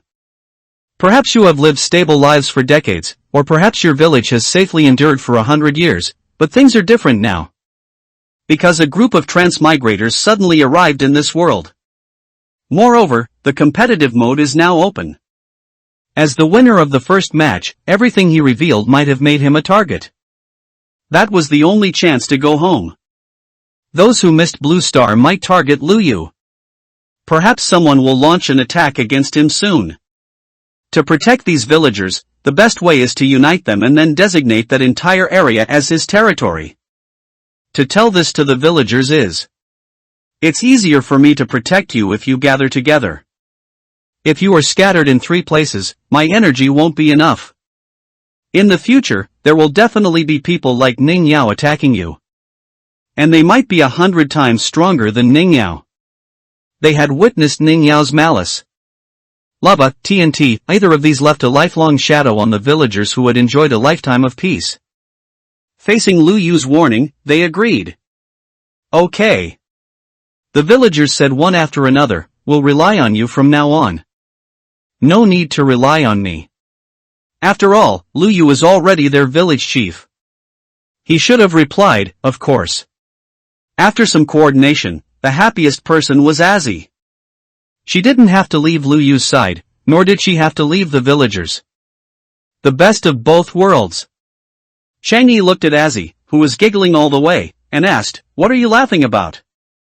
"Silly girl. Am I giggling?" Azzy touched her face in panic. "You don't think you hid your emotions well, do you?" Azzy puffed out her cheeks and snorted indignantly. Sigh. Lu Yu looked at the long line following behind him on the way back to the 6th district. Iron golems and wolves, Cheng Yi, Azzy, and Wenhao. Why did Lu Yu always feel like his leg was heavy recently? Maybe there were too many leg attachments. Returning to inform the old village chief and Su Ling, they welcomed a new batch of companions. The two stared at each other blankly for a while. This Lu Yu is too outrageous? How is it that he was bound, went for revenge, and came back with an entire village of people? It took them a while to process this information. Now the 5th, 6th, and 7th districts are one entity. Lu Yu, however, ignored the speed at which their brains were processing the shocking news and went straight to the main point. We should all move into the 6th district area as soon as possible so I can implement the first step. Okay. Lu Yu immediately went to the basement and converted all the gold ingots in the chest into the gold coin he possessed. Then, he went directly to the 6th district village and drew a diagonal line. You have selected an area. Do you want to purchase this territory? You need to pay 10 million gold coin. 10 million? As expected, the cost required for the area of a village was not a small amount. Lu Yu covered his pocket, feeling the pinch. In the real world, he had never spent 10 million on anything. Plot twist, Lu Yu wasn't spending his own gold coin. Haha, it was free loot. He pressed the confirmation button without hesitation. You have successfully purchased the territory. Hint, most members within your territory do not have permissions. Do you want to expel them? Lu Yu pressed the purchase confirmation button with such satisfaction that he almost pressed this confirmation as well. Friend, you can't press this one. Lu Yu quickly moved his finger to the side. No. Do you want to grant permissions? Lu Yu selected everyone currently in the village and quickly scanned the names. Feeling that they were pretty much the same as the villagers he knew, he decisively pressed the button to grant permissions. After doing all this, the villagers of the 7th district had already gathered outside. Lu Yu briefly modified the area beneath the treehouse, opening up a spacious path directly leading to the underground nether portal. He appointed Cheng Yi as the guide to lead the villagers in using the nether subway for the first time. Come, follow me. Stand in this purple light, and then we'll arrive in a passage. Come. Su Ling stood beside Lu Yu and asked curiously. Lu Yu, what kind of trick is this? Lu Yu raised the corner of his mouth. Do you want to try it too? Su Ling's curiosity made him unable to resist nodding. Lu Yu then took Su Ling and walked at the back of the group as well. Su Ling watched himself disappear from the village and appear in a long corridor. Ha! Where is this? The queue of 7th district villagers ahead was already some distance away from them. The two quickly followed. Their figures disappeared again in the purple light. The land they reappeared on was already within the boundaries of the 7th district. Ha! Su Ling was astonished. I remember the 7th district wasn't close to us. We had to cross at least 2 plains and 1 snow mountain. How did I get here so fast? Lu Yu explained, because in the place we just walked through, 1 block is equivalent to 8 blocks in the main world. Su Ling scratched his head in confusion. What exactly was that place just now? Lu Yu suddenly grinned slyly. Are you sure you want to know? He took Su Ling back to the nether again. This time, there were no others, so Lu Yu simply chiseled open the wall for Su Ling to see. This is the nether. Su Ling, OMG. Letter from District 4. Su Ling's legs went weak upon learning the truth, causing him to stagger. Unlike the safe corridor Lu Yu had built, the outside was a fiery nether. Red netherrack and red lava. Having only heard about it before and seeing the nether for the first time, Su Ling's face turned deathly pale with fright. He lost his balance and nearly fell outside. Outside, a zombie pigman happened to appear, its pig head looking at them curiously. Oink oink. Usually composed, Su Ling was so scared by the green and pink face that he stiffened all over and stammered. Lu. It's okay. As long as you don't attack him, he won't attack you. Lu Yu's hand on his shoulder seemed to give him peace of mind. Lu Yu's words carried weight, and Su Ling felt half of his worry dissipate. He took several deep breaths, gradually accepted the reality, and then turned around. Su Ling looked at Lu Yu with a serious and solemn expression. Brother, you have to listen to me, Su Ling instructed. Lu Yu looked back at him politely, waiting for what he was about to say. You absolutely must not tell the villagers about this. Lu Yu blinked his eyes, not understanding. Why? Su Ling told him seriously, believe me, if I can't accept this reality, their hearts definitely won't be able to bear it. Lu Yu thought for a moment and agreed with what Su Ling said. Indeed, for those honest and simple block-shaped villagers, the Nether was a high-risk area. Making them go through the Nether for no reason was no different from sending them to their deaths. Okay, Lu Yu agreed. Su Ling snatched the wall-filling material from Lu Yu's hand and personally sealed the wall tightly. Immediately after, Su Ling left the Nether as if his backside was on fire. Su Ling stood in the shade of the treehouse, still shaken, mending his startled little heart. The 7th district villagers lived simply and didn't have many valuables, so moving finished quickly. Su Ling looked at the villagers, unaware they had just traveled through the Nether and still immersed in the joy of relocating, and a large drop of sweat rolled down his face. A song snippet played in Su Ling's mind. I'm afraid of pigmen, but pigmen haven't harmed me at all.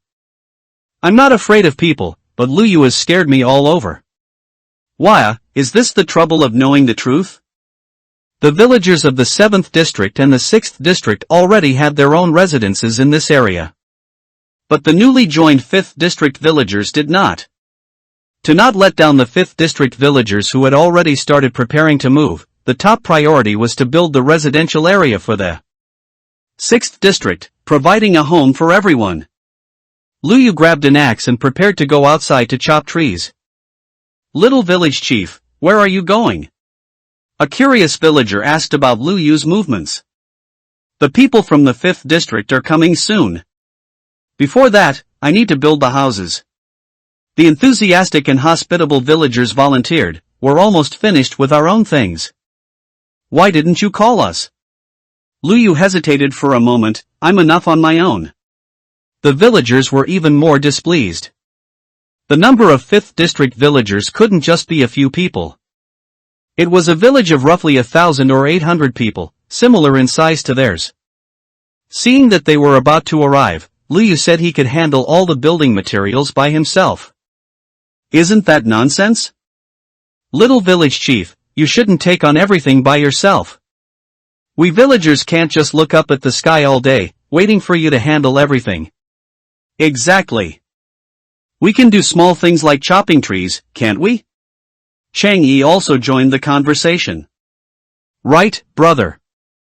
While it's lively, let's all go chop trees as a team-building activity.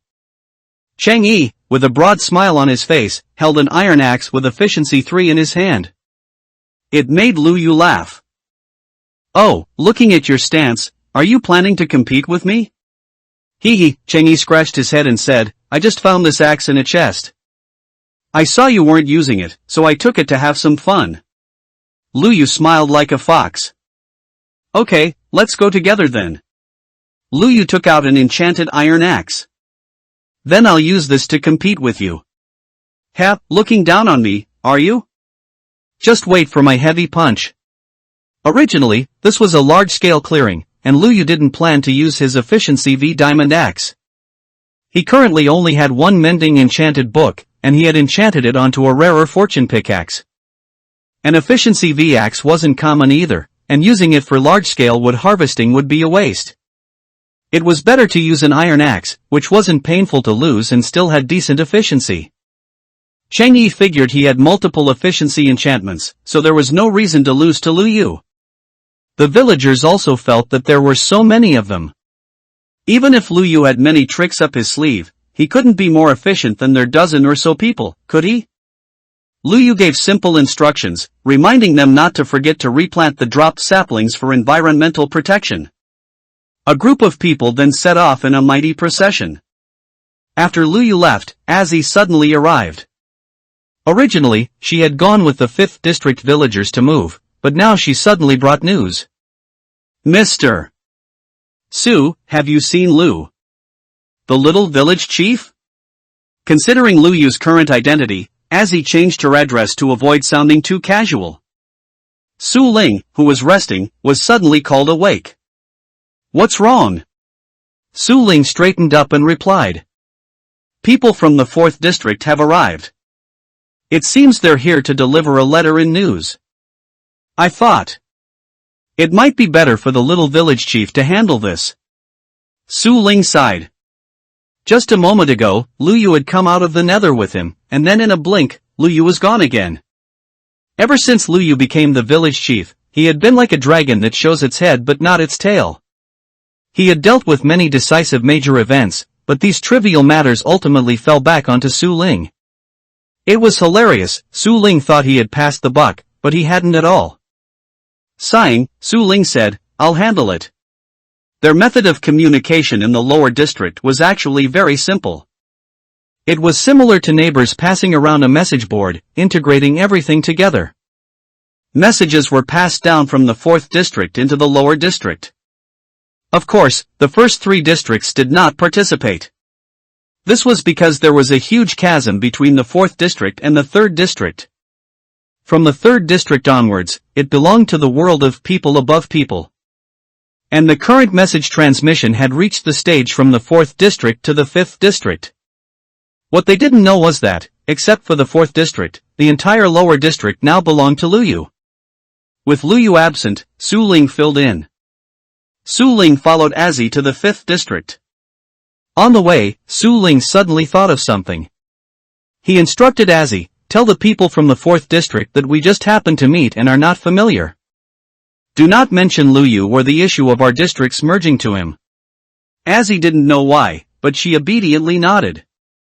She vaguely sensed that this was an unprecedented matter. Besides their own people, the fewer who knew, the better. As the saying goes, a tall tree catches the wind. They didn't know what kind of ripple effect this would cause if it reached the ears of the people in the upper district. Su Ling considered that they had just merged districts and their foundation was unstable. It was best to wait until they were stable before considering announcing the matter. So the two of them, holding their secret, arrived at the meeting point. This place was set up by the 4th district, a trading route leading to the 4th district. Torches were placed all along the way to prevent monsters spawning and protect traveling merchants from danger. Standing there, they could feel the heat generated by the rows of torches. They also chose this place for their conversation. The person waiting there heard footsteps and turned around.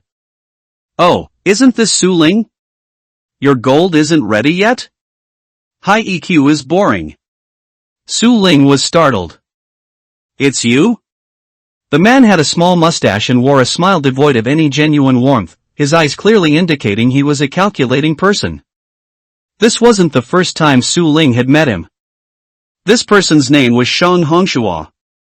Previously, he was the one who sold information to Su Ling, claiming there was medicine in the 2nd district that could cure his sister's strange illness of turning into a zombie. As long as he provided enough gold coins, he could find a way for Su Ling.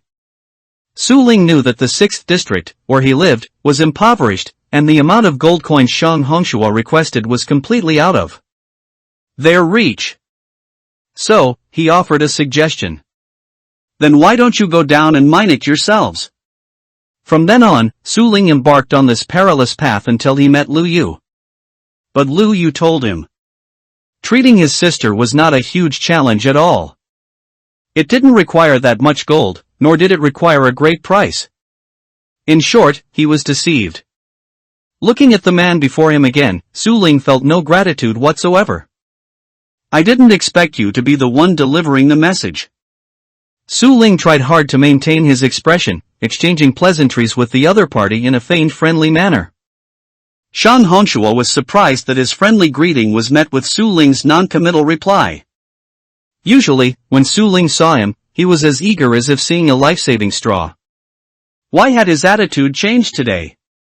He frowned displeasantly, then put on another smiling face to greet Azzy. "The 5th district has a new face, it seems." Azzy nodded timidly at him. Shang Hongshua then said, "Since both of you are here, I'll tell you both together. The upper district sent a message telling us to be careful in the next few months, preferably build higher walls, and not go out at night. Su Ling exchanged a speechless glance with Azzy. The message arrived too late. They had already overcome the danger, and only then did they receive the message. The efficiency of message delivery was touching. Furthermore, if you discover suspicious individuals in the village, remember to report them. Azzy seemed to understand the message's target. Could it be referring to people like Ning Yao who suddenly appeared in the village? Next was the transfer of items. This is for the 5th district. This is for the 6th district. Su Ling and Azzy handled the matter in silence. As the saying goes, the more you say, the more mistakes you make. It's better to say nothing. Oh, right, there's also something to be sent to the 7th district. 7th district? Su Ling's eyes darted, and he said, give it to me. Our district is closer to the 7th district, I'll deliver it. Shan Hongshua cautioned, this is something sent by a miner from the 2nd district. You must be careful not to lose it. Miner. To them, that was a person far out of reach. They wondered who in the 7th district knew such an important figure. This letter and this item are for the 7th districts. Lu Yu? That seems to be the name. It's Lu Yu again? Then they didn't need to be surprised. It wasn't strange for Lu Yu to know anyone. If Lu Yu said he knew the creator god another day, they might be a little surprised. There was no need for other surprises. It's this thing. He took a black, round, flat disc from Shang Hongshua's hand. Su Ling roughly scanned it, unsure what it was used for. He could only pretend not to be familiar with Lu Yu and put it away politely. With the matter concluded, Su Ling planned to leave quickly with Azzy. However, Shang Hongshua called out to him. Brother Su, shall we chat? Su Ling knew that refusing here would seem too deliberate. So, he reluctantly agreed. Azzy stood in place, anxiously waiting for Su Ling. But Shang Hongshua asked, what are you doing here? Azzy pointed at Su Ling and replied softly, waiting for him. Shang Hongshua asked, why are you waiting for him? You're not from the same district. Could it be that you're very familiar? Azzy quickly shook her head, not familiar. Not familiar. Shang Hongshua's sharp gaze swept over them. Azzy quickly found an excuse, I thought it would be polite, it's better to leave together if we came together, and besides, as a girl, I'm always scared traveling alone in the wilderness. Shang Hongshua glanced at her disdainfully, he's staying to talk business with me. What role are you playing standing here? With those impolite words, Shang Hongshua's intention was clear, he was chasing her away. This was good, he hadn't detected anything. Azzy quickly left, only stopping when she was out of their sight. Su Ling clenched his fists. Brother Su, your efficiency isn't good, is it? Previously, Shang Hongshua had repeatedly demanded gold ingots from him. The gold ingots Su Ling had given were not few. But the gold he threw away didn't yield even a drop of healing potion. Shang Hongshua's excuse to him was, don't I need gold coins to smooth things over when contacting figures in the upper district? Don't I need gold to spend to build good relationships with the big shots in the upper district? Don't worry, it will happen. Bring the gold ingots first. Su Ling more or less guessed that the gold ingots he gave must have ended up in Shang Hongshua's personal pocket. Having nowhere else to turn, the only lifeline he had was the spider silk Shang Hongshua mentioned hanging over a cliff. Treating a dead horse as if it were alive. Apart from clinging to this unreliable spider silk, he had no other way. He could only throw the gold ingots he and the villagers had risked their lives to mine into this bottomless pit. Su Ling was resentful, but he didn't dare show it at this moment. However, he still needed to shake off this gold-demanding ghost clinging to him. Su Ling began to act. I've been thinking about giving up recently. There hasn't been any result for so many years. My sister cared about her appearance when she was conscious. She must feel terrible knowing she's become like this and is being tormented. I think it's time to let her go. Su Ling's dejected look was worthy of an actor. But Shang Hongshua had no empathy for his sad topic. He only felt that he had lost a cash cow. Are you really going to give up? Su Ling looked at the sun hanging in the sky. It's getting late. I should go back. It's not safe at night. Nonsense. The sun is so high, it's clearly still noon. Shan Hongshua watched Su Ling's retreating back, clenching his back molars. Damn it! Where would the gold coins he used for carousing come from in the future? When Su Ling was close to the village, the sun was just about to set, coloring the sky. Lu Yu and the villagers who wanted to compete with him also returned. They placed a few boxes in front of the 6th district's gate and began counting the wood. Mr. Su, it's perfect that you're back to witness this for us. Su Ling hadn't even set foot on his home ground before the villagers pulled him over. They looked as if they were afraid Lu Yu would play tricks and pleaded with the fair Su Ling to preside over justice for them. Lu Yu, for all. The villagers' things were placed in the box on the left. Cheng Yi occupied the center position and put his things in the middle box, while Lu Yu placed his in the box on the right. Cheng Yi was the first to put down today's results. Half a box of oak neatly stacked. Thanks to the efficient axe in Cheng Yi's hand, the results were quite good. The villagers praised, "Not bad, kid. You did so much by yourself? That's good, that's good." Cheng Yi listened to everyone's praise with satisfaction. Then came the villagers. Indeed, there is strength in numbers. They stacked one box and had to use an extra large box to put the overflow in. How about that? The villagers stood in a row, uniformly leaning back strategically, looking proudly at Lu Yu and Cheng Yi. Cheng Yi scratched his head in defeat. Indeed, there is strength in numbers. There's nothing I can do. Lu Yu, however, yawned. Is it my turn? Lu Yu didn't back down, which made the villagers panic instead. Could it be that Lu Yu had another trick up his sleeve? Lu Yu, you wouldn't. Lu Yu waved his hand and said, "Open the boxes for me." Then, he stood in front of the box and dumped all the oak from his backpack into it. In the blink of an eye, the first box was full. Lu Yu's foxy eyes narrowed. Okay, put out the second box. Ha! The villagers were surprised. You can fill a second box too? His efficiency alone was comparable to that of a dozen villagers. This wasn't scientific, was it? Lu Yu swept the oak from his backpack into the box again. Cheng Yi grabbed Lu Yu's hand. Brother, this is ridiculous. You threw all that stuff in, your backpack couldn't possibly hold it all? Lu Yu rolled his eyes. Don't you know that achievement points can expand your backpack? Damn it! Poor Cheng Yi couldn't bear to use his pitiful achievement balance. This resulted in his backpack being small and cramped. Lu Yu finished filling the second box and then called out, "Another box?" Ah! How can there be more? Oh no, how did this kid Lu Yu manage to win again? They shouldn't have even thought about competing with Lu Yu. Forget it, forget it. It's boring. Cheng Yi pouted. High emotional intelligence, it's boring. Low emotional intelligence, I'm too weak. They didn't know that Lu Yu had a tree-cutting mod. Of course, they also didn't know that Lu Yu had previously won a tree-cutting competition against Lin Xiaoming. Lu Yu had deliberately chosen tall, difficult-to-cut trees just now, and his efficiency was extremely fast. Su Ling declared the end of the competition, and Lu Yu, as usual and habitually, ridiculously won. Just now, Su Ling and Azzy had held back their words, not wanting to dampen the enthusiastic villagers' spirits. Now they began to deliver their messages and tasks. Lu Yu, this is for you.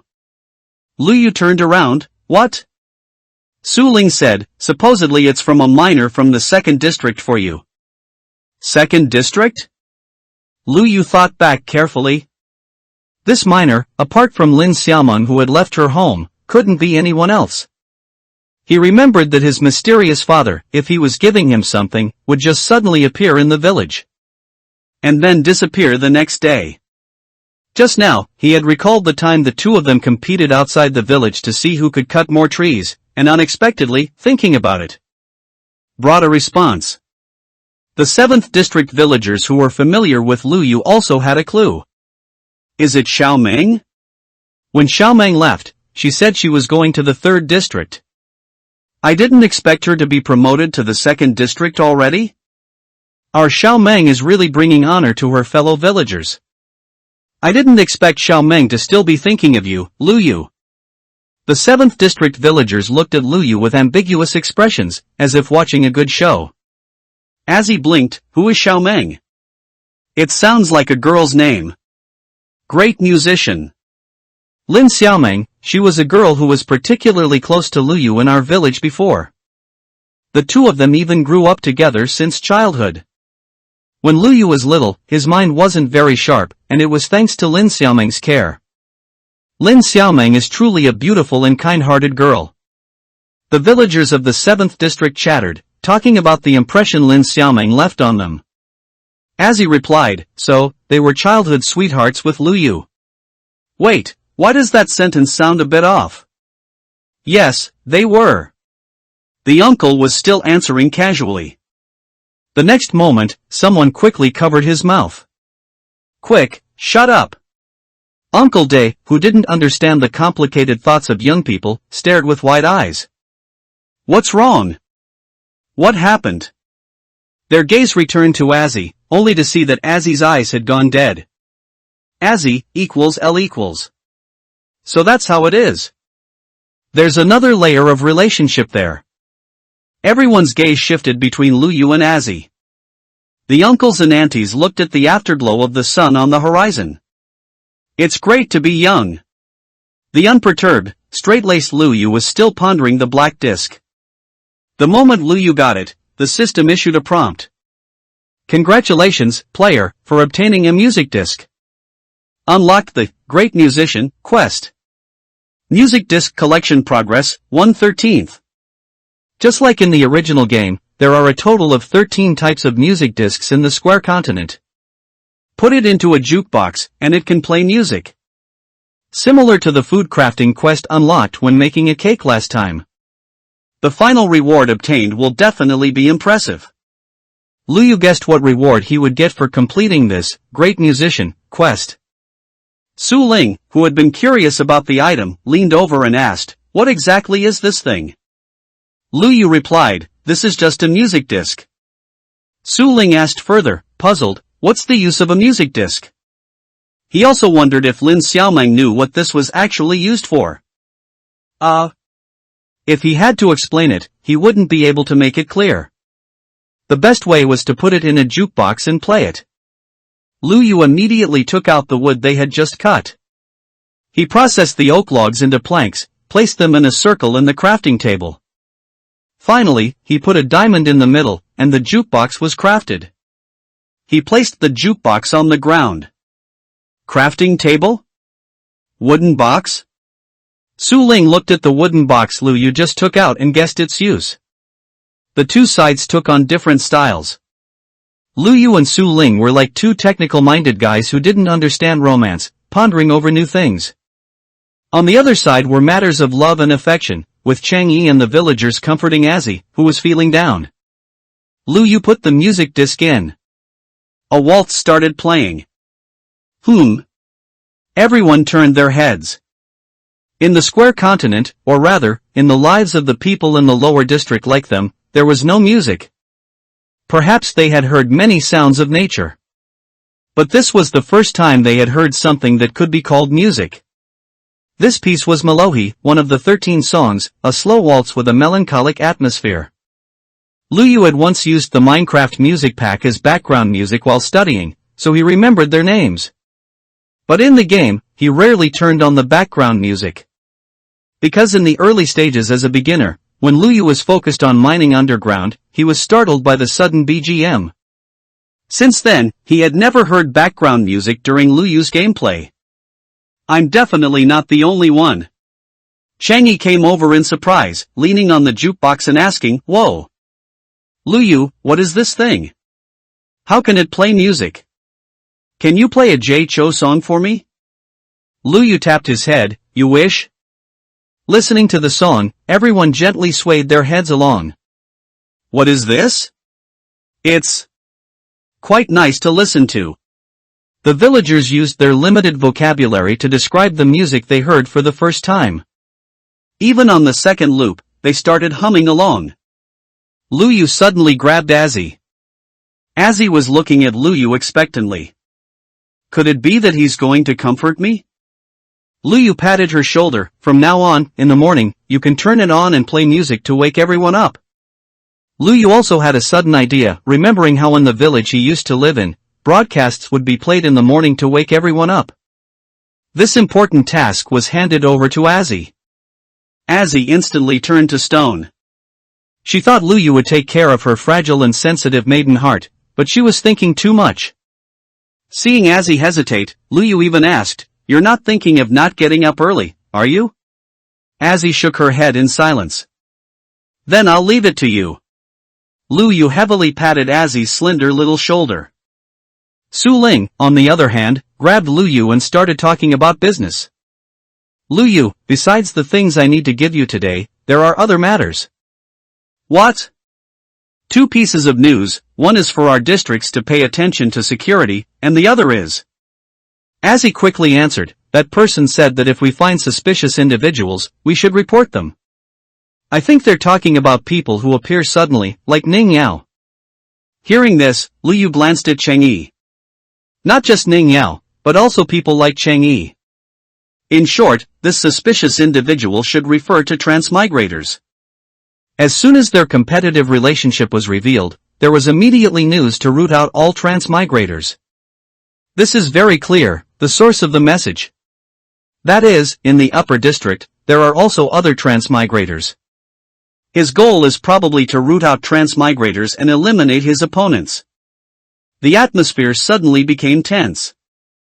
"Azzy, remember to tell the villagers of the 5th district to act as if Ning Yao never existed." Azzy nodded, half understanding. If others knew about Ning Yao and relevant matters about Ning Yao, they would quickly trace it back to Luyu himself. As for Cheng Yi, in a while, he'll collude with the village chief and his mother to make his identity appear as his brother. With only Luyu left, his identity should be very difficult to discover. He is probably the most special one among them. He was born into the body of a person with the same name, with roots and traces. Su Ling looked at Luyu deep in thought, patted him, and told Luyu to relax. "I think these words are just standard reminders, don't pay too much attention. Look, you've already dealt with those monsters, and they only sent the message now. It might be outdated news." "That's not right." It was through Su Ling's words that Luyu suddenly realized. Since the second piece of news is the latest, there's no reason for the first piece, telling them to be careful, to be outdated. If they aren't referring to the recent Blood Moon zombie tide, then it means another crisis is about to arrive soon. Su Ling didn't know the reason behind Luyu's analysis, but he agreed with his idea. Instead of letting their guard down, it's better to be prepared at all times. So, we should finish moving the villagers as quickly as possible and build the residential area. Su Ling said, "There's one more thing." Confirming that only Azzy and Cheng Yi were trustworthy people around him. Then, he said to Luyu, "That person, he should still want gold. Based on my understanding of that person, he probably won't give up easily." "Don't come over here." "Who exactly is the other party?" Su Ling was a desperate and wronged fool, but he wasn't completely irrational. He couldn't hand over all the gold ingots he and the villagers had risked their lives for to someone with no hope at all. Therefore, Su Ling had investigated this Shang Hongshuo. He is the village chief of the 4th district. No, he should be called the city lord over there. This Shang Hongshuo is the city lord's youngest son. Luyu raised his hand, stopping Su Ling from continuing the topic. "I think before that, you should introduce me to the 4th district." Su Ling considered for a moment, agreeing, "That's true. If you only talk about the filling and not the wrapper. After you finish, you still won't know if it's a steamed bun, a dumpling, or a mooncake, a zongzi." Su Ling began to narrate. The 4th district is called the hometown of the wandering merchant. Luyu had a question from Su Ling's very first sentence. "Oh? That shouldn't be." According to what the upper district is doing now, allowing itinerant merchants shouldn't be permitted. As merchants travel and circulate, news gets spread. Su Ling explained, so, there are many restrictions. For example, people from the 4th district can only sell us food, and the most basic wood and cobblestone. Lu Yu still remembered when he first made his fortune, he went to the wandering merchant in the 7th district to spend money. He remembered the wandering merchant's disdainful attitude towards the 7th district. Now, he also understood the reason. Because of these restrictions, the wandering merchants from the 4th district rarely go to the lower district. Other items are called black market goods and cannot be circulated to the lower district. So, that time Lu Yu bought spider silk from the wandering merchant auntie, he was already committing a crime. Ha! Lu Yu sneered and shook his head. This was also a way to confine the lower 3rd districts, preventing them from obtaining more information and technology. There seem to be many residents in the 4th district, but most are transient. The 4th district is even more of a city where the good and bad are mixed. Except for outstanding individuals like Lin Xiaoming who are recruited to the upper district, ordinary people who work hard their entire lives can only climb to the 4th district. And those who are expelled from the upper district or can't make a living there can only flee to the 4th district. Thus, the composition of the 4th district residents is very complex. And it is precisely because of the existence of these fallen nobles that the merchant trade in the 4th district could be established. The combined strength of these once glorious, now temporarily down on their luck nobles cannot be underestimated, the people above had to agree even if they didn't want to. Don't really think that a tiger fallen into the plains is easy to bully. Over time, this special city was formed. The 4th district seems to accommodate all rivers, appearing very free. On the surface, it looks positive, but on the flip side, it's still a group of damp rat-like people, hoarding gold and silver. The city lord's merchant family was one of the former fallen nobles, and also the wealthiest in this city. The vampire targeting Su Ling is the city lord's youngest son. His identity. I think he can get in touch with nobles in the upper district, which is why I believed there was a slight possibility and gave him the gold ingots, hoping to exchange them for medicine to treat Feng Mei. Lu Yu stroked his chin. How much do you know about this person? Su Ling replied, his elder brother is the family heir, the future city lord, while he doesn't have that much responsibility, always loafing around, but he does know quite a few young masters like himself. Su Ling, Su Ling, I didn't expect you would have to bow and bend for such a good-for-nothing for your sister.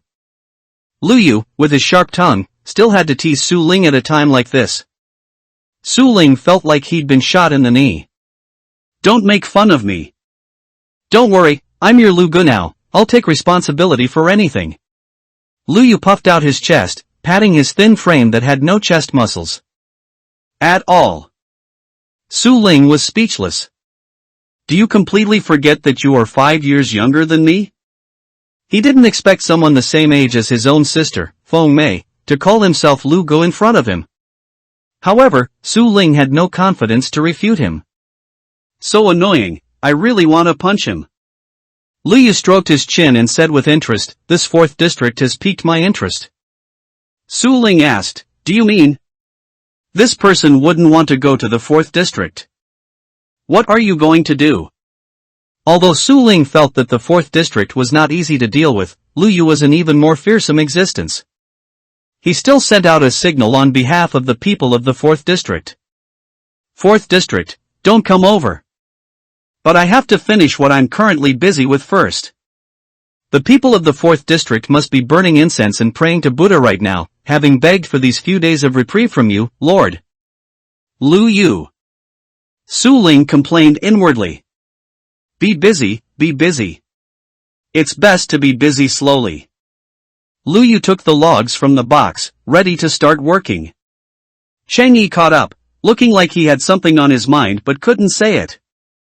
Lu Gu, didn't you notice something strange about Azzy? What's strange?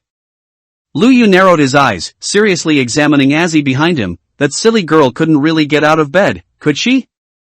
What does this have to do with getting out of bed? Cheng Yi was a bit anxious. I assigned her such an important task as waking up the entire village. Lu Yu replied as a matter of course. Chang Yi said urgently, I mean, when you were talking about that girl named Lin Xiaoming. Lu Yu squinted at Chang Yi. Lest you don't know, I'll tell you first, that Lin Xiaoming is a fierce woman who can knock you down with one punch. You better rein in your intentions. Chang Yi looked like a black chicken with a cuttlefish. That's your childhood sweetheart. Now it's not just Azzy. Your childhood sweetheart Lin Xiaoming, hearing that, would probably give you a punch. You really can't tell? Chang Yi said helplessly. He had a knack for picking up girls, but no luck with romance. And this guy Lu Yu, his romantic luck was incredibly strong. It's a pity, Lu Yu seemed to lack that romantic sensibility. When teasing him, mocking Su Ling, or plotting against enemies, his mind worked quickly. But when facing these emotional issues, he was incredibly slow-witted. Tell what? Chang Yi felt like he was in a loop and left dejectedly. Lu Yu's mom, Tao Lan, pulled him aside. Chang Yi, you've worked hard, it's useless. Chang Yi looked at Auntie with a wronged expression. I've long favored Lin Xiaoming and my son as a couple, hinting at him many times, but this kid's brain is like lava mixed with water, turning into a lump of obsidian, nothing about feelings gets in. Chang Yi looked at Tao Lan sympathetically, Auntie, you're the one who's worked hard. Sigh, I wonder which diamond pickaxe will be able to dig through this kid in the future. Both of them looked towards Lu Yu. Meanwhile, Lu Yu grabbed Azzy like a chick. Come on, come work with me. Watching Lu Yu drag the small Azzy away to do manual labor. Chang Yi and Tao Lan were both amused and exasperated. Ah. Azzy's dull eyes expressed only 3 words. I give up. She thought Lu Yu was so capable and shrewd, how could he be an emotional idiot? But in fact, he was. Lu Yu was the true leader of the sect that believed in the doctrine of no woman in the heart, sword will be divine naturally. Azzy gritted her teeth, deciding to fight fire with fire. Men, ha! Azzy rubbed her face, restoring her original expression.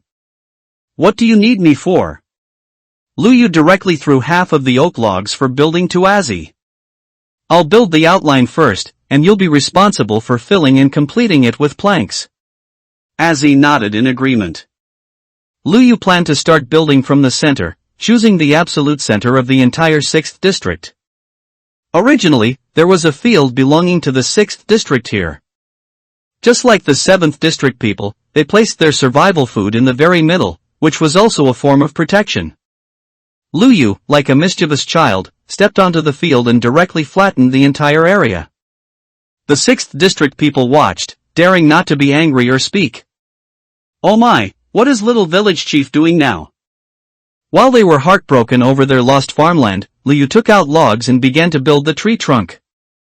It just so happened to enclose the ruined farmland. That's right, Lu Yu wanted to keep the treehouse design. And the tree he was building this time, judging solely by the trunk, was much thicker and larger in scale than the treehouse the 7th district temporarily stayed in. Then, at the top, Lu Yu began to extend the branches, mimicking natural trees. And these branches were just a short distance away from extending outside the city. Although there was only a rough outline now, it was clear that this was a giant tree capable of covering the entire 6th district. The 6th district people, who were originally busy, saw a giant tree, not native to the area, rise from the ground. And a small figure was busy on top, their eyes following Lu Yu's figure. From bottom to top, and then looking up. The stunned villagers, tilting their heads back too much, all fell down and landed on their butts. What are you spacing out for? Lu Yu tapped Azzy's little head. Azzy immediately took action, completing the treehouse walls that Lu Yu hadn't filled in. Lu Yu's speed and rhythm in placing blocks were like rapid drumbeats, and Azzy's speed wasn't too slow either. Therefore, Lu Yu looked at her with satisfaction and nodded.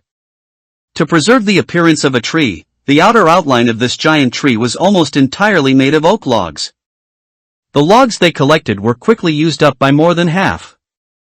Lu Yu immediately summoned the villagers to continue collecting logs.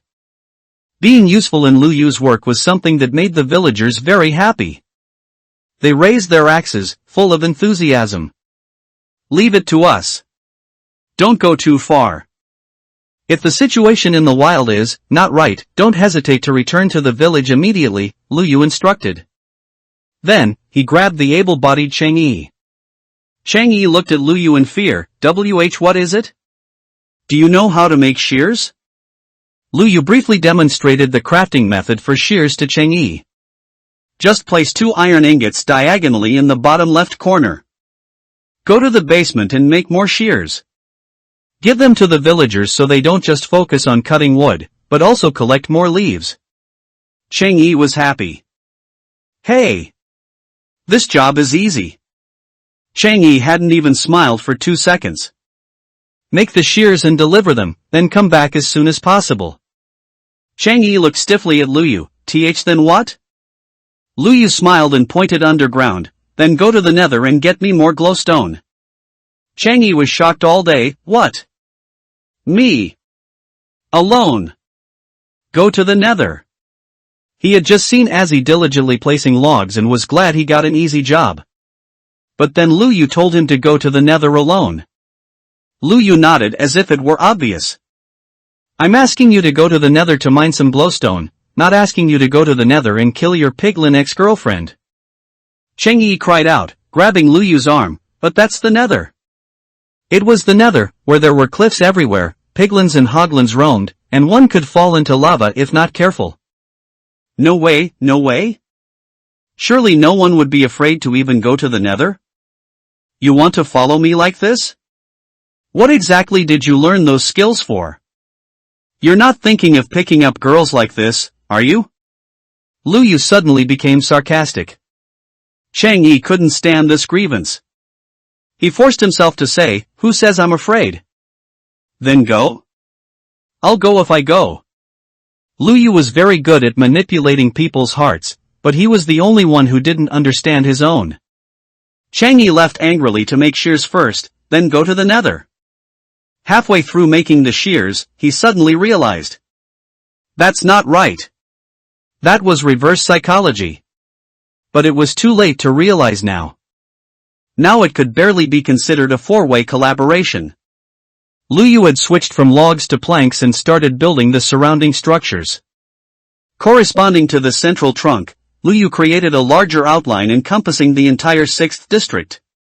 In the square world of Minecraft, it was originally difficult to represent circles. But this couldn't stump the master builders. Lu Yu outlined a large circle. During this time, the 6th district villagers and their original houses were enclosed within Lu Yu's structure. The villagers awkwardly looked at Lu Yu. Should we move out of the way? Lu Yu first waved his hand. No hurry. Immediately after, Lu Yu built an outline that was roughly 3 stories high. Azzy had just finished filling in the trunk's outline, turned around, and looked in all directions. Could it be? Could it be that she had to fill all of this in? Lu Yu, do you really think I can do this alone? Lu Yu answered honestly, I don't think so. Then, he took the logs from Azzy's hand and threw her 2 stacks of torches. Place torches in the shaded areas so zombies don't spawn. Okay. Azzy nodded seriously. Having set up the protection, Lu Yu began to build the roof. The roof was sloped, and the eaves were designed in the style of flying eaves, continuing the style of Lu Yu's original blue star. Thus, the outline of the entire residential area Lu Yu intended to build was formed. It continued a style of Hakka earthen buildings from Blue Star, a style that appeared in the movie Big Fish and Begonia.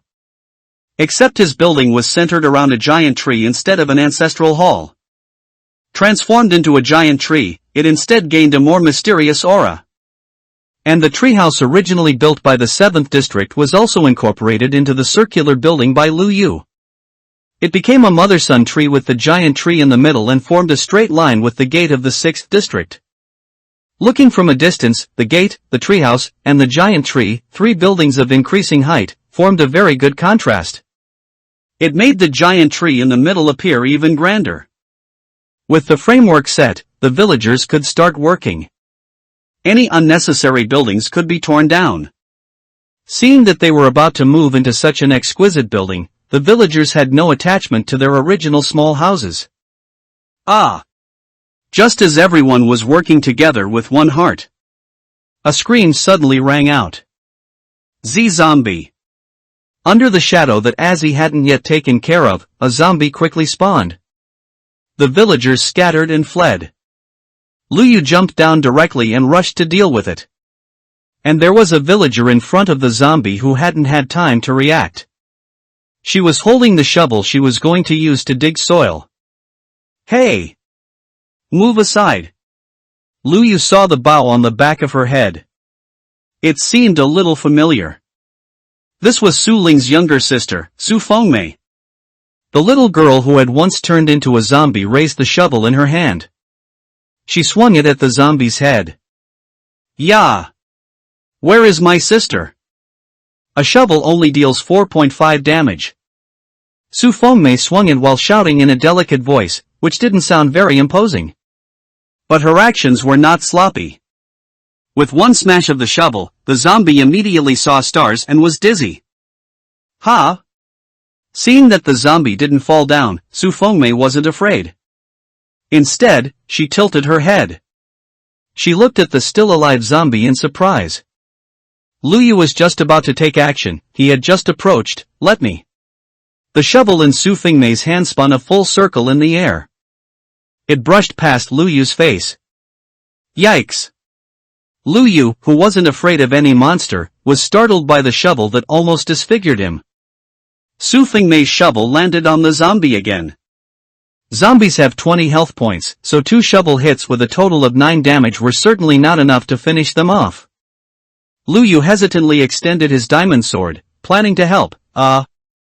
Hey! Hey! Hey! Su Fengmei persistently smashed the zombie with the iron in her hand. Even Luyu was scared by the fierce appearance of this girl, thus he hesitated behind her, unable to speak. Finally, under Su Fengmei's efforts, the zombie died under the shovel. It turned into magic crystals scattered on the ground. Su Fengmei raised her hand and wiped the sweat from her forehead with her sleeve, then turned her head. Ha! Luyu Gij, did you just call me? Was that blood splashed from the zombie on Su Fengmei's face? Girl, you just brutally smashed a zombie to death, and now turning your head and looking at me with a smile feels so scary. And you didn't wipe your face clean just now. Luyu shook his head. It's fine. Luyu looked at the experience orb on the ground. This zombie brother died miserably. Luyu finally managed to say a complete sentence to Su Fengmei. Are you not afraid? Su Fengmei decisively shook her head. Actually, not very afraid. Could it be that when this girl turned into a zombie villager and changed back, some wire didn't get fixed? Luyu glanced at the other victim, as he was hanging on the tree, too scared to move. It seems Su Fengmei is an exception. I wonder if she was like this before. If you're really not afraid, do you want to go with Cheng Yi to do something else? Su Fengmei's eyes immediately lit up. Okay. She was never someone who liked doing rigid work. Like leveling buildings and the ground right now. Otherwise, how would a girl like her have gone out into the wilderness with a group of people back then? Luyu brought Su Fengmei to the basement and opened the door. Cheng Yi was putting on equipment, fully armed to go to the nether. Ha! Lu Ge, you changed your mind, are you planning to go with me? Cheng Yi quickly came over, wanting to hug Luyu's thigh. You wish, Luyu rolled his eyes at him. Only then did Cheng Yi see that Luyu had also brought Su Fengmei. Fengmei, why are you here too? Luyu smiled and pointed at Su Fengmei. She's going with you. Cheng Yi was happy for only a moment, then his face fell. Lu Ge, how can I, with my skill, lead a girl? Don't tell me to take Fengmei to the nether, I might get her killed. Then Su Ling will definitely come after me. Su Ling used the strength of the entire villagers to save his sister. If Cheng Yi turned around and got her killed, then Su Ling would have the whole villagers hunt him down. It's fine. Luyu remembered their nether metro. There were quite a few glowstone on the platform outside. And it was a large area of netherrack land. Su Fengmei instead puffed up her cheeks and was unhappy. Chang Yi, are you saying I'll hold you back? Chang Yi was about to refute with a smile. But Lu Yu interrupted him. He's afraid of revealing how bad he is in front of you. Hey! Lu Yu directly pushed away his face as he was about to refute. Don't you know? Our Fengmei is much stronger than you. Lu Yu even started to wonder where these girls around him came from. A brave Lin Xiaoming is one thing, now here's Su Fengmei, who smashes zombies with a smile and doesn't change her expression. Recalling her smiling face just now, Lu Yu rubbed the goosebumps on his arm. Girl, your recklessness. No, your bravery, use it in the right place. You go collect the glowstone with Chang Yi. Just in case, Lu Yu still instructed the two. Be careful. Besides the monsters we've seen, if you see a white monster floating in the air, come back immediately. Understood, Chang Yi replied weakly. Su Fengmei, on the other hand, nodded seriously. Seeing Chang Yi fully armed, Lu Yu also took out a set of enchanted armor from the chest and put it on Su Fengmei. He gave her a pickaxe and a sword. Afterward, Chang Yi then took Su Fengmei into the purple door. Lu Yu turned his head and continued building his replica Tulu. The villagers brought back a lot of wood and leaves. Lu Yu picked up the leaves and went to the treetop. Imitating the appearance of real trees, he began scattering the leaves randomly. And left some torches along the way to prevent monsters from spawning in these covered shaded areas. Afterward, Lu Yu came to the main body of the Tulu. He began building a vertical section, from the first to the third floor. And Azzy was watching carefully below. Lu Yu used burned stone and planks to create a rustic and primitive atmosphere. Actually, these were the only two materials they could use freely in large quantities at the moment. The first floor was for the villagers' activities, so Lu Yu made very large windows, allowing the scenery and sunlight outside to pour in. And the second floor was storage space, so Lu Yu simply didn't leave any windows. The third floor was the villagers' living area. Lu Yu left small windows, which could provide simple cover, leaving private space for the villagers. The room layout hasn't been detailed yet, these will be left until after everything is completed. Lu Yu jumped straight down from the third floor, seeing Azzy watching intently. Did you learn? Azzy didn't expect Lu Yu to suddenly talk to her, and in her hurry, she almost bit her tongue. I learned nothing. No, I learned it. Lu Yu was amused and threw the planks and stone to her. You imitate what I built here, and build the side as well. Okay. Oh. Lu Yu looked at Azzy's serious expression. It's rare for the silly girl not to make excuses about not being able to do it. She's made some progress. So the two proceeded in turns. One section was built by Lu Yu himself, and one section was imitated by Azzy. Azzy's building ability exceeded Lu Yu's expectations. The sections she imitated were nearly identical to the ones he built. The two made smooth progress, seeing that they had almost completed half of the circle. But Su Ling visited at this time. He was still looking around, seemingly searching for something. Ah, Lu Yu seemed to have a bad feeling. He was about to hide behind the building. But Su Ling directly called out his name.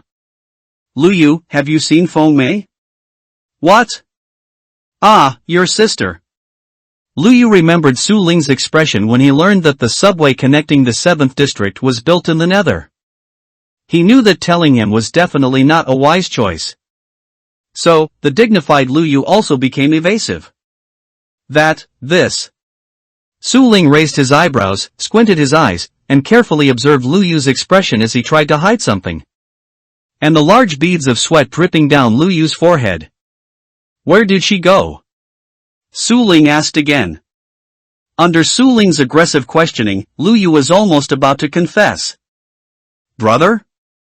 You're looking for me? Lu Yu and the others had completed most of it, and after calculating the time, Cheng Yi and Su Fengmei should also be back. Coincidentally, Su Fengmei's voice came from the small treehouse. Hearing this voice, Su Ling let go of his hanging heart. He thought he had almost lost his only sister again. Turning his head, Su Fengmei strode over, while Cheng Yi hid behind her. Cheng Yi looked terrified, hugging his arms tightly, and constantly rubbing them, trying to regain his body temperature. As for Su Fengmei, she even had a bit of joy. Their expressions were completely opposite. It made people wonder if they had gone to the same place just now. Su Ling was greatly shocked. He looked at the item in Su Fengmei's hand and asked, "Fengmei, what are you holding?"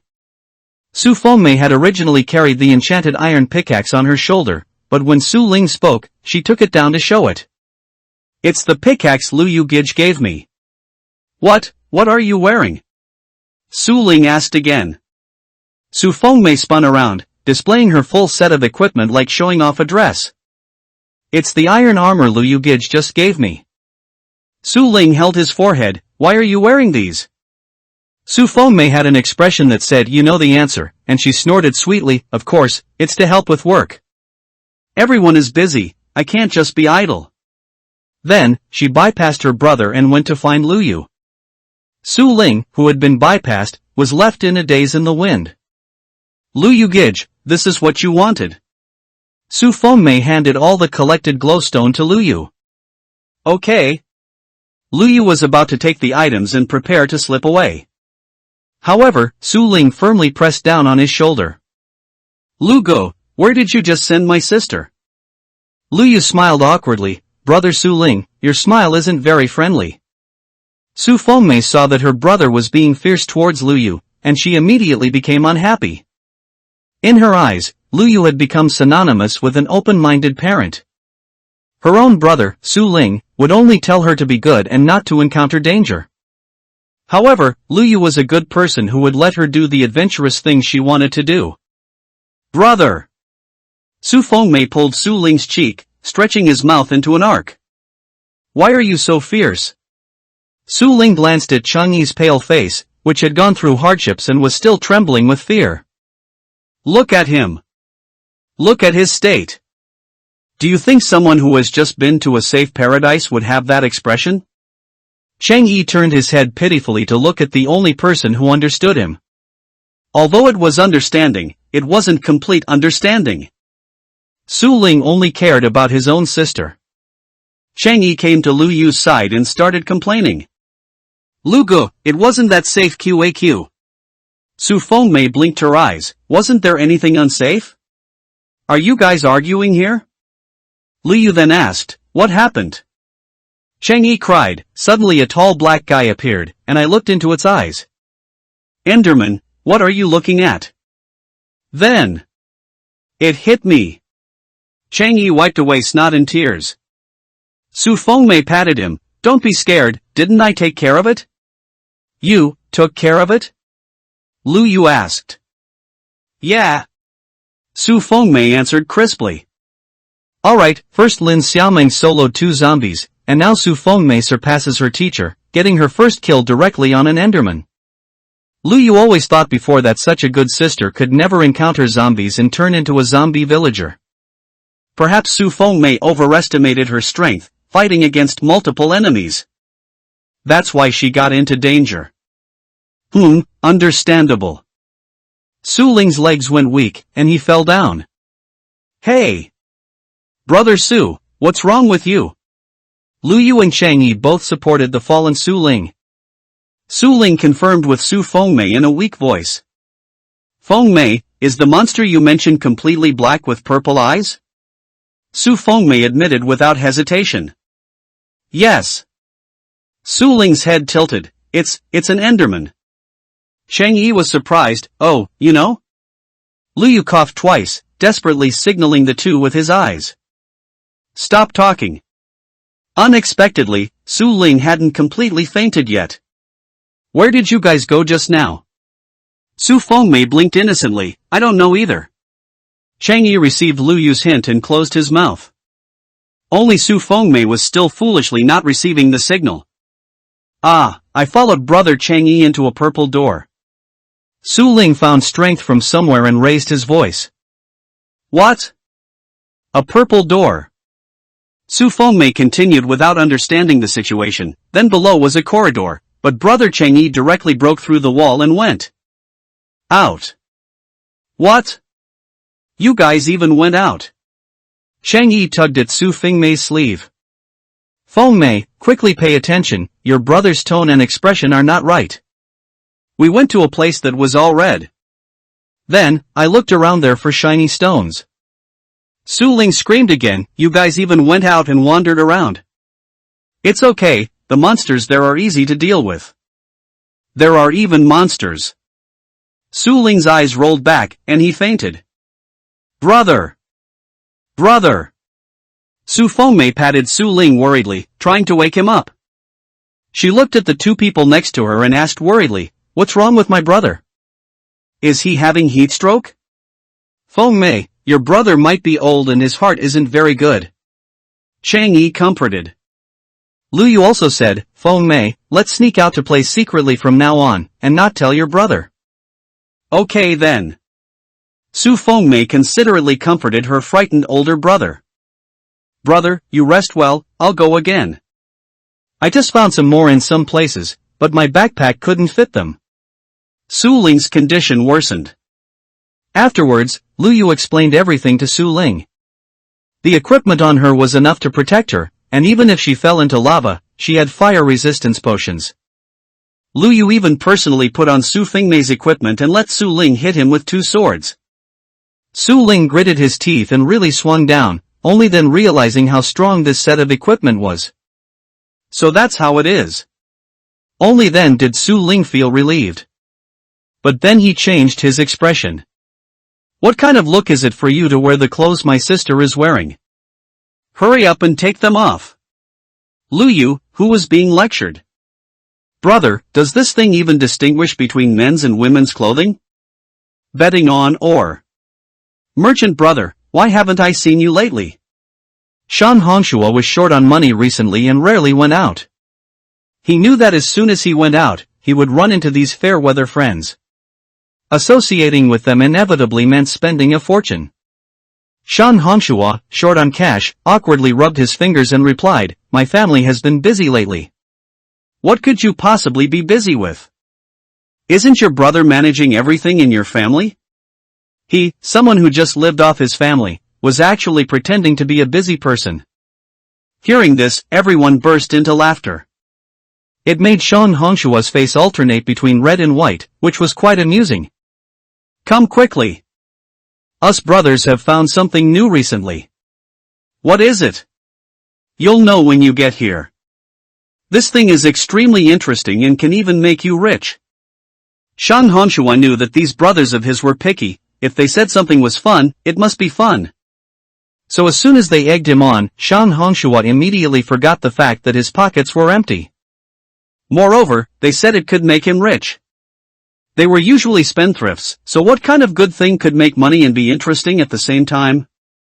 Shan Hongshua happily trotted along, following their steps.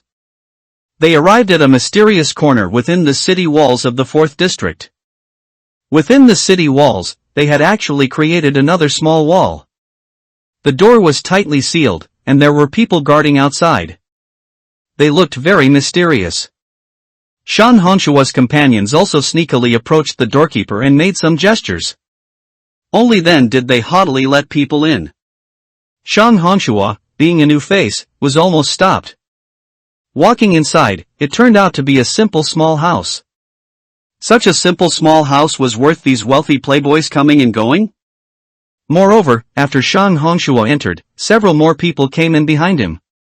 He saw they were nobles Shan Hongshua knew, and he immediately shrank his head back to avoid being recognized. Otherwise, let's just leave. If it really was some disreputable place inside, and his old man at home found out, wouldn't he break his legs? Shan Hongshua immediately wanted to back out. What are you afraid of? It's not embarrassing to go to this place. Shan Hongshua's fair-weather friends forcefully pulled his arm and pushed him inside. After entering, it turned out to be a staircase leading underground. Good heavens, Shan Hongshua exclaimed, good heavens. Shan Hongshua followed them down. The area where these customers stood was well decorated. It was covered with wool carpets, and the original cobblestone walls next to it were covered with wooden boards.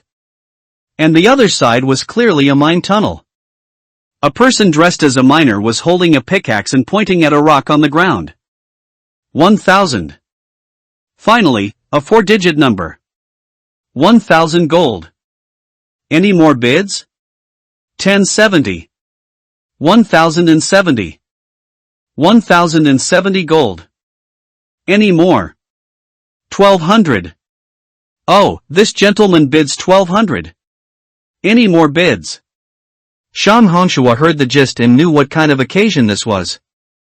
He then asked, "Isn't this an auction?" But he looked at the person who seemed to be a miner, and there was nothing around him that could be auctioned. What are they auctioning? Someone answered Shang Hongshua, pointing at the cobblestone the miner was pointing at. Mining gamble. Dig down to the 20th layer from the spot he pointed at. If there's ore, it belongs to the auction winner.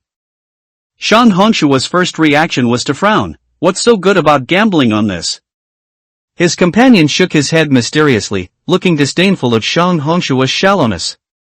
Only then did Shang Hongshua realize, "You mean? No matter what kind of ore it is, it belongs to the auction winner." Shang Hongshua's eyes lit up, and he asked, "If it's a diamond, and I win the bid, it belongs to me too?" Of course. If Lu Yu were here, he would definitely exclaim. Isn't this like stone gambling in the real world? They pointed at the person next to them who was paying and boasted, "We've been playing this for the past few days. You wouldn't believe it, he dug out an emerald a few days ago." Oh. Shang Hongshua was itching to try. He still had 3,000 gold coins left, and he had to wait half a month for his old man at home to give him pocket money again. 3,000 gold coins wasn't even enough for him to play for one day. Why not? Use these 3,000 to buy 2 mines? If he happened to gamble and get a priceless diamond, then he could live comfortably for the next half month. Shang Hongshua's mind stirred, and he also went forward. I bid 2,000. Wow! This young master bids 2,000. Any higher? 2,000 once. 2,000 twice. 2,000 3 times. Sold. Shang Hongshua handed over the 2,000 gold coins and happily bought the mine here. Watching Shang Hongshua pay the money and get the certificate. Only then did the miner start working. It seemed as if to whet the appetite of the buyers, the miner deliberately made a big show. He swung the iron pickaxe in his hand in a semicircle before bringing it down. He dug down piece by piece, the sound of striking constant. Shang Hongshua came to the front, trying to lean out half his body to survey the situation below. The miner came up with a piece of iron ore. 1 piece of iron ore. Hey! That's it? TCH. Shang Hongshua pulled a long face. Why were you so impulsive? You have to observe this stuff, you can't just buy any mine. And you bid 2,000 for this ordinary spot, you lost big time. The mine tunnel next to it just produced 2 pieces of iron ore. Yours is right next to it, so there won't be anything good coming out. Shang Hongshua regretfully patted his chest. I was reckless. Shang Hongshua weighed the 1,000 gold coins in his hand. He wondered what kind of mine 1,000 gold coins could buy. Otherwise, let's stop now. What's wrong? Young Master Shang isn't discouraged just like this, is he? Shang Hongshua found a tactful excuse. No, I came out today to run errands. I didn't expect to end up playing, so I didn't bring much gold with me. It's fine, we can lend you some. Between us brothers, what's there to be formal about? They probably couldn't imagine the possibility of Shang Hongshua not being able to pay them back. Alright then. Shang Hongshua wasn't going to pass up free money, so he went to the front again. Which one are we bidding on this time? I think this one is good. How about that one?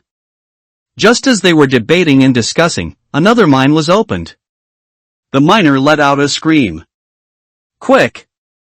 Pour water! The miner shouted loudly from below, and someone immediately poured water down from above. The miner walked up in a sorry state. This mine is gone, there's lava below. Ah! The buyer slapped his thigh, filled with regret. This miner was also dedicated. Just after being pulled out of the lava, he immediately started working again. Come on, next piece. Young Master Sean, this one. We think this one is good. Okay. Sean Hongshua cleared his throat and directly threw out everything in his pocket. I bid 1,000. Oh? The miner said in surprise, this time we're starting the bidding directly at 4 digits. Young Master is generous. Sean Hongshua was just thinking that with his companions' wallets, this mine they had picked out was a sure thing. Suddenly, a voice rang out. 3,000. What? Is there anyone who bids like this? Adding 2,000 directly? Are they crazy? Lava was dug out next to it. Is this some good mine? Sean Hongshua and his companions turned their faces to investigate. The person who called out the bid wore a set of black equipment, the material of which was indistinguishable. Bid. After a while, the shouting miner finally came back to his senses. 3,000. This young man bid directly to 3,000. Everyone looked at them sideways. The one who made the bid had a calm expression. The 2 people beside him, however, were scared stiff. Lu Gu, isn't this bad? Brother Lu, if my brother finds out, we not only snuck out to have fun, but also spent so much money, I'm afraid we'll get our heads knocked. Brother Lu put his hands on his hips. Is his position higher? Or is my position higher? You two better be clear about that. It's you. It's you. Chang'e passed the buck. When that old brother scolds us, I'll say it was all your idea. The 2 failed to persuade him and could only continue watching Lu Yu spend lavishly. Today was originally the 2nd day of the 6th district's construction, and the framework for the residential area had been completed. Lu Yu built through the night and finally felt exhaustion. What was tired wasn't his body, but his spirit. So Lu Yu grabbed these 2 who were originally planning to go to the nether to collect quartz, dug a tunnel directly from underground to sneak away, and came to the 4th district. 2 of them were suspicious individuals with unknown identities, making it really inconvenient to enter through the main gate. Moreover, it was very likely they wouldn't be able to get in. So they used the same trick again and chose to dig a hole. The result was that they dug their way in and arrived at such a mysterious place. Lu Yu cleverly blended them into the crowd, then sealed off their path of entry, pretending nothing had happened. And Lu Yu's idea was, since we're here, why not have some fun? Right at the start, he threw out 3,000 gold coin. 3,000? Lu Yu shrugged. Even though he had designated the 6th district, he still had a balance of 1,000,000, and 3,000 was just a drop in the ocean. Is there any higher? Sean Hongshua looked at the unfamiliar faces that suddenly appeared. His young master Shan was considered a minor overlord in the 4th district, yet he had never seen any of these 3 people. The 3 were wearing leather, black. Leather? Just 3 country bumpkins. How dare they show off in front of him? Sean Hongshua looked back at his companions and said, as agreed, lend it to me. Young Master Sean, you go ahead, our wallets are here to support you. Sean Hongshua gained confidence and raised his hand to bid. 3,100. Lu Yu, the country bumpkin wearing black leather, raised his hand, 4,000. 4,000.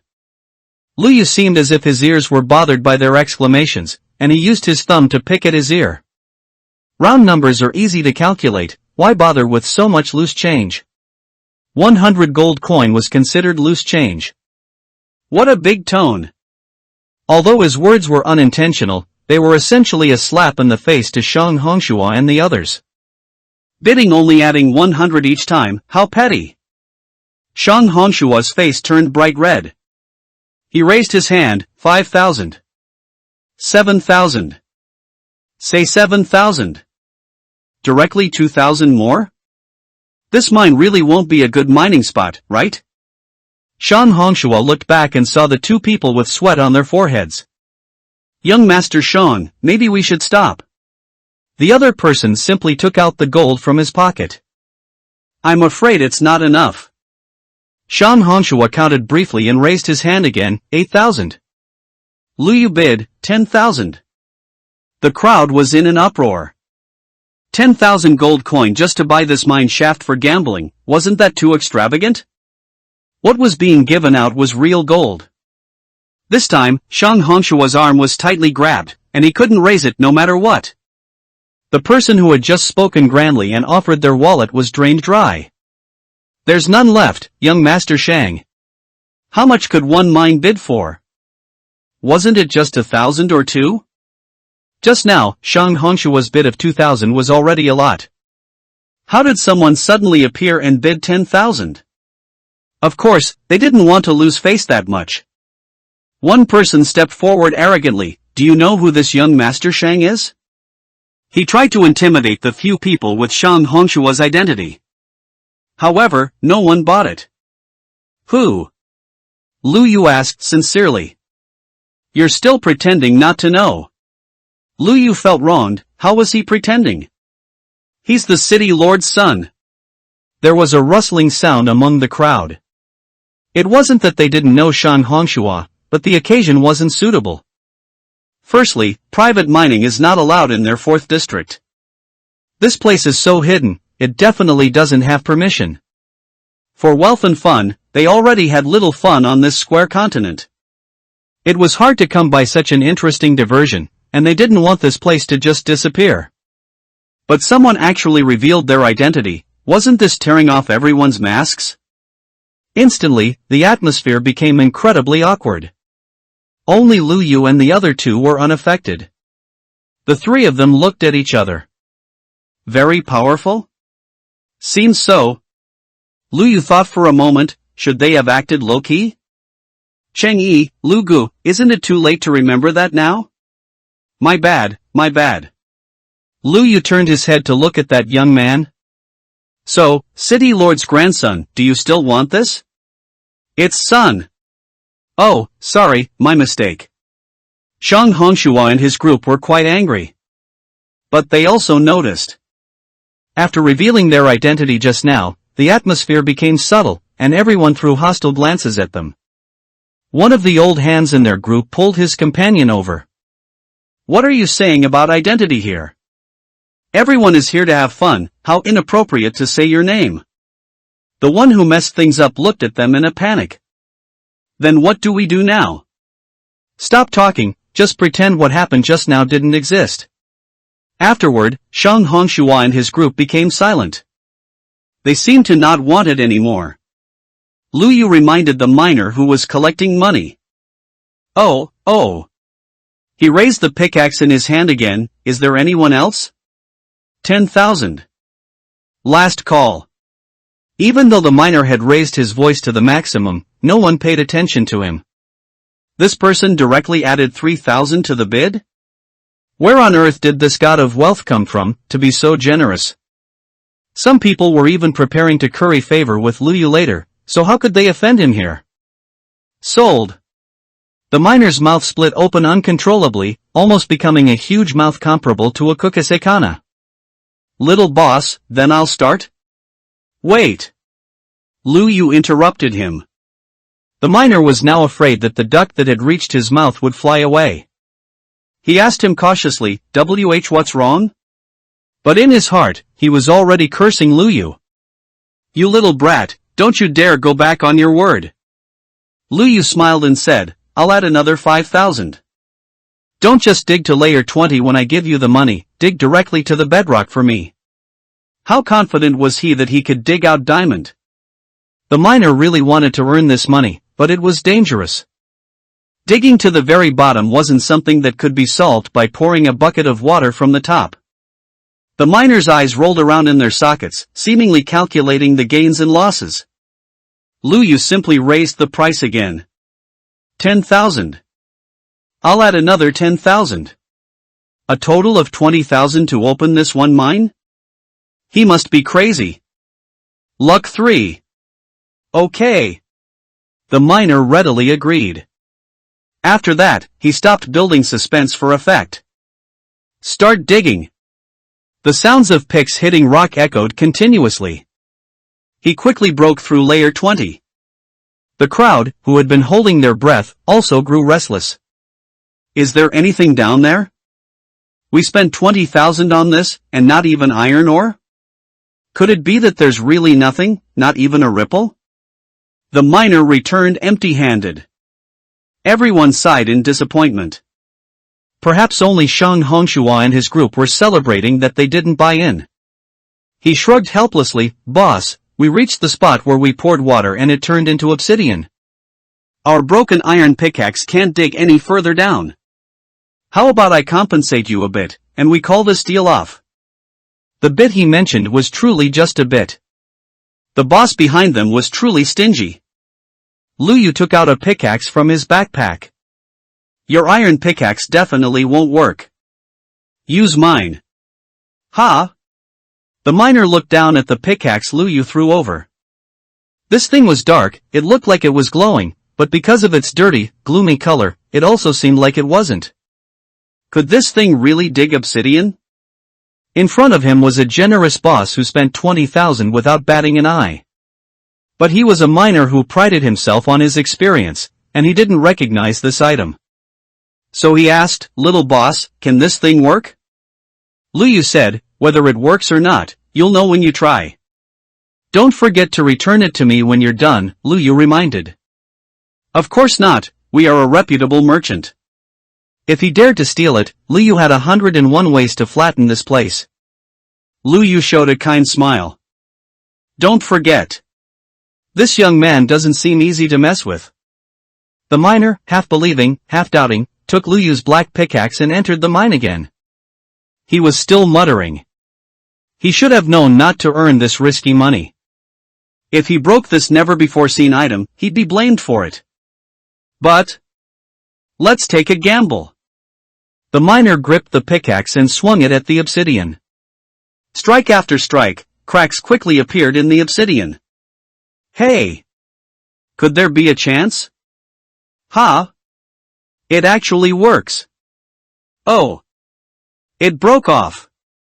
A piece of obsidian disappeared before him and fell into his pocket. You know, this hard obsidian is also quite valuable, but they were limited by not having advanced tools to mine it. So they could only leave it alone. After digging through the obsidian, there was lava on the left. For his own safety, the miner used other blocks to block off the lava on the left. Judging by his technique, among ordinary block people, he was indeed experienced.